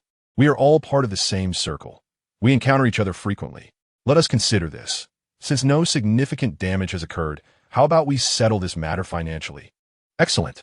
I wholeheartedly agree. Monetary compensation is entirely acceptable. Jiang Nanshu thought to herself, feeling rather pleased. After all, she was merely a bystander in this affair. Jiang Yisan, observing her avaricious expression, chuckled softly in refusal. I think not. My sister's reputation cannot be bought. It must be restored to its rightful standing. Jiang Nanshu was taken aback. What reputation do I have? Why can this not be resolved with money? I am utterly exasperated. How much? Jiang Nanshu inquired directly. Only then did Bo Yin shift his gaze towards her, finding her quite lovely, yet he had heard tales of her lack of intellect. Nevertheless, as long as someone was motivated by money, this issue could be resolved amicably. He maintained his stoic demeanor. 20 million. We shall consider this matter closed. Jiang Nanshu's eyes lit up. Jiang Yisan, however, grimaced and promptly rejected the offer. No way. Yinji stepped back, nearly collapsing against the table, her body trembling. It was over. Everything was over. The voices from the video echoed in the ears of the assembled crowd, with Yinji being the instigator of this debacle. Jiang Nanshu's voice could be heard, declaring herself merely a passerby. The video was abruptly cut off just as the yellow-haired man approached. Jiang Nanshu felt a surge of despair. Others assumed she was elated about her name being cleared. Why on earth was my heroic moment not captured on film? Although I did not confront Yinji, I did engage with others. She had anticipated the audience's reaction to her involvement. Jiang Mu despised her reckless behavior, and the Jiang family would likely harbor even greater disdain for her after this incident. Her prospects appeared bleak. The crowd murmured as Mu shook her head in disbelief. This cannot be true. My daughter would never act so disgracefully. Jiang Mu retorted with a cold sneer. Before you slander others, ensure you possess evidence. Otherwise, you may find yourself in a most embarrassing predicament. Jiang Yisan provocatively grinned at Bo Yin. Will you continue to shield her? And what of your fiancé-Yi's mention of Su Xingwan? I recall you have a sister named Bo Xingwan. Has she changed her name? Is he Lianji in a frenzy to catch her sister in wrongdoing? Bo Yan's teeth were clenched so tightly that veins bulged from his neck, glaring at Jiang Yisan as if he were staring at a ghost. Meanwhile, Jiang Yisan, a man with a penchant for chaos, remained unfazed, his smile radiant, as if determined to provoke his adversary to the brink of madness. Jiang Nanshu was left in utter disbelief. How does he know this? The matter between Bo Yin and Su Xingwan has not yet been exposed. A collective realization dawned upon the group. This was indeed a secret. Chapter 63. The latecomer is more worthless than affection. The crowd gazed at Jiang Nanshu, their expressions a complex mix of shock and intrigue. What do you think? Yinji's demeanor shifted dramatically, sensing the icy gaze of Bo Yin upon her, feeling as though she had plunged into a frozen abyss. Her fingers gripping the table so tightly that they turned white. No one else knew the truth. Bo Yin harbored feelings for his adopted sister. How utterly absurd. She was merely a tool to cover his transgressions. From the moment of their engagement, he had made his intentions clear, yet she had harbored a glimmer of hope that Bo Yin might one day notice her. Unlike Su Xingwan, she was not too proud to bow before him. Mr. Jiang, the Bo family no longer includes Bo Xingwan. She has severed ties with them and has adopted the name Su Xingwan. My intention in seeking her out was not to accuse her of infidelity, but rather to reclaim what she has stolen from me. Yinji forced herself to finish her lie, hoping that if the truth eventually surfaced, her reputation would remain relatively unscathed. Oh, I see, Jiang Yisan exclaimed in mock enlightenment. I almost thought Mr. Bo was the type to forcibly take from his adopted sister. How unfortunate. I knew you were not that kind of beast. Veins throbbed in Bo Yan's hand as he clenched his fist. Jiang Nanshu wore a stoic expression. You've taken all the bamboo shoots on the mountain. Your eloquence is quite impressive. It appears Bo Yin is now inclined to eliminate you. Tread carefully, as you may find yourself in grave danger. Jiang Yisan turned to glance at Jiang Nanshu, who responded with a sweet smile. He felt an inexplicable sense of nervousness as he turned away. Was his sister genuinely concerned for him? Oh, how touching. For her sake, he would not easily succumb to death. Meanwhile, Jiang Nanshu began calculating the timeline for Jiang Yisan's downfall, realizing it would take at least 2 years. How frustrating. Surely 6 months would suffice. Ideally, her own objectives would also be met within that time frame. Feeling relieved, she watched the two men argue, knowing the outcome was inevitable. Jiang Nanshu would emerge victorious. Boyan abandoned Lianji and walked away. She stumbled a few steps, collapsing to the ground, as the specter of the Bo family's annulment loomed over her. Jiang Nanshu harbored no sympathy for her plight. He presented the evidence before the president of Jing University, observing He Mu's ambiguous smile. This matter, our Jiang family will not keep private. We shall disclose the facts as they are. As for the girl who was injured, I trust Jing University will not act with bias. The president of Jing University wiped his brow repeatedly, touching his balding head, and smiled apologetically. What General Jiang says is true. Those who err must accept their punishment. However, I am concerned about the repercussions for our university. Jiang Nanshu cast a sidelong glance at He Lian's, a mocking smile gracing his lips. If she were expelled, wouldn't that mitigate the impact?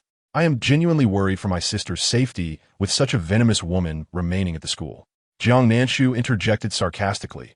A late dog is worth less than feelings. She donned a feigned, pitiful smile and expressed her gratitude. Thank you, elder brother.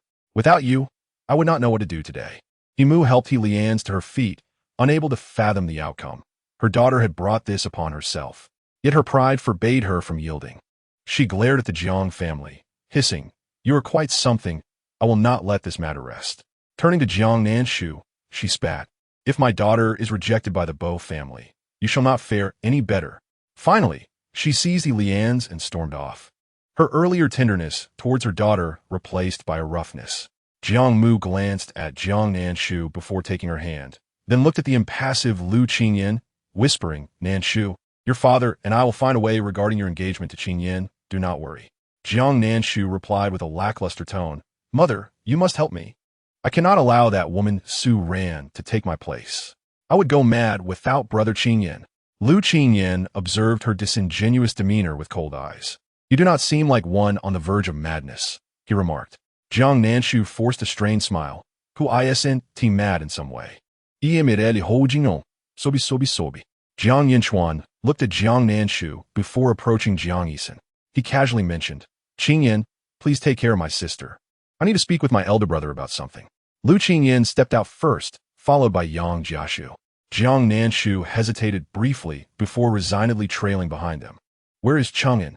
Lu Qingyan inquired. Yang Jiashu replied, perplexed, "I have no idea. That fellow has the courage to act, but not to face the consequences. He told you yesterday not to let this matter leak. Yet he secretly recorded a video and posted it online. Does he even consider us brothers?"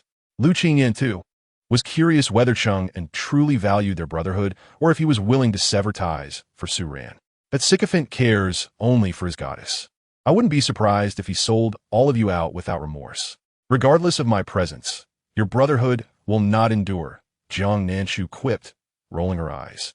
Chengyan had shown a devotion to Su Ran that surpassed even Lu Qingyan's. Initially, he sought to facilitate their union, but now he would gladly take her place. Yet, their brotherhood remained intact, at least for the time being. Lu Qingyan furrowed his brow, noticing the barely concealed schadenfreude in Jiang Nanshu's expression. He sighed, feeling a mix of frustration and concern. Did she not realize that it was her reputation at stake in this situation? The principal party was unperturbed. Why was he so occupied? Thus, he fell silent. The three walked on in silence until Yang Jiashu could no longer contain himself and turned to Jiang Nanshu.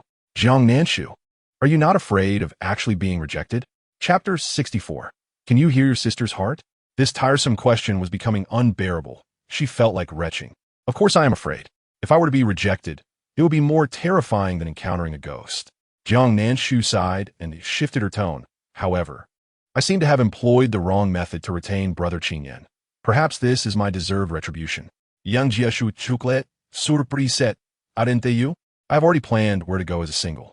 Lu Qingyan, with a cold expression, quickened his pace. Yang Jiashu hurried after him. "Hey, Qingyan, where are you off to?" Jiang Nanshu watched the two depart before making her way to the cafeteria. She had not attended class much lately, yet events were abundant. Today, she had to eat early. "Host, the male lead is upset with you." "Dasha shuhe market." "No, I merely wanted to commend your performance on the task." Jiang Nanshu nodded in agreement, I too believe I have done quite well. Sha Chun. When will this individual learn to curb their narcissism? I am somewhat surprised you chose to rescue Su Shi, Sha Chun inquired, voicing its curiosity. The data indicated that Jiang Nanshu's emotional value was 0, implying her indifference towards everything and difficulty in resonating with others. After all, she had witnessed Su Shi's suffering twice. Had she truly wanted to help, she would have done so. Yet, she did not, even finding time to mock her. Jiang Nanshu remained unfazed, batting her long, dark lashes. I did not assist her. I merely saw a reflection of my former self in her. In her past, she had been helpless, frail, battered, and bruised, until a warm hand grasped hers just in time, saving her from death on that fateful winter day when she was 8. The Sha Chun fell silent. It felt a mix of fear and pity for Jiang Nanshu. In her original world, she was neither a princess nor a wealthy heiress. She could not even be considered the daughter of an ordinary family. She was impoverished, with a pair of devilish parents. Those parents had locked her with chains at the age of 8 and sold her to a man in his 40s just to procure money for her brother's desired toys. Host, it is all in the past. You will live better, the Sha Chun offered, its mechanical voice trembling with emotion. Jiang Nanshu recalled the initially aloof system. How had it transformed into this sentimental form? Meanwhile, Jiang Yinchuan caught up with Jiang Yisan. Elder brother, wait for me. I have something to ask. Clearing his throat, Jiang Yinchuan mustered the courage to inquire. Elder brother, can you hear your sister's heart?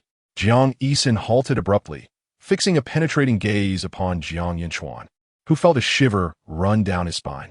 Laughing nervously, he said, I was only joking. How mystical it would be to hear one's heart. Jiang Yisan's brow furrowed deeper. So, I'm not the only one who can hear it? I thought I was special. How absurd. Jiang Yinchuan, feeling unsettled, stammered, if you can hear it, then you can hear it. I was just wondering if I had said something wrong. Brother, I wish to discuss the company's bankruptcy.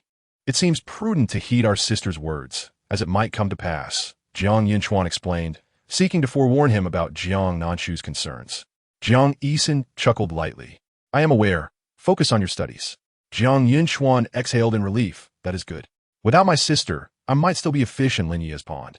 Blinded to the truth and ensnared deeper.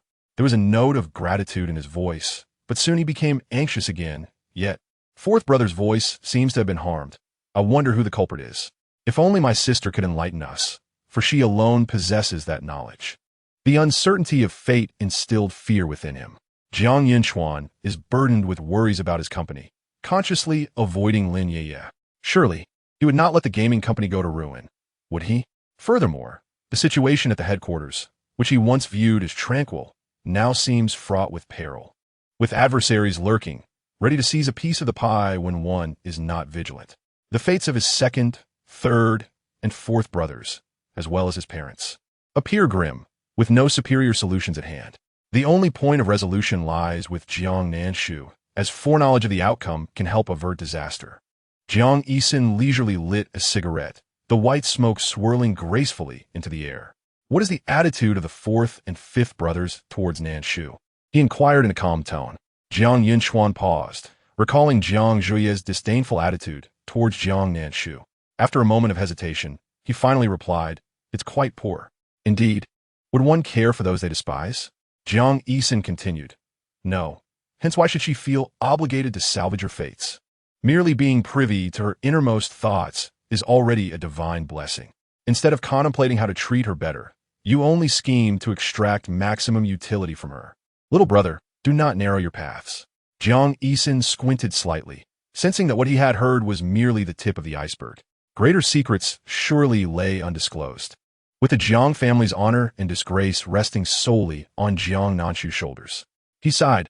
How much did that male model cost her that day? I shall transfer her the money later, considering it a treat. He added, As for the fourth brother, do not urge him.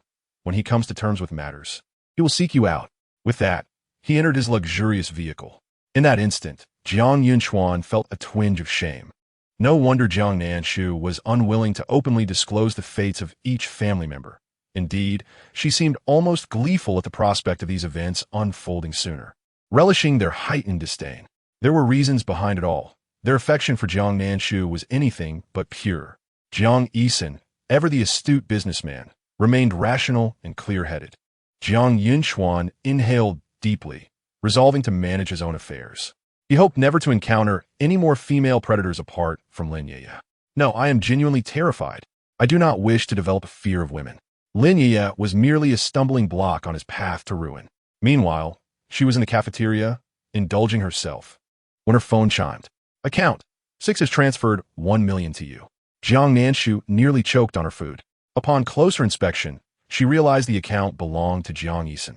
In the next moment, a message from him arrived. Here, that's your pocket money. Jiang Nanshu furrowed her brows tightly, ultimately sneering. Does this pompous man believe that sending me 1 million can compensate for the 2 million he has cost me? Dream on. Chapter 65. Inviting her to the wrap party as she arrived. Jiang Lei overheard Jiang Nanshu's complaints and hesitated, contemplating whether to greet her. After all, she had already scolded her elder brother and could not afford to reprimand Jiang Nanshu as well. In the end, she approached and sat across from Jiang Nanshu. Holding her tray, Jiang Nanshu raised an eyebrow in surprise at the unexpected visitors, glancing at Jiang Lei, then at the silent Jizai, whom she chose to disregard. Instead, she asked Jiang Lei, "What brings you here? Don't you have school? Constantly coming to my school and bringing him along. Do you wish to showcase our sibling bond?" Jizai tightened his grip on his chopsticks, recalling Jiang Nanshu's merciless words from before. He turned his head away. I'm here to pick up Sister Lei, not to find you. Jiang Nanshu propped her chin up. Oh, that's fine. I have no interest in seeing you. Jizai's eyes widened in surprise as he noticed a hint of redness in her gaze. Jiang Nanshu felt a twinge of melancholy. Why was this child so prone to tears? Don't cry. Last time you threw chestnuts at me, I one-tea coddle you this time. Did I say something too harsh? He already has a biological sister. Why is he so sensitive to my offhand remarks? Jiang Lei, observing the sullen Jizai, helplessly nudged a box towards Jiang Nanshu. Her expression neutral. Can we come? Jiang Nanshu opened the box to find a sparkling green gemstone. With a grin, she pocketed it. Well, this school isn't mine, so you're welcome to come. Shall I give you a tour? Jiang Lei replied. The web drama I filmed has wrapped. The crew has disbanded. The show will air in a month. Jiang Nanshu looked at her quizzically. And, did you come just to tell me this? Cough. Although you gifted me a gemstone. Our relationship is adversarial. I shall at most refrain from being hostile towards you. She gestured, indicating that she would only be slightly less fierce towards Jiang Lei. Jiang Lei pressed her lips together, determined to communicate well with Jiang Nanshu. Clearing her throat, she said, I heard you had an incident at school, so I came to check on you. I happened to run into Jizai and brought him along. Given your demeanor, it seems the matter has been resolved. Jiang Nanshu pushed her food around, resolved, but I lost 2 million. She looked at Jiang Lei with curiosity. You didn't come just to discuss this, did you? Since when did you take an interest in my well-being? She can't see that I'm pretending to oppose her, can she? That would be counterproductive. I might as well jump into the river again. Jiang Lei exclaimed. Must you be so extreme? Taking a deep breath, she coldly laughed. Who cares about you? I would rather you face troubles. Jiang Nanshu rolled her eyes. I knew it. You came with no good intentions. Let me be clear. I will not return this gemstone to you. Just as Jiang Lei was about to respond, she felt Jizai gently tugging at her sleeve, shaking his head ever so slightly. His eyes held a multitude of emotions, with sadness being the most prominent. Alas, this child desired to see Jiang Nanshu yet feared her coldness, encased in a layer of thorns. He likely feared that Jiang Nanshu would wound him again, yet despite this, he could not bear to hear anyone speak ill of her, not even his own sister. What? Jiang Nanshu doubted her hearing. You want me to accompany you to that banquet of yours? Yes, Jiang Lei nodded. Didn't you say you wanted to venture into the entertainment industry? I believe you now meet the criteria. Jiang Nanshu recalled that the original persona had indeed expressed a desire to enter the entertainment field, or at least had mentioned it to her family 3 months prior to her arrival. Clearly, her family had shown no interest. Jiang Lei and Jiang Zhouya acted as if they had not heard her. Wouldn't bringing Jiang Nanshu along be digging their own graves? Moreover, they did everything to avoid her. Thus, the original persona had taken matters into her own hands and started live streaming, but with little success, as her lack of emotional intelligence attracted mindless criticism. She attempted to learn every skill Jiang Lei possessed, ending up with a jumbled mess, reminiscent of Dong, imitating Sure. Noticing Jiang Nanshu's prolonged silence, Jiang Lei smiled mischievously. Now you've changed your mind? Didn't you want to compete with me in everything? Taking her to the rap party would merely allow her to meet a few directors and some friends from the crew. Was her earlier ambition to break into the industry merely a fleeting whim? According to the original persona's character, upon hearing someone offer to take her, she would have been elated. After a lengthy pause, Jiang Nanshu reluctantly replied, "Fine, I will accompany you to take a look." In the original narrative, Jiang Lei had not invited the original persona. Rather, the original persona had insisted on going. What a ridiculous situation. Did she have to be involved in every scene? This gemstone shall serve as my appearance fee. Considering it that way, I have made a profit.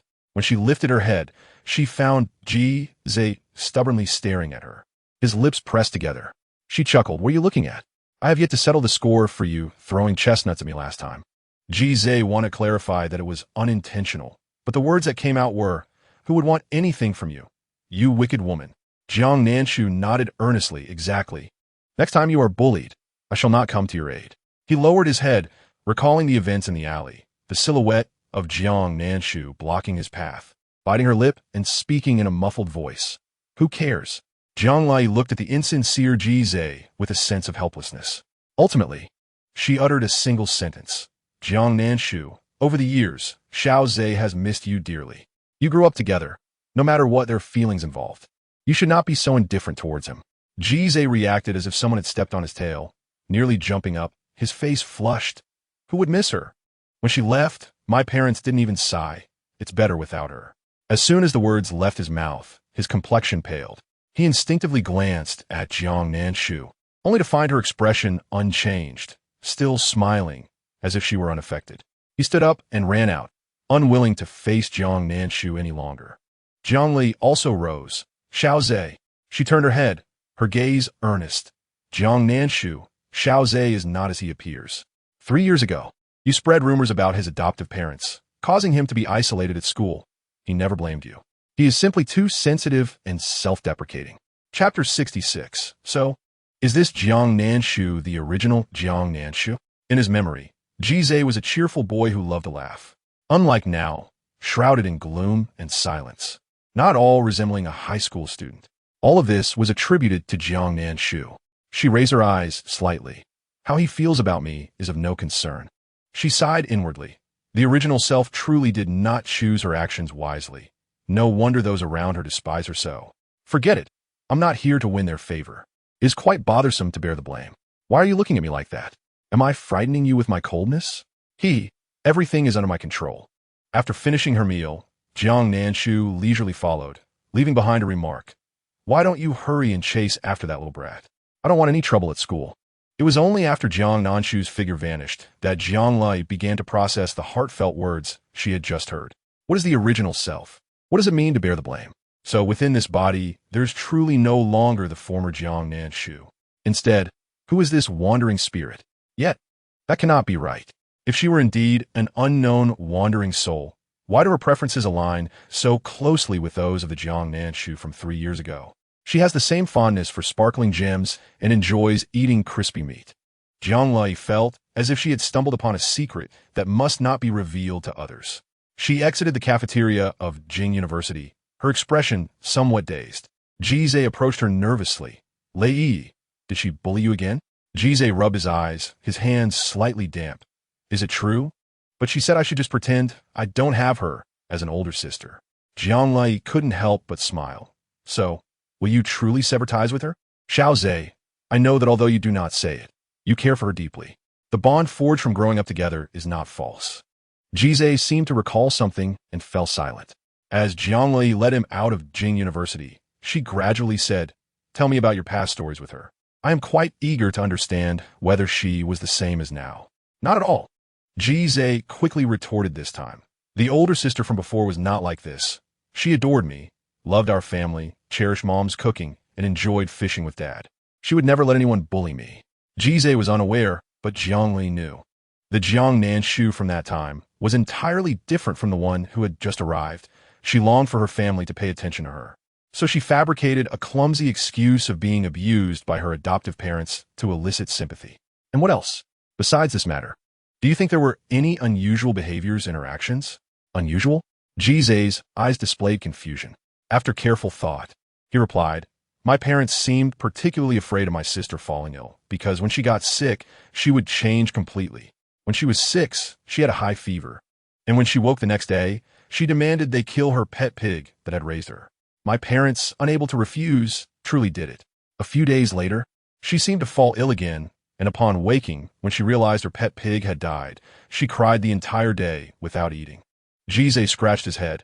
I also heard about this. My parents thought my sister was possessed and consulted a fortune teller for her, and afterward, everything was fine. I was still young then and didn't fully understand.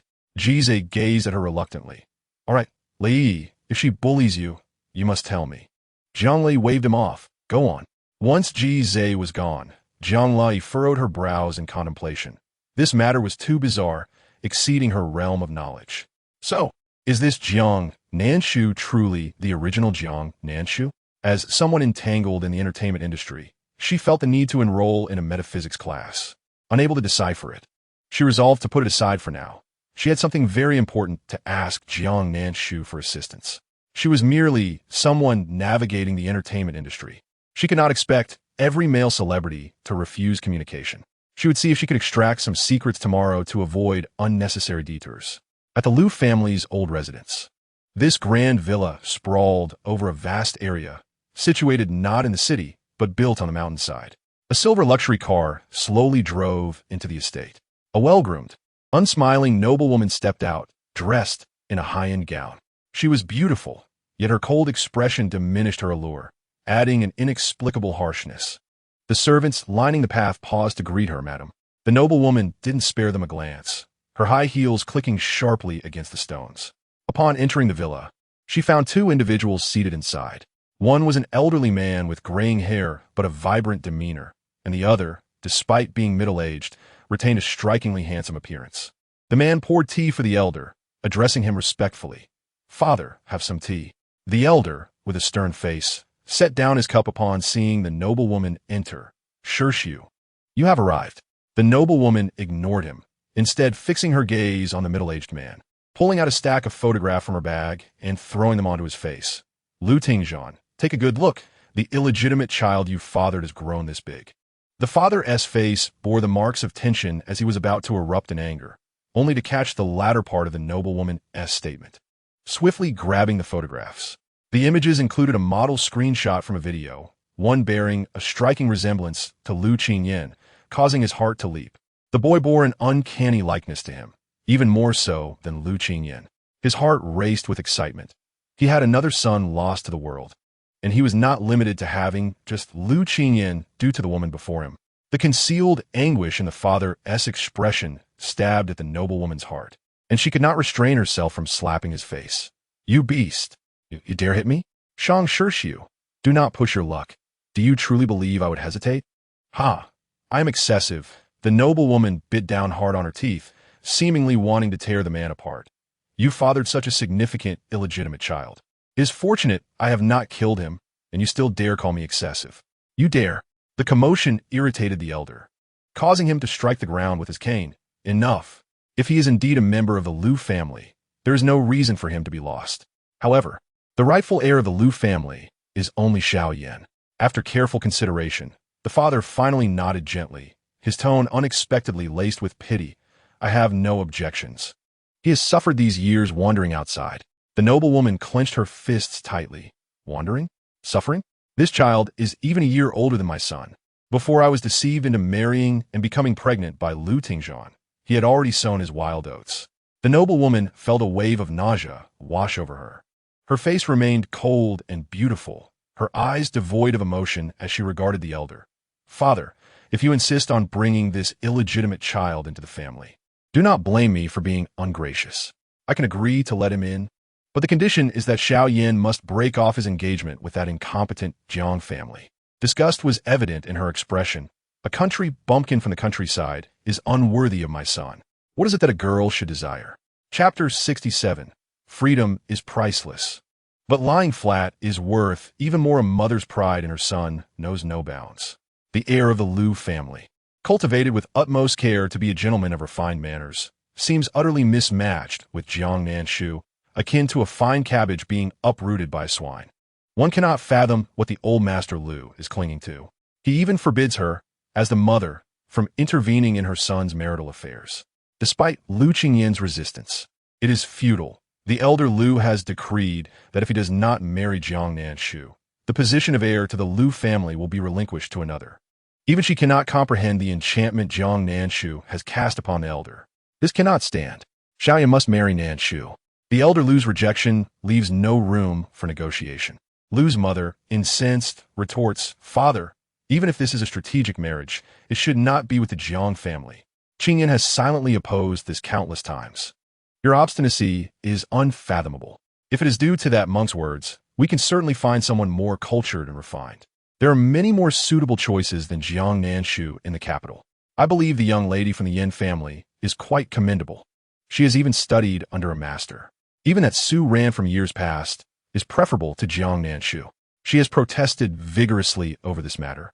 Yet the elder Lu remains resolute. In her mind, a daughter-in-law must come from a reputable family, possess excellent upbringing, and be capable of aiding Lu Qingyan in consolidating the family's power. Yet, Jiang Nanshu either clings to Lu Qingyan or threatens self-harm. She has even begun to order male models at bars, tarnishing the family's reputation. Such a daughter-in-law would surely spell doom for the Lu family. Seeing the elder Lu still silent, Lu's mother continues, "As Xiaoyan's mother, I have the right to influence his marital matters. I would never harm him. Currently, the business family has been sidelined by the Lu family. He holds this woman in contempt. Father, since you have made this decision, there must be a reason. And that Yin family young lady you speak of, are they not merely your business family's pawns? Do you wish for the Lu family to support your maternal family?" Lu's father mocks. The exposed Lu's mother feels anger brewing within her, her voice stiffening. "If you do not agree, I shall not allow that wretched girl to cross the threshold of the Lu family. Test me if you dare." After a long silence, the elder Lu finally sighs. "Let us discuss this tomorrow. If both Xiaoyan and Nanshu are willing to break off the engagement, then it must be fate." Relieved by the elder Lu's concession, Lu's mother departs. At Jing University, at 8 in the evening, Jiang Nanshu is alone in her spacious dormitory, engrossed in her reading. Her daily pleasure lies in traversing the realms of various genres, forced love, Yandere captivity, and age-gap romances, delighting in the narratives. A smile graces her face, but it falters the moment the dormitory door swings open. Entering is Su Xingwan, who has been absent for over a week. Jiang Nanshu merely glances at her before turning back to her book.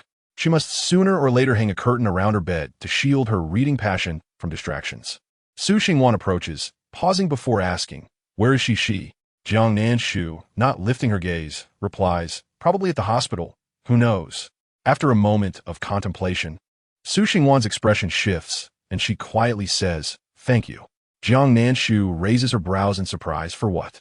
She finally looks up at Su Xingwan, curiosity piqued. "How did you get out?" Su Xingwan hesitates, biting her lip before exhaling, "Your brother saved me. He called the police. Bo Yin was afraid of the repercussions, which is why he released me. Had this incident not escalated, I might have been sent abroad under the pretense of a vacation, while actually being imprisoned in a lavish villa, deprived of freedom." Jiang Nanshu's gaze drifts to her book, her phone screen dimming silently. This is nothing short of a real-life, forced love scenario unfolding right beside her. She kneels on her bed, her eyes filled with curiosity. How does it feel? Su Xingwan is taken aback. Are we even conversing on the same wavelength? I am expressing gratitude, and you're inquiring about my feelings? After a moment's hesitation, she replies with indignation, "It is horrid. My days consist solely of eating, sleeping, and watching television to catch up on the outside world. My phone was taken away, cutting me off from external contact. He gifted me numerous high-end outfits, and even jewels worth millions, but I cast them all aside. I do not require his charity. What I desire is freedom." Jiang Nanshu stares in astonishment. What a surreal existence! Daily indulgence, without the burden of studies, and gifts of money, clothing, and jewelry. Sister, do you not realize that this is what life should be? You have already distanced yourself from the majority since the very beginning. Jiang Nanshu laments the squandered gems. Sparkling trésor worth millions. In conclusion, Jiang Nanshu muses, if someone were to shower me with jewels and offer me a luxurious residence and a fancy car, I would gladly accept. Su Xingwan retorts, you wouldn't be willing to endure even a minor loss, would you? But without freedom. Freedom is indeed priceless. Yet lying flat carries an even greater value. Jiang Nanshu sighs deeply, her expression conveying a sense of despair, as if she were the one deprived of everything. Su Xingwan pinches the bridge of her nose. You are quite unexpectedly different from my initial impression of you. Jiang Nanshu sprawls on her bed, pondering. Why must I toil endlessly to amass a fortune of 100 million, while some effortlessly receive everything handed to them? With a weary voice, she questions, what did you envision me to be? Su Xingwan glances at her, a big-breasted airhead, devoid of independent thought, merely being led around by others, possessing nothing but a pretty face. Jiang Nanshu looks down at her chest, feeling slightly bashful as she adjusts her skirt. It's not that impressive, really. Just average. Su Xingwan adds, and even if I have a beautiful appearance, how can I be devoid of substance? That is a flawed statement. As Jiang Nanshu earnestly corrects her, Su Xingwan Fai Ho Someone Das Bijai. She seldom engages in conversation with Jiang Nanshu, believing that there is little common ground with someone she deems a mere decorative vase. Su Xingwan turns to leave, her tone cool. I am going to find Shishi. It is my fault that she suffered such a fate. I will not let He Lianji go unpunished. Chapter 68. Should you hurt me again, I will hang myself at your doorstep. Jiang Nanshu reclines, gazing at the ceiling, feeling rather dejected. Why has my elder brother suddenly grown wiser? And isn't the plot supposed to involve Su Xingwan getting pregnant by Bo Yan, leading to her exposure and jealousy from He Lianji? Everything has spiraled into chaos, complete disarray. De Shachun remarks, perhaps the plot has its own intentions. Jiang Nanshu sighs. I knew it. This storyline is escalating. What a misfortune. At least their disdain for me is genuine. As Jiang Nanshu mutters to herself, she resumes reading. De Shachun inquires, Host, what kind of books do you read every day? Why do I see nothing but large mosaics? The adult world is beyond the comprehension of a mere system like you. Be good and watch something educational. It will benefit you. Jiang Nanshu dismisses it with a wave. De Shachun responds with a chuckle, presenting the cold young master's 99 attempts to escape his bride. Who is it that claims no one has books to read? Once I finish, I shall offer you some strategies. Jiang Nanshu pays no heed to its incessant chatter, responding enthusiastically, all right. We are counting on you in this uphill battle. De Shachun feels a sudden sense of responsibility bestowed upon it. No one understands the value of melodramatic plots better than it does. Jiang Nanshu sleeps until 9 o'clock before waking, discovering several missed calls on her silent phone from her parents and Jiang Yisun, all made between 7 and 8 in the morning. What is this?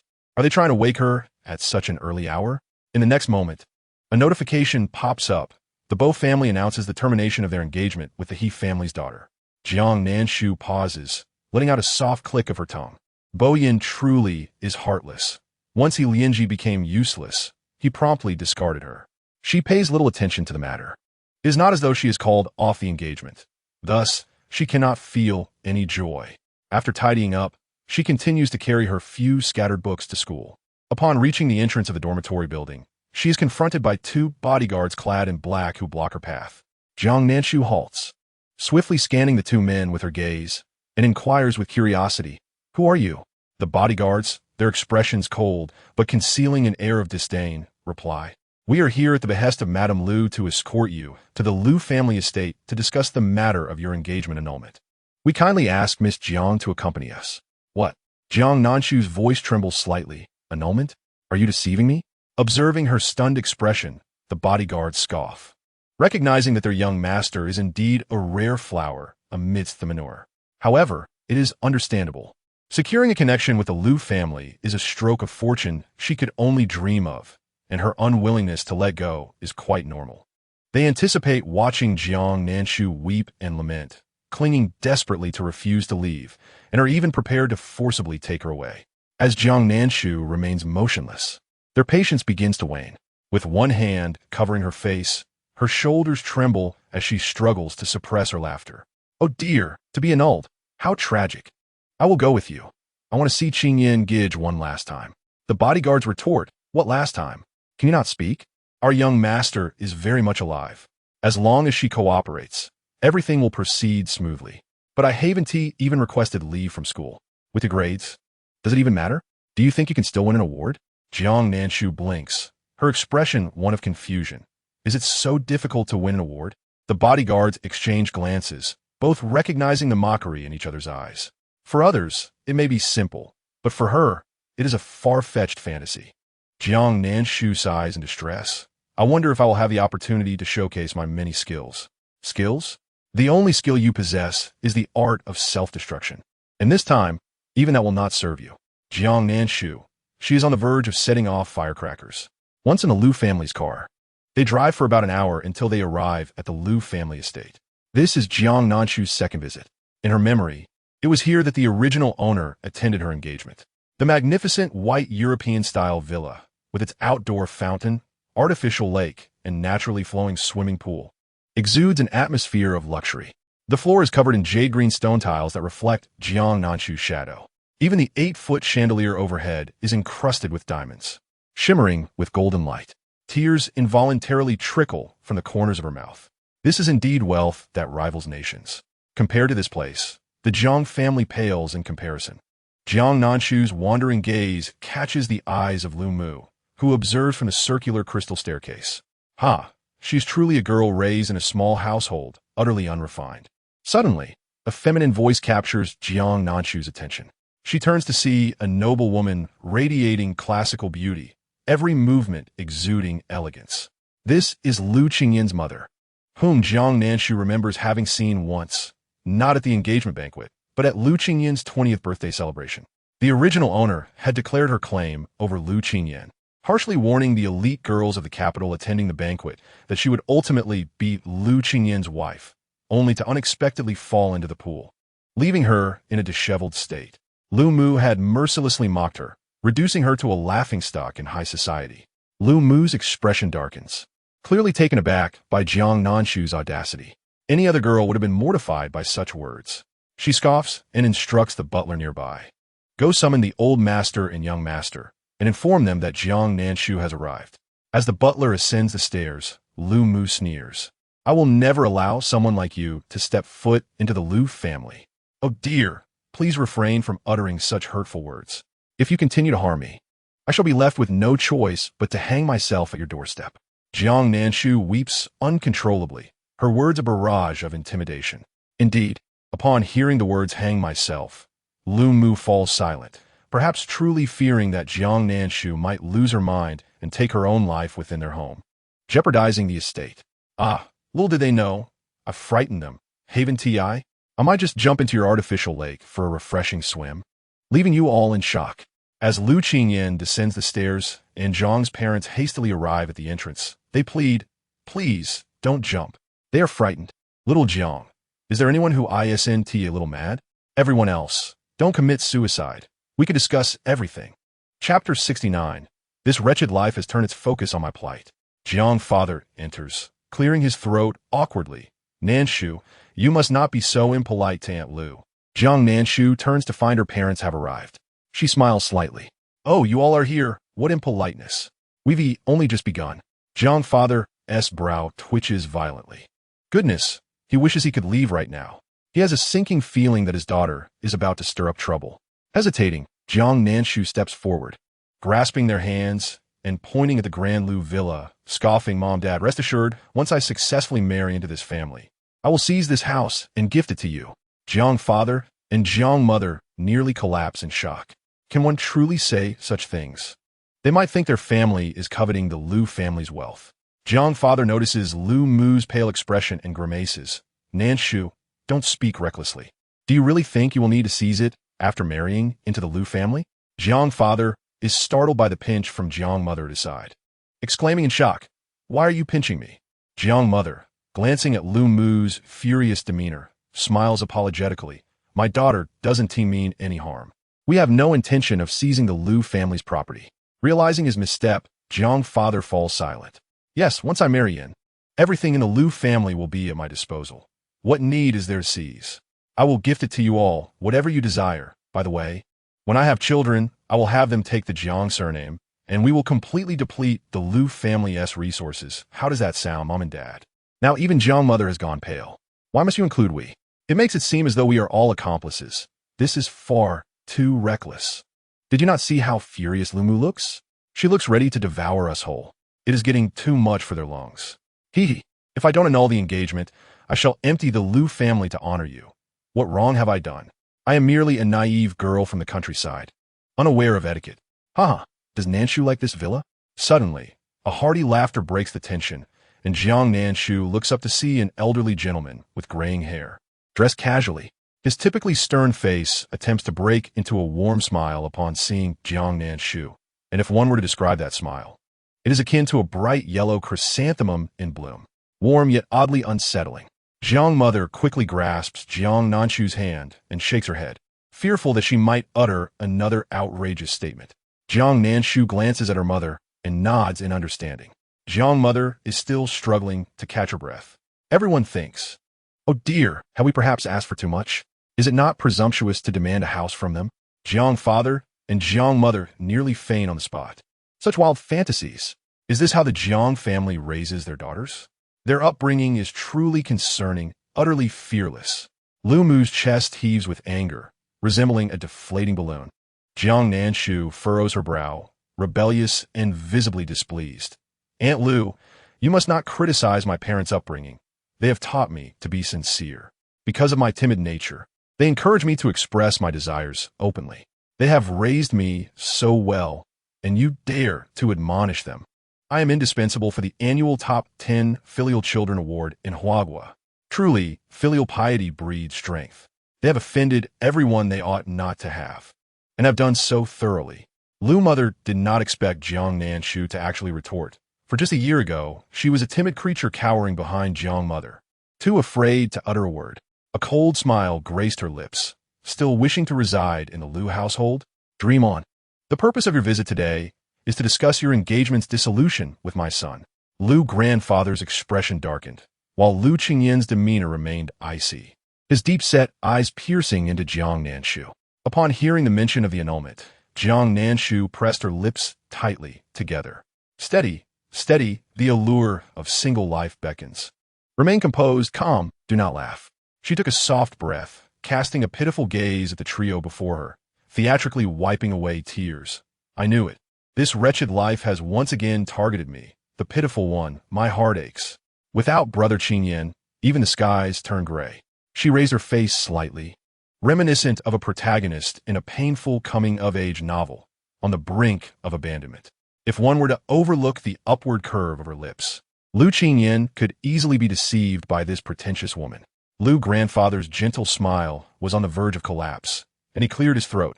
"Nanshu desires this villa, and I shall grant it to you." Silence. A profound silence. Lu Mother was left speechless, staring incredulously at Lu grandfather. Jiang Father and Jiang Mother mirrored her shock, wondering if madness could indeed be contagious. Was it not enough for their daughter to be mad, but now Lu grandfather too? Only Lu Qingyan remained impassive, as though this was all foreseen. Jiang Nanshu. She was indeed here to dissolve the engagement, not to inherit a fortune. This trajectory seems incorrect. Should we not be swept away entirely? I have audaciously asked for a lion's share, and yet I could still inherit a villa. Jiang Father and Jiang Mother. So you are aware of your own audacity. Jiang Nanshu licked her lips, surveying her surroundings. Are you truly intending to gift me this luxury villa worth 10 billion? Lu grandfather nodded. Once you marry Xiao Yan, this property will be transferred to your name immediately. Should you bear children, the first shall bear the Lu surname, and the second may take the Jiang name. Jiang Nanshu, why are there so many additional conditions? This is clearly beyond what I deserve. She cast a hesitant glance at Lu Qingyan, her gaze falling in disappointment. Forget it. I do not wish for Brother Qingyan to be unhappy. I have always known he has someone he cares for. Lu Mother could no longer contain herself. Father, did you not summon this girl to discuss the engagement dissolution? Why are we still negotiating terms? Lu grandfather disregarded her and turned to his grandson. Xiaoyan, what do you think? At the mention of Su Ran, Lu Qingyan's cold demeanor slightly shifted. Grandfather, shall we refrain from discussing her? Jiang Nanshu internally criticized the melodramatic love story of the original protagonists, comparing it to an overly long and foul-smelling bandage. It is enough to make one's mind wither. Jiang Father and Jiang Mother also sighed in resignation. It is said that a forced marriage yields no sweetness. How could Lu Qingyan possibly treat their daughter kindly? Observing Lu Qingyan's silence, Jiang Nanshu fervently nodded in her mind. Indeed, she cannot be the obstacle preventing him from pursuing Su Ran. Lu grandfather gazed at the silent Jiang Nanshu, then at his grandson who was eyeing her with an increasingly dark expression. Suddenly, an idea struck him. He pulled a check from his pocket. Years ago, he had given Su Rand 30 million to leave you. Nanshu is the granddaughter-in-law I personally selected. Even if we dissolve the engagement, it must be done with dignity. Here is 100 million as a compensation for the annulment. Jiang Nanshu. She raised her head, utterly astonished. 100 million. Compensation for the dissolution? She glanced at Lu Qingyan, only to find his gaze unwaveringly fixed upon her. What are you staring at, you poor wretch? For a mere 1 million in annulment compensation, you are being so miserly. Oh, how wonderful grandfather is. From this day forth, he shall be my beloved grandfather, and I shall care for him in his old age. Lu Qingyan felt a twitch in his brow. Witnessing Jiang Nanshu's tearful, touched expression directed towards Lu grandfather nearly sent him into a fit of rage. This woman truly exhibits double standards. As Jiang Nanshu gazed earnestly at Lu grandfather, his heart softened. What a lovely and charming young lady. Why does this foolish boy not see her worth? Look at her, on the verge of tears at the thought of being cast aside. How could one not feel pity for her affection toward his grandson? Lu grandfather interrupted Jiang Nanshu. Nanshu, do not rush. I shall inquire on your behalf. Xiaoyan, are you truly willing to dissolve the engagement? Typically, he would respond swiftly, but this time something seemed to choke him, leaving him hesitant. He would rather not deal with any further complications. Sister does not wish to be a mere admirer any longer, so please agree. If you do not, I shall lose all respect for you. Lu Qingyan's face turned frightfully cold. Yes, let us dissolve the engagement. Jiang Nanshu sighed with relief. She could already envision 100 million beckoning her. Lu grandfather sighed inwardly. Having lived 70 years, he recognized much of Xiaoyan's tone was laced with petulance. Sometimes an end is necessary, yet he may come to regret this decision. Taking a deep breath, he turned to Jiang Nanshu. And what of you, Nanshu? What are your thoughts? What could she possibly think? The sooner, the better. Yet, she had always been perceived as someone enamored with Lu Qingyan, and she could not suddenly shatter that fade. She bit her lip, her face reflecting pain, sorrow, despair, and hesitation in succession. Finally, with tear-filled eyes, she donned a look of acceptance. While I shall miss Brother Qingyan dearly, I fear his dislike of me more than my own reluctance. Lu Qingyan merely observed her charade in silence. As the atmosphere thickened, Jiang Nanshu finally made her weighty declaration. Therefore, concerning this marriage, I too am willing. I knew it. Nanshu, you cannot bear to part with this insufferable boy. Lu grandfather interjected abruptly. Jiang Nanshu, can you allow me to finish my statement? Lu grandfather, what I mean is I understand that asking you to suddenly dissolve the engagement may be unkind.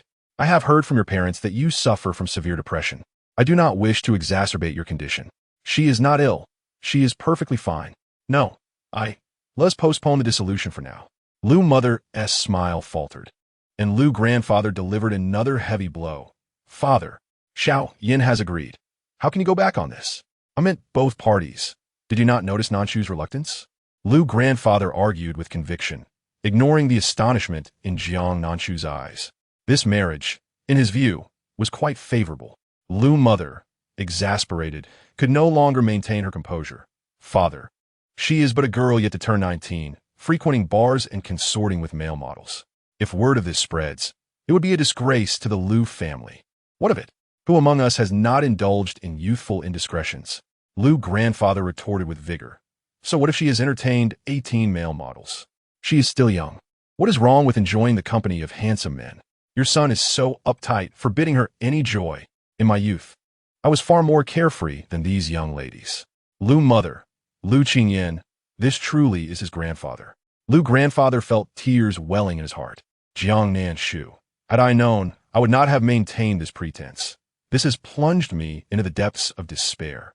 Jiang father wiped the sweat from his brow, relieved that, apart from their family, outsiders could not hear his daughter's lively inner thoughts. Otherwise, it would surely lead to calamity. Observe how the young master of the Lu family has been dismissed by her. Let us proceed. The esteemed elder of the Lu family boldly declared, You shall spend another 3 months together. If you truly cannot find common ground, then let us call off the engagement. I cannot gamble with the happiness of 2 children. What do you think, dear-in-law? This last statement was directed towards Jiang's father, who hesitated slightly, replying, "It depends on Nan herself." The elder Lu then pressed a check for 100 million into Jiang Nanshu's hands, stating, "Regardless of whether the engagement is annulled or not, this sum is yours. Nanshu, let us extend this period by another 3 months. You young ones should spend more time together. I know you cannot bear to part with Xiaoyan. He will surely recognize your worth." To which Jiang Nanshu responded, "He likely cannot see the good in me. However, the venomous aspects I possess will not be diminished." She cast a glance at Lu Qingyan, observing him with downcast eyes, lost in his thoughts. "How peculiar. You seem neither pleased with the thought of breaking off the engagement nor with remaining engaged. Is it that you simply do not possess a cheerful disposition?" Before Jiang Nanshu could utter a word, the elder Lu rubbed his temples, exclaiming, "Oh dear, I have a headache. We shall discuss this another time. I must go for a massage. Xiaoyan, come with me to the study. Butler, see Jiang Nanshu and her family out." The elder Lu's wife cast a disdainful glance at Jiang Nanshu before retreating upstairs, determined to have a word with her husband. Jiang Nanshu grasped the check tightly, realizing the truth.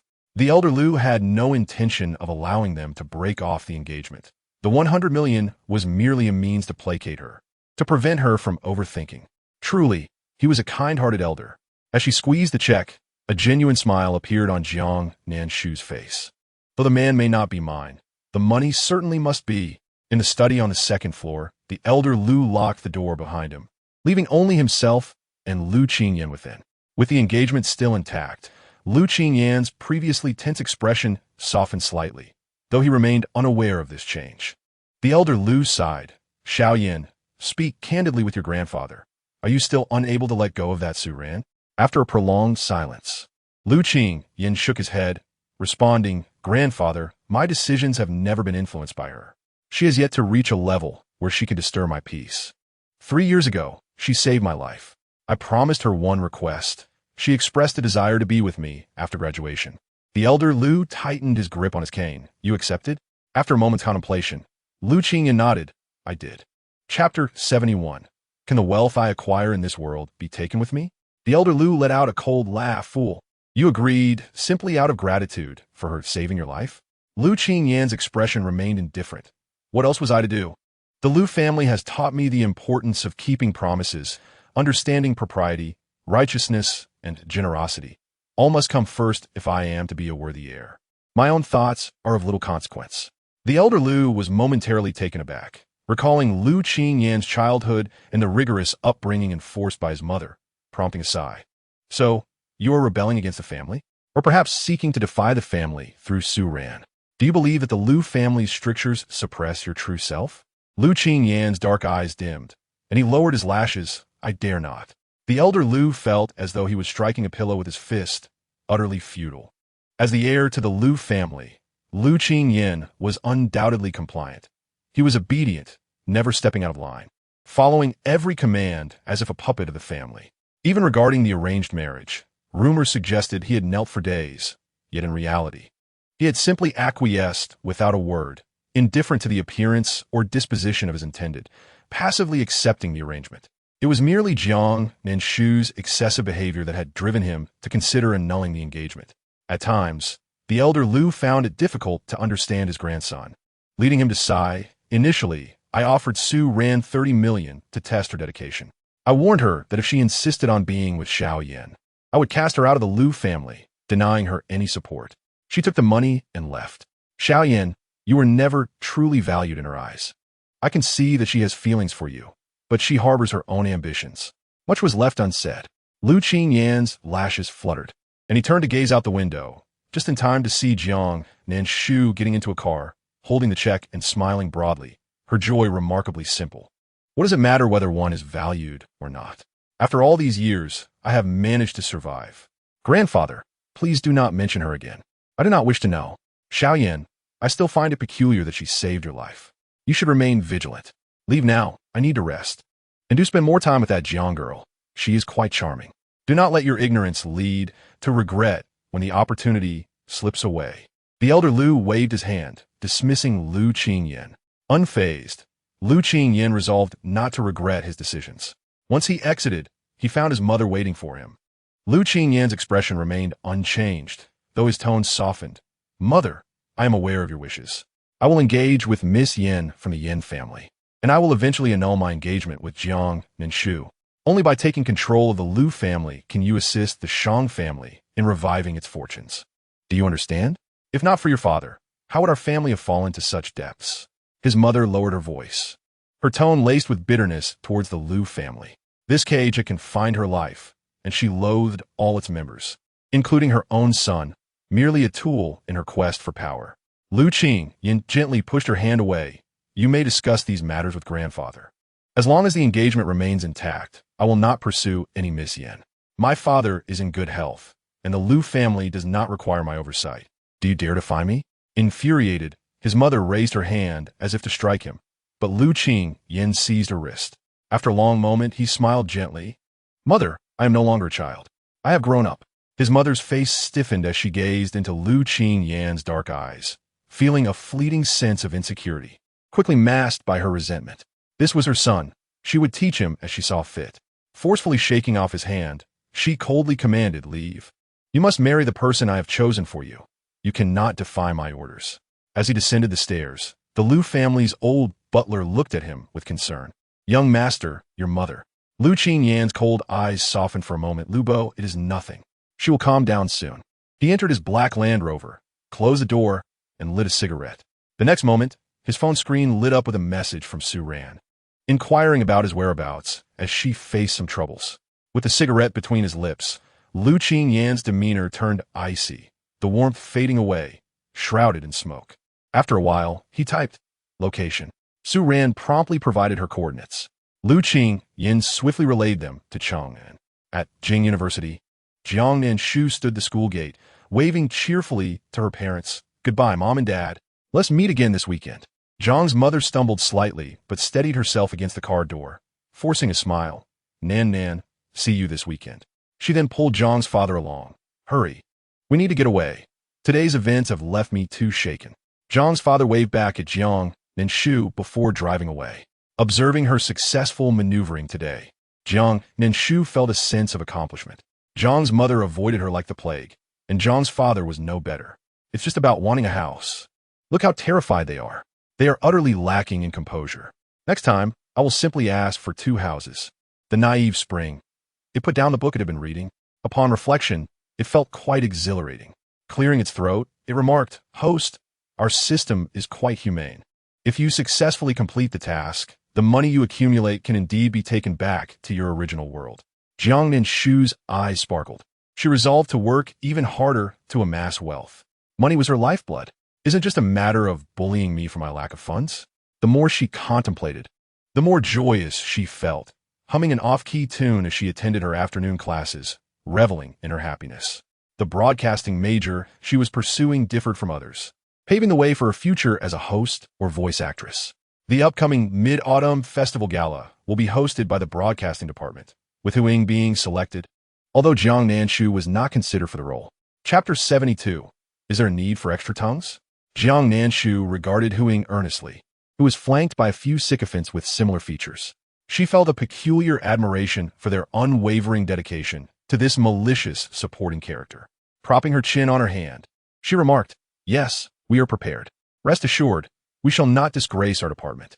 Hu Ying retorted, As long as she embarrasses herself, why drag the broadcasting department into it? With a slight pout, she seemed to remember something and chuckled, By the way, didn't Lu Qingyan's web series wrap up? She has postponed her subsequent commitments to focus on her graduate studies and will be at our school tomorrow. It seems she has temporarily joined the finance department. Jiang Nanshu nodded in understanding. Got it. Go enjoy yourself.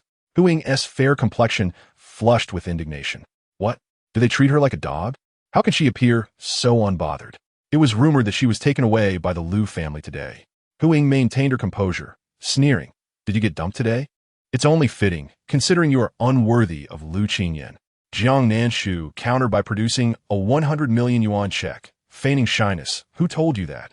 They simply asked me to collect my pocket money, and Grandpa Lu even suggested giving Lu Qingyan a chance to pursue me. It's quite embarrassing, so please stop asking. Hu Ying's face resembled a painter's palette, as if Jiang Nanshu had delivered an invisible slap. Giving Lu Qingyan a chance to pursue her? Who does she think she is? Absurd. With a look of disgust, she quickly distanced herself. Jiang Nanshu pondered thoughtfully. The story between Su Ran and the male lead began at the school gates. They frequently crossed paths, with Su Ran deliberately visiting the finance department. It was either a plot or a trap. In summary, they were not engaging in anything productive. The Sha-chun, how is your reading going? It's about time you put it to use. The Sha-chun replied, do not worry, host. I have been tirelessly absorbing the knowledge of melodramatic narratives, mastering the art of the wicked supporting character to perfection. Yes, you. My methods are more poisonous than Rong Mama's needles. Jiang Nanshu felt a sense of satisfaction. Then you shall strategize with my 1 billion. It was not until the afternoon classes ended that Jiang Nanshu finally rose from her desk, wiping the drool from her mouth. It was exceedingly challenging. Being the top student was no easy feat. Her phone buzzed, and she glanced at it absently. It was a message from Jiang Lai with an address, Longfeng Qingxiang, asking her to arrive before 7 p.m. It was already 5:30. Jiang Nanshu exited the campus and waited by the roadside when a black Land Rover halted before her. The window rolled down, revealing Lu Qingyin, casually dressed and looking quite at ease. Where to? He asked. Jiang Nanshu was taken aback. According to the original storyline, he should be picking up his white moonlight at this hour. Thus, she instinctively replied, Longfeng Qingxiang. Get in, I'll drive you. What about Su Ran? She thought. Aren't you supposed to be taking her to the rap party? Jiang Nanshu stood still, scrutinizing him. Lu Qingyin exited the vehicle, walked around, and helped her into the passenger seat. You seem to know quite a bit, he remarked, aware that she was informed about Su Ran seeking him. No wonder she stubbornly believed he only had eyes for Su Ran. Odd. Even inside the car, Jiang Nanshu remained troubled by this plot twist. Isn't it possible to call Su Ran to join us? Give me a chance to stir things up. Throughout the drive, they exchanged no words. After a while, Lu Qingyin finally spoke. Jiang Nanshu, my grandfather wants us to get to know each other. Jiang Nanshu replied, sure. I've been worried about having too little time with you. I wouldn't want to annoy you. Her cheeks flushed slightly as she gazed at him starry-eyed. How do you wish to spend this time together? Perhaps you could move into my dorm, as I live alone. Lu Qingyin replied, I would be willing, but your dorm supervisor would not be pleased. Jiang Nanshu responded, what do you mean you would be willing? Speak with decorum. Lu Qingyin took a deep breath, choosing to ignore her. This was not the first time she had been contradictory. He had been harshly criticized in her mind. Lu Qingyin felt surprisingly calm, even continuing to engage Jiang Nanshu in conversation. She sniffled, lowering her head as she quietly said, as long as I can see you at school every day, I'll be very happy. Oh, when will I be able to shed this infatuated persona? Why is my task still incomplete? Lu Qingyin's expression shifted slightly. Jiang Nanshu's demeanor grew despondent, her words lacking enthusiasm. Task? What task? Lost in thought, she failed to notice Lu Qingyin's response. Oh, no words? Did my cheesy sentiments disgust you? That's a relief. Jiang Nanshu felt elated throughout the ride until the car arrived at the designated rap party venue. She alighted promptly. Meanwhile, a white sports car parked beside her, where Su Ran appeared with a not-so-pleasant expression, forcing a smile. On the other side, Chang'an donned a flashy white suit, adorned with a black diamond earring, resembling a princely figure. He nervously observed Su Ran, visibly anxious. Ran, may I escort you inside?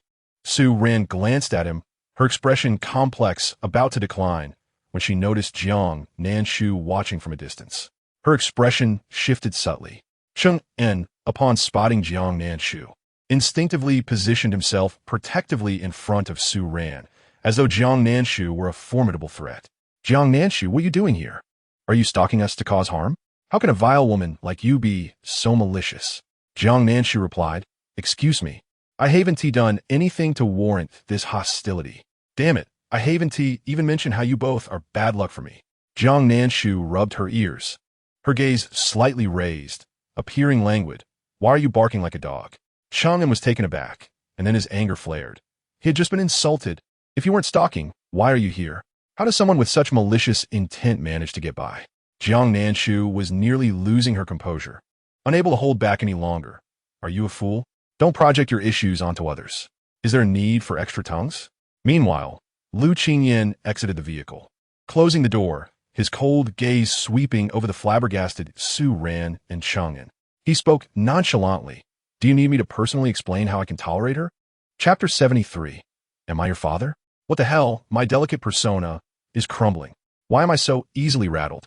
Upon hearing Lu Qingyin's voice, Jiang Nanshu snapped back to reality. In his presence, she had always been the type to speak softly. How could she dare to curse? Covering her mouth, she looked at Lu Qingyin in panic. Qingyin ji, I feel like swearing at Cheng and has sullied my mouth. Oh my, I wasn't he like this before?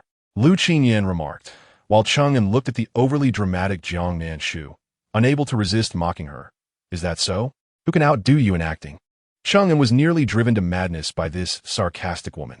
Su Ran's expression also changed, yet her innocent face remained pure, her eyes locked onto Lu Qingyin, subtly questioning him. Perhaps sensing Su Ran's emotions, Cheng'an feigned nonchalance. Qingyin ji, how can you associate with her? Cheng'an observed Lu Qingyin's evident nervousness, his speech slightly faltering. Lu Qingyin's icy countenance gradually transformed into a faint smile. Cheng'an, do you still regard me as a brother?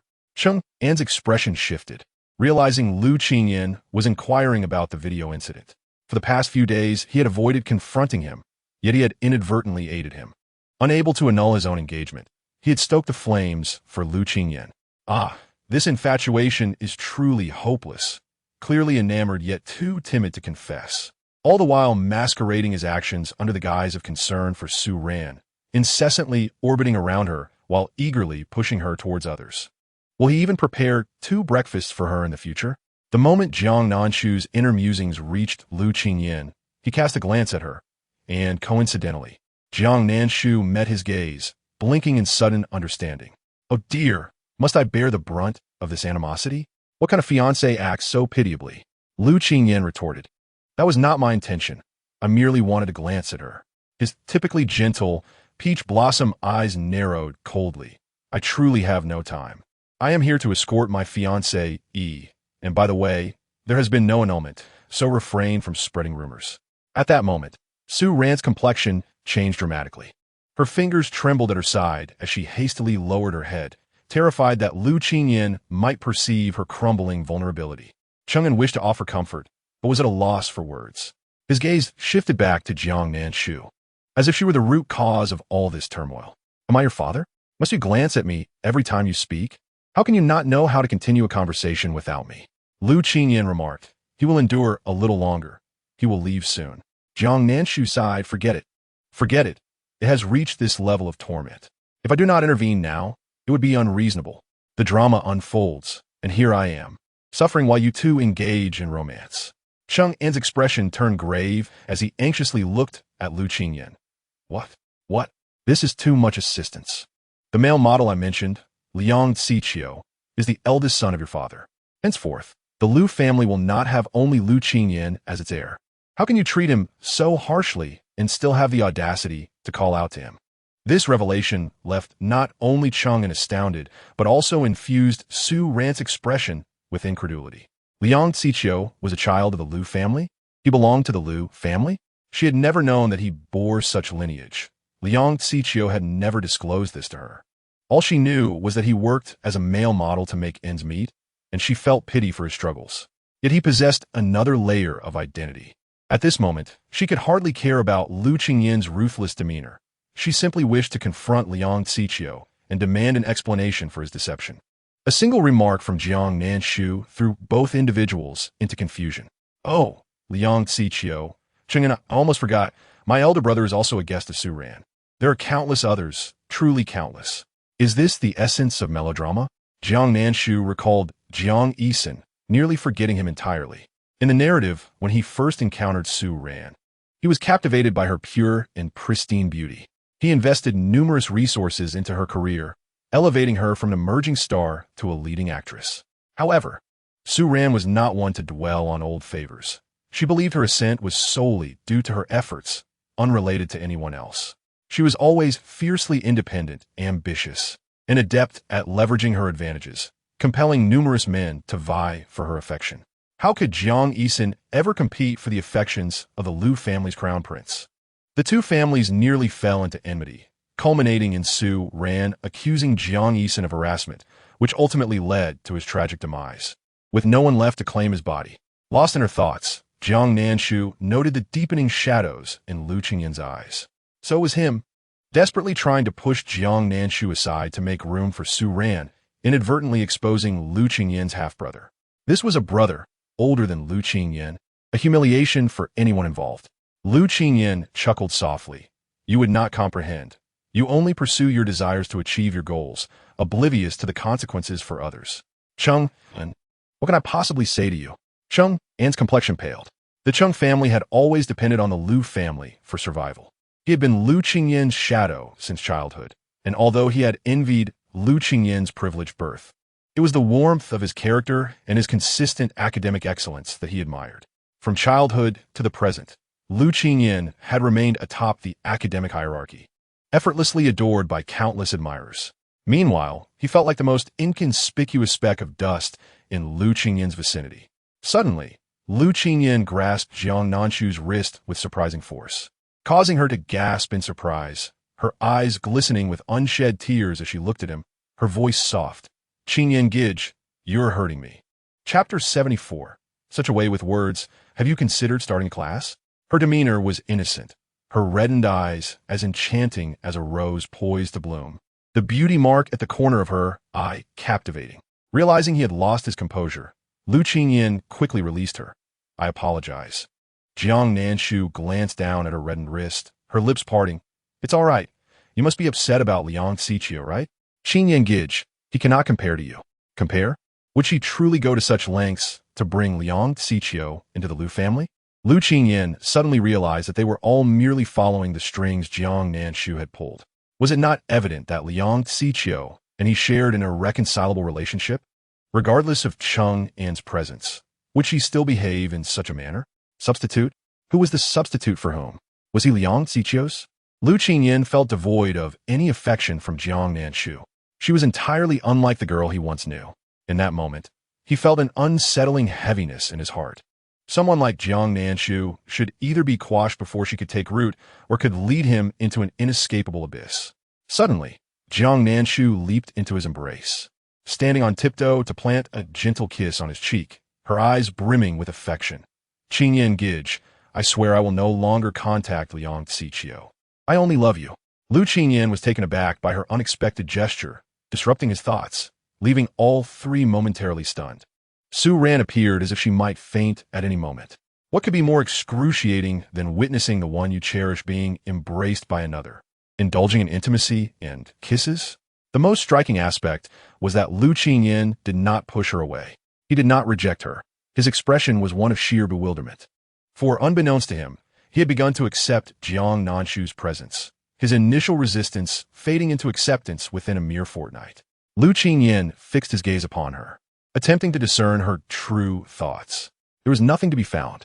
Her eyes were particularly sincere, leaving him unable to distinguish between authenticity and deception. Yet the earlier inner thoughts echoed in his mind. He instinctively took a step back, creating distance from Jiang Nanshu.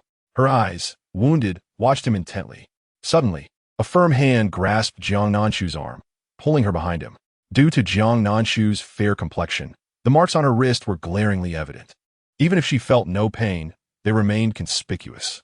The suddenly appearing Jiang Lai surveyed the surroundings with a cold demeanor, her gaze sweeping past Su Ran and Cheng and before settling on Lu Qingyin. Did you do this? Jiang Lai's countenance was somewhat frigid, exuding a commanding presence when serious. Standing taller than Jiang Nanshu, even in heels, she towered over her shorter counterpart. She let out a scornful laugh. What? Are you all conspiring to bully her? Has the Jiang family lost its standing? Her disdainful gaze flicked over Su Ran. What skills do you possess aside from relying on men?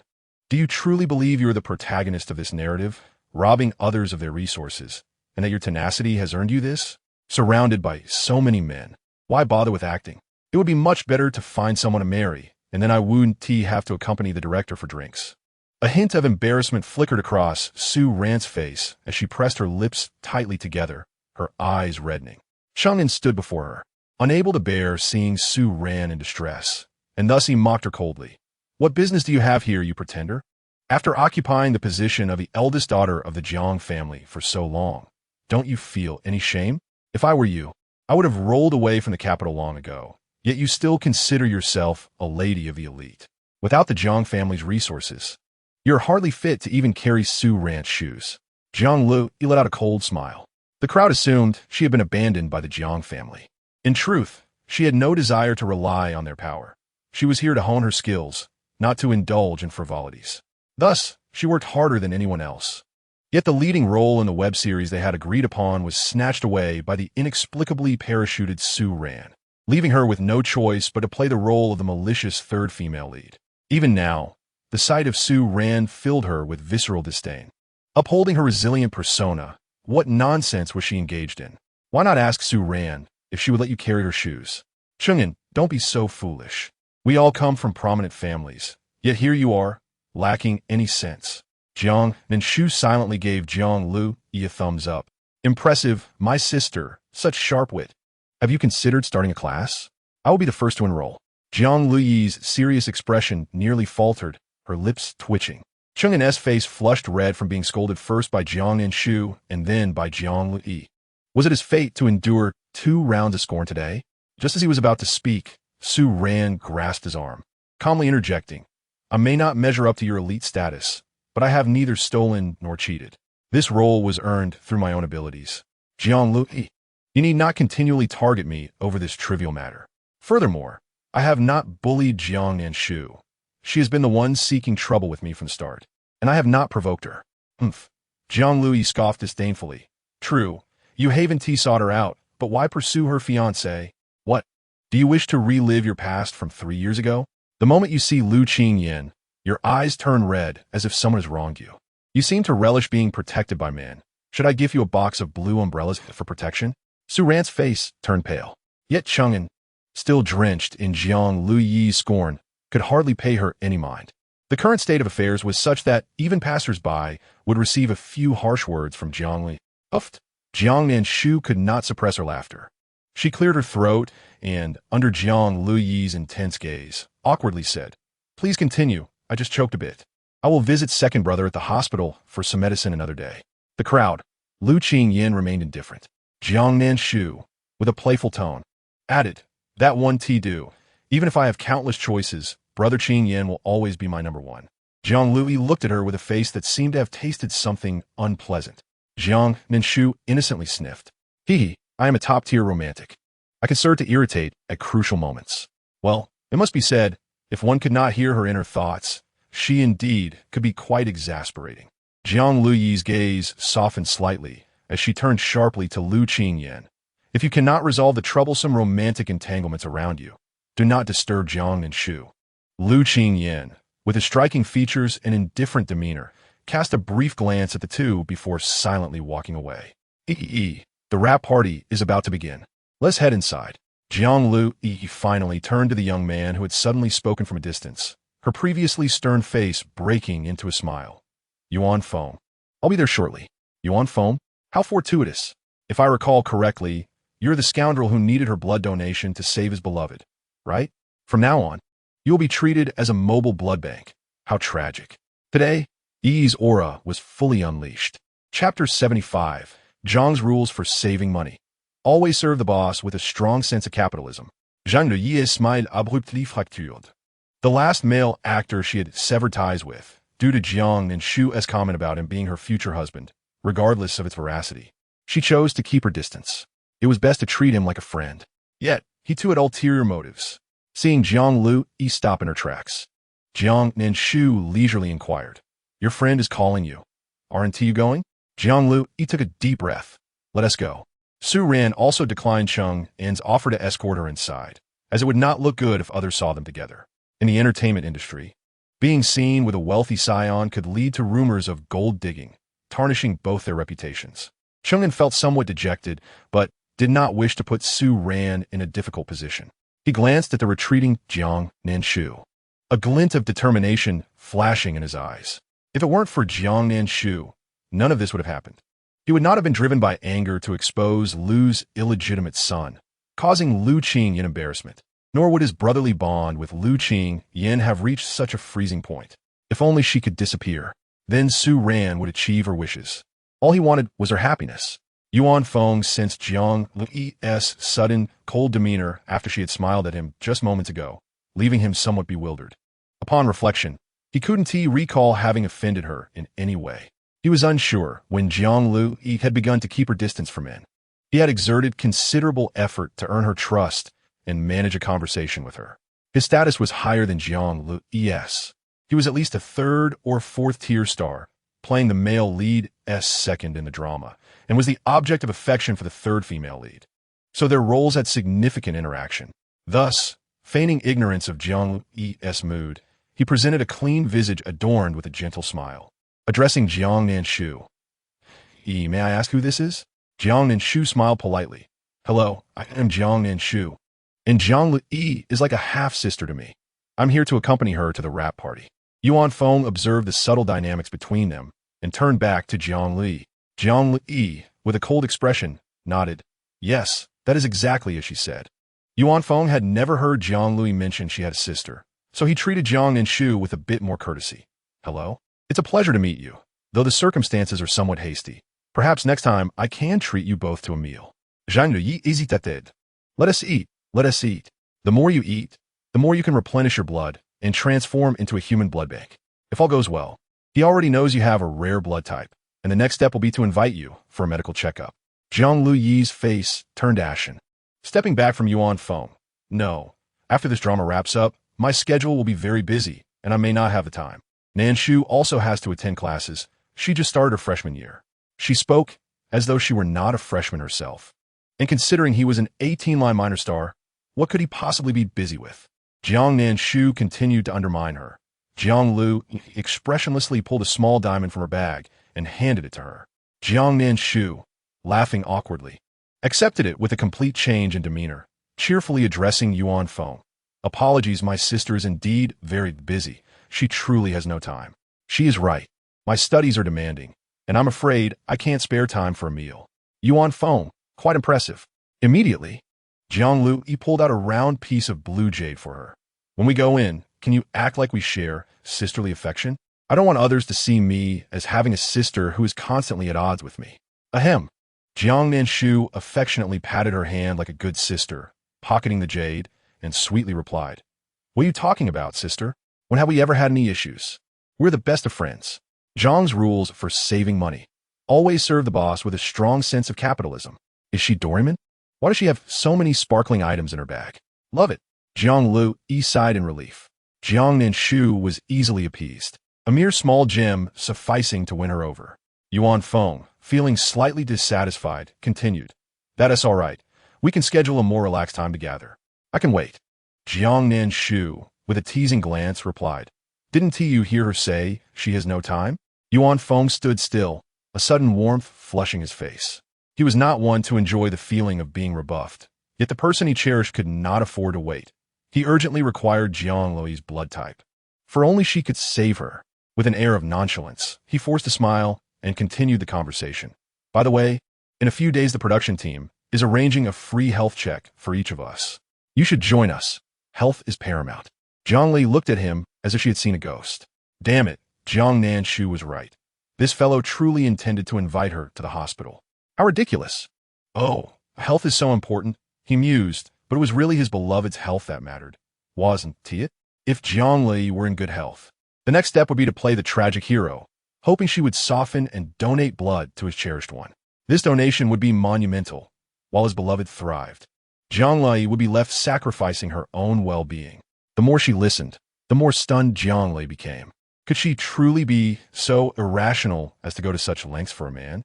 This was far more explosive than Jiang Nanshu's infatuation.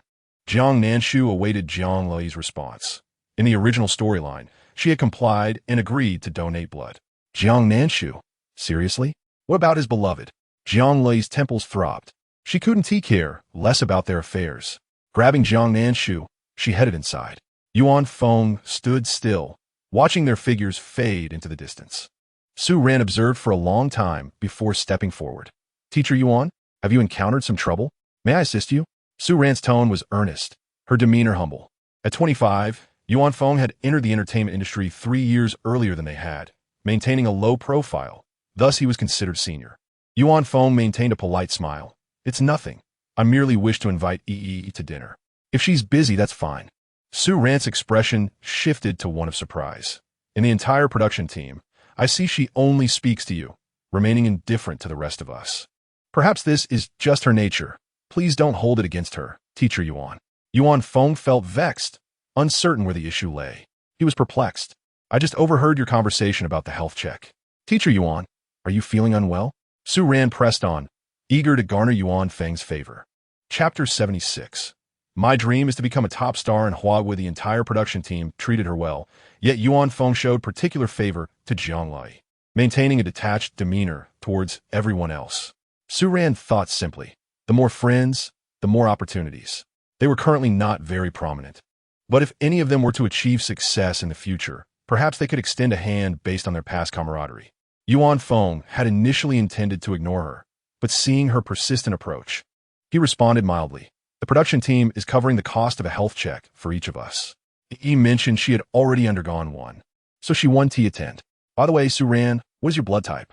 Su Ran, with delicate fingers, tucked a strand of hair behind her ear and smiled sweetly. My blood type is somewhat special. I'm a type rare in the nation. Yuan Feng's pupils dilated slightly, suppressing his hidden excitement. He thought it wasn't that rare, considering that with Su Ran, 3 instances had already appeared around him. He donned a gentle smile once more. Then on the day of the health check, I will call you. Let's go together. Su Ran nodded eagerly. Of course, Teacher Yuan. Yuan Feng did not exhibit any overly affectionate eagerness, and simply nodded before hastily departing. A smile graced Su Ran's lips. See, no one could refuse her. The rap party was located on the 5th floor of a restaurant, where the web drama crew had reserved a private room at the far end. When Jiang Nanshu arrived, the atmosphere was already lively with laughter and toasts. Not a single person acknowledged Jiang Nanshu's presence, save for a few male actors who, undeterred by her cold demeanor, greeted her with smiles. Jiang Nanshu merely nodded politely, listening to Jiang Nanshu's puzzled remarks. A bitter feeling welled up within her. She had developed a fondness for several male actors, and her lack of security had led her to become ensnared in their affections. Yet, while romance was all well and good, why was she left in such a dire predicament? The director of the campus web drama, Chun, had immediately taken notice of Jiang Nanshu, primarily due to her striking beauty. Gazing upon her face, visions of a captivating femme fatale danced in his mind. If she were to play such a role, she would undoubtedly gain fame. He rarely offered Jiang Nanshu a smile. Lei, who is this companion you brought along? Jiang Nanshu discerned Chen's intentions at once. He was not a man of good character. Thus, she smiled politely. Director Chun, this is my younger sister. She is particularly curious about the entertainment industry, so I brought her along for a look. Don't talk nonsense. I'm not curious at all. It's just that this director is the one soon to be imprisoned for sewing, right? Jiang Nanshu. How could she possibly know this scandal? Jiang Nanshu donned an innocent smile, readily chiming in. Yes, everything my sister says is accurate. I am so eager to enter the entertainment circle. Director, do you think I possess the qualifications for it? My dream is to become a top star in Huawei. Do you think I can achieve it in a year? The crowd responded, a year? Dreaming is quicker. Jiang Nanshu's naive proclamation caused Chen's interest in her to wane considerably. Though her looks had the potential for instant fame, mere beauty would not suffice. She was just another ambitious dreamer. Did she genuinely believe the entertainment industry was easy to navigate? Some stars spent years struggling at the bottom before finally ascending to the top tier, and very few debuted as top stars, unless they were fortunate enough to be spoon-fed by fate. The disdain in the eyes of the attendees was barely concealed. Someone even laughed aloud. Sister, if you say such things, you'll be laughed at. Becoming a top star in Huagua is no easy feat. Next time, refrain from saying such things. Achieving in a year? I wouldn't even dare to think if it were me. Everyone present had more experience than Jiang Nanshu. To them, she was merely a naive girl. Jiang Nanshu pouted. Cowards. I dare to dream. I just lack an opportunity.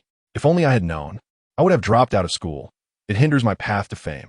At that moment, Su Ran entered, greeting everyone with a smile before casually addressing Jiang Nanshu. I heard you were the top student in high school. Is that true? Jiang Lei immediately defended her sister. What does her academic performance have to do with you? Mind your own business. Su Ran was unfazed. I merely believe that whether you drop out or not is inconsequential for her. Tomorrow, I will be enrolling at Jing University. Jiang Nanshu.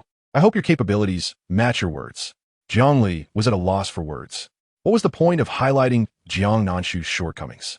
Su Ran had once been a top student, her ranking second only to Lu Qingyan.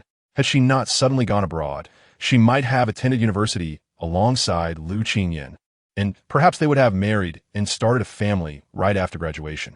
Jiang Nanshu smiled brightly. Sure, I'll be waiting. Jiang Li questioned her sister's confidence. Can you manage that? Jiang Nanshu cast her a curious glance, lowering her voice. A woman cannot declare her inability. Rest assured, I will channel my inner scholar and outshine her. Su Ran shifted her gaze to Yuan Feng, softly suggesting, Teacher Yuan, since there are no seats over there, why not sit beside me? Yuan Feng did not decline and readily agreed. Su Ran then provocatively glanced at Jiang Li. The men surrounding her were easily swayed by her mere words. What a bizarre scenario. Oh, I almost forgot, Su Ran is also type blood. It seems Jiang Li is working 2 jobs, donating blood to Yuan Feng's beloved while also helping the injured Su Ran. Alas, why has the plot shifted towards Su Ran? Jiang Nanshu was utterly perplexed. Jiang Li let out a sigh of relief. Thank goodness, as long as she was not seen as a mere blood donor. The 2 sisters were inconspicuous amidst the crowd, and with those around them deliberately ignoring them, Jiang Li could only engage Jiang Nanshu in conversation. She lightly cleared her throat and cast a glance at Director Chun, feigning curiosity. What do you think of Director Chun? Although he hasn't achieved significant success in filmmaking and isn't particularly renowned, his reputation remains respectable. He has a period drama in the works and is currently seeking actors. Jiang Nanshu observed Director Chun, who had approached Su Ran to engage in friendly banter and nodded along with Jiang Li's words. Wow, really? What do you think about me playing the female lead in his next project, given my skills? Jiang Li replied, Forget about the leading role. You should already be awarded Best Actress. She chuckled. It doesn't matter if you're not famous now. In a few days, you'll be a household name. If I recall correctly, Director Chun plans to entice Su Ran, only to be discovered by Lu Qingyan, who will protect Su Ran and ultimately have Director Chun arrested. Jiang Lu inquired eagerly, Any more juicy gossip? Little Jiang remarked, You seem off. Chapter 77. Shall we be together? What? Director Chun and Su Ran? Jiang Luyi's gaze inadvertently shifted to the 2. Director Chun was sharing drinks with Su Ran, who wore an innocent, radiant smile. If one overlooked the fiery gaze in Director Chun's eyes, it appeared that they merely shared a friendly rapport. A sense of urgency gripped Jiang Lu. Her first thought was about the unreleased web drama. After all the time invested, it couldn't simply fall through. Jiang Nanshu, sensing Jiang Luyi's prolonged silence, expressed her dissatisfaction, embodying a dramatic flair. Do you think I'm unworthy? Are you merely flattering me about my potential in the entertainment industry? Or are you intentionally trying to embarrass me? How cruel of you. I'll tell you, without a diamond, you can't charm me. Jiang Lu replied, That is not hard to charm. Jiang Nanshu turned her head away, initiating a silent standoff. Her bright almond-shaped eyes sparkled as she looked at Jiang Lu. Really? You're not deceiving me? But you gave me 2 today. Jiang Lu, with a slight smile gracing her crimson lips, gently patted her head. Her tone as cold as ever. Do you think everyone is as fickle as you? Jiang Nanshu instinctively glanced at her, then abruptly turned her head away, feeling somewhat awkward, muttering, Who allowed you to touch my head? That has a different price. It was truly peculiar. She despised her brother's touch. Yet why did she not resent Jiang Li? She mused that she mustn't let her discover this. She needed to say something flattering, lest she no longer hold any disdain for her. In the next moment, she found a purple crystal in her hand. Jiang Nanshu, Jiang Lu, with an icy demeanor. She asked, Is it permissible to touch your head now? Jiang Nanshu, one can be killed or coddled. She affectionately nudged Jiang Lu with her head, grinning, Go ahead. Touch it. I won't charge you. A faint smile illuminated Jiang Luyi's eyes. Her sister was adorable, just as she had been 3 years ago. This exchange captured Su Ran's attention, who anticipated Jiang Lu would soon confront her. After all, during their time on the same film set, she had relentlessly pursued Su Ran for using her makeup room. Was this really the refined young lady raised in luxury? To put it bluntly, even a country ruffian would exhibit better manners. However, she had called Yuan Feng over in front of Su Ran and had established a rapport with Director Chun. In the past, Jiang Lu would have long engaged in veiled sarcasm. Yet today, she had refrained and was instead showcasing a sisterly bond with Jiang Nanshu. Did she not consider who would foot the bill for this performance? Moreover, she had heard from Cheng and about the true identities of the Jiang family's daughters. Just because others were oblivious did not mean she was. However, she retained a semblance of morality, unwilling to leverage this information against Jiang Lui. If Jiang Lui continued to provoke her, she would not hesitate to make it public. Su Ran had never been a saint. Her upbringing taught her that one must seize opportunities, for a mischance could lead to monumental changes in life. Thus, 3 years ago, she resolutely left for abroad, never regretting her decision. She refused to become a mere parasite reliant on Lu Qingyan, especially since there was someone at that time who needed her even more than Lu Qingyan. Reflecting on this, Director Chun clinked his glass with hers. Xiao Ran, what are you thinking about? You seem lost in thought. By the way, you're aware of the upcoming health check, right? Su Ran, wishing to avoid any intimate gestures with Director Chun, nodded. I've already discussed it with Teacher Yuan and arranged to go together. Director Chun looked at her with a hint of regret. I thought we would go together. I still have a period drama in the works, and the female lead is yet to be determined. Would you be interested in discussing it? He dangled a tempting offer. This isn't a web drama. There's significant investment from the executives, and if performed well, gaining fame won't be an issue. Su Ran felt a flicker of desire. While she held some recognition domestically, it was niche. Her fame was slightly higher than Jiang Es, yet still not remarkable. Otherwise, she wouldn't frequent bars without being pursued by paparazzi. Her anonymity made her an unworthy target for them. As the well-known heir of the Lu family, her trending topic had only lasted half an hour before fading into obscurity. Initially, she hadn't intended to exploit Lu Qingyan, but that detestable woman had accused her of being a mistress. With so many witnesses present, she valued her reputation and couldn't allow herself to be slandered without recourse. Consequently, her manager suggested leveraging Lu Qingyan's influence to clarify the rumors of her being a third party. After all, with a golden opportunity at hand, who would linger over the past? She possessed few photos with Lu Qingyan, all secured in a confidential folder. That single picture was shared with her manager, who discreetly released it. He had taken the check from her, assuring her that he would find a way to grant her wishes and fulfill his promises. If threatened by his family, he could leave the Lu family behind. Would Lu Qingyan still be the esteemed figure he once was after departing from the Lu family? Sweat trickled down his handsome face, his chest heaving from exertion. The youthful Lu Qingyan of that time was a stark contrast to the composed and aloof man he had become. Su Ran couldn't help but think that Lu Qingyan must have harbored feelings for her. Yet when she took the check, she coldly declared that he could not provide what she desired and requested no further contact. Until the moment she boarded the plane, he never appeared again. Back then, she had secretly hoped he would chase after her, proving his love. Yet he did not. He truly vanished from her life, as she had said, never reaching out again. Noticing Su Ran lost in thought, Director Chun felt a twinge of annoyance.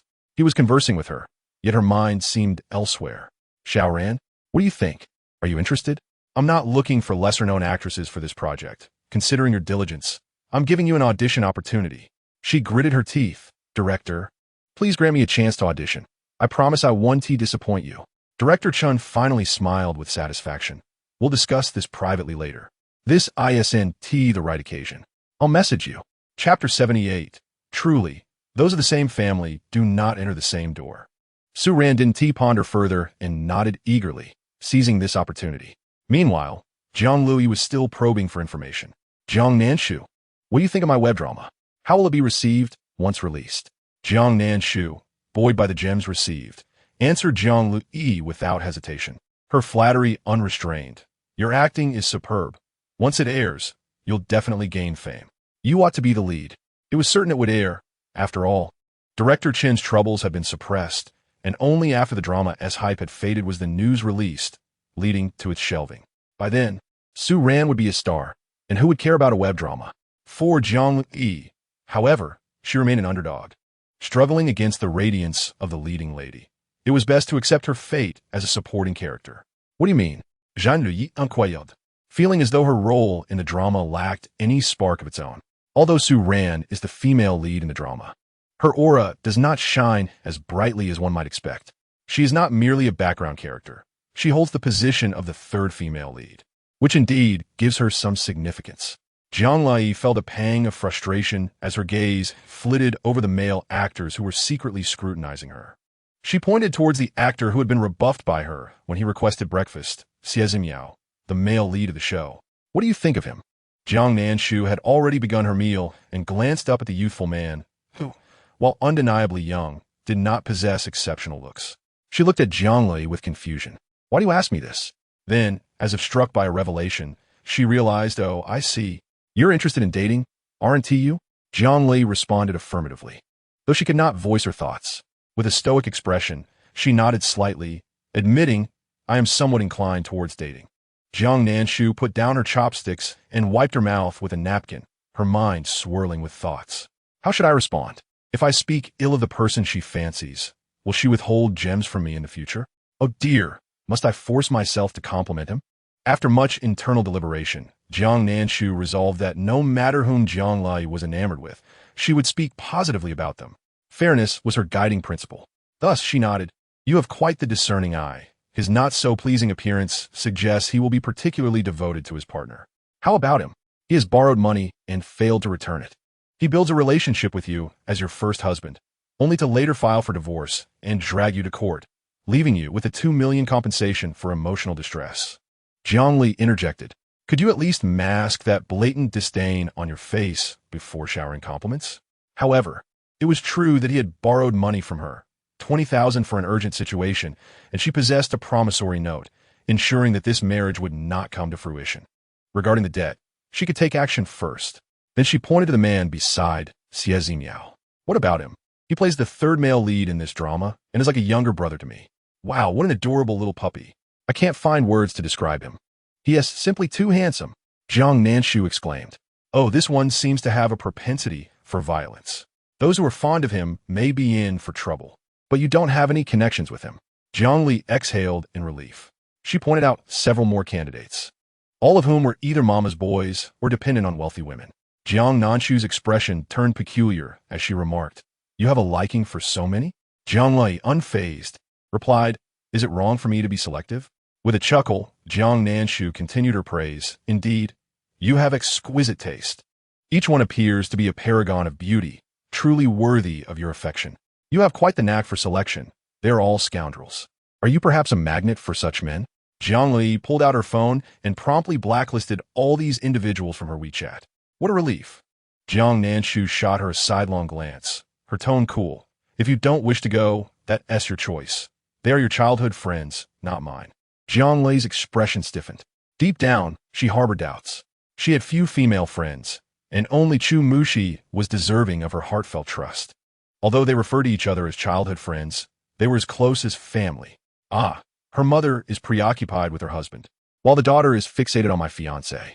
Truly, not being of the same family, one cannot enter the same door, Jiang Nanshu mused internally. Jiang Li masked her emotions. If you don't want to go, that's fine. I'll go to meet her. This weekend, Aunt Chu has invited us to Fenglin Mountain Villa for a hot spring trip. Cece will be there too, and I'll catch up with her. Catch up? Jiang Nanshu paused in surprise, realizing she had misheard. She thought someone was calling for Zhou Yanzhu.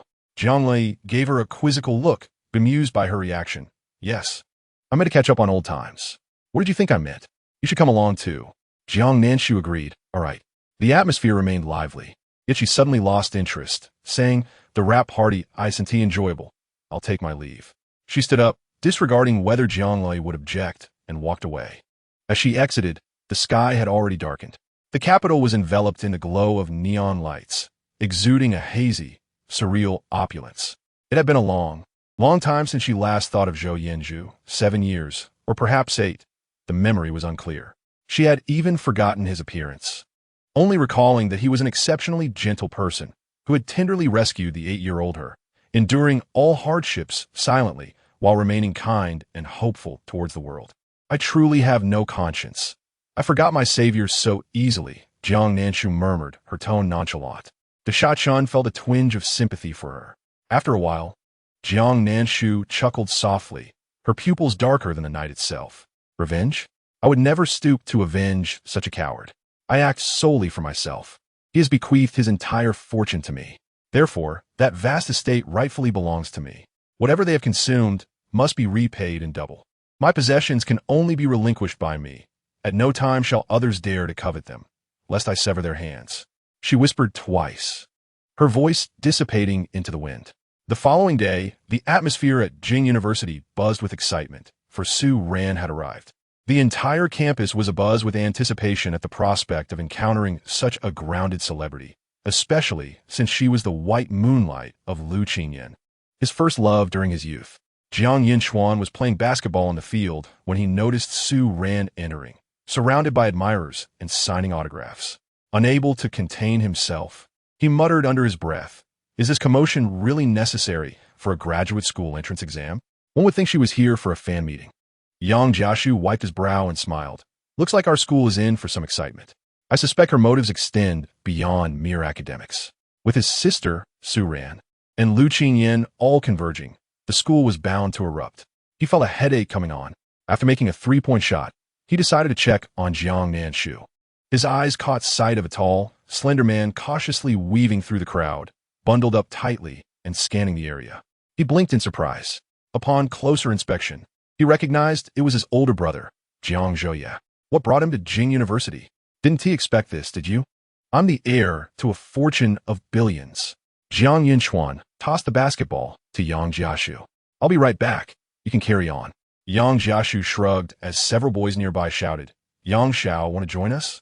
Yang Jiashu waved and headed over with the basketball.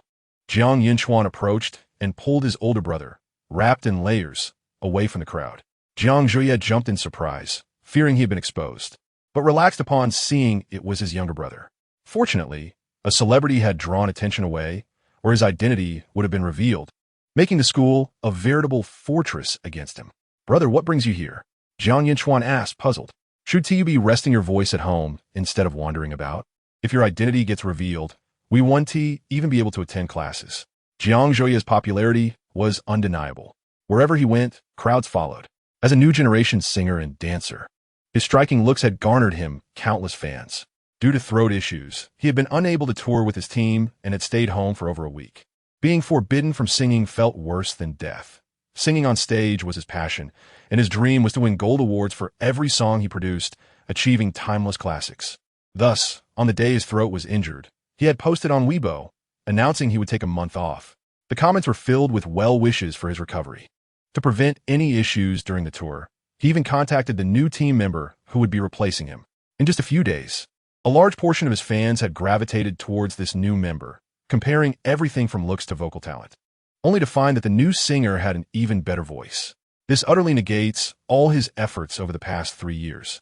Why did he sing into the depths of the night, striving for the best possible outcomes, often falling ill yet still humming the melodies, embedding this song into his muscle memory? The mere sound of the tune would enable him to sing it in its entirety. He believed it was the late-night singing that ruined his voice. Initially dismissive, he later found the situation worsening, to the extent that he could not utter a word. He was on the verge of withdrawing from that team, yet the people behind the scenes would not relent. The new batch of Huacha was still under the influence of drugs, and it was impossible to trace back the hands that had manipulated it. At this thought, Jiang Zhouye felt a pang of discomfort as it struck at the very core of his being. He glanced around, his voice low and hoarse. Where is Jiang Nanshu? Jiang Yinchuan looked at him in surprise. Are you looking for your sister? Jiang Zhouye pressed his lips together, struggling to voice his need for Jiang Nanshu's assistance.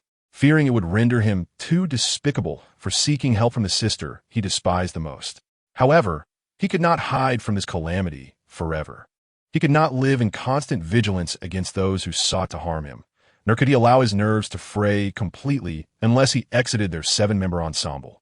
Moreover, the company had already planned to disband the group after the tour, with everyone embarking on solo careers. But who could guarantee that jealousy would not lead to further schemes against him? He wanted to affirmatively respond, but his mouth outran his mind. How could I come looking for her? I'm trying to avoid her. Jiang Yinchuan, seeing Jiang Zhouye's tense expression, contemplated saying something, but recalled Jiang Yisen's words. Never mind. Why should he concern himself with so much? His sister was not particularly inclined to engage with him either. Jiang Yinchuan sighed, flicking his red hair, frowning. So what brings you here? The scenery at Jingda is beautiful. You ran all the way from home without a care for being seen by your fans? Jiang Zhouye self-deprecatingly curled the corners of his mouth. What fans do I have left? They've all been drawn away by that new member replacing me. What? Jiang Nanshu was taken aback. Are you really in such dire straits? Didn't you have millions of fans? Jiang Zhouye's face turned pale, gazing into Jiang Nanshu's sincere eyes. He felt his intelligence and emotional quotient were both in question. Yet, the heir of the Liu family was still investing in a gaming company with him, unconcerned about the potential for loss. He took a deep breath, reluctantly admitting, many of those fans are just zombie followers I bought, and when they see someone more handsome, they forget about the old ones. Jiang Nanshu replied, so, you're not exactly a hot commodity anymore. Those fans who used to chase after you calling you Brother Haven T abandoned you too, have they? Jiang Zhouye's face flushed beneath his mask. What did it mean that he was not popular? Every time I have a fan meeting, the venue is packed. Have you ever seen it? Jiang Nanshu touched his nose. Keep your voice down. Your throat is important. Jiang Zhouye, in a huff, surveyed his surroundings, noticing the female celebrity chasing after Liu Qingyan. His brows knitted tightly. Who is that person beside Liu Qingyan? Do they know each other? Regarding the matters between Liu Qingyan and Su Ran, only this small circle was aware. Following Jiang Zhouye's gaze, Jiang Nanshu looked over and saw Liu Qingyan, with his long, defined fingers gripping a book, its pages seemingly creased. His expression was cold and devoid of emotion as he walked ahead, while Su Ran seemed to have just collided with him accidentally. A pile of financial textbooks lay scattered on the ground, intermingled with numerous physics and higher mathematics workbooks, all belonging to Liu Qingyan. She hurriedly collected them, handing the books back to him. Upon receiving them, Liu Qingyan simply tossed them into the nearby trash bin. Su Ran's face turned pale, standing there swaying, before she finally began to rummage through the trash, retrieving each book Liu Qingyan had discarded and cleaning them off. Jiang Nanshu winced at the sight, while Jiang Zhouye's frown deepened. After a moment, Jiang Nanshu finally spoke in disbelief. She is the woman whom old Master Liu sent away with 30 million 3 years ago. Upon hearing 30 million, Jiang Zhouye finally recalled the incident. It was astonishing for anyone. Naturally, he was somewhat aware of the situation. After Liu Qingyan parted ways with his first love, this new sister of his took her place. At that time, he felt this marriage was ill-fated, but unfortunately, Jiang Nanshu was infatuated with love, only seeing faces and ignoring character. He scoffed softly. What are they playing at now? Do they think everyone else is a fool? Jiang Nanshu, who had previously supported their reunion, replied, I have no idea. It's quite perplexing. Jiang Zhouye asserted, a proper ex should behave as though they are dead. Why do they still interfere in others' lives? Jiang Nanshu corrected him. They were never truly together, so they shouldn't be considered exes, right? Jiang Zhouye's eyes were cold and indifferent. What does that have to do with me? After a moment's thought, he eventually asked, did Jiang Nanshu cause a scene? Jiang Nanshu pondered for a moment, considering Jiang Nanshu's cheerful sentiments juxtaposed with her contrary actions, and fell silent. She probably did cause a scene, but it remained uncertain. Further observation was necessary. Chapter 80. Unless you and I have 5 million Jiang Zhouye, progress. He took a deep breath, finally mustering the courage to ask, where is she? Isn't she with you? Jiang Nanshu looked at him as if he were seeing a ghost. Do you think she would stand next to me? Aside from going to the cafeteria, I hardly ever see her at school. Oh, right, there are many cafeterias at Jingda. It's not guaranteed we run into each other. This tenuous familial bond. Are you looking for her? Jiang Nanshu suddenly realized. He had suspected that Jiang Zhouye wouldn't just wander around Jingda without purpose. With his thoughts exposed, Jiang Zhouye ceased to conceal them, clearing his throat. Where is she? I'm late. Why did I oversleep? Why didn't my alarm go off? Why is my phone on silent? Jiang Nanshu had yet to finish his sentence when a voice echoed closer. Jiang Nanshu appeared, her expression composed, but her steps quick, her skirt fluttering behind her. However, her inner thoughts were far less dignified than her exterior. The two of them, Jiang Zhouye patted Jiang Nanshu's shoulder, whispering, you should leave. I need to talk to her. Jiang Nanshu, a bit worried, finally advised, all right, but be careful not to let her infuriate you. Jiang Zhouye. What kind of talk is that? He was a grown man. How could a little girl provoke him? Rest assured, my mindset has already been adjusted. I'm doing splendidly now. Jiang Nanshu finally walked away, feeling relieved. Jiang Zhouye positioned himself in front of Jiang Nanshu, blocking her path. Jiang Nanshu immediately took a step back. What kind of mummy are you? Hey, good dogs don't block the way, Samida. Jiang Zhuya's expression darkened, and he consoled himself. Don't be angry, don't be angry. He pulled down his mask, yet his teeth remained clenched tightly. It's me. Who are you? Jiang Zhuya's temples began to throb. In the next moment, she shifted her tone. Oh, it's my fourth brother. I almost didn't recognize you after a few days. Jiang Nanshu grinned, politely inquiring. May I ask what you want? I have a class to attend. Did he skip his morning snack and come to Jingda to ruin my credits? Jiang Zhuya, are you truly unable to recognize me? Or do you simply not care about me at all? And how come you blame me for your tardiness? The next moment, the class bell rang. Jiang Zhuya, his voice hoarse and cold.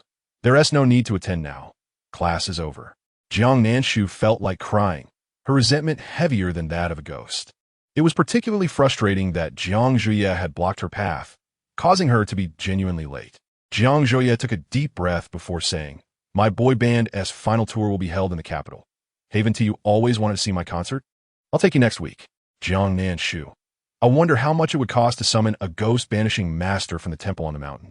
I feel like my family is acting strangely. Jiang Zhuya, I'm truly exasperated. It turns out you were the one pestering me to go, and now you're reluctant. Will you go or not? Jiang Zhuya patiently asked once more. Jiang Nanshu fell into contemplation. The original self indeed entangled with Jiang Zhuya, desiring to accompany him to meet certain renowned singers and learn the art of singing. Her ambition for fame rendered her particularly audacious. However, Jiang Zhuya, reluctant to endure embarrassment, turned her down. It was impossible for him to take her to the concert or provide any assistance in the music industry. Consequently, the original self resorted to live streaming, hoping to attract fans with her singing. Yet, she gravely overestimated her vocal abilities. While her speaking voice was pleasant, her singing was utterly discordant. After enduring a month of scorn from viewers in the live stream, she surrendered and later sought Jiang Lai, aspiring to venture into acting. The original self was nothing if not spontaneous, eager to chase wherever the allure lay. She gazed up at Jiang Zhuya's strikingly proud visage, only to lament, Am I worthy? I can't even manage a spare key. What right do I have to attend a concert with you? Fourth brother, please do not humiliate me further. I genuinely wish to take you. Jiang Zhuya, baffled, could not comprehend how this constituted humiliation. Jiang Nanshu bit her lip, her almond eyes glistening with unshed tears. Have you forgotten the words you once spoke to me? You claimed I could only comprehend the grunts of pigs in the pigsty, incapable of appreciating music. He had indeed forgotten, as those words had slipped from his lips without significance, hardly memorable over time. How disheartening it must be, once a member of the group, now reduced to merely watching from the sidelines as teammates sang on stage, unable to even attempt singing herself. It must be profoundly painful. Jiang Zhuya paused, recognizing the truth in her words. With the absence of music, he felt as though he had lost his once luminous soul. The company, the agents, and former companions who once laughed and bantered were all preoccupied with tours, leaving him unnoticed. He could only scroll through their progress on his phone, convincing himself that he was still part of it. Faced with Jiang Nanshu's wounded gaze, a heaviness settled in his heart. He realized his previous remarks had indeed been excessive. Had he acquiesced to her request, perhaps their circumstances would differ. Would Jiang Nanshu have resorted to such drastic measures against him? The clarity of his past missteps struck him hard. I was wrong.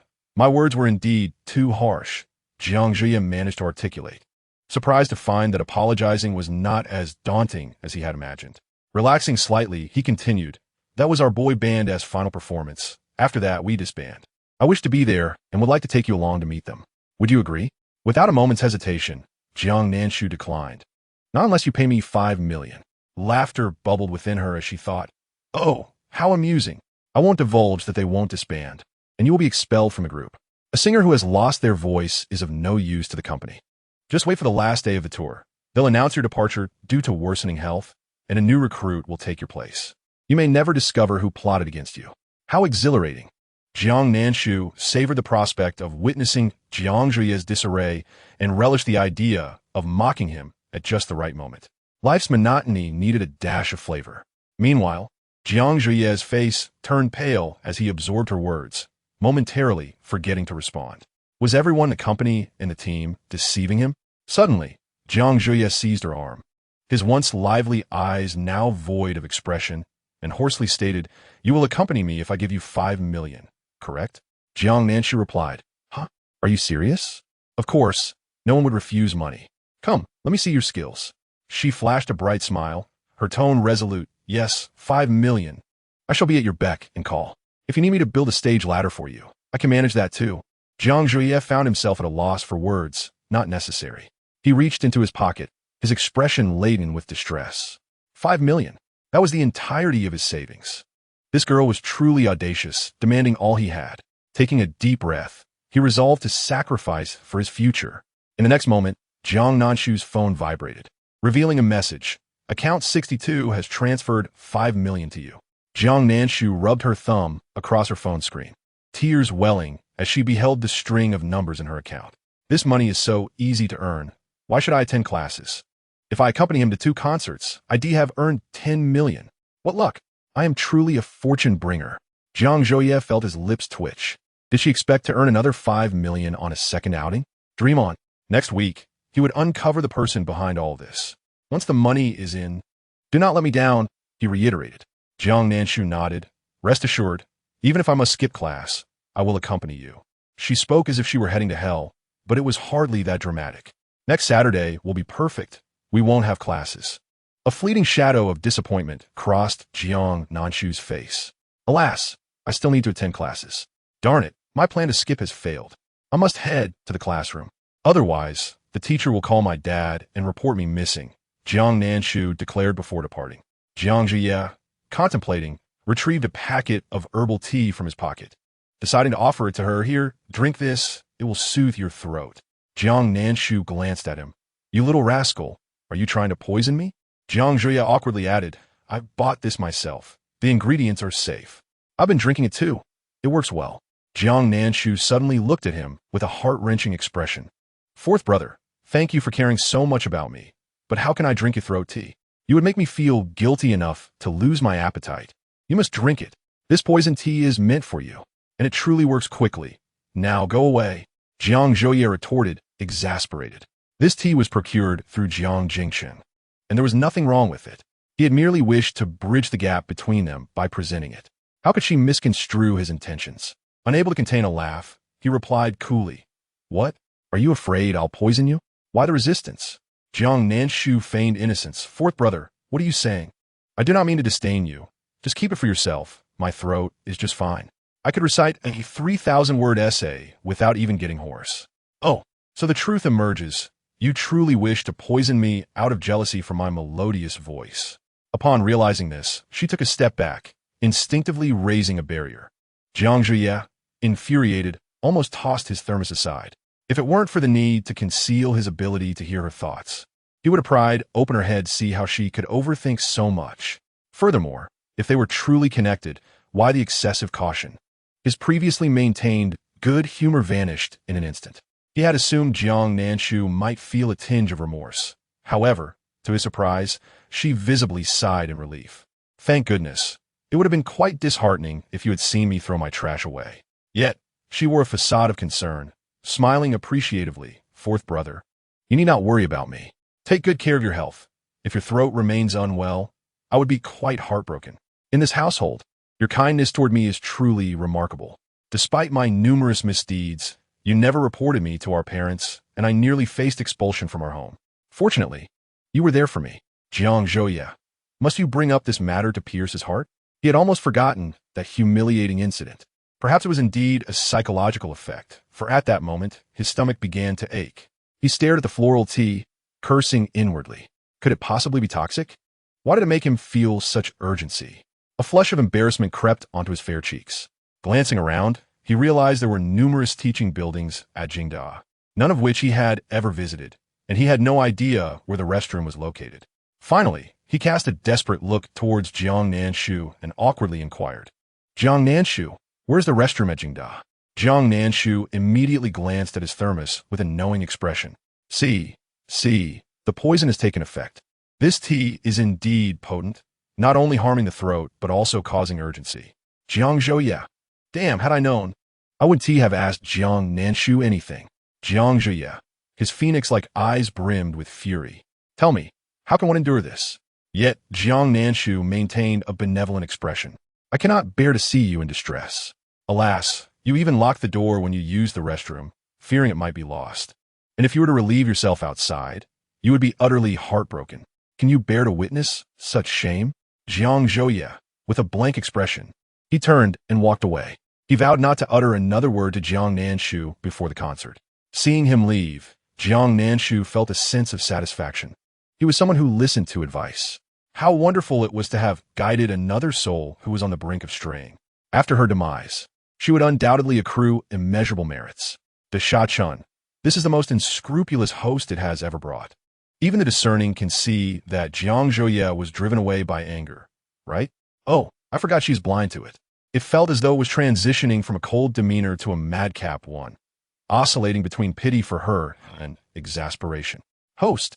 It has detected that the female lead has entered the school and successfully encountered the male lead. To gain dislike points, we can begin by plotting against the female lead. Chapter 82. Security, throw these two out. Jiang Nanshu dashed towards the broadcasting department, opposite to the finance department, regardless of the male and female leads. Nothing would hinder her ambition to be the top student. She was determined to outshine the female lead and instill a sense of inferiority in her. The Sha-chun, as long as you are happy. The teacher summoned her inside, yielding to the forces of evil, and once again awarded her perfect attendance. Jiang Nanshu arrived at her usual spot, where someone was already seated, Su Xingwan. The morning sunlight graced her profile, rendering her features soft and delicate. Jiang Nanshu placed her book on the desk and sat down, taking a gentle breath, as there was still half the class time remaining. She opened the book The Art of Hosting before her. In the broadcasting department, physical education was equivalent to taking a body language class, which included learning various forms of dance, such as ballet, modern dance, and folk dance. Jiang Nanshu had yet to participate, as every time such classes approached, she encountered numerous issues that led to her skipping them. The original host would boldly skip these classes to seek out Lu Qingyan. Currently, she was unaware of where the sports facilities were located. As the teacher lectured at the podium, Jiang Nanshu diligently took notes. She was not one to slack off. Once she committed to something, she would exert considerable effort to fulfill it. Since she had promised the Sha-chun to outdo the female lead, she would approach it from every angle, leaving no room for others to survive. Su Xingwan stole a glance at her. Jiang Nanshu's handwriting was exquisite, distinct from the soft script typical of girls, leaning more toward a sharp, incisive stroke. She is being discharged from the hospital this afternoon. She has already informed me that you saved her, and I want to thank you for protecting her, Su Xingwan spoke. This was the first time her impression of Jiang Nanshu had shifted. Well, and then Jiang Nanshu glanced at her with a smile that was neither fully amused nor serious. The root cause of this matter lies with you, as your entanglement with Bo Yan has left He Lianji without a target for her anger. Thus, she can only take it out on your friends. Ultimately, Jiang Nanshu sighed. Ah, where the domineering CEO treads, heartbreak surely follows. Su Xingwan, upon hearing Bo Yan's name, her eyes grew cold. He Lianji has already been expelled from Jingda, now under pressure from the Bo and Jiang families. Her company is on the verge of collapse within just a few days. Jiang family? My elder brother? Jiang Nanshu had not kept up with the aftermath of He Lianji's situation. Su Xingwan nodded, casting a complex glance her way. I believe the rumors are erroneous. Your family does not harbor any disdain towards you. He has acquired a significant portion of He's shares, claiming you were wronged and wishes to make you happy. Jiang Nanshu, Jiang Yisan would target He's family because of her? What merit did she possess for such a thing? Fortunately, she was not a girl prone to overthinking, promptly waving her hand. It isn't solely because of me. Who benefits the most from He's downfall? Su Xinwan Ponde Gafao. Her eyes widening in realization. The Bo family? Jiang Nanshu narrowed her eyes and smiled. Precisely, the Bo family, and my elder brother is Bo Yan's sworn enemy. They would compete over the same dog should it pass through their companies, driven by interests. The He family rose to prominence under the Bo family's protection. Without this shield, they are but a toothless tiger. What difference is there from a cat? The two families would soon be at each other's throats. Su Xingwan stared at her in astonishment. The so-called malicious and incompetent genuine daughter of the Jiang family. If someone else knew their kin had orchestrated the collapse of a company for her sake, they would want the world to know how favored they were at home. Yet Jiang Nanshu was rational and perceptive, articulating the pros and cons of the situation. Su Xingwan took a deep breath. This matter has nothing to do with me. I have already severed ties with Bo Yan. As long as he does not provoke me again, that is sufficient. Jiang Nanshu merely smiled, refraining from expressing her opinion. The book depicted Bo Yin, the obsessive antagonist, in great depth. He was the type who would not rest until his goals were achieved. Su Xingwan was currently like a cat with its claws bared. Yet in the end, she had fallen for her foster brother, willingly becoming a caged bird. The emotions involved were not something that could be simplified in a few words. Then I wish you good fortune, Jiang Nanshu concluded, returning her focus to the lecture. Su Xingwan observed her earnest demeanor, feeling some words stuck in her throat, unable to bring herself to deliver a blow. Coincidentally, both she and Jiang Nanshu had attended the same high school, and she was naturally aware of Jiang Nanshu's abysmal academic performance. Even selecting answers randomly in math would yield only 3 points. Sometimes, studying also depended on talent. Without a certain level of aptitude, mere effort would yield little result. Until the class ended, Jiang Nanshu did not speak another word to her. Students gradually exited the classroom, and Su Xingwan waited for Jiang Nanshu, asking, "Shall we head to the indoor sports hall together?" Jiang Nanshu nodded. "Sure. It feels a bit strange since it's my first time." Su Xingwan replied, "It's been nearly a month since the semester started, and you haven't been there even once. You missed a lot of lessons. Today is ballet. Can you dance?" Ballet? She could indeed. From the age of 8 to 15, she practiced for 7 years. After the fire that claimed her parents, she never danced again. Back then, out of curiosity, she had strived to learn many things, solely to earn a gentle compliment from that person and to become his pride. Su Xingwan thought about Jiang Nanshu's background. Although she was a genuine heiress, she had grown up in the countryside. There were no training classes for such talents in the rural areas, so she was completely ignorant of these skills. With a sigh of resignation, she chose not to unearth her wounds. The two made their way to the indoor gym, and, as they approached the entrance, cheers and shouts erupted from within. "Ah, Su Ran, goddess, I love you. How wonderful you are. Is there anything Su Ran cannot do? Look at how beautifully she dances. The young master of the Liu family is truly fortunate." You all must take note. Even the heir of the Liu family finds it difficult to avert his gaze. The indoor gymnasium is vast, featuring a basketball area, while the other half has been designated for students from the broadcasting and dance departments to practice. Engaging in a game of basketball while admiring the graceful dance of the young ladies is indeed a delightful experience. Following the crowd's exclamations, Jiang Nanshu once again spotted Lu Qingyin and Su Ran. Lu Qingyin, alongside Yang Jiashu and Jiang Yinchuan, was playing basketball. Despite the discussions around him, his expression remained unchanged, and he did not glance at Su Ran. Meanwhile, Su Ran, clad in a white dress, danced in the expansive space, making it entirely her domain. At this moment, Jiang Nanshu wore an expression akin to that of an elderly man on the subway, lost in his thoughts while gazing at his phone. How is it possible that she encounters such a situation during a physical education class? Chapter 83. A confrontation. Lu Qingyin ceased his basketball play, directing his gaze toward the entrance. Jiang Nanshu looked at Su Ran with a face devoid of hope.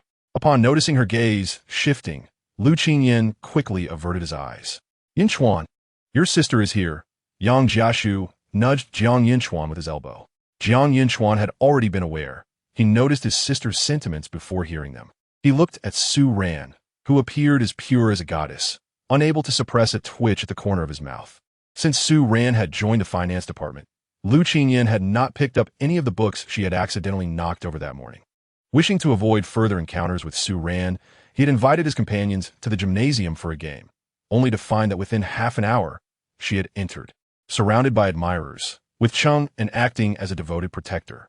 The reason for Su Ran's presence was her dual role as an intern instructor for the dance department, dedicating a small portion of her time to teach these freshmen. Although their encounter was unplanned, it was indeed a remarkable coincidence. Yet, Lu Qingyin said nothing, and they continued their game, pretending not to see. Little did they expect Jiang Nanshu to arrive as well. One might mistakenly think Lu Qingyin had orchestrated this event. Noticing Jiang Nanshu's gaze, Jiang Yinchuan wiped his sweat and quietly asked, "Shouldn't you explain things to my sister?" Lu Qingyin tossed the basketball to a teammate, wiped his sweat with his shirt, and replied coldly, "There is no need." Yang Jiashu remarked, "Is it really that difficult to speak up?" He had grown weary of the chaos that ensued every time Jiang Nanshu crossed paths with Su Ran. Then there was Cheng In, standing in the dance area like a lovesick fool. He had never realized that their elite circle produced such sycophants. Jiang Yinchuan was one of them. For 2 years, he had pursued Lin Yi, showering her with incessant messages and gifts, even considering her distant cousin. Such unrestrained flattery was indeed disheartening. However, it seemed as if he had experienced a sudden epiphany overnight. As for the transformation of Cheng En, another sycophant, it was unclear to him.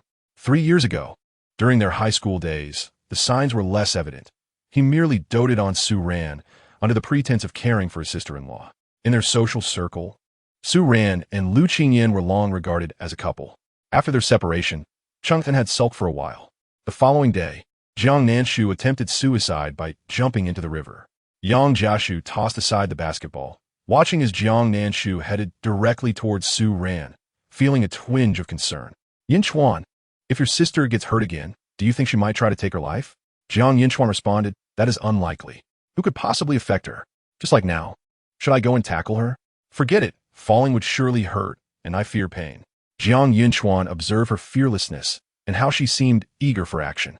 Concerned she might genuinely face a crisis, he wanted to check on Jiang Nanshu and offer assistance if necessary. However, as he approached the throng, Cheng En blocked his path. What do you want? It was truly unfortunate. Wherever Su Ran was, this clingy individual was sure to follow. Moreover, Jiang Yinchuan, it was Jiang Nanshu who approached her. Do not foolishly blame Su Ran.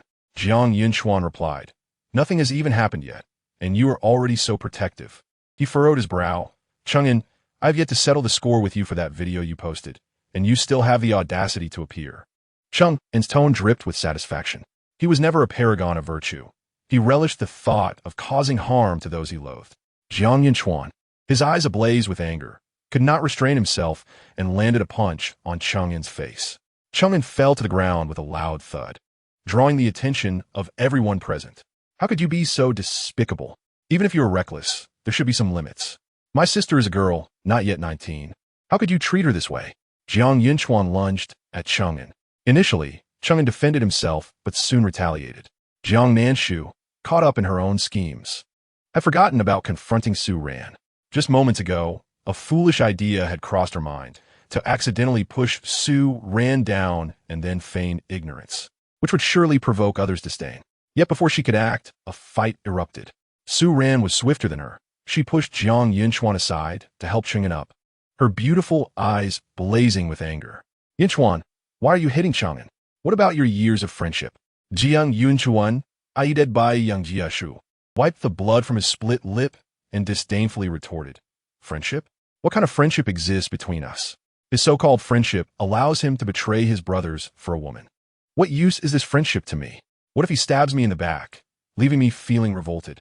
Su Ran's complexion shifted from pale to flushed as she instinctively glanced at Lu Qingyan, who frowned slightly, his dark eyes concealing an inscrutable emotion. She bit her lip, rendered speechless by Jiang Yinchuan's words. Seeing Su Ran distressed, Cheng En could no longer remain silent and mockingly declared, it's just as well. A person who cannot even manage their malicious sister is hardly a threat to me. Next time, I'll want to hold back out of consideration for you. Jiang Nanshu, witnessing Jiang Yinchuan's furious glare at Cheng En, immediately switched her demeanor, transforming into a protective sister. With a swift stride, she confronted Jiang Yinchuan, pushing Su Ran aside and delivering a resounding slap to Cheng En's face. Jiang Nanshu's almond-shaped eyes shimmered with tears as she accused him. I will not allow you to speak ill of my brother. If you continue to bully him, do not blame me for retaliating. Wow, that felt liberating. I have been waiting for the opportunity to do this. He. Yang Jiashu stod in stuned silence. He had no idea Jiang Nanshu possessed such a fierce yet delicate side. Observing Jiang Yinchuan's dazed response, it seemed he too was taken aback by Jiang Nanshu's willingness to protect him. Chapter 84. Am I worthless? You dare to hit me? Cheng En, slow to react, finally comprehended the gravity of the situation. This was the second time Jiang Nanshu had publicly slapped him. His eyes blazed with fury, as if he wished to consume her whole.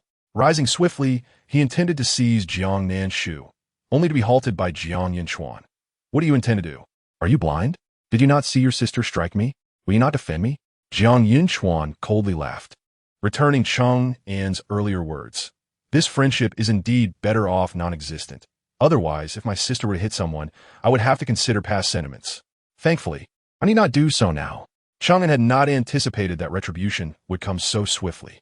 Those words were indeed his own, spoken merely to provoke Jiang Nanshu, hoping he would choose between him and his detestable sister. Now that it had escalated to this point, Chang'an felt their friendship was irreparably damaged. Gently pressed her tongue against the tingling left side of her face, her gaze as piercing as a serpent's as she stared at Jiang Nanshu and Jiang Nanshu. Do not regret your decision. In the next moment, a basketball soared through the air. Su ran. Witnessing this, shielded Chang'an with her back. A muffled cry escaped her lips, her delicate and radiant face contorted in pain. Chang'an panicked. Ran. Are you all right? You could have just dodged it. Why did you block? Su Ran shook her head, her eyes fixed on Lu Qingyan, who approached against the light. The basketball had been thrown by him. Initially aimed at Chang'an, but intercepted by her. Have you had enough of this chaos? He spoke coldly, his dark eyes indifferent as they surveyed the turmoil around him. Is he feeling jealous? Seeing Chang'an protect the white moonlight. Oh dear, who would have thought that his basketball would inadvertently strike your delicate heart? Upon noticing Lu Qingyan's gaze, Jiang Nanshu shrank behind Jiang Nanshu like a timid quail, her tone innocently plaintive. Please don't look at me with such indifference. My depression might flare up again. Am I not worth anything? Jiang Nanshu completely shielded Jiang Nanshu with his body. Qingyan, it was Chang'an who instigated this. My sister was merely protecting me. She has nothing to do with this. When he spoke of protection, his tone was inexplicably proud, and a sense of self-satisfaction surged within him. He thought, my sister helped me confront this scoundrel, Chang'an. I wonder if her hand hurts. That must have been quite painful. He was lost in thought, eager to rush out and buy some ointment for her. Meanwhile, Chang'an glared at Lu Qingyan. Qingyan, even if you despise me and cannot bear to see me near Ran, you cannot throw a basketball. What if you injure her? As Chang'an's words settled, everyone in the sports field suddenly understood. It turned out that Lu Qingyan had acted out of jealousy, hurling the basketball at Chang'an momentarily. They snapped back from the scuffle, gazing at Su Ran with envious eyes. Ah, the beauty of first love is timeless. Lu Qingyan let out a light scoff, his thin red lips parting. I think you should have your head examined and perhaps get your ears checked as well. I've said so much, yet you haven't grasped a single word. How foolish. Chang'an was taken aback, suddenly recalling that it shouldn't be like this. Since they had mutual feelings, why had they allowed a gap of 30 million and 3 years to defeat them? Su Ran was not someone who valued money. Her acceptance of that 30 million surely had its reasons. Why couldn't one consider others' perspectives? Chang'an turned, stiffly stating, Qingyan, I do not comprehend what you are saying. But please do not harm Ran any further. She has endured hardships since childhood. Reaching this point has not been easy for her. If you will not help her, do not kick her when she is down. Wow, this person is worthy of a 10-level love-struck certificate. No, this is beyond that. I would like to refer to him as the god of love. Jiang Nanshu observed with respect. How pure this love is. Lu Qingyan's gaze inadvertently fell upon Jiang Nanshu.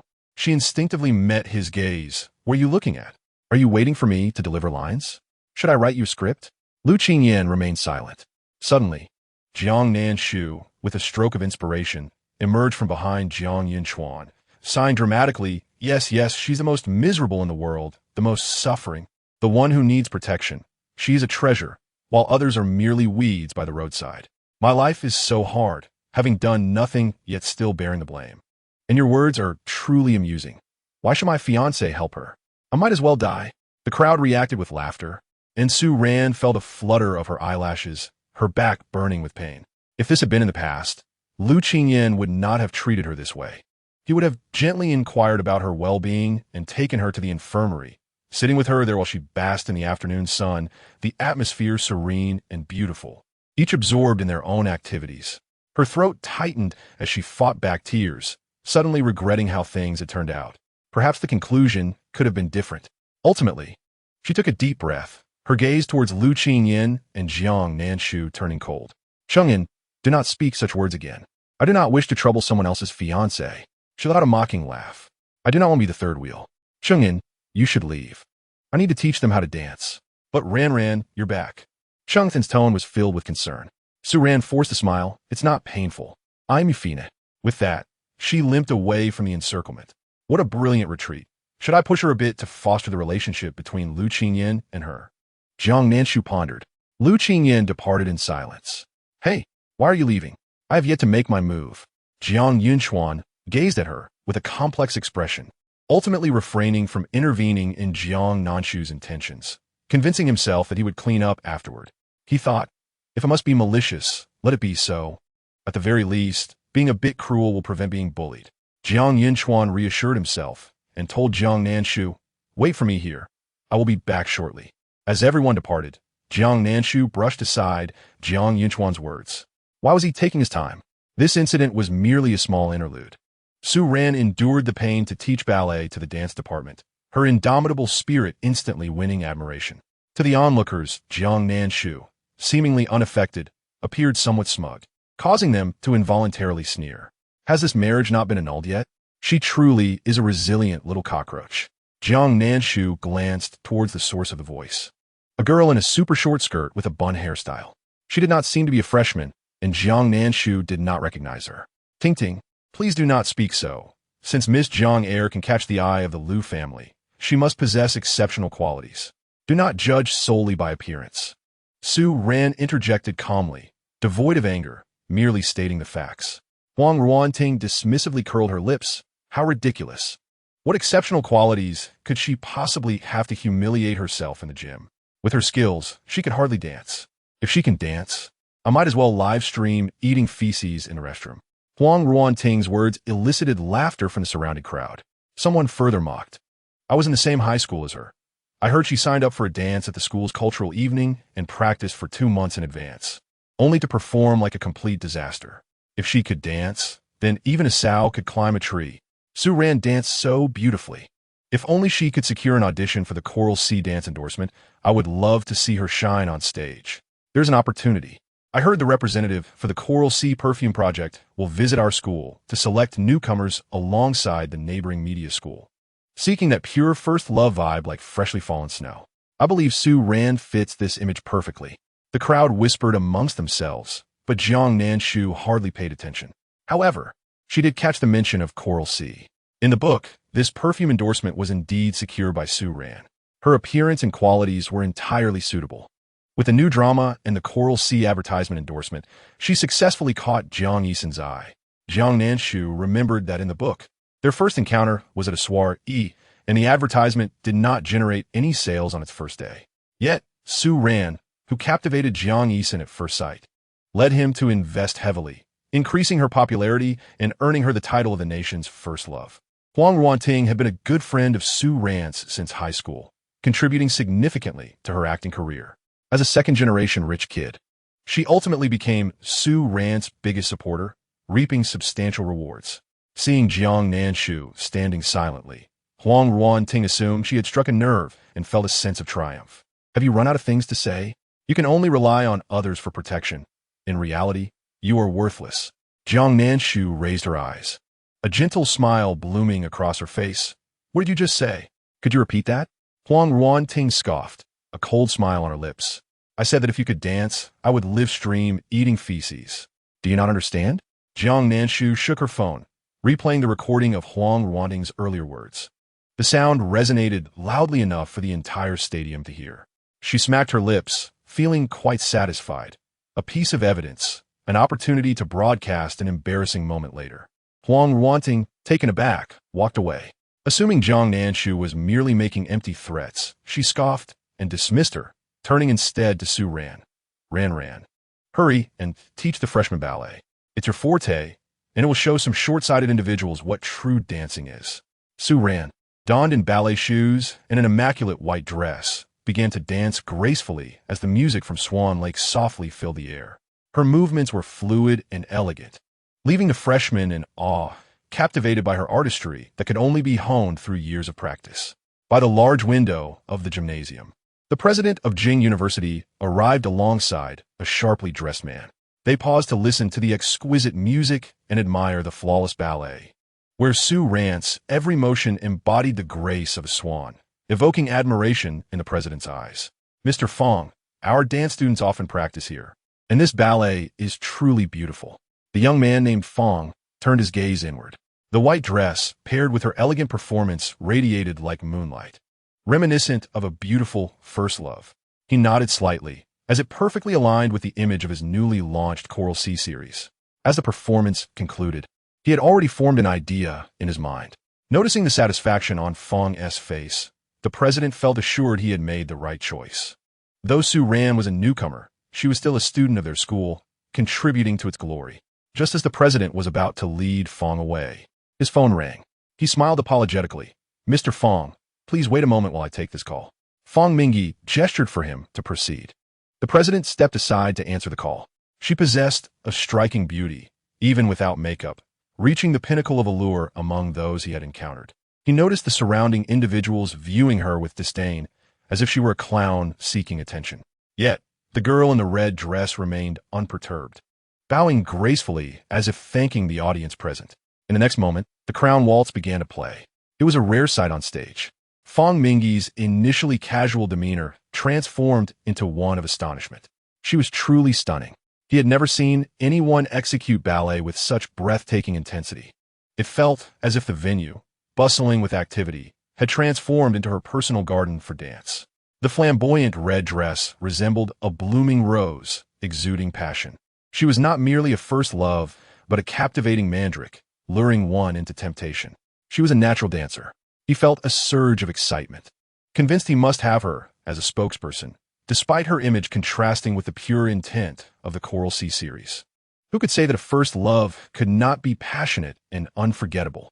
Fong Mingyi inhaled deeply, suppressing his eagerness, and inquired with a steady voice, "What is her name?" The president followed his gaze to Jiang Nanshu. Noticing his intense focus, he overlooked Jiang Nanshu standing beside Su Ran and proudly introduced, "Her name is Su Ran. She is a star, excelling in acting, singing, and dancing. I've even hired her as an intern teacher at our school. Her future is limitless." "Suran?" Fong Mingyi repeated softly, a gentle smile forming on his lips. "That's her. Please arrange for her to receive the audition contract for the Coral Sea endorsement later. We commence filming for the new series in about half a month, and it will launch in a month. This is my first time working with a newcomer. Please give her my contact information. I would like to speak with her. I'm a bit busy now, so I won't linger." The president's face broke into a broad smile. "Certainly, Mr. Fong. Rest assured, she will not disappoint you." As Fong Mingyi passed by the gymnasium, he spotted a familiar face leaning against the wall, clutching a basketball, gazing at the dance area where Lu Qingyan was. Although not close, he felt no need to greet him and continued on his way. The vibrant and lively Jiang Nanshu was undeniably beautiful, so captivating that his gaze had not wavered since the beginning. She radiated confidence, shining brightly in the eyes of others, something he had never possessed. In a fleeting moment, her dance seemed to momentarily still his heart, allowing him to feel his heartbeat gradually stabilize. Disregarding the oddity of the situation, he departed with the basketball in hand. In his memory, the original Jiang Nanshu lacked such grace. She had been clumsy and unattractive, her eyes filled with a desperate yearning for quick success, crass and unpleasant. Lu Qingyan, with lowered eyelashes, pondered a ridiculous thought. Had the original Jiang Nanshu's spirit vanished? And this new incarnation, like a ghost with divine insight, seemed aware of everyone's fate. Inside the gym, Jiang Nanshu smiled at the blushing Huang Ruanting. "Let us fulfill your promise. Live stream eating feces using my account. It could even bring me some followers." With that, Huang Ruanting turned pale. Jiang Nanshu truly could dance, and her performance surpassed even Su Ran's, reluctantly. Huang Ruanting stepped back as Jiang Nanshu played the recording. "If you can dance, I will live stream eating feces. If you can dance, I will live stream eating feces." The echoing voice was particularly grating to Huang Ruanting. The scrutinizing gazes of those around her rendered her unable to flee, her feet seemingly nailed to the ground. Perhaps she had never felt such humiliation. Her eyes glistened with unshed tears as she stammered, I. Jiang Nanshu's smile widened. "What? You're not trying to back out, are you? I'm quite curious about what it's like for someone to eat feces, unlike dogs. Come on, Huang classmate." Huang Ruanting's tears fell as she shook her head desperately, glancing at Su Ran. Ran, I don't want to. Su Ran danced effortlessly, naturally, contrasting with Huang Ruanting's diligent efforts. She appeared to be a prodigy, destined for the stage, radiating brilliance. Trying to weasel out?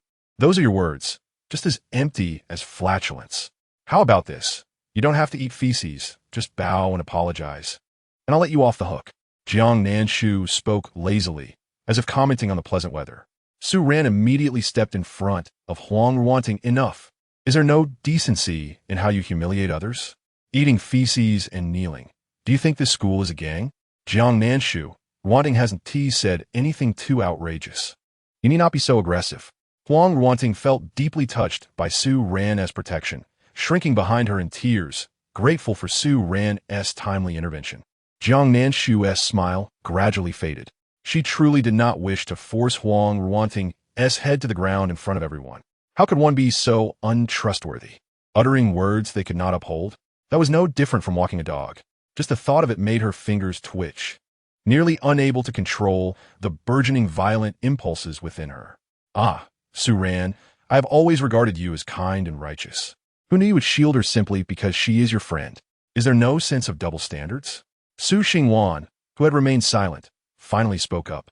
Although her background was less than ideal, she had grown accustomed to the presence of Bo Yan. She had unconsciously absorbed some of his imposing aura, enough to intimidate others. Su Ran's expression soured, her hands clenched tightly at her sides. Su Xingwan's gaze rested on Huang Wanting. It was she who first insulted Jiang Nanshu, and those present could certainly hear it. This wager was also proposed by her. No one could coerce her into it. Why did she remain silent when she was the one hurling insults, yet suddenly adopt a double standard when it came to Jiang Nanshu? It was no wonder the Liu family looked down upon her. Jiang Nanshu raised an eyebrow as she regarded Su Xingwan. In this institution, she usually adopted a low profile, seldom stepping forward. Yet, she now found herself standing up for Jiang Nanshu, and Su Xingwan's words undoubtedly struck a nerve. With anger illuminating her beautiful red eyes, she clenched her teeth and retorted, "You have no right to say such things. The matters between him and me are none of your business. You have no idea what transpired back then." Jiang Nanshu maintained her smile. Coincidentally, she had perused the accounts and was indeed aware of the events that unfolded. After the original character's demise, the catalyst for the male lead's descent into darkness was the exposure of Su Ran's secret. Unable to accept reality, he began to seize Su Ran forcefully. The truth was that Su Ran had accepted 30 million to save another man. As Jiang Nanshu pondered this, she had no time to indulge Su Ran's weeping and thus proposed, "How about this?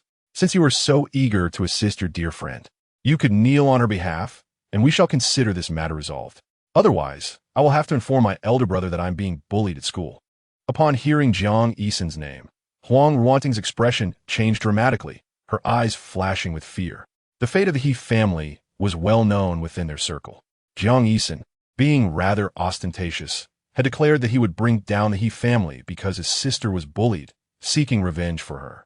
The Huang family could not rival the He family's power. With a mere finger, Jiang Yisan could shatter the Huang family into pieces.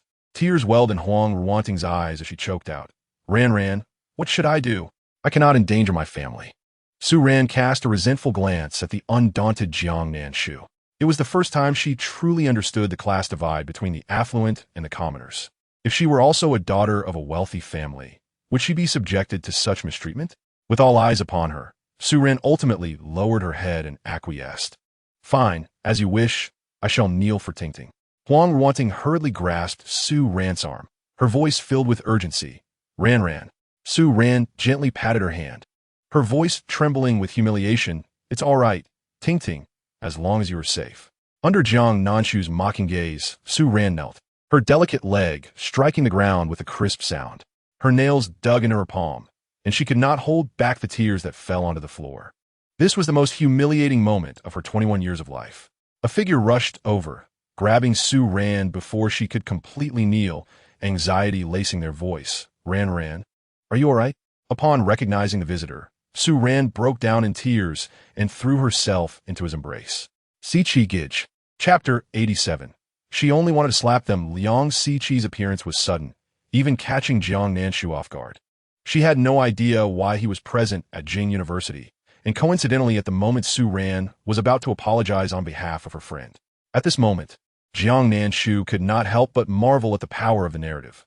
Whenever Su Ran was bullied, various men would invariably come to her rescue. Even if Su Ran had not granted them any formal title, they still willingly offered their support. Su Ran wiped her tears, fearful of being photographed and posted online, and politely stepped back. I'm fine. Si-Chi Gij, it was my fault, and I deserve punishment.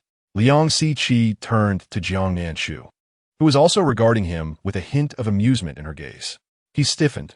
Jiang Nanshu had not sought him out for several days, nor had she made contact, and he had almost forgotten that he was the male model she had been financially supporting. His initial intention was to utilize Jiang Nanshu to gain exposure before the Liu family, and since that objective had been achieved, there seemed to be no need for further fulfillment. Liang Si-Chi shielded Su Ran, perceiving Jiang Nanshu as a ravenous demon poised to harm the delicate Su Ran. His expression bore signs of annoyance. What do you intend, Jiang Nanshu? Do you derive joy from humiliating others? The onlookers, unfamiliar with Liang Si-Chi's identity, were nonetheless captivated by his good looks, sensing a hint of familiarity, yet could not place him. Observing his protective demeanor as he scrutinized Su Ran, they wondered if such a flamboyant lifestyle was typical among female celebrities. With Chang'an in the past, they assumed he was merely an old classmate of hers. And with Liu Qingyan, her first love, now another handsome man had emerged. He exuded a charming yet fierce aura, a blend of bad boy charm and gentleness. Who would not envy such attention? Even Jiang Nanshu, before her transformation, had felt a pang of envy. How blissful it must be. But now, all she desired was to slap them. She tapped her head and smiled lazily. Indeed, you know me so well, and yet protect her. Are you not opposing me? Liang Si-Chi, do not forget whose dog you are now. Liang Si-Chi nearly lost his composure. Su Ran, her eyes reddened, looked at him in confusion. Si-Chi Gij, what is she talking about? Liang Si-Chi took a deep breath, managing a strained smile as he reassured her. It's nothing. Miss Jiang and I have some private matters that have been resolved. Only then did Su Ran feel at ease, though her gaze still held concern. Miss Jiang, I shall kneel for you as well. Can we spare Ting? Jiang Nanshu's eyes swept over her, tilting her head slightly, her almond-shaped eyes sparkling. But you only knelt halfway before being interrupted. That does not count. Su Ran bit her lip, her eyes blazing with indignation. Do not be excessive. We are all women.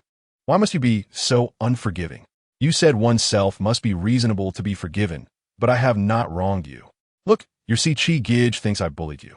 To whom should I appeal for reason? With a smile that did not quite reach her eyes, she continued with a chilling tone. If you do not wish to relent, then do not feign kindness. Huang Ruanting, I still believe you deserve to eat dirt. Why not accompany me? Otherwise, I might just call my elder brother. It would not be too much to bring down another Huang family after the He family. Huang Ruanting's face turned pale as she glanced at Su Ran, who was shielded by Liang Si-Chi, her eyes filled with guilt and regret. Ting, trembling, Huang Ruanting saw Jiang Nanshu truly about to make a phone call and collapse to the ground, tears streaming down her face. Yes, I am sorry. Please spare me and my family. It was my thoughtless words. This has nothing to do with them. If only she had acted this way sooner, it would have saved her a great deal of trouble. Jiang Nanshu regarded her with disdain, feeling no sympathy for Huang Ruanting's plight. Had the person they mocked been another girl of lesser status, this group of demons would not have recognized their wrongdoing nor offered an apology. As Su Ran remarked, they were all women, yet the malice between women often surpassed that of men. Women should unite as a collective rather than be filled with scheming and animosity. The class bell rang. Jiang Nanshu turned to leave the room. Only then did Huang Ruanting rise with Su Ran's assistance. Ting, I am sorry. It is all my fault. Su Ran murmured, lowering her lashes. It is all right. I do not blame you. She has always been this way. Huang Ruanting concealed her resentment. This act of kneeling today would surely make her famous at Jing University tomorrow.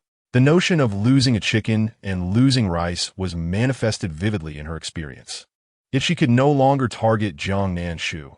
It was best to strike down someone like her with a single blow, for if she retaliated, there would be no escape. Ultimately relinquishing her thoughts of vengeance, she hastily departed from the scene. It is all my fault. If Ting had not spoken up for me, she would not have been treated this way. Su Ran bit her lip, feeling guilty as she spoke to Liang Si-Chi. Su Ran smiled through her tears. Thank you. Si-Chi Gij, you are still the same as before, always making me happy.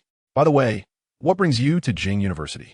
Liang Ziqiu then presented her with a small bouquet of balloon flowers, saying, "Congratulations on your admission to Jingda. This has been your dream for 3 years. I wish you the best, as your wish has come true. I wasn't sure what to give you, so I thought flowers would be fitting." Su Ran accepted the bouquet, her cheeks curling into a smile as she replied, "Thank you. I really like them." Just as she finished speaking, a boy shouted from the entrance of the gymnasium, "Su Goddess, the principal wants to see you in his office. He has something to discuss." The principal of Jingda was looking for her. Su Ran immediately thought of the events that had transpired in the gym that day. Had she caused such chaos on her very first day that they might deny her admission? Although her heart raced with anxiety, she maintained a calm exterior and responded, "All right, I will be there shortly." Turning to Liang Ziqiu, she added, "Brother Ziqiu, I will go see the principal now. Let us have dinner together tonight. It has been years since we last shared a meal." Liang Ziqiu's gaze softened. "Okay." After Su Ran left, Liang Ziqiu too departed, but his direction was towards Jiang Nanshu. Su Ran was powerless and vulnerable, a girl left to fend for herself in society. Jiang Nanshu, leveraging the influence of the Jiang family, was indeed quite overbearing. To Liang Ziqiu's surprise, he encountered Jiang Nanshu at the corner of the gymnasium. She was leaning against the wall, unwrapping a piece of orange-flavored candy and savoring it. The sunlight filtered through the lush leaves of the camphor tree above, casting a halo around her contented face. Before he could utter a word, his face was suddenly struck, tilting slightly from the force of Jiang Nanshu's slap. The transition in the storyline felt tiring.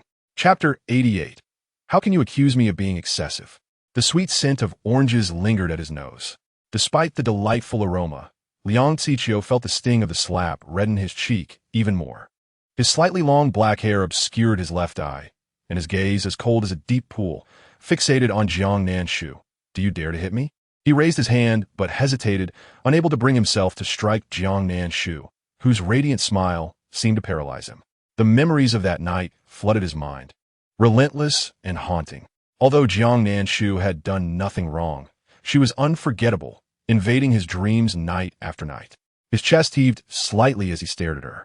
Jiang Nanshu, with candy in her mouth, smiled playfully, afraid to strike. Liang Ziqiu's hand stiffened momentarily before he lowered it, turning his head away, his hair obscuring the tumultuous emotions in his eyes. "You are truly mad and sick. Ranran has done nothing to provoke you. Why must you humiliate her so brazenly in public?" In the next instant, Jiang Nanshu seized his collar and forcefully pushed him against the wall. Another slap followed, heavy and brutal, causing metallic taste of blood to rise in his mouth. Today he had endured 2 slaps from this woman, and his demeanor darkened like the ominous calm before a storm. He gritted his teeth, his eyes reddening. "Jiang Nanshu, do not take this too far. Do you truly believe I would not dare to strike a woman? I am merely teaching you what humiliation is. How can you claim that I am excessive?" Jiang Nanshu met his gaze without flinching, her almond-shaped eyes dark and steady. "I can help you gain entrance to the Liu family, but I can just as easily strip you of everything. If you accept my money, you must act as my dog. Do not provoke my anger." Liang Ziqiu stared at Jiang Nanshu in disbelief. How could she utter such words? She had slapped him twice without reason, and he had yet to express his fury. Now, she warned him not to anger her. He felt a wave of humiliation wash over him. Yet recollecting that Jiang Nanshu had transferred 300,000 to him the next day and promised to support him for 3 months, he ultimately swallowed his pride and reluctantly replied, "Understood, but you must not bully Ranran again." "Mind your own business," Jiang Nanshu retorted, releasing him and wiping her hands with a tissue. "You may leave now." Liang Ziqiu's expression darkened. Did she truly consider him her servant? However, with the current instability, he resolved to deal with this malicious woman when he had secured his position in the Liu family. Suppressing his overwhelming anger, he walked away, muttering under his breath, "Coward." Jiang Nanshu smirked, glancing at the bouquet of balloon flowers placed behind the trash can. It seemed Liang Ziqiu could only prove his love for Su Ran in such a manner. Unfortunately, the present day, Su Ran had eyes only for Liu Qingyan. Jiang Nanshu took out her phone, zoomed in on the bouquet, and snapped a photo, sending it to Liang Ziqiu. "Ding, you have new trash flowers awaiting collection. If you delay, someone else may snatch them up." She tucked her phone away, murmuring, "Damn, my hand still stings from that slap. Hitting people is a physically demanding task. I must remember to wear gloves next time." Jiang Nanshu rubbed her palm.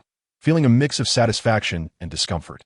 Witnessing the entire scene, Jiang Nanshu had long known that his sister was no easy match. Since the incident with Chen Qian, he had done his utmost to avoid provoking her. Clearing his throat, he approached her nonchalantly. "Sister, wait."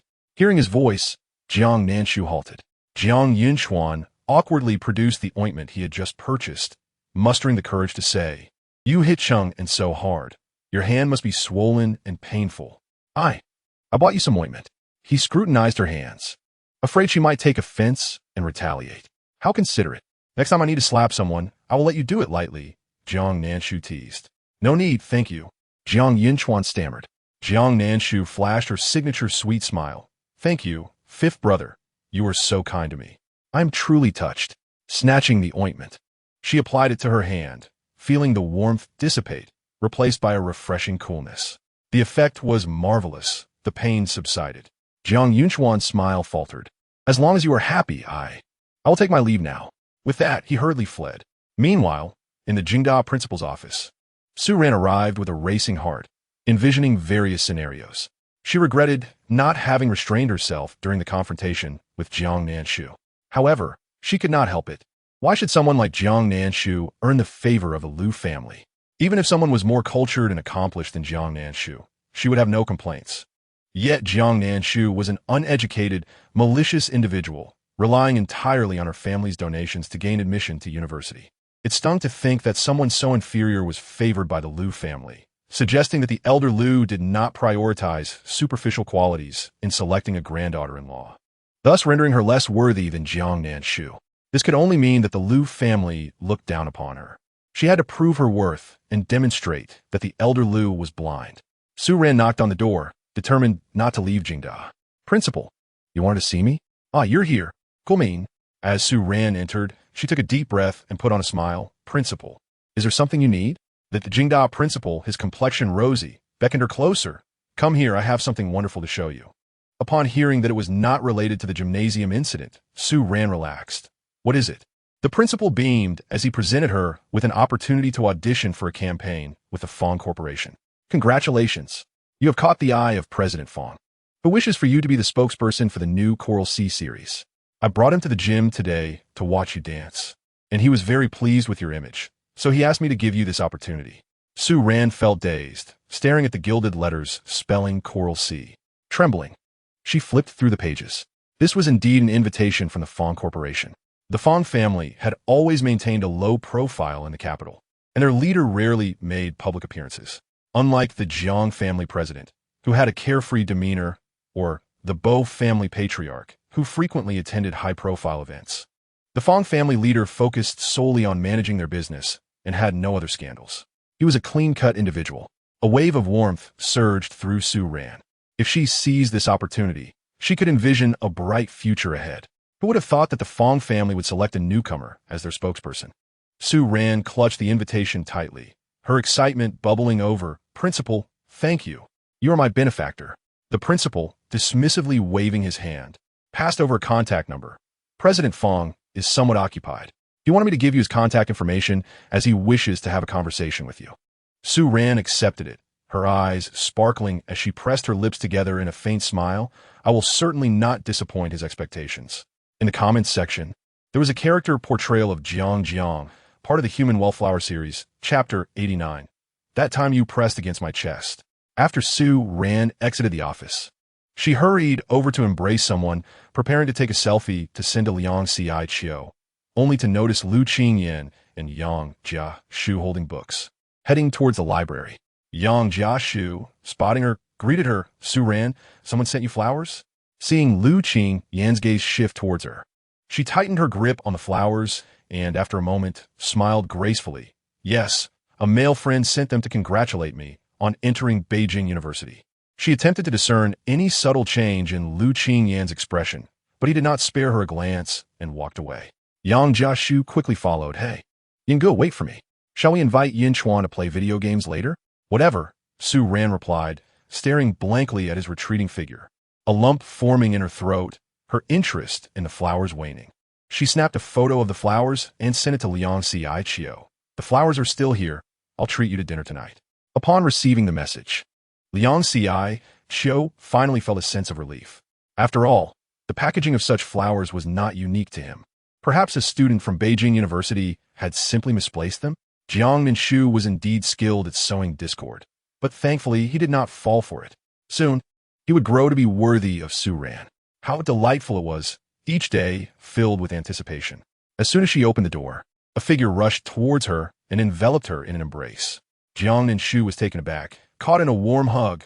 "Whoa, Jiang, I miss you so much. Why haven't you come to the hospital to see me?" Jiang Nanshu was bewildered, glancing at the weeping and hiccuping Su Shi. She wanted to ask when they had become so familiar. Su Shi, standing at a petite 158 centimeters, was dwarfed by Jiang Nanshu, who looked down at her. Jiang Nanshu remarked, "You pressed against my chest." Su Shi lifted her head to look at her, blinking her eyes. "Wow, this is such a nice hug. Whoa, so soft. Jiang Nanshu, you smell so good and feel so soft. I really love you." She had longed for this moment, but had never found the opportunity, especially since Jiang Nanshu had initially looked down on them and maintained a distance. With a beauty like Jiang Nanshu in her dorm, she felt utterly helpless. Who could understand her plight? Regardless, she resolved from that moment forward. Even if Jiang Nanshu found her distasteful, she would become Jiang Nanshu's devoted fan. After snuggling a bit longer, she finally released her hold and looked at Jiang Nanshu with bright eyes. "Thank you, Jiang. If it weren't for you, I would have perished at Beijing University." Woo. Jiang Nanshu stared at Su Shi for a moment. It was the first time someone had genuinely expressed gratitude towards her. Compared to the vicious insults and death threats she had received, this was indeed a refreshing breeze. Suddenly, Jiang Nanshu felt a bit unaccustomed. She pushed Su Shi's fluffy head away. "I need to take a nap. Go play elsewhere." Though Su Shi had a bandage on her forehead, she appeared to be in good spirits. Instantly springing up, "I'll make your bed. It will be quick." Jiang Nanshu wanted to call out to her, but Su Shi was already efficiently setting up her bed. "By the way, you were okay in the gym today, right?" She still worried about the whispers that might affect Jiang Nanshu's feelings. Jiang Nanshu scoffed lightly. "What could happen to me? It's them who have issues." Su Xingwan sighed in relief. "That's good." Jiang Nanshu gave her a sidelong glance, half smiling. "Instead of worrying about me, you should think more about yourself.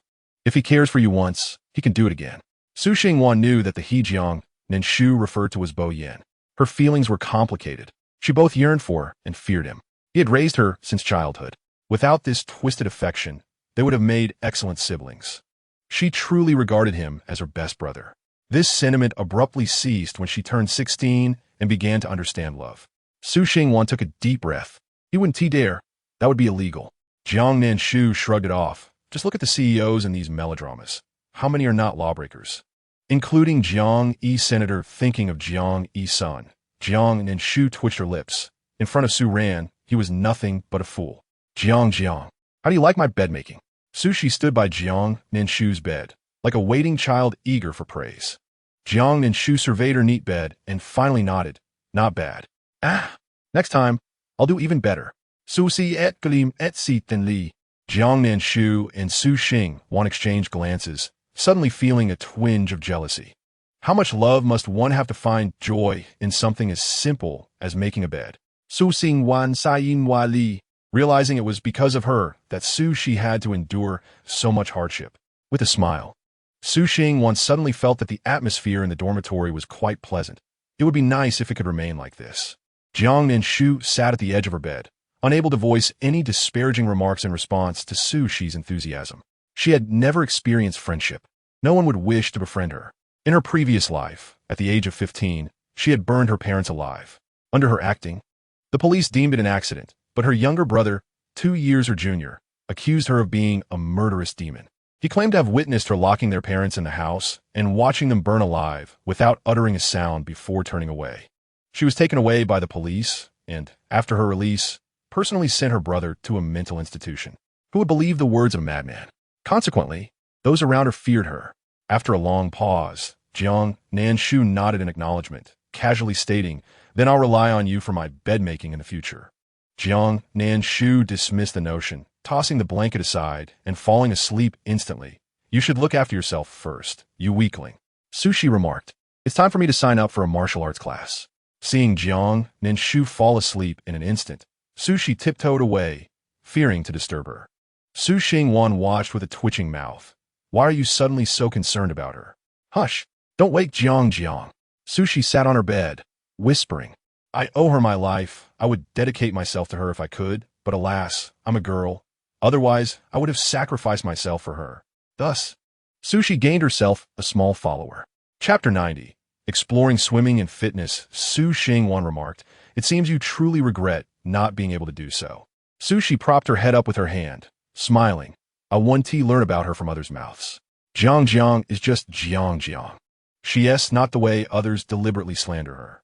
She is genuinely wonderful. Recalling that day in the restroom, it was this very statement that had instilled her with boundless courage. Though she retaliated, Jiang Nanshu was there for her, and in that moment, she felt as though she had found a protector. Yet, a twinge of worry crept in as she glanced at the sleeping Jiang Nanshu. Leaning closer to Su Xingwan's ear, I saw Chun Qian in the hospital. She is partially paralyzed, blind in one eye, and deaf in one ear. She lies in bed every day, shouting that Jiang harmed her. The doctors have to sedate her to keep her quiet. Su Xingwan frowned, scoffing. She truly can blame others. The police have determined that her injuries were the result of abuse from her own father. How can she place the blame on someone else? I suspect she is just trying to extort money. Jiang Nanshu must be blind to associate with someone like her. Susi, you don't need to concern yourself with this matter, nor do you need to inform Jiang Nanshu. Chun Qian is not capable of causing any trouble. Given her mental state, she'll likely be sent back to a mental institution as soon as she recovers. Sushi nodded in agreement. The days passed swiftly. Regardless of the rumors surrounding Su Ran and Lu Qingyan that reached her ears, she remained steadfast, wholly absorbed in her studies. This left those hoping for drama to question whether Jiang Nanshu had been possessed. What could be more chilling than witnessing Jiang Nanshu's appearance in the public courses of mathematics and physics? She seemed to listen, yet appeared oblivious. Even in the public course where she encountered Su Ran, she remained indifferent, let alone engaging in any quarrels. Jiang Nanshu led a fulfilling life, her only vexation stemming from the ever-present Su Shi, her devoted follower. It was mealtime, and, seizing the opportunity while she went to fetch food, Jiang Nanshu stealthily dashed to the vending machine to purchase a bottle of chilled orange soda. After taking a few sips, she closed her eyes in bliss. The Shachun, observing her contentment, began to lament. Host, if you do not take the initiative, how can you accumulate any hatred points? Am I required to take the initiative with my reputation? Those who ought to despise me will not escape. The Shachun retorted. Your only virtue lies in your self-awareness. Thank you for the compliment. Regardless, the drama that is meant to unfold will arrive in due course, even without my proactive engagement. The Shachun suddenly realized, indeed, Fonlin Villa is also a plot point. You push the female lead into the water, only to be inadvertently drawn in yourself, where she rescues you from nearly drowning. Jiang Nanshu remarked. Thus, being the villainous female character is truly a challenging role. One must possess numerous skills to guard against sudden demise. Yet, she indeed did not know how to swim, having never learned. Stop the car, Jiang Nanshu suddenly called out. The driver promptly braked and turned to her. Second miss. What is it? Jiang Nanshu exited the vehicle, gazing at the swimming pool. I'm craving water. I wish to watch others swim. The driver replied, what a peculiar hobby. As long as you do not consider jumping into the pool, I suppose it's fine. The driver followed her out. Miss, may I accompany you? No need. Just wait for me outside. You are permitted to scroll through short videos for an hour, she said. The driver was instantly moved, thinking her to be an exceptionally good employer, allowing him to enjoy paid video time. He took out his phone, tears welling in his eyes. I shall not fail my mission. Shortly thereafter, the voice of a middle-aged woman echoed from the short video. To film on this platform, one must be bold and disregard what others say. The staff at the swimming pool, noticing someone had arrived, hurried to present a flyer. Hello, would you like to learn about swimming and fitness? Jiang Nanshu accepted it and upon closer inspection discovered that the 999 yuan fee was merely part of a recent promotion, allowing one to practice for a day under the coach's guidance. Below were monthly packages, $19.99 for a month, $49.99 for a season, and $69.99 for a year, all inclusive of coaching. Observing Jiang Nanshu's silence, the staff persisted in their sales pitch. Miss, our offer is quite reasonable. For $999, you can learn for a whole day until closing time. Should you develop an interest in swimming afterward, consider our monthly packages with professional coaching. If you prefer one-on-one instruction, perhaps the $69.99 package would suit you. If you are not satisfied after a year, we offer refunds. Jiang Nanshu disregarded the four-figure sums and pointed at the $9.99. Do you support bargaining? What? The staff thought they had misheard. Bargaining? Jiang Nanshu nodded. Since I only wish to learn for an hour. He forced a smile. What price do you consider appropriate? 9 yuan and 90 cents. The staff responded, don't bargain, come bargain with me instead. Ultimately, Jiang Nanshu decided to enter. Given that the swimming pool operated for 10 hours a day, the cost per hour indeed equated to 9 yuan and 90 cents. The expressions of everyone in the swimming pool darkened, while only Jiang Nanshu remained elated. It was a sight to behold, witnessing someone so frugal. However, she then purchased a set of swimwear worth 300 yuan. Everyone pondered, is she truly impoverished or not? Once clad in her strapless swimsuit, the lightweight black fabric accentuated her curvaceous figure, her fair skin contrasting beautifully. Barefoot, she strolled along the poolside, creating a picturesque scene within the swimming facility. The patrons' gazes instinctively gravitated towards Jiang Nanshu. She raised her hand to tie her hair back. The swimsuit was a one-piece, revealing her delicate collarbone and elongated swan-like neck, with a short skirt piece adorning her thighs, exuding charm with every step. Hello, I am your instructor. A man spoke with a magnetic voice. Jiang Nanshu looked up. The man was tall, and even at her height of 165 centimeters, she could only reach his shoulder. Upon recognizing his face, Jiang Nanshu smiled. Handsome, you look so familiar. What is your name? Duan Huayu slightly bowed his head, his black fitted tank top hinting at the outline of his abdominal muscles. He had not expected Jiang Nanshu to remember his name. For someone like him, a nondescript male model who had been under her care once, it was indeed challenging to catch her attention. Whatever move you wish to learn, I can teach you, he stated with a calm demeanor, maintaining a respectful distance. Duan Huayu, she recalled. This was the capable bodyguard under Su Ran. According to the narrative, he had already benefited from Su Ran's favor. Jiang Nanshu's lips curled into a smile as she caught a glimpse of Su Ran entering through the main door. What a small world. We meet again. Jiang Nanshu believed that the plot should serve her. Wherever she went, Su Ran would be lurking nearby. At this moment, she sincerely wished to learn how to swim. Once she could swim past sharks, she would not fear diving into the ocean. Duan Huayu dared not meet her gaze, though it was a simple statement. Jiang Nanshu's soft and melodious voice felt like a delicate lure, entangling him with an air of flirtation. He stepped into the water, floating gracefully, extending his hand towards Jiang Nanshu. Only by coming down can I teach you. Jiang Nanshu sat at the edge of the pool, her bare feet touching the clear water, her pale arms resting on the pool's edge. As she tilted her head slightly, her cascading hair swayed gently. Her almond-shaped, sparkling eyes bore a hint of laughter. Her tone haughty, no, Jiang Nanshu, embodying the high and mighty demeanor of a young lady, uttered words that were far from endearing, yet her exquisite visage made it seem forgivable. Duan Huayu plunged into the water, his athletic form gliding effortlessly, a sight to behold. Jiang Nanshu, Su Ran's voice called out. Jiang Nanshu turned to glance at her. Su Ran held a bag, her eyes filled with confusion and surprise. Jiang Nanshu beamed. Is there something you need? How could she exploit her wealth to trouble others? Su Ran's tone was calm. What are you doing here? Jiang Nanshu rolled her eyes. Swimming, can't you see? Su Ran restrained her anger. If you were swimming, why trouble the instructor? He also has his struggles, merely trying to earn a living. What? Are you so concerned that you pity him? Jiang Nanshu blinked innocently, her tone sincere. Su Ran was left speechless, her face flushing with irritation. Jiang Nanshu, I am merely stating the facts. Your actions are inappropriate. So why make things difficult for someone working hard? Moreover, Huayu has a tight schedule. Being a swimming instructor is just his side job. Sheng'en was equally useless, content to let Su Ran encounter new men.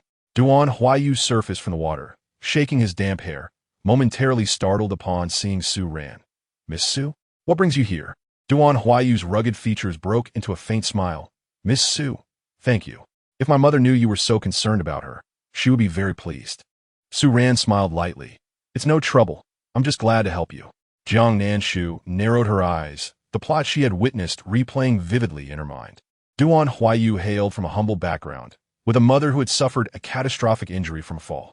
Every year, he spent his earnings on her medical expenses. That day in the bar, was when he needed money the most.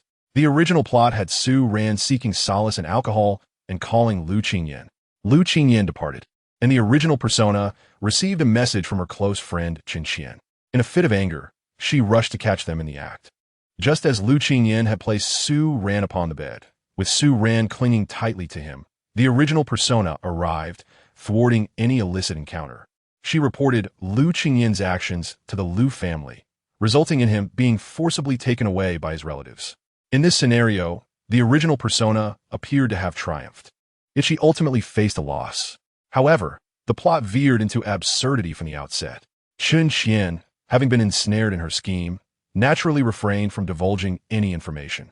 Furthermore, she did not catch them in the act. Lu Qingyan left immediately after attending to Su Ran. It was during this interlude that the plot converged again. When Duan Huayu served as Su Ran's bodyguard, it was following the death of his mother. Having borrowed money for her funeral, he acquiesced to Su Ran's request thereafter. Jiang Nanshu dangled her feet in the water, creating ripples that interrupted her reminiscing with Su Ran. Her skin was exceedingly fair, dazzling to the eyes. Duan Huayu then addressed Su Ran, saying, "Miss Su, I must attend to my duties. Please send me the amount owed, and I shall transfer the funds to you." Suppressing her displeasure, Su Ran found Jiang Nanshu's capricious demeanor quite distasteful, as if everyone revolved around her. Duan Huayu furrowed his brow, remaining silent. Suddenly, Jiang Nanshu could not contain her laughter, tilting her delicate neck to gaze at Su Ran. "Where do you find the funds to pay others? You rely on your entertainment company for your salary. I suggest you have them return your money instead of appearing as if you were charity." Su Ran's porcelain face flushed with indignation as she glared at Jiang Nanshu. "That is not my intention. I believe Huayu requires my assistance. I am merely doing what is within my means." "Jiang Nanshu, please do not misinterpret my words."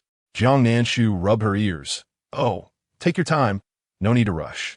Your loud voice is painful to my ears." Su Ran thought, "How infuriating is this person, making it seem as though I am transparent in my intentions."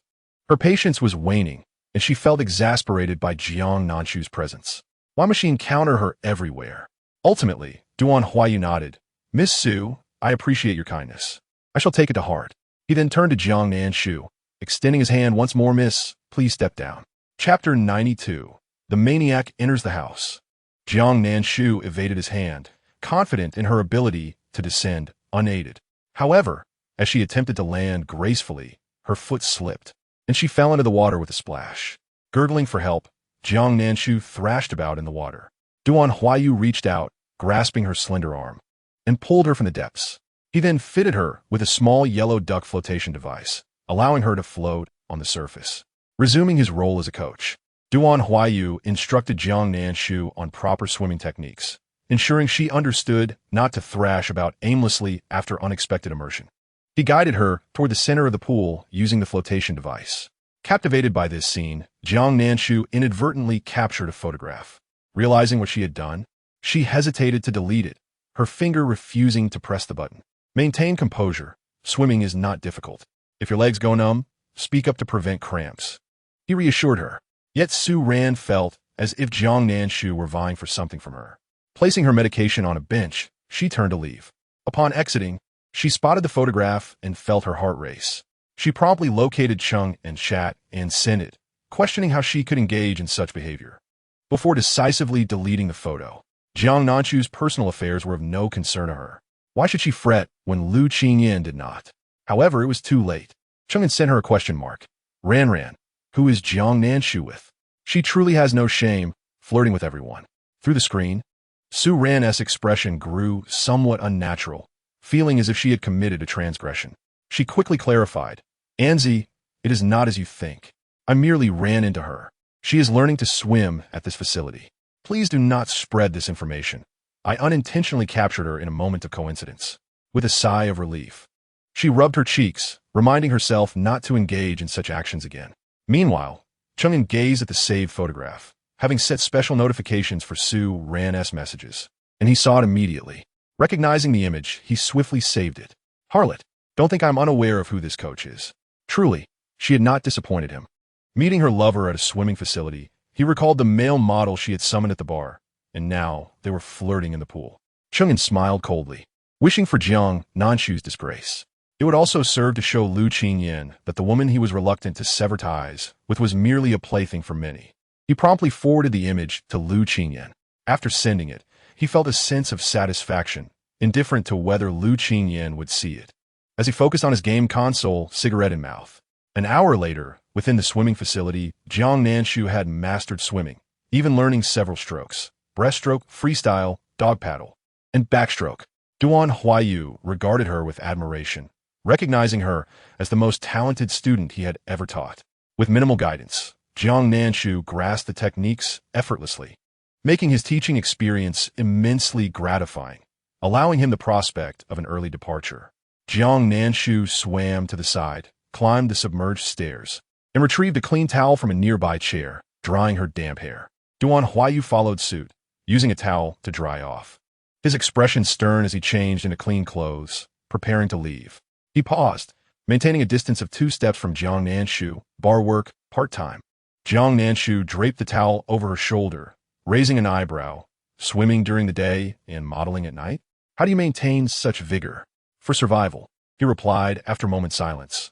This time, I am not modeling. I will be a resident singer at the bar. Only then did Jiang Nanshu notice the guitar case he carried. You can sing? I should have asked you to perform for me that day. Her expression brightened as she casually queried, Do you wish to be a singer? Duan Huaiyu's Adam's apple bobbed as he shook his head. It is merely a pastime to fill my leisure time. Should Jiang Zhuye hear this, he would undoubtedly challenge him, as music was more vital to Zhuye than life itself. Duan Huaiyu regarded her with confusion, pursing his lips. Miss, farewell. He later agreed to become Su Ran's bodyguard, indifferent to whether he would heed her words. Jiang Nanshu emerged from the swimming facility, having learned to swim for a mere 9 yuan and 90 cents, realizing it was not particularly challenging. Meanwhile, in the billiard room at the arcade, Lu Qingyan calmly examined the photograph Cheng and had sent him. He enlarged and reduced the image, scrutinizing it for nearly a minute before locking his phone. Jiang Yinchuan missed a shot. Growing irritated, Qingyan, it is your turn. Lu Qingyan struck the cue ball, sinking it with precision. Yang Jiashu praised, great shot. During a second attempt, he slipped and grazed the edge. Why are you so susceptible to praise? Your skills were not like this before. Yang Jiashu laughed, searching for a suitable position, propping the cue against the white ball. A wave of mild irritation washed over Lu Qingyan, and he tossed the cue aside. I am done playing. What? Why stop now? Jiang Yinchuan questioned, perplexed, as they had not yet completed the game. Lu Qingyan cast him a sidelong glance and suddenly smiled. Let us go to your house. Jiang Yinchuan, taken aback, replied, Are you insane? You usually avoid the route past my home, fearing my sister's presence. I don't have my phone. I can't send messages. Yet he dared not voice it, awkwardly rubbing his nose. Let us play another time. Meanwhile, at the Jiang family villa, at precisely 6:30 in the afternoon, twilight had yet to descend. Jiang Nanshu had not yet arrived, but his thoughts had already made their entrance. Sitting on the sofa, Jiang's father was perusing the latest news when he suddenly sprang to his feet and dashed upstairs. It was utterly terrifying, truly frightening. When Jiang Nanshu entered, he noticed the absence of his father, who typically occupied the living room reading the newspaper. His slightly long hair was half-tied, with strands cascading over one side of his exquisitely shaped face, imparting a sense of languor and despondency. Upon seeing Jiang Nanshu, Jiang Hemming tightened his grip on the fruit knife in his hand, narrowing his eyes dangerously. Jiang Nanshu's eyes widened in shock.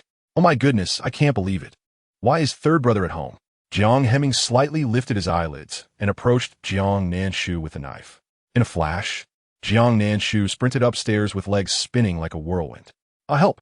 A murderous maniac has entered the house. Hastily arriving at the scene, Jiang's parents heard the commotion. Jiang Nanshu collided with his mother, who quickly steadied him. Nanshu, what happened? Third brother wants to kill me. Jiang Nanshu exclaimed, hiding behind his mother. With so many people here, I refuse to believe you would dare to act. Noticing the knife in Jiang Hemming's hand, Jiang's mother patted Jiang Nanshu's hand reassuringly. Frowning as she admonished, Hemming, put down the knife. You're scaring your sister. She recalled a year ago when Jiang Nanshu had accidentally caused his brother's hand to fracture with a vase. And now he seemed intent on using a knife against her. Cold sweat trickled down her back. She stepped slightly in front of Jiang Nanshu, reasoning that he wouldn't dare to harm his sister in front of their mother. Jiang's mother nudged Jiang's father, who, regaining his composure, adopted a stern expression. Hemming, it is prohibited to play with knives in the house. Put it aside at once. Jiang Hemming's gaze locked onto Jiang Nanshu's face, a smile curling at his lips. I'm merely jesting with my sister. I was just peeling an apple. Would you like to have some? Jiang Nanshu, with a timid demeanor, replied. How could I dare to eat the apple peeled by third brother? I know you still harbor resentment over your hand being broken. It was unintentional. How could I have known your hand was so fragile? One of the rules of self-destruction. Continuously rub salt into the other's wounds, and they will surely break. Jiang's parents interjected, Silly girl, don't say that. Jiang Hemming was indeed somewhat agitated, for his hand was dearer to him than anything else. However, upon hearing Jiang Nanshu's thoughts, his anger dissipated instantly. Was she trying to provoke him? He was not as juvenile as she. Thus he smiled and said, A year has passed. I no longer hold a grudge over that incident. You don't think I'm such a petty person, do you? Jiang Nanshu pouted, tears welling in her eyes. If you truly don't hold a grudge, then why did you say you wanted to stab me when I came to your laboratory? Indeed, what a wicked person I am. How do I deserve to live? Perhaps I should just hang myself at the doorstep tomorrow. Jiang's parents exclaimed, That is not acceptable. Jiang Hemming's expression grew colder as he exerted more force while peeling the apple, causing Jiang's parents to feel a wave of alarm at the sight of the scattered apple peels. Jiang's father hastily intervened. Nanshu, your third brother is just joking. He said he doesn't hold a grudge, so surely he means it. You two must learn to coexist peacefully, understand? Jiang Nanshu obediently nodded, understood. I will listen to mom and dad. Jiang's parents breathed a sigh of relief. Without missing a beat, Jiang's mother felt anxious again as she contemplated asking about how Jiang Hemming's hand had been injured. Jiang's father firmly grasped her arm, and with a paled expression, she regained her composure and sealed her lips. She then pushed Jiang Nanshu forward. Jiang Hemming caught her with a smile. Gotcha. Let us see how you evade me now. Jiang Nanshu thought, Brother, that smile of yours bears an uncanny resemblance to the prelude of impending dismemberment. He pulled Jiang Nanshu closer, draping his arm around her shoulder. The knife's tip dangerously close to her neck. With a mere exertion of force, the jovial atmosphere could swiftly transform into a scene of horror. He smiled at his parents. I haven't seen her in ages. I shall have a good talk with her. Mom and Dad, you should head upstairs to rest. Jiang's father felt reassured. Very well. Seeing you two getting along brings me peace. Jiang Nanshu thought, Old man, are you blind? Does this seem like getting along to you? Can't you see he's nearly stabbing my carotid artery? Jiang's father, unable to contain himself, said, Hemming, do not harm your sister. Jiang Hemming presented the apple to Jiang Nanshu's lips. Eat. Eat your grandfather. Can you hold it further away? I want to eat. A chill enveloped her neck. Jiang Nanshu took a bite, cheerfully declaring, Delicious. The apples you peel are sweeter than anyone else's. As long as you like it. Jiang Nanshu thought. No wonder I'm destined to be a pawn. Can we not have a normal person in this household? She maintained a cheerful facade, but internally. Jiang Hemming led her to the living room, wearing a loose shirt, exuding a faint scent of fresh grass, a refreshing aroma. Yet, his demeanor was starkly contrasting, shadowed by a brooding darkness. Jiang Nanshu nudged the knife away slightly, flashing a bright smile. Third brother, must everything be said so bluntly? I'm feeling a bit warm. Could you refrain from draping your arm over my shoulder? What's south wrong with being close as siblings? Don't you like it? Jiang Hemming tilted his head, his slightly wavy black hair swaying, enhancing his striking visage, reminiscent of Jiang Jingcheng, a true beauty among men. Jiang Nanshu gazed at him with a blank expression. Should I like it? Can you please set the knife down? It's dangerous. Huh? Close? Go to hell and be close to your good brothers. I want to accompany you. After a moment, Jiang Hemming chuckled softly, pinching her cheek. I suddenly find you somewhat endearing. Jiang Nanshu was taken aback. This doesn't feel right. Something is definitely awry. It seems another member of this family is on the verge of madness. The thought of Jiang Yunchuan's character gone awry made her feel a twinge of discomfort. Oh, she had no eggs, so perhaps a pain in her chest would suffice.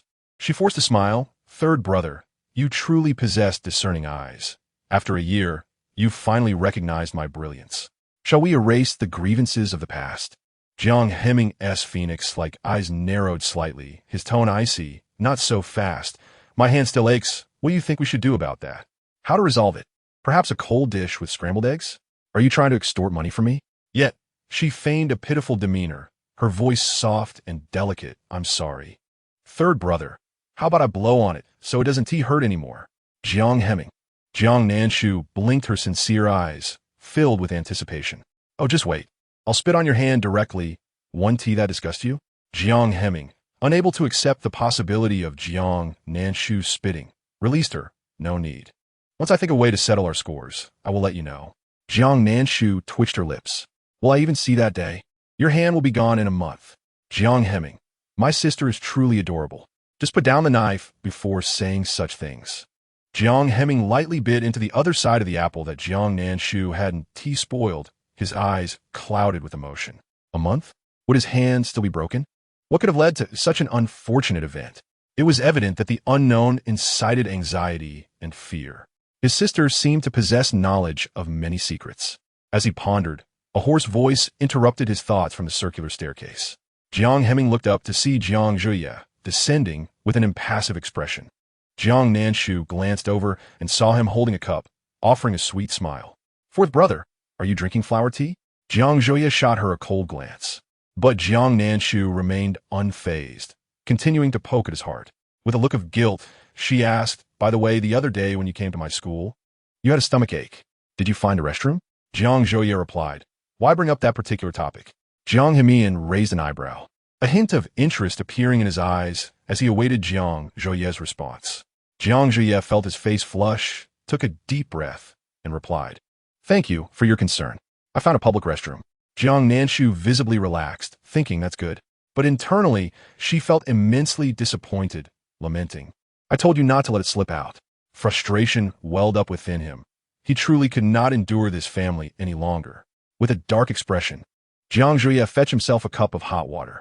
Wait, why do I feel like his throat seems much better? Is it just my imagination? How could he possibly realize someone is poisoning him? He is the second most promising candidate after second brother. Jiang Zhuye took a sip of water and, upon hearing Jiang Nanshu's thoughts, found it difficult to remain angry with her. If it weren't for her, his throat might have reached an irreversible state. He realized that she had heard about the flower tea issue and was aware that someone was secretly harming him. Suddenly, it dawned on him, wait, his second brother was also in danger. He felt a surge of urgency. Jiang Hemian's gaze flickered over to Jiang Nanshu before settling thoughtfully on Jiang Zhuye. His voice was smooth and clear. Fourth brother, what happened to your throat? Jiang Zhuye, feeling guilty, glanced at the oblivious Jiang Nanshu and cleared his throat. It's nothing. Just over-practicing my singing. A bit of rest will do. Jiang Hemian nodded. Yes, make sure to rest well. Well then, I shall take my leave. Jiang Nanshu ran her fingers through her hair, glancing at Jiang Hemian, who was still fiddling with his knife, before stepping back. Third brother, I will head up as well. This family is unbearable. Such a frightening bunch of people, she thought. Jiang Hemian began to gather information once Jiang Nanshu's figure disappeared. Besides the possibility of his hand getting injured, it seemed that both his brother and elder brother were not faring well. From Jiang Nanshu's thoughts, he gathered that Jiang Zhuye was aware of someone poisoning his throat and had taken precautions, resulting in an improvement. Observing their mother's swift change in expression upon hearing about his hand, he concluded that, apart from him, the entire family could hear his sister's thoughts. Yet, they all pretended to be ignorant, following Jiang Nanshu's unspoken thoughts. Furrowing his brows, he realized he would have to wait until that day to address the issue with Jiang Nanshu. This thought eased the tension in his forehead. A soft knock at the villa door interrupted him. Turning to see Butler Qian standing respectfully at the door with a warm smile, he raised an eyebrow. Who is it? The young master from the villa next door claims his diamond is missing and suspects it was taken by the 2nd Mississippi. He asserts that there is irrefutable evidence. Butler Qian maintained his amiable demeanor, as if merely delivering a message, yet his eyes sparkled with the eagerness to witness the unfolding drama. Jiang Hemian remarked, Jiang Nanshu stole a diamond from next door? I don't believe that. Surely there are enough diamonds in our own home. Why would she take someone else's? He lightly closed his eyes and instructed a nearby maid, please ask the 2nd Miss to come down. Also, inquire if it's true that she pilfered the diamond. His last words were pronounced with emphasis, trusting Jiang Nanshu would comprehend. A small child dressed in gray shorts and a short-sleeved shirt stood in the living room. Puffed up with indignation, he held a stack of information that the butler had gathered in 3 minutes, allowing him to accurately locate the supposed theft. He emitted a childish huff, while the butler beside him held a fluffy white dog, squatting at his feet. The child's nose was red. Wanted to pet the dog, but hesitating. His round, grape-like eyes darted around. Meanwhile, upstairs the maid knocked on the door. Jiang Nanshu thought, how did they know I was just touching the diamond? She furrowed her brows in anger, exclaiming, what? This is slander. How could I possibly take someone else's belongings? That's a false accusation. I will sue them. The maid lowered her voice slightly. Well, there's evidence of you crawling through the hole to retrieve the diamond. Jiang Nanshu replied, all right, let us play this game. I triple-checked that there were no cameras. With a sullen expression, she continued to argue, that's definitely not true. Just wait until I come down. Closing the door, she stared at the palm-sized diamond, feeling troubled. If caught, wouldn't that be irrefutable evidence? Did she not care for her reputation? Dasha-chun, can you help me hide this? Dasha-shu replied, sorry. The system hasn't developed a function for hiding stolen goods yet. Jiang Nanshu retorted, what do you mean stolen goods? This is my trophy. The only way forward was to counteract poison with poison, firmly believing that the most dangerous place was the safest. 5 minutes later, Jiang Nanshu appeared before everyone, carrying a slanted bag. Upon seeing a familiar face, the little white dog barked enthusiastically at Jiang Nanshu, expressing a sense of camaraderie. If not for the old butler holding its leash, it might have dashed over to show its affection. Jiang Nanshu looked down at the child, maintaining a frosty demeanor, and said, you little brat, are you accusing me of stealing? Jiang Hemian observed her bag. How dare you be so blatant? The child puffed out his cheeks, and upon seeing Jiang Nanshu, his fair face seemed to flush with emotion. His previously indignant voice softened unexpectedly, stuttering, why you took my diamond? That's my toy. Give it back.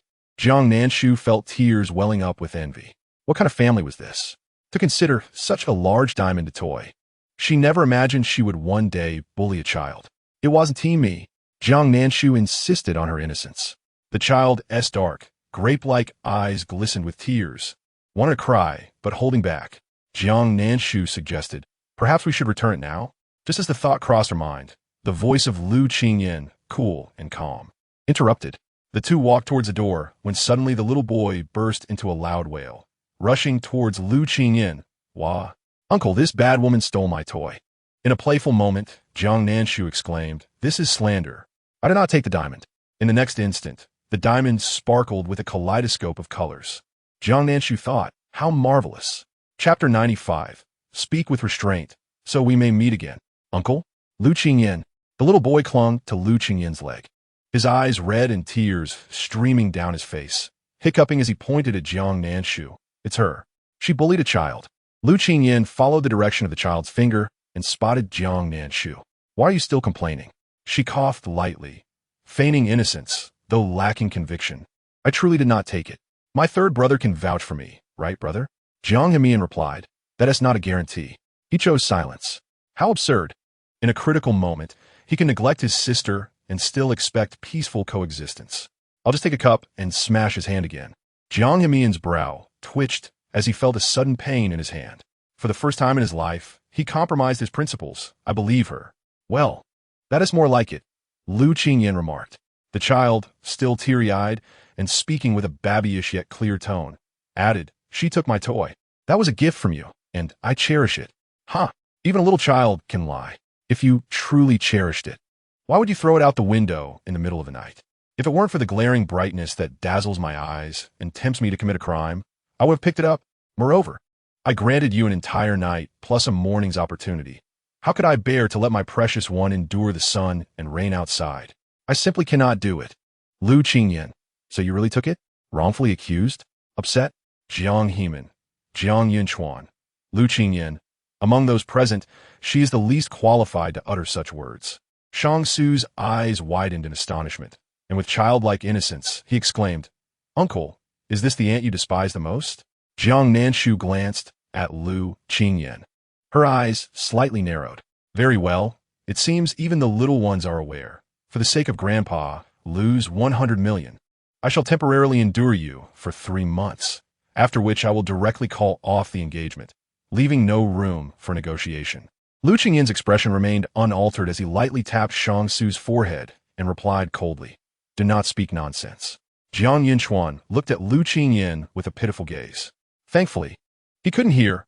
Otherwise, knowing how much he was despised in Jiang Nanshu's heart would surely make him very sad. At the same time, he realized that his sister truly no longer held any affection for Lu Qingyan. He felt a pang of regret.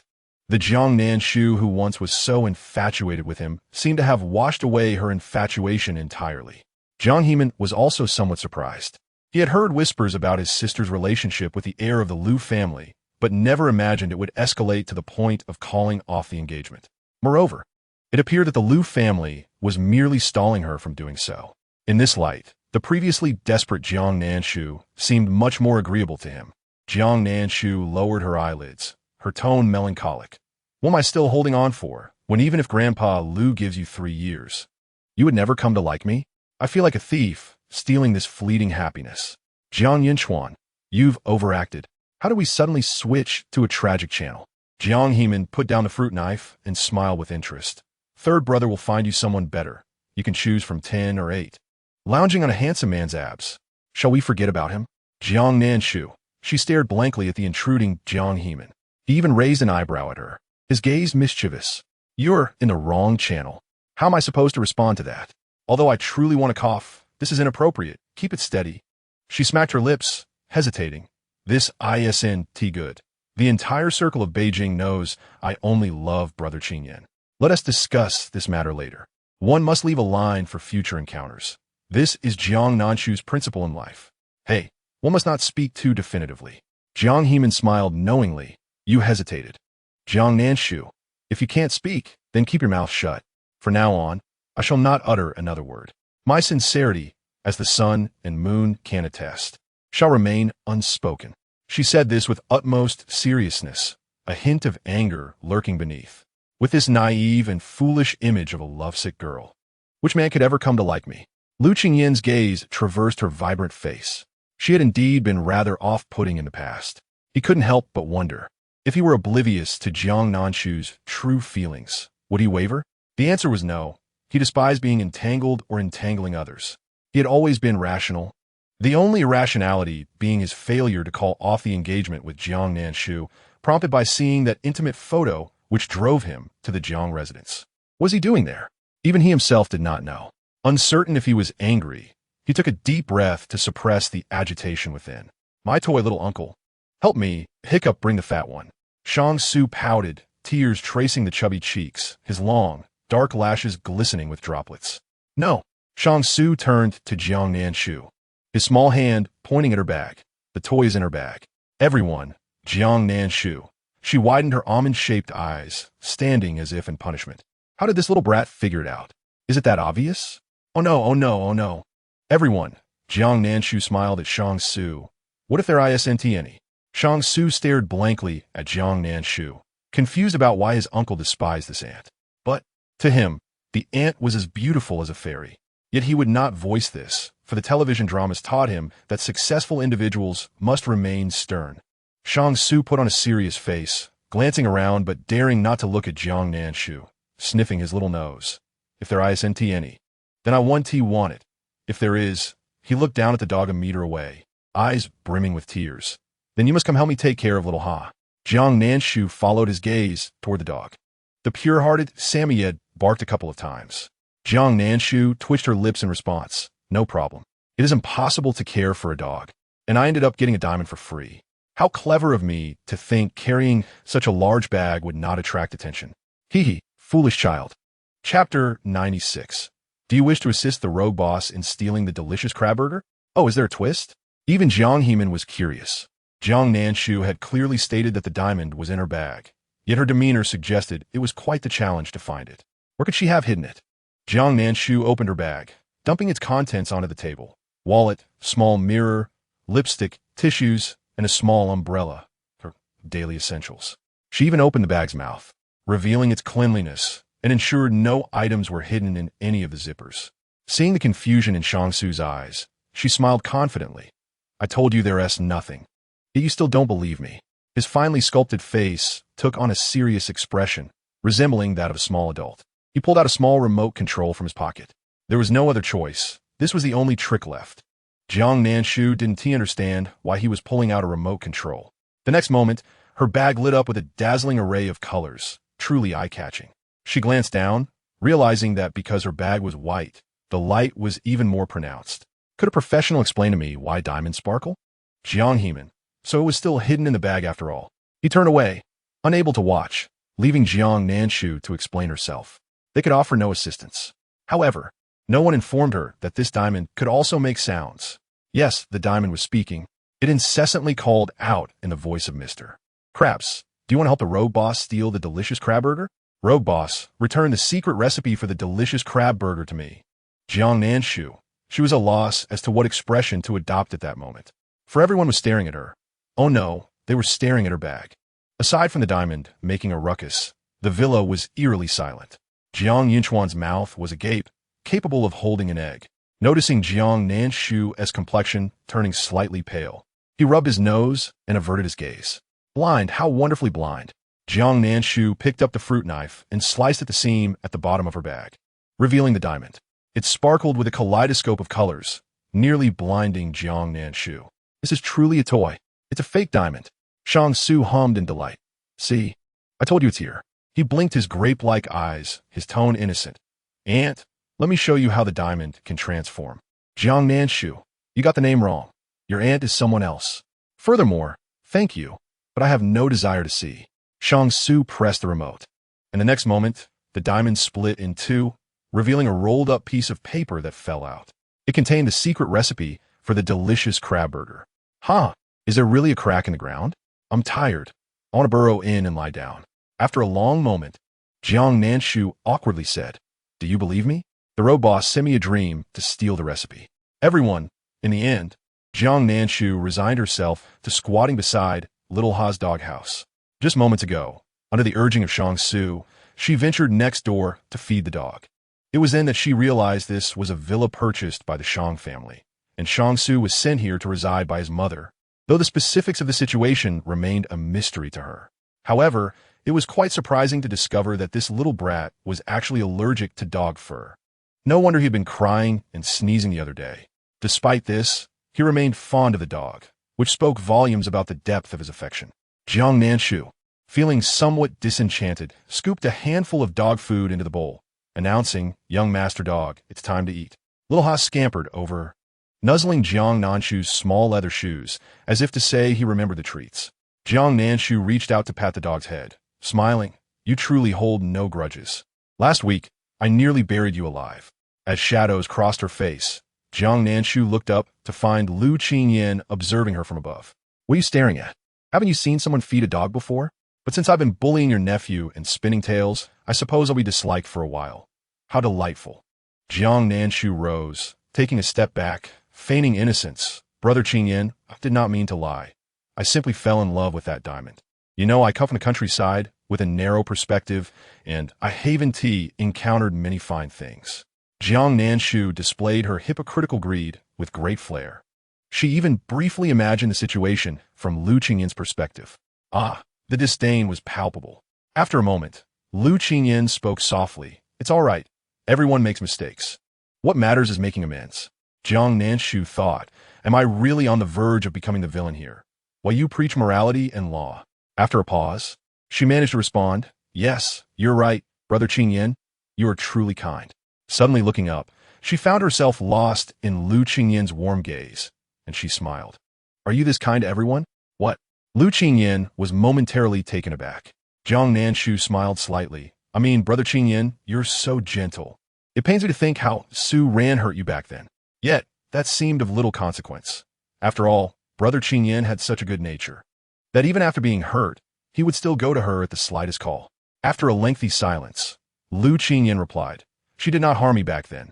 Believe it or not, every encounter with her was purely coincidental. What a tale. Weren't you the one who went to the bar? Jiang Nanshu thought. As for that time in the bar when she got drunk and shouted his name, Lu Qingyan spoke in a detached tone. I do not wish to gain notoriety in the capital. Jiang Nanshu was taken aback. What a meticulous explanation. I nearly thought you could read my mind. Is there anything else you wish to inquire about? His expression remained calm. Jiang Nanshu racked her brain, trying to prod deeper into Lu Qingyan's heart. The entangled love and hate between him and Su Ran had only just begun in the entire narrative. Should he remain aloof now? How much regret would follow? A flash of insight struck her. Jiang Nanshu lifted her bright eyes, hesitantly biting her lip. Do you still like her? I know I cannot compare to her, but I cannot bear the thought of her lingering on your mind while we are still engaged. I can see she still harbors feelings for you, which terrifies me that you might be taken from me. After a long while, he spoke. Is this question truly significant? Jiang Nanshu's eyes lit up. I've struck a chord. The white moonlight truly is untouchable, and I must persist. She accused him with feigned grievance. Is it not important? It concerns whom you would save if we both fell into the water. I do not wish to see you watch me perish because of her. There is no such possibility. Jiang Nanshu persisted. You must make a choice. Lu Qingyan replied directly. I would save you. Jiang Nanshu's lips curled into a slight mischievous smile, continuing, then, if faced with her saving your life, would you choose her or me? This time, Lu Qingyan offered no answer. You hesitated. A light-hearted moment ensued. Presently, Xiao Jiang. You hesitated. Lu Qingyan. In the future, Lu Qingyan. Choose me or him. Xiao Jiang. Chapter 97. Is the entire capital anticipating his decision to withdraw from the engagement? Barking. Little Ha, having eaten his fill, wagged his tail and circled around Jiang Nanshu. Instantly, she was captivated by the adorable white dog. She squatted down once more to stroke his head. The words Lu Qingyan had yet to express lodged in his throat, but Jiang Nanshu had no intention of listening. While Lu Qingyan felt a tinge of disappointment, he also sighed in relief. Su Ran's life-saving grace was indeed a reality. Without her, Lu Qingyan mused, he would have perished at the tender age of 17. The 30 million was a settlement arranged by his grandfather. It was time to clarify matters with her. Individuals must take responsibility for their choices. He settled onto the sofa, while Shang-Su scampered over to Jiang Nanshu's side. Little Hot danced around him, causing him to sneeze repeatedly, his eyes turning red. Jiang Nanshu genuinely feared the little boy would go into shock from his allergy to dog fur, so she ushered Little Ha into his bed, keeping him at a distance. He sniffled, watching Jiang Nanshu's hand as she petted the dog, envy flashing in his eyes. If only I could touch it too. But Uncle Butler won't he allow it. Do you wish to touch? Jiang Nanshu inquired, gazing at his cherubic face. Shang-Su's eyes sparkled with excitement as he nodded vigorously. Jiang Nanshu outfitted him completely, ensuring not a single hair would touch him, and lifted her chin. Go ahead. Shang-Su looked down at the plush gloves he wore and the small helmet on his head. Is this permitted? Tentatively, he reached out, and to his delight, he did not sneeze. His eyes brightened. Boldly, he cradled the dog in his arms. Though the gloves prevented him from feeling its warmth, he still made contact. He laughed joyfully, his eyes filled with admiration for Jiang Nanshu. Annie, you're amazing. Jiang Nanshu replied. Is that truly impressive? She cleared her throat, wearing an enigmatic expression, and began to boast. This is just the beginning. No one understands dog care better than I. Thus, Jiang Nanshu elaborated on feeding dogs, the precise water temperature for bathing, and even the number of barks indicating whether the dog needed to relieve itself or was hungry. In just a few minutes, Shang-Su went from adoration to awe. He gazed at Jiang Nanshu as though she were a deity, satisfied with the effect she had created. Jiang Nanshu concluded with a key point. Do not let me feed this dog unless it is a crucial moment. I only appear at important times, Xiao-Su. Do you understand? Shang-Su nodded earnestly, his little face serious. Then when Lil Ha is bathing, I'll call you. Jiang Nanshu replied. Is bathing the dog an important moment? Reluctantly, she nodded fine. At least she had managed to sway this little brat. Shang-Su continued to inquire. How big will Little Ha grow? Jiang Nanshu dismissively gestured with her hand, about the size of a lion. Shang-Su believed her. Lu Qingyan interjected. You're deceiving even a child. Concerned that his nephew might be misled, he clarified. Not that large. An adult Samoyed is approximately 65 to 70 centimeters in length, while an adult male lion measures at least 2 meters. Shang-Su had no concept of such numbers. Overwhelmed, he shook his head, pouting, I believe Andy. Everything she says is correct. Jiang Nanshu immediately tapped Shang-Su's head. No calling me that. Address me as sister, or I shall not feed you the dog. Shang-Su blinked his round eyes, ultimately succumbing to Jiang Nanshu's authority, Sister Nanshu. Very obedient. Jiang Nanshu beamed and ruffled his soft black hair, causing it to become tousled. His fair little face flushed, feeling the softness against his skin. He murmured, Sister Nanshu, you cannot touch my head, or I 1T grow tall. Lu Qingyin tossed little Han to the dog bed, and then removed everything from Shang Su, maintaining a calm demeanor as he addressed Jiang Nanshu. Are you certain you wish to take on the role of his sister? By lineage, I am his uncle. Jiang Nanshu thought, what do you mean? Trying to take advantage of me? Huh. Lu Qingyin's smile faltered midway as Shang Su earnestly declared, Sister Nanshu, my uncle is really great. During the new year, he gave me 100,000 in red envelopes. Jiang Nanshu was left speechless. She gazed at LQ Ingyin with innocent and pure apricot eyes, saying, Uncle, if you acknowledge me, you cannot refuse to pay. LQ Ingyin found himself laughing in disbelief at Ji Ing in NSH's audacity. Unlike SH Ing X, when Ji Ing in NSH called him, her voice was sweet and soft, igniting a yearning within him. As he felt the tug on his clothing, he looked down to see SH Ing X tilting his small face upward, his voice tender. Uncle, when will you cancel the engagement? LQ Ingyin replied, What? Does the entire circle in Jing expect me to cancel it? Do you have something to say? His tone was icy. SH Ing X, feeling a bit shy, fidgeted with his small hands, his voice stuttering. If you don't like NSH, just let her go to me. Clenching his small fist for encouragement, he declared, When I grow up, I will marry NSH. A mischievous glint flashed his eyes as he innocently added, NSH and I are of the same generation.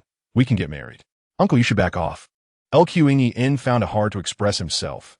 Here was SH Ing X, a mere 4-year-old, already dreaming of marriage. His expression remained stoic as he responded, Don't even think about it. She won't agree. Now go to sleep. SH Ing X protested. It's only 8 in the evening. Why should I sleep? Yet, to avoid upsetting his uncle, he obediently complied, planning to ask NSH whether she would be willing to marry him when he had the chance. The following day, Ji Ing NSH was awakened by a series of knocks on the door. Half awake, she glanced at the firmly shut door while sprawled across her bed. Come in. The door isn't locked, she called out. When the door swung open, she instantly became alert upon seeing the visitor. Oh no, is that not my greatest benefactor? My dear foe sister, I have committed an unforgivable sin by allowing you to open the door. Ji Ing L, I observed Ji Ing NSH's disheveled hair and expressionless face, but her thoughts were anything but quiet. What do you want? Are you here to deliver more gems? Would it be inappropriate for me to accept again? I've already compromised my integrity twice for money. This time, I must stand my ground and scold her. Should I create a scene to drive her out of the house? Oh well, considering the gems, I will just leave. You stay here, sister, while I wander off sob. In just a few seconds, Ji Ing NSH had mentally rehearsed an elaborate drama. Seeing Ji Ing Li's impassive face, she scoffed coldly, adopting an imperious tone. What do you want? You have 1 minute. Get to the point. Ji Ing I pressed her forehead, rummaging through her bag, and produced a pink gemstone, tossing it onto Ji Ing NSH's bed with a confident demeanor. Can you give me a bit more time? Ji Ing NSH responded. I can endure an insult to my person, but not to my finances. Swiftly rising from her bed, she adopted a maid-like demeanor, bowing respectfully. Your newly appointed travel assistant. Xiao Jiying will serve you 24 hours. Don't say 1 minute.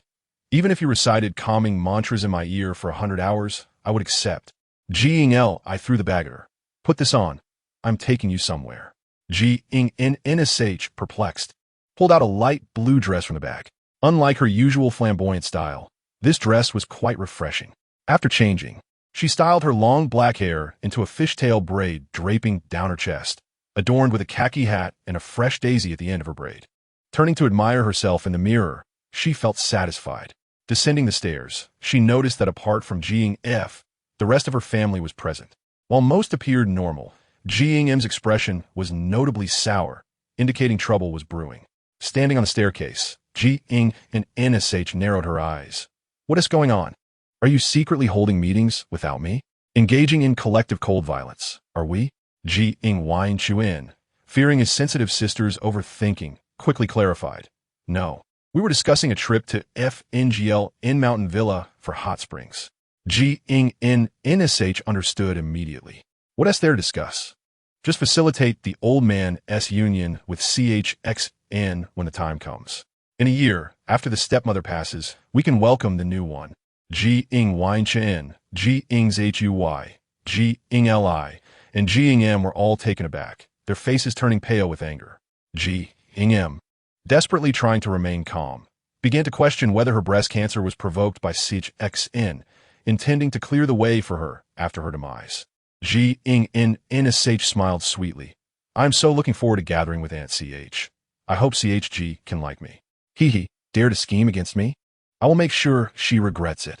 Ji Ing Wine Chu In and Ji Ing's HUY exchanged glances, both feeling a sense of dread. Ji Ing M hesitated, then sealed her lips, suddenly eager to see CH face the consequences of her actions. Yenaga ha mi en, intrigued bienaga en NSI's contradictory demeanor. Found this trip to FNGL in quite amusing. With a slight smile, he remarked, Ji Ing and NSH has indeed changed a lot. She used to despise LI. Yet this harmonious side is rarely seen. Ji Ing's HUY scoffed. It's all an act. She harbors no familial affection. Ji Ing Wine Chu In hesitated, recalling Ji Ing YSN's words. Unable to hold back, he retorted, Fourth brother, how can you say such things? We have never been kind to her. If we had paid her more attention from the start, perhaps she wouldn't have turned out this way. Isn't it you who dismissed her as unsophisticated and unworthy of our circle? I believe all of this is rooted in your actions. Ji Ing Wine Chu In's eyes burned with indignation, nearly coming to blows with Ji Ing ZHUY. How was I to know that LNU was truly like this? If I had known. He fell silent. Now that he was in college and free to date, he had openly communicated with LNU, and his family was aware of it.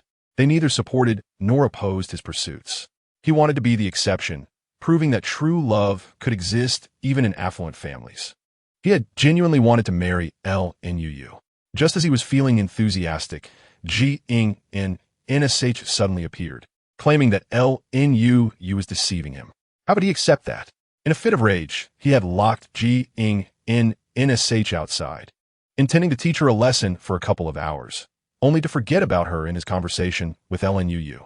It was the household staff who found Ji Ing in NSH frozen and unconscious, rushing her to the hospital. Reflecting on the past, Ji Ing Wine Chu In was filled with regret. What foolishness had he committed? To harm his own sister for the sake of an outsider. Yenaga ha mi en froned. Ji Ing M scolded sharply. Enough. Both fell silent. Ji Ing M's face flushed with anger as she glared at them. We have all wronged an NSH. We have not treated her well, and need to reflect rather than shift the blame. A bitter pang struck her heart. Yes, the entire family had mistreated her since she stepped into the Ji Ing household. Even those with blood ties had looked down upon her. This matter must not be mentioned again. From now on, you must treat an NSH well, even if she speaks harshly or makes mistakes. You must not bully her. We are in the wrong, not her. Ji Ing M recalled the 3 years ago when Ji Ing in NSH first entered the family, sweetly calling her mother and trailing behind to help. Even as she busied herself with Ji Ing Li's academic matters, she had never been angry, always smiling and hovering around them, especially around Ji Ing Li.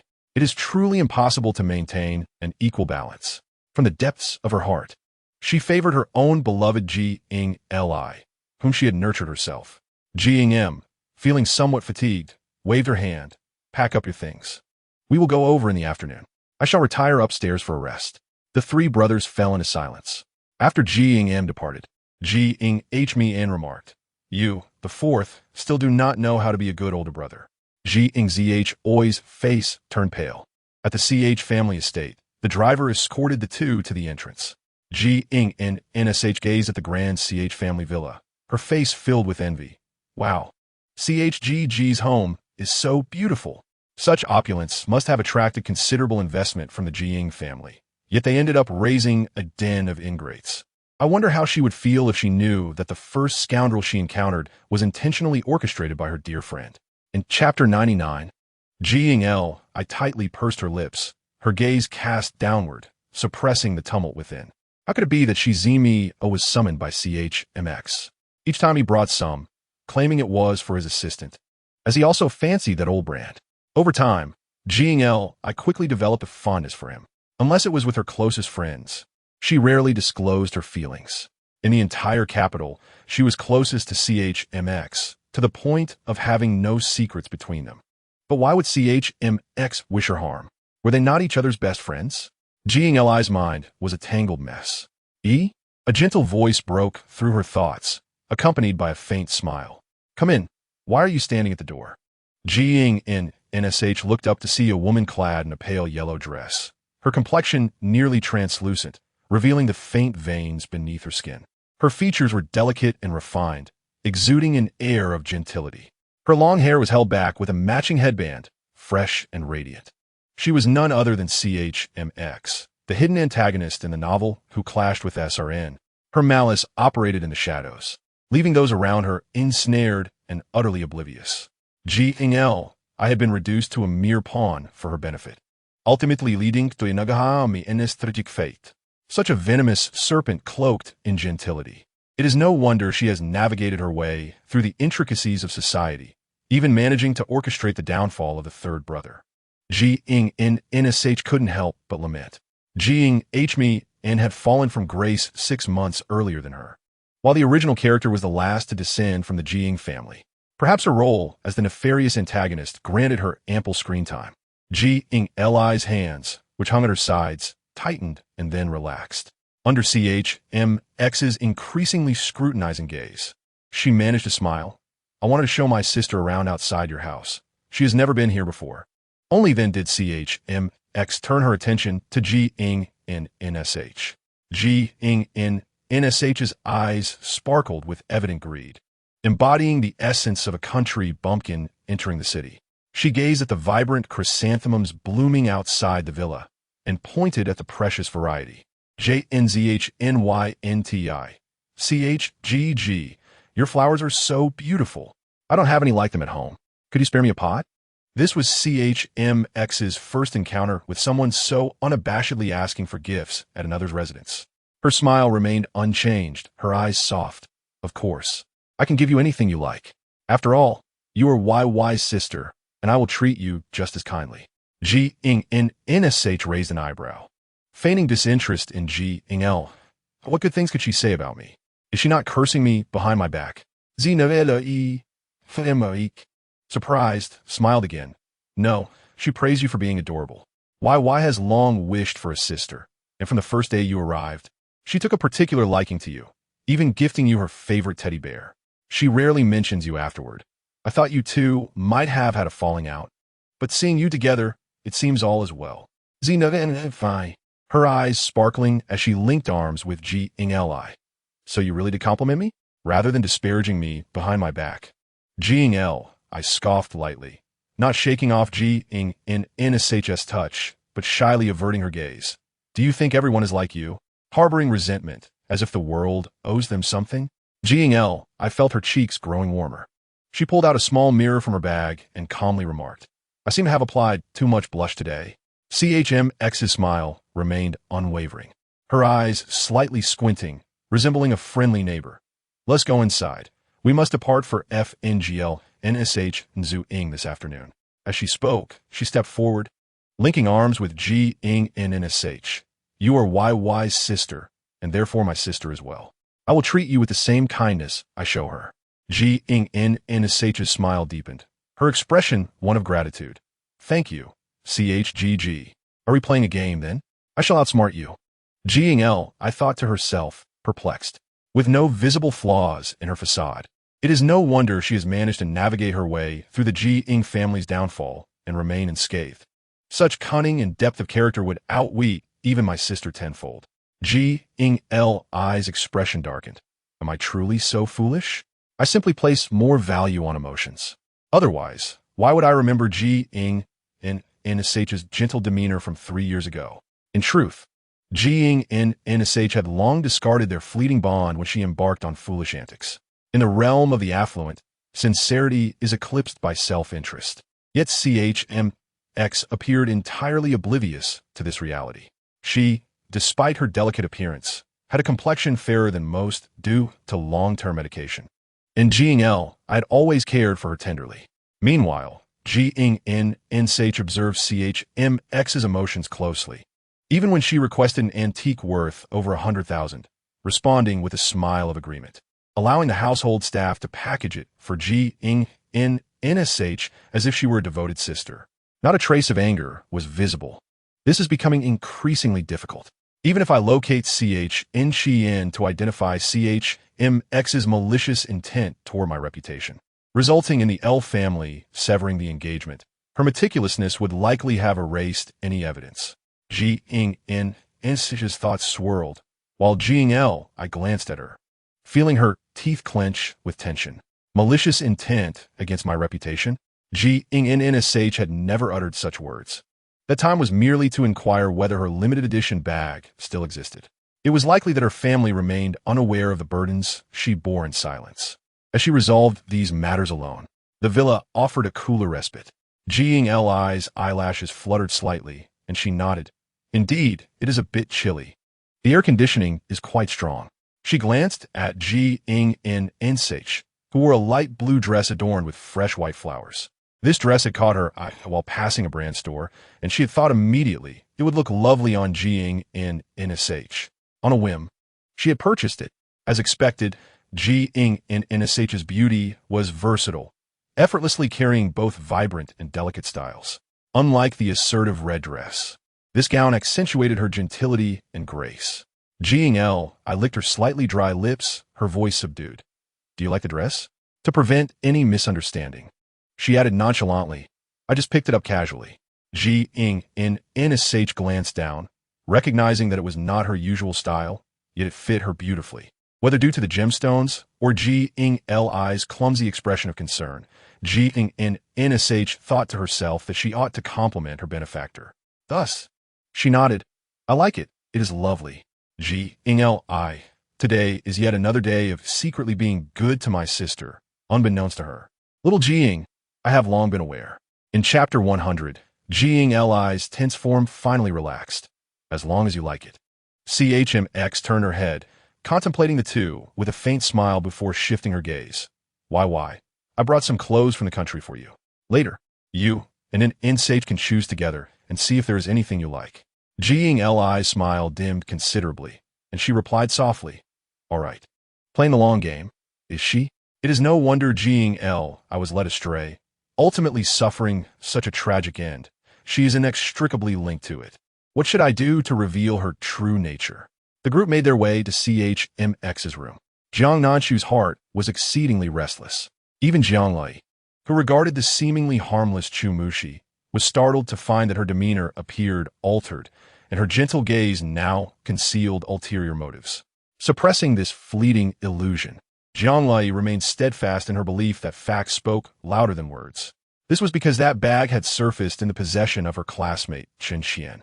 Such a bag could only be acquired through connections, with its global availability being remarkably scarce. Chu Mushi paused in her packing. Jiang Nanshu raised an intrigued eyebrow, thinking, just when I was pondering how to coax you into asking about that bag. This is rather fortuitous. Saves me the trouble. I shall continue to observe the unfolding drama. Chu Mushi blinked her eyes and pouted in discontent. Are you regretting giving it to me? I truly adore it.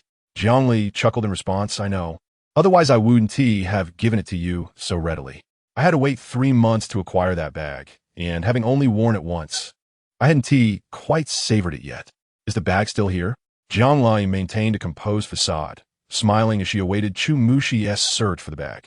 Jiang Li's eyes widened in astonishment. She had not anticipated this layer of deception. Jiang Nanshu analyzed the situation internally, a cold sweat clinging to her back. Indeed, if Jiang Nanshu had truly been sullied and lost her innocence, the first arrow of suspicion would point directly at her. Given the animosity between her and Jiang Nanshu, who would believe that she had not harmed Jiang Nanshu? Even if her family believed in her innocence, who could guarantee that no rift would arise? Chu Mushi was aware of their entanglement, occasionally confiding snippets to her. Lost in thought, Chu Mushi retrieved the bag, playfully chiding, Look, the bag you gifted me is right here, safe and sound. Jiang Li's pupils constricted as she steadied her emotions and reached out to accept it. Let me feel it. I adored it back then. The same material. It was indeed the real deal. You do have a keen eye. It certainly bears a unique factory number. Jiang Li opened it up, revealing a series of numbers, 20013. She was the 13th person to receive this bag. This was her bag. Hence, Chu Mushi had not given the bag to Chen Qian, who intended to harm Jiang Nanshu.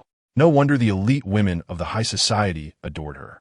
Were it not for her frail health, she could have trampled over the thresholds of families seeking alliances. She was akin to Lu Qingyan, a paragon often extolled as someone else's exemplary child. Jiang Lei deliberately shared this tidbit with Jiang Nanshu, proving that this was indeed the bag she had gifted. Jiang Nanshu frowned slightly, and, as Chu Mushi reached for the bag, snatched it away with a grin. "Sister Chu, I saw an identical bag with a classmate of mine, and I almost thought she had gifted it to you. Upon closer inspection, however, it seems there are slight differences." Jiang Lei's gaze immediately darted to the bottom of the bag. Upon seeing the flawless pattern, her heart skipped a beat. This was not her bag. Her bag was missing a minuscule detail, which was nearly imperceptible without scrutiny. When she pointed out the flaw at the time of purchase, the shopkeeper had apologized, explaining that a printing error had occurred at the factory and offered her after-sale service, but she had grown impatient waiting for another month. It hardly mattered in the grand scheme of things. The shopkeeper compensated her with a monetary refund, and that was the end of it. "Chu Musi Chuka Sopti." This bag is a limited edition. Perhaps Nanshu has misremembered. Don't get distracted by the bag. Come help me tidy up. She placed the bag in the most conspicuous position. Chu Mushi had given her original bag away and procured an identical one, even replicating the internal number to match the one Jiang Lei had received.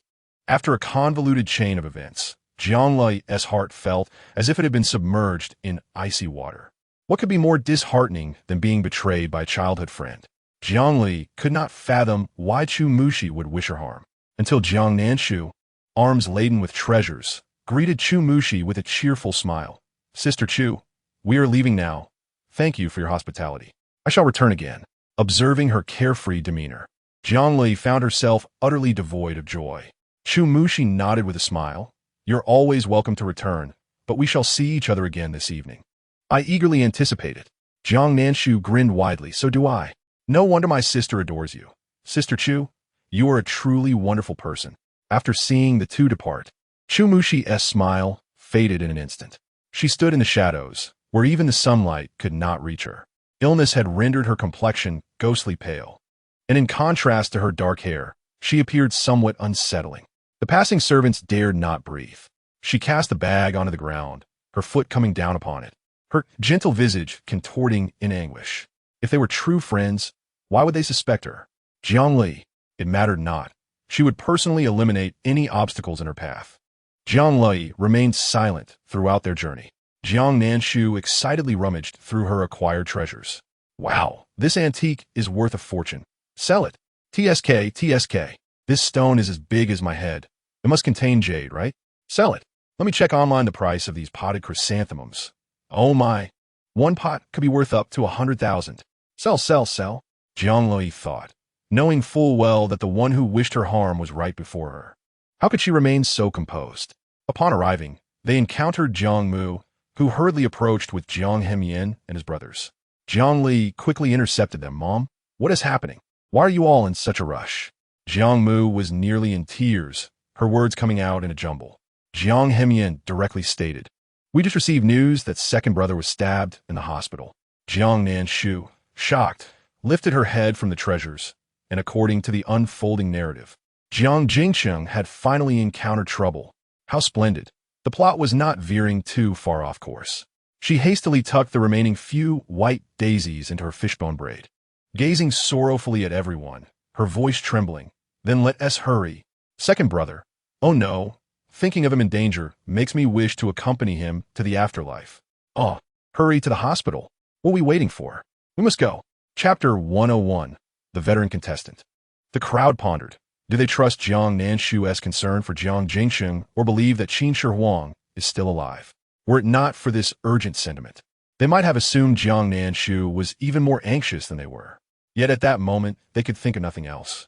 The group hurriedly made their way to the People's Hospital in the capital. During the journey, Jiang Mu made a phone call to Jiang Yisun. Her voice choked with emotion. "Eldest, something happened to second brother. Could you come check on him?" Jiang Nanshu, seated beside her mother, rubbed her red eyes while quietly listening. Jiang Yisun's languid tone came through the receiver. "It's nothing, Mom. He won T die. I'm currently busy with the Yinshan project and don't have time to come over." You all go see him."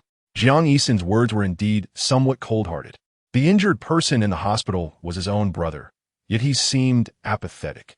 Jiang Mu did not dare to reproach him. Aware of the burdens he bore running the company, feeling somewhat disappointed. "All right, take care of yourself. Don't overexert yourself." Jiang Yisen responded perfunctorily, suddenly asking, "Is Nanshu next to you?" Jiang Mu glanced at Jiang Nanshu and activated the speakerphone, promptly replying, "Yes, she's here. We're on our way to the hospital. Is there something you wish to discuss with your sister?" He chuckled lightly, his tone unexpectedly gentle. "Nothing much. It's just been a few days since I last saw her, and I miss her. Could you ask her if she'd like to come to the company for a visit?" Jiang Nanshu thought to herself, "This old fox knows how to use words to irritate me. I have no desire to see him." Jiang Yisen continued to chuckle, his tone surprisingly soft. "All right, it'll all be done soon." Jiang Nanshu was taken aback, thinking, "Nonsense. That project will take at least a year, with 100 billion invested. If it's revealed halfway through that there are harmful radioactive materials beneath Yanshan, not only will the money be wasted, but it will also consume half a year's effort, resulting in significant losses.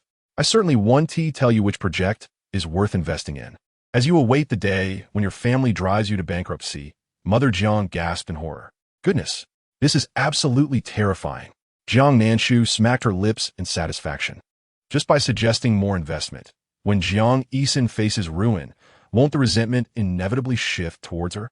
Jiang Nanshu indulged in her pleasant fantasies, oblivious to Mother Jiang secretly typing away, relaying her thoughts directly to Jiang Yisen.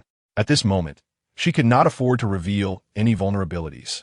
The Jiang family was the very foundation of the Jiang clan.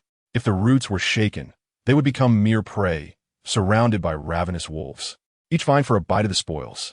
The fate of every member of the Jiang family would tremble on the brink of upheaval. Meanwhile, Jiang Yisen received the alarming news from Mother Jiang at the company. The land in Yanshan was deemed hazardous due to radioactive materials that could threaten health. Any investment there would lead to catastrophic losses. He had spies lurking among his trusted allies, yet he needed to uncover their identities. Additionally, his sisters seemed to possess knowledge of more promising projects. Upon reading the last message, Jiang Yisen realized that his mother could indeed hear Jiang Nanshu's thoughts. Instead of feeling a sense of camaraderie, he found himself rather displeased. Damn it, having Jiang Yinchuan sharing this burden is bothersome enough. Now, there's more. While he drew on a cigarette, a soft hum escaped his lips as he studied the geological survey report. He had already begun investigating the issues raised by Jiang Nanshu's thoughts. To his astonishment, he discovered he had been outmaneuvered by that scoundrel, Bo Yin. That treacherous fiend had deliberately engaged in competition, tricking him into investing 5 billion for this land. Once the price reached that point, few dared to compete. Fully aware of Jiang Yisen's wealth and determination to seize what he desired, little did he expect to have acquired a hot potato. He could not simply let this slide. As for the spies Bo Yin had planted around him, Jiang Yisen glanced at the innocent-looking female secretary outside, unable to suppress a chuckle. The secretary, sensing Jiang Yisen's gaze, blushed and fled, her youthful demeanor evoking a sense of tenderness within him. Bo Yin truly understood him well.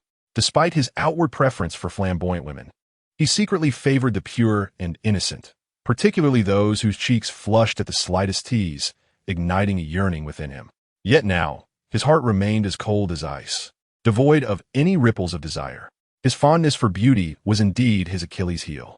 With lowered eyelashes, a frigid demeanor enveloped him. He vowed that Bo Yin would reap what he had sown. Regarding the final message from Mother Jiang, he found it exceedingly intriguing. Discovering a worthy investment project would equate to a life of ease, with money flowing effortlessly to him. After all, in the business world, embarking on substantial projects is akin to gambling. A win leads to riches, while a loss results in ruin. He clenched his cigarette, his slender fingers tapping the screen. "I understand, Mother. No need to worry about the company." If he could not resolve this minor issue, the Jiang family's downfall would be well-deserved. He would return the favor in kind, forcing Bo Yin to shoulder this mess. On Mother Jiang's end, relieved at the prospect of resolving the company's crisis, she breathed a sigh of relief. 2 vehicles swiftly arrived at the hospital entrance. The Jiang family's cars were always conspicuous. The ostentatious license plates signaled their presence. Jiang Nanshu, more anxious than anyone, tugged at her mother, urging, "Hurry. Second brother will be fine." Move faster. We might still see him one last time. The hospital issued 3 critical condition notices after he was stabbed. He has been in a coma for a month. And they discovered a rare virus that causes severe bodily decay, transmittable through blood. He.S. a serious case. The family turned ashen. This was beyond tragic. Mother Jiang suddenly felt that her second son's fate was far more harrowing than her own late-stage breast cancer. While she could simply pass away, his suffering was prolonged. The Jiang family had the means to treat him, and he wouldn't die immediately. Just the thought made her wish she could vanish on the spot. This time, tears streamed down her face. Oh, my poor son.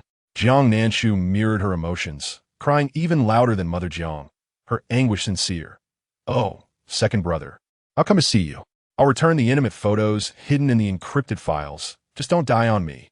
As the narrative unfolded, the Jiang family members exchanged worried glances, realizing the implications if Jiang Jingsheng overheard their conversation. He would surely be enraged. The scandal involving the intimate photos had previously stirred intense emotions, even in the usually composed Jiang Jingsheng. They could hardly believe that Jiang Nanshu had been foolish enough to engage in such a scandalous act. Jiang Yunchuan sighed in exasperation. Let us hope second brother is all right.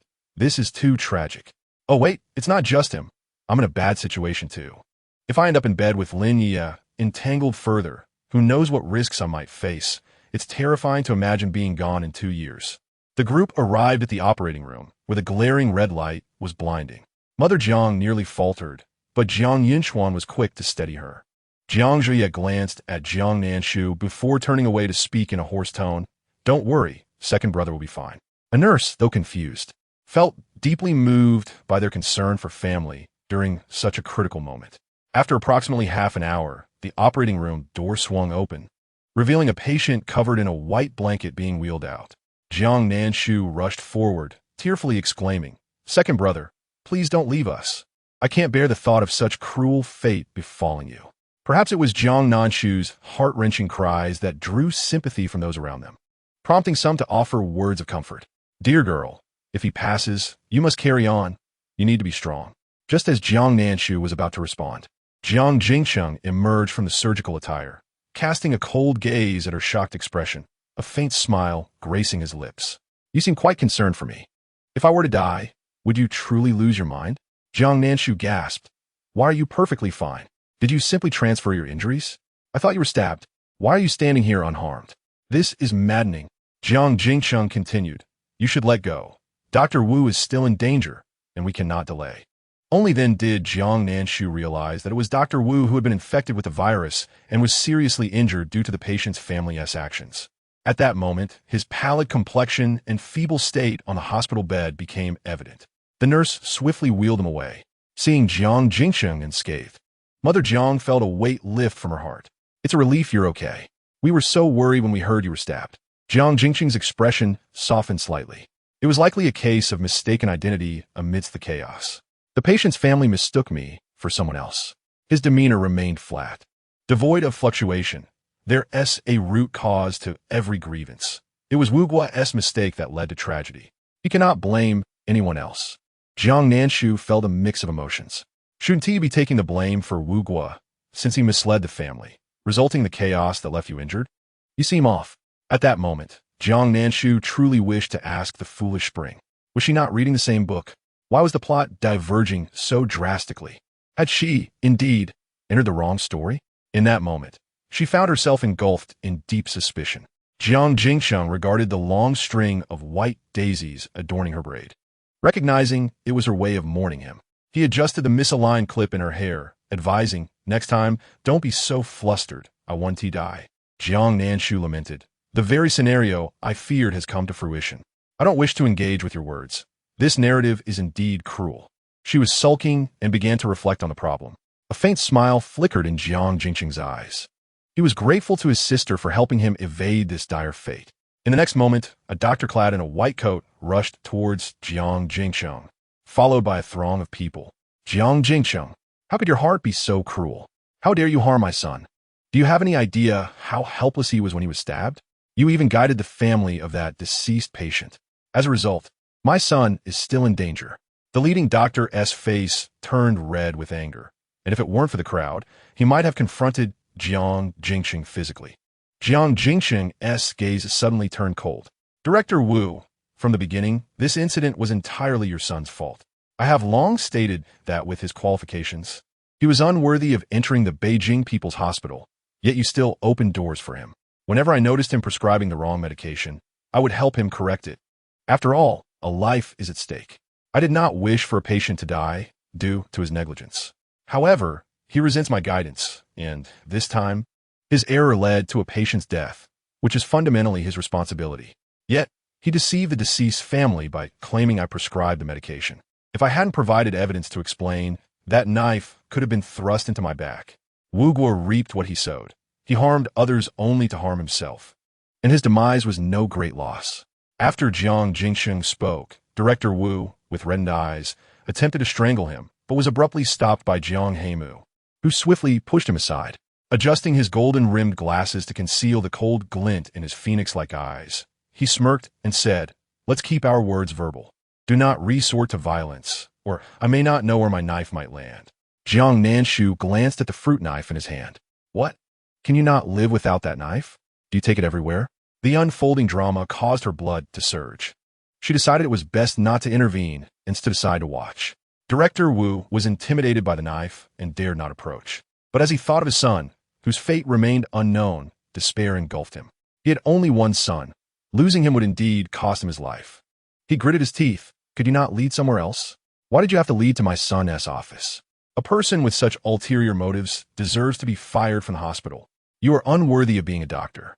Jiang Jingxing retorted, "Director Wu, your son himself sowed the seeds. Why should others bear the consequences of his actions? As for your remarks about my dismissal from the hospital, that is not for you to decide, as I have committed no wrongdoing." The hurried arrival of the old dean silenced the argument with a firm voice. "Enough. No more shouting." Seeing the dean, Director Wu begrudgingly fell silent. The old dean's expression was grave. A life has been lost in the hospital. This matter must be suppressed. "Old Wu, your son will not be protected by the hospital. Someone must take responsibility for this." Director Wu's complexion turned ashen. Naturally, Jiang Jingxing's medical skills were beyond reproach. He was a living testament in cardiac surgery, and no operation he performed had ever failed. So the old dean would not allow his departure. Jiang Jingxing had no objections. He cast a cold, mocking glance at the despondent Director Wu. His position had reached its limit.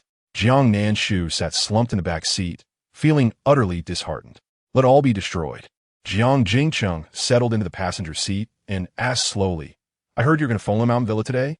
Jiang Li nodded, "Yes. Aunt Chu is treating us to some fun." "Well," he replied lightly, "the hospital has conveniently granted me leave. I will accompany you." Chapter 103. The affair has been discovered? Jiang Jingxing is going too. In the original plot, they first attended some hot springs before Jiang Jingxing got injured. This implies that in the original narrative, only Jiang's parents, the original body, Jiang Lai, and Jiang Yinchuan went to the Folin Mountain Villa for the hot springs. The other brothers were too preoccupied. Jiang Zhuye was busy nurturing his voice, completely lacking the inclination for leisure. Jiang Heimu was indeed present. In the original text, Jiang Lai invited him along. Now, aside from Jiang Jingxing's early arrival in the plot, not much else has changed. Just a few more individuals, which is not a significant issue. Jiang Nanshu encouraged herself internally. "It's all right, Jiang Nanshu. Although reality diverges somewhat from my expectations, at least fourth brother is close to losing his voice. Third brother's hand is still waiting to be severed. Fifth brother's infidelity is not limited to Lin Yiye, and eldest brother's company awaits considerable losses. At least their fates remain unchanged. Oh, and my benefactor's sister too."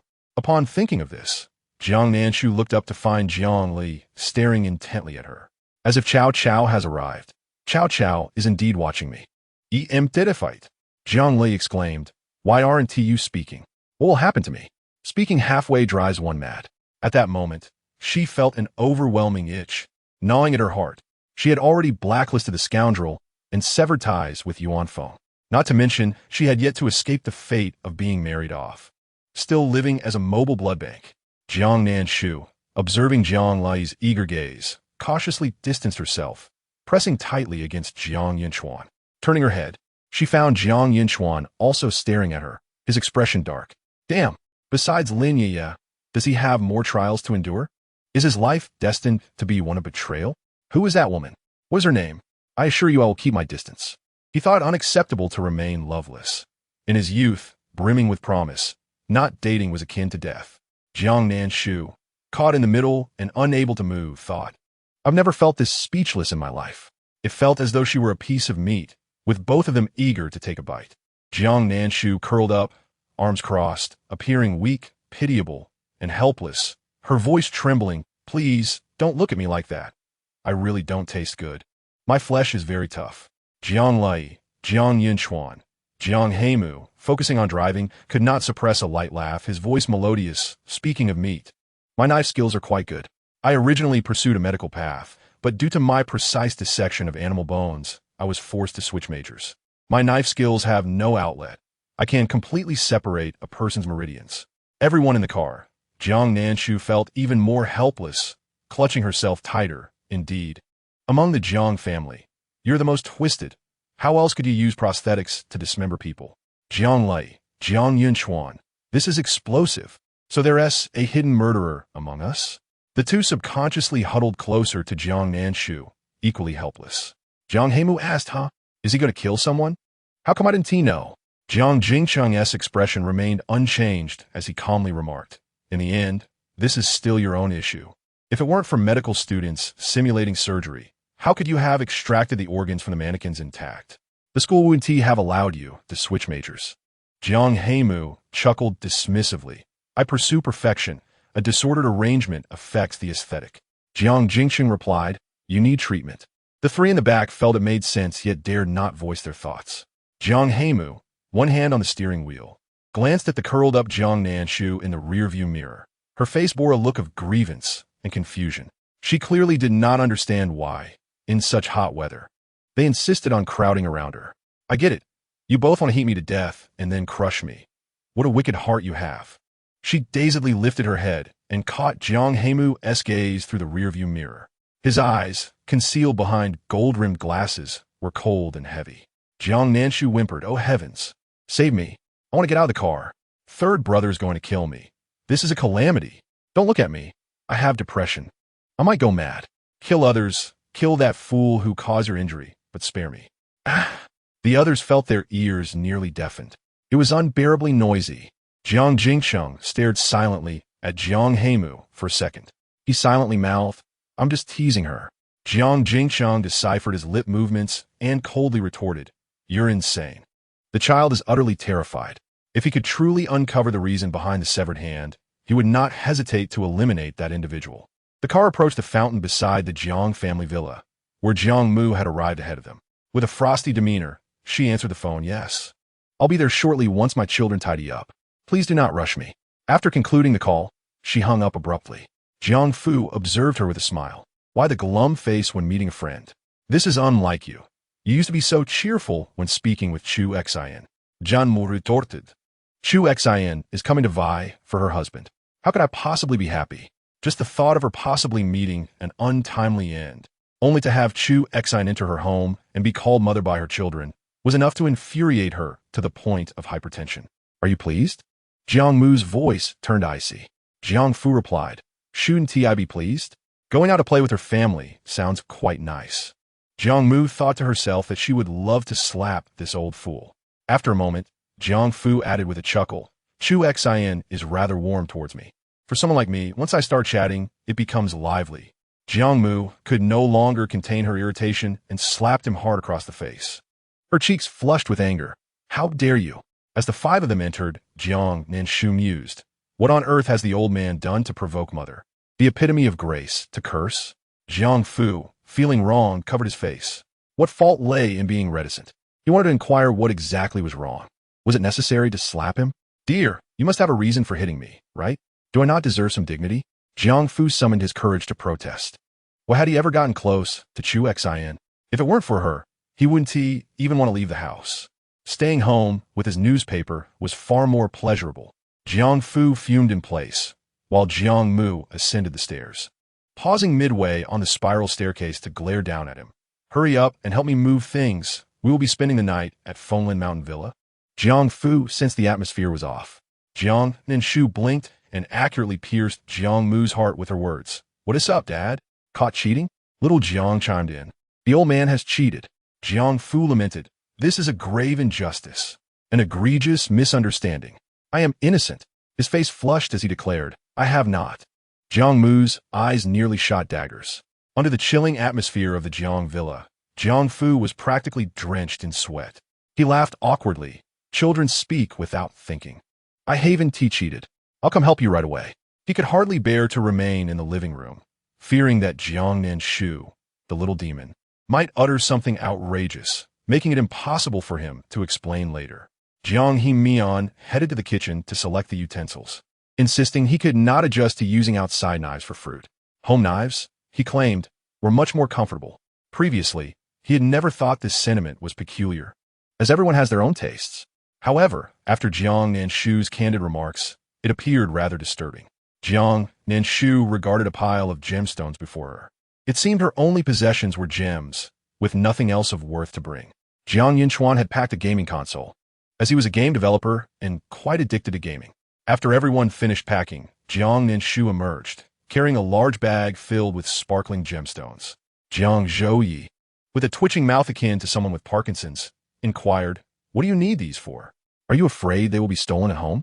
Jiang Nanshu zipped her bag shut, disdainfully responding, "Have you ever seen a child leave their mother's care?" With a gentle pat on her bag, she declared, "These are my treasures." At 4 in the afternoon, the family finally boarded the vehicles headed for Fenglin Mountain Villa, with 4 cars in total, 2 people per car, plus a designated driver. Jiang Nanshu sat next to Jiang Li, who was frowning at a message from Chu Mu Shi. She invited Cheng En and those wealthy young masters to join. "I wonder what she is thinking." Jiang Nanshu interjected, "Isn't that great? After all, Chu Jia's good friends must be warmly welcomed." Jiang Lu Yi replied, "I heard Jiang Nanshu slapped Cheng En at school. Where's the warmth in that?" She feared the 2 old foes might clash again, which would be quite embarrassing in front of the adults. In this circle, they all knew each other, being business acquaintances. Without inviting Cheng En, how would Su Ran be brought along?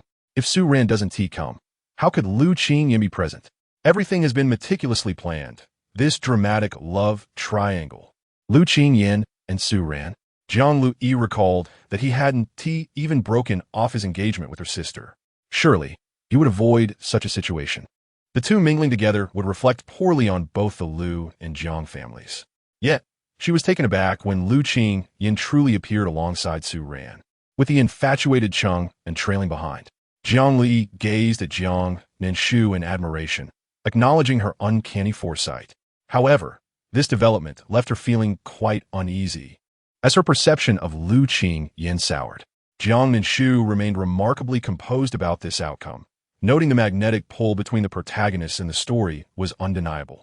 There was a 90% chance they would cross paths.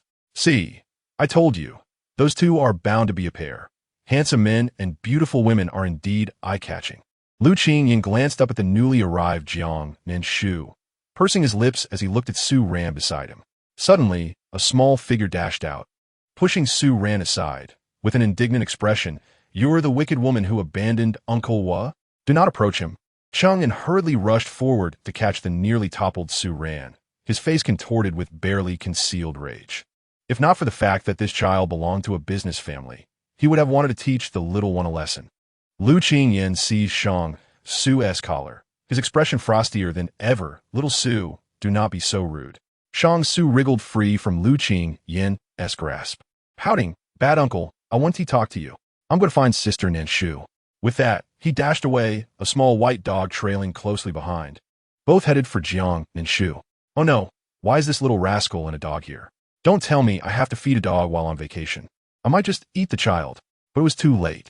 Shang Su grasped Jiang Nanshu's skirt, his eyes sparkling, clearly having forgotten his earlier anger. "Sister Nanshu, I came to find you with little Ha." Jiang Nanshu forced a smile. "You need to go out of your way. I'm not particularly keen on feeding dogs." Shang Su tilted his head, blinking his grape-like eyes, clearly puzzled. Why not? Little Ha is well-behaved and doesn't make a mess. The little dog barked in agreement. Jiang Nanshu pointed at Su Ran. "Go to her. She is a dog trainer and can tame even the fiercest."